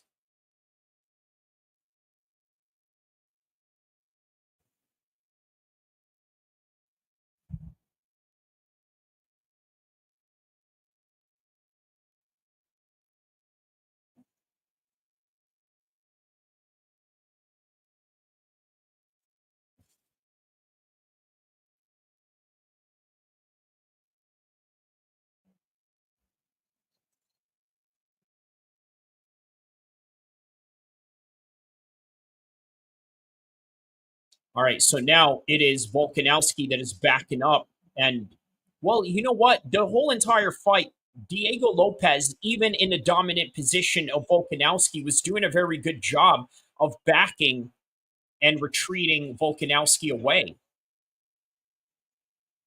Now it's the fourth round, and we got about one round to go with this.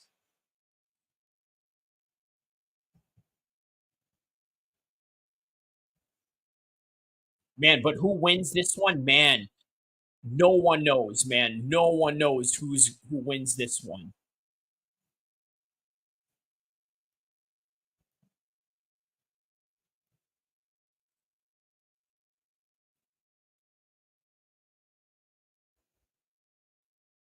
But yeah, Diego is taking these shots. Look at this. 27, 23, just over 20 shots that Volkanovski's been landing in the last 4 rounds. We got about one round to go of this right now. Yeah, one more round.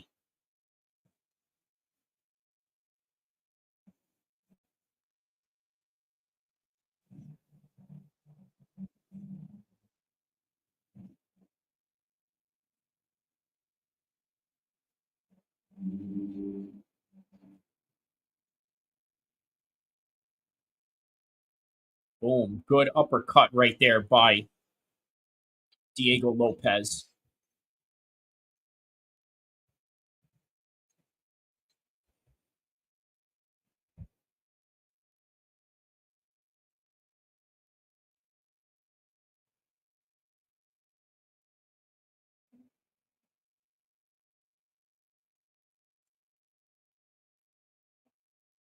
All right, yeah, a little cut on the bottom of Volkanovski's eyes. That could affect him in some kind of way.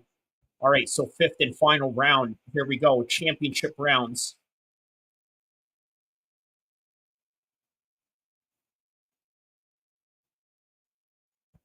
There's Diego Lopes sort of daring the crowd on. Fifth and final round. Here we go.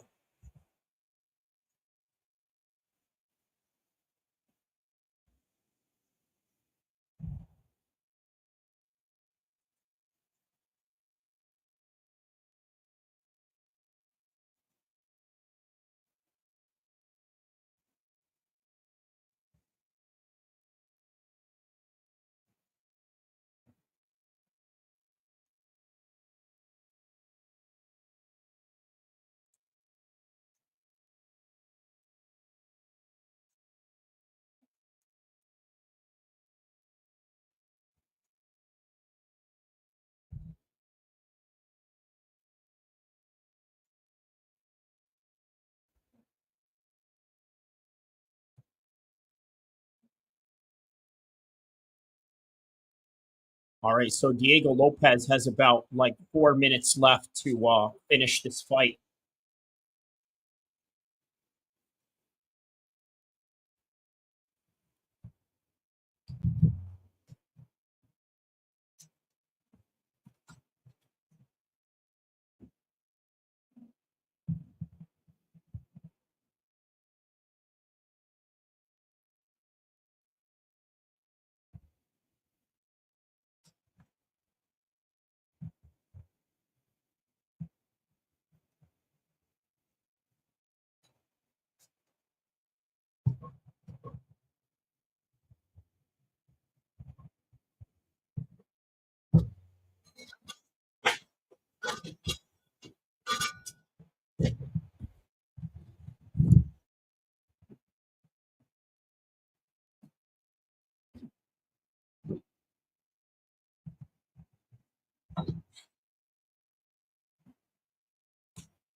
All right, so we got 2 minutes left into this fight so far.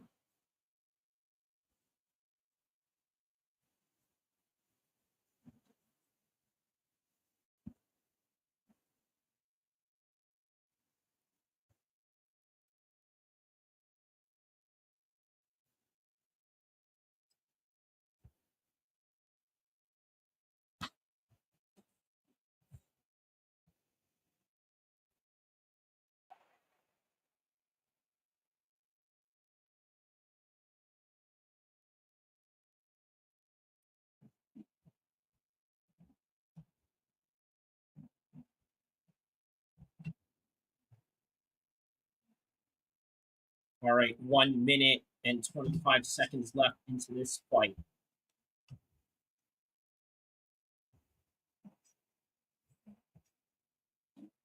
Yeah, Volkanovski definitely won this fight right here.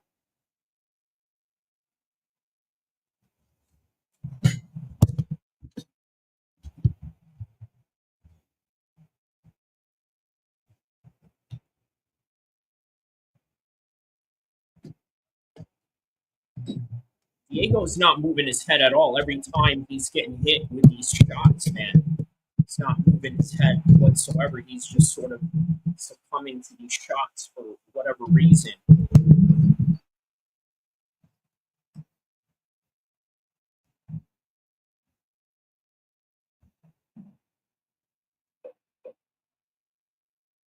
All right, here we go. Testing 1 2 1 2. Mic test 1 2 1 2.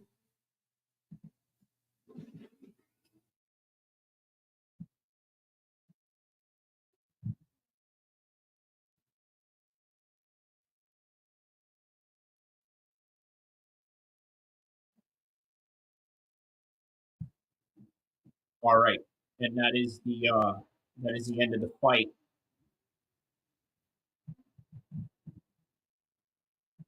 That is the end of the fight right there. But I think that Volkanovski easily walked out with a victory on that one. But let's find out. We never know. We never know what these judges are saying or thinking in their heads. So.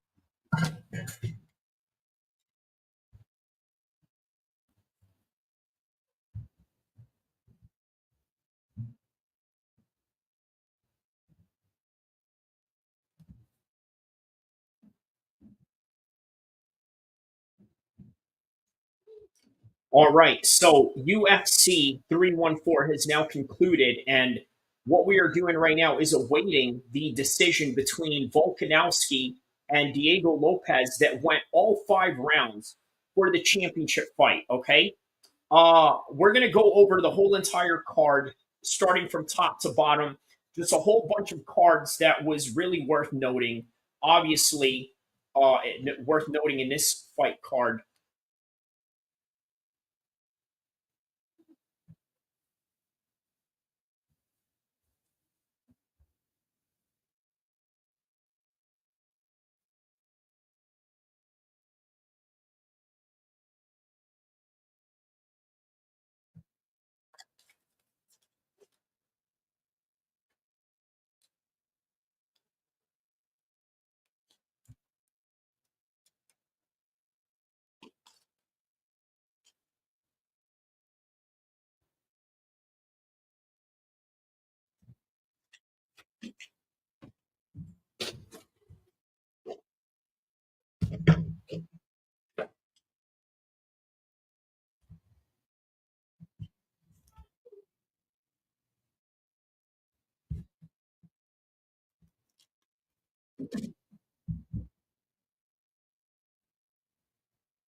All right, so who is the new undisputed champion? It's Volkanovski, right? It's Volkanovski. Alexander Volkanovski has now just officially won the featherweight championship, I believe, for the second time.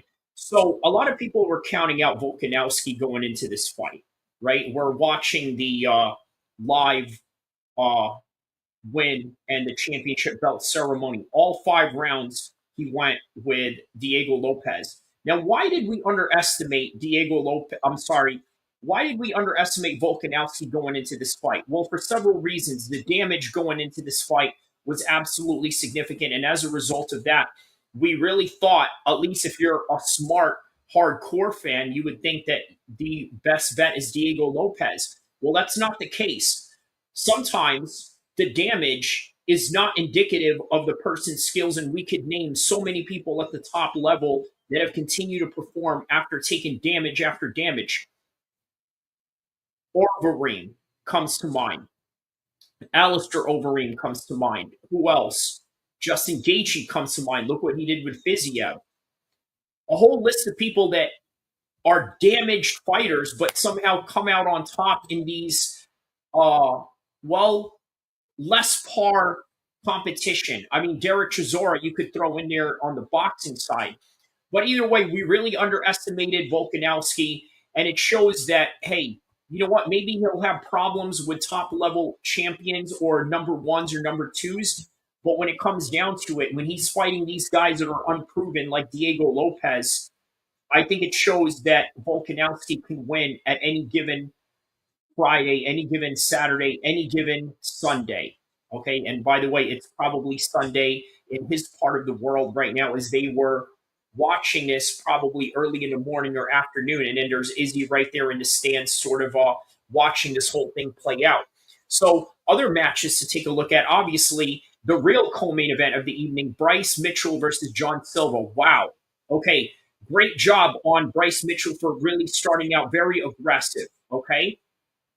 Not only that, was throwing a lot of volume, using a lot of side kicks, using a lot of oblique kicks, and then on top of that, using his height and his distance to manage John Silva. Out of nowhere, they were going into these grappling exchanges, grappling, what do you call it? Not grappling exchanges, I'm sorry, grappling scrambles, sorry. My brain got a little scrambled there for a second. So within these scrambles, okay, I believe he went and shot in for a takedown, got the ninja choke on Bryce Mitchell, took him down to the ground, almost like a north-south position, and that was all she wrote, man. We thought that Bryce Mitchell was more of the submission fighter here, right? The better jiu-jitsu guy. We thought wrong. We knew Silva had great knockout prowess. We knew he had great striking. We thought that's what was going to bring him into the dance here. But by the end of the day, no matter how you look at it, right, there is no good or evil when two guys are fighting. Maybe there is a clear evil and there is a clear good, but I tell you what, it doesn't determine fights. The good guys aren't always going to win, and the bad guys aren't always going to win. And depending on what side of the aisle you side on with all these controversies that goes on with Bryce Mitchell, rest assured that that right there is a reality of fighting in and of itself.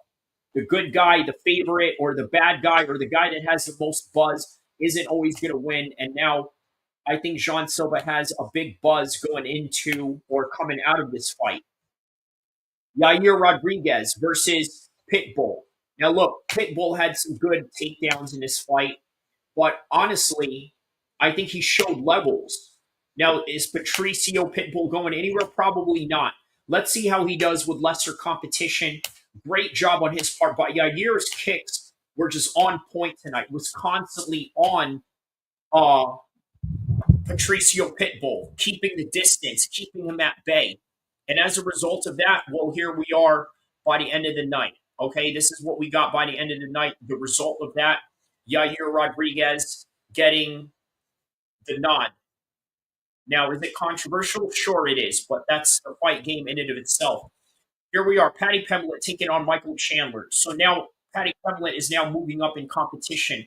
Speaking of another guy that we underestimated, how about Paddy Pimblett? Now, the theme of the whole night was that how about Paddy Pimblett gets schooled by a guy who's more experienced? Well, we thought that was going to be the opposite of that in the main event with Volkanovski. The reality is Volkanovski is a veteran. He's able to use his veteran savviness to win this fight, whereas with Michael Chandler, he wasn't able to because by the end of it all, no matter what kind of damage you take, no matter what kind of situation you got going on in the fight game, bad habits are always going to be bad habits, and ultimately, the bad habits of Michael Chandler is what cost him the fight tonight. Now, we all knew that Paddy was going to win this, but we didn't think that he was going to win this in this kind of way.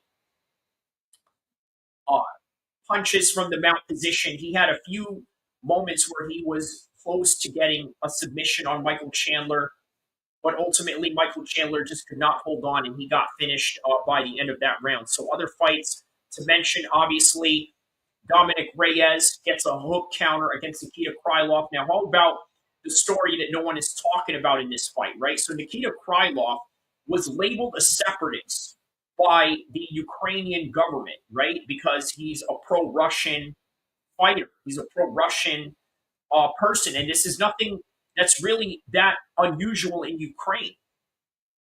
He gets the win. I'm sorry, he gets knocked out in the same similar fashion that Conor McGregor knocked out Jose Aldo. He came in there, overcommitted. He stepped back and hit him with a hook or hit him with some sort of straight right hand as Nikita was walking in. And just as I was saying that in the live commentary and reaction, then Joe Rogan and John Anik say it right after. And Dominic Reyes actually had a conversation with the president of the United States afterwards. By the way, shout out to Donald Trump. He once again made an appearance in the UFC, never really telling anybody, obviously for security reasons, but anytime Trump is in the house, it obviously brings more profile to the UFC, brings the fighters a different type of motivation, obviously, to perform in front of the president. That's a very prestigious thing.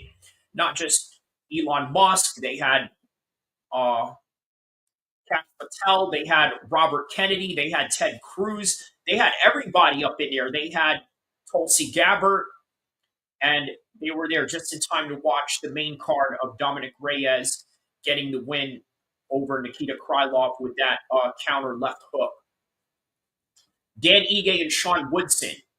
So Dan Ige finishes Sean Woodson. I mean, this is a great back and forth matchup. Once again, Dan Ige showing his grittiness and his will of determination. Virna Jandiroba gets a win over Jan. I mean, it was just total ground control the whole entire time, a rinse and repeat. And what about Chase Hooper getting the nod over Jim Miller? Now, goes to a decision, 3 rounds. Great experience for Chase Hooper.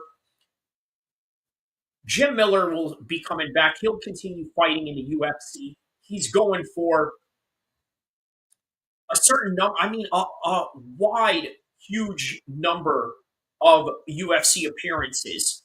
But once again, great job on Chase Hooper. He did a great job, neutralizing everything that Jim Miller had going on, using the height, using his advantages, using the range.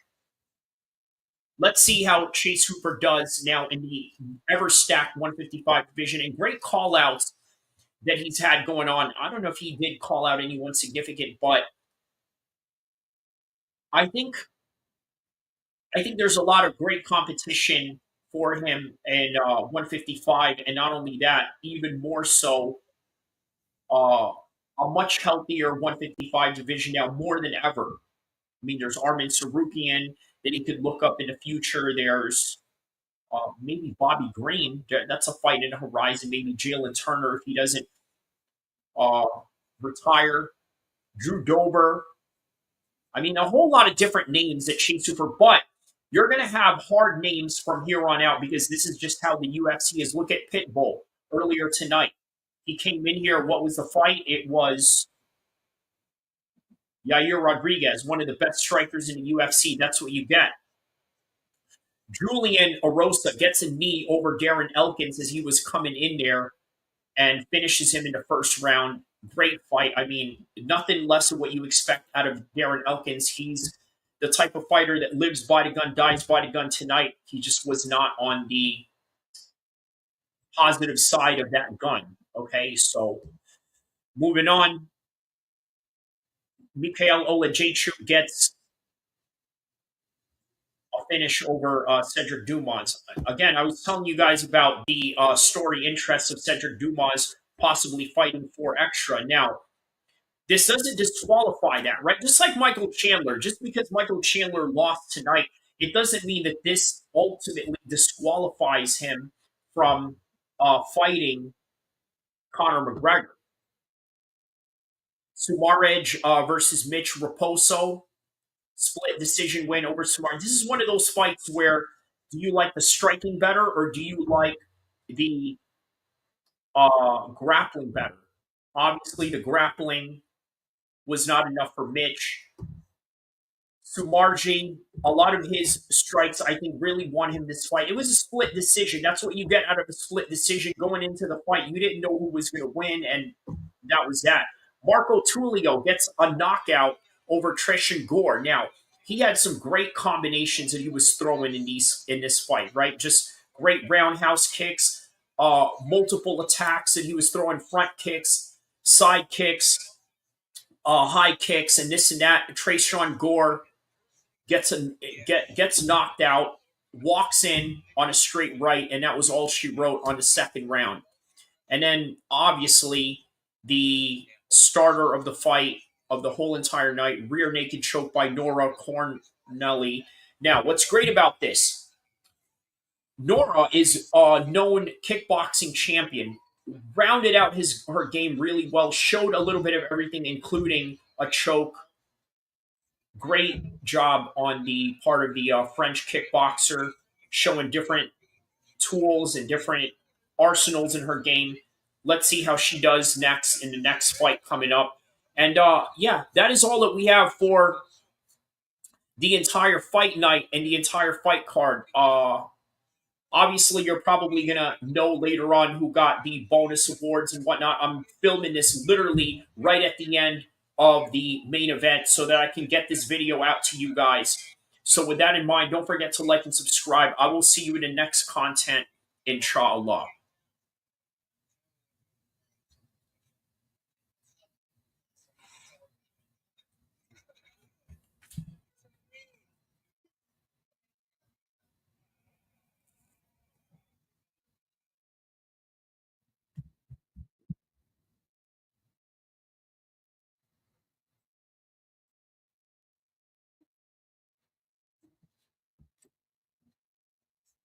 All right, guys. So if you guys were here, I think you guys were here to witness me sort of film my upcoming post-fight show for this one. So I hope you guys enjoyed it. I'm about to drop the post-fight reaction to this one.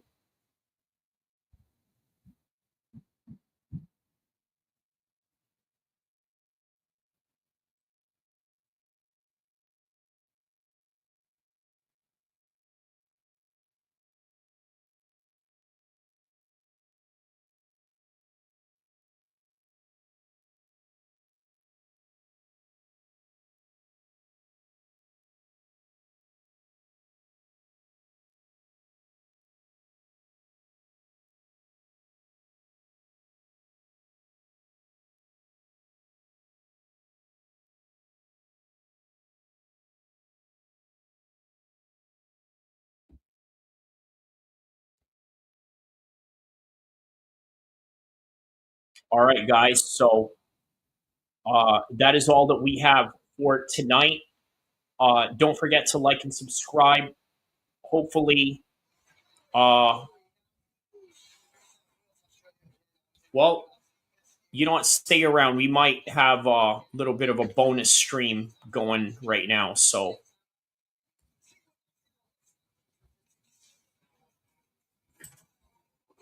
Stay tuned. We may have a bonus stream, but you never know. Oh, what is going on here?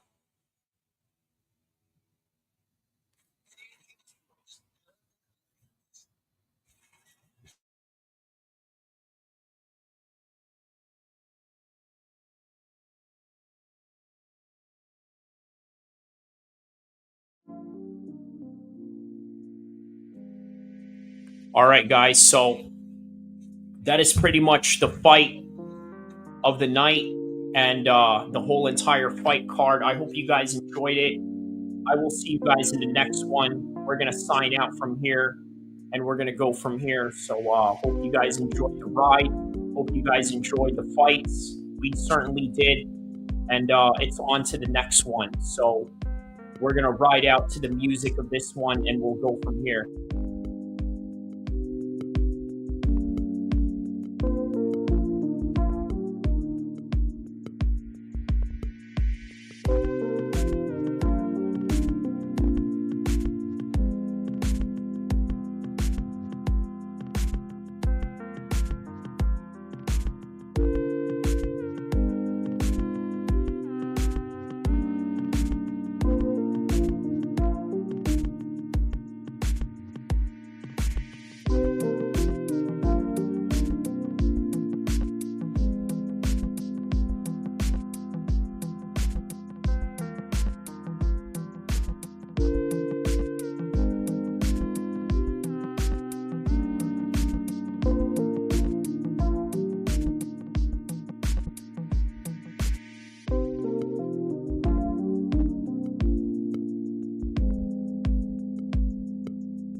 MMA needs. If you want to find predictions, news, and everything that deals with MMA, shout outs to Kyrie, Abu Elkir MMA, Sacramento, California, represent. That's right, Kyrie. I appreciate you, my nigga. You came in here, you was talking that shit. That's right, bro. Much love, Flo. I appreciate you for always stepping in, bro. Be safe out there. Man, my nigga Kyrie, my man Kyrie came through. He started talking that shit. Hey, here's the thing. Here's the thing.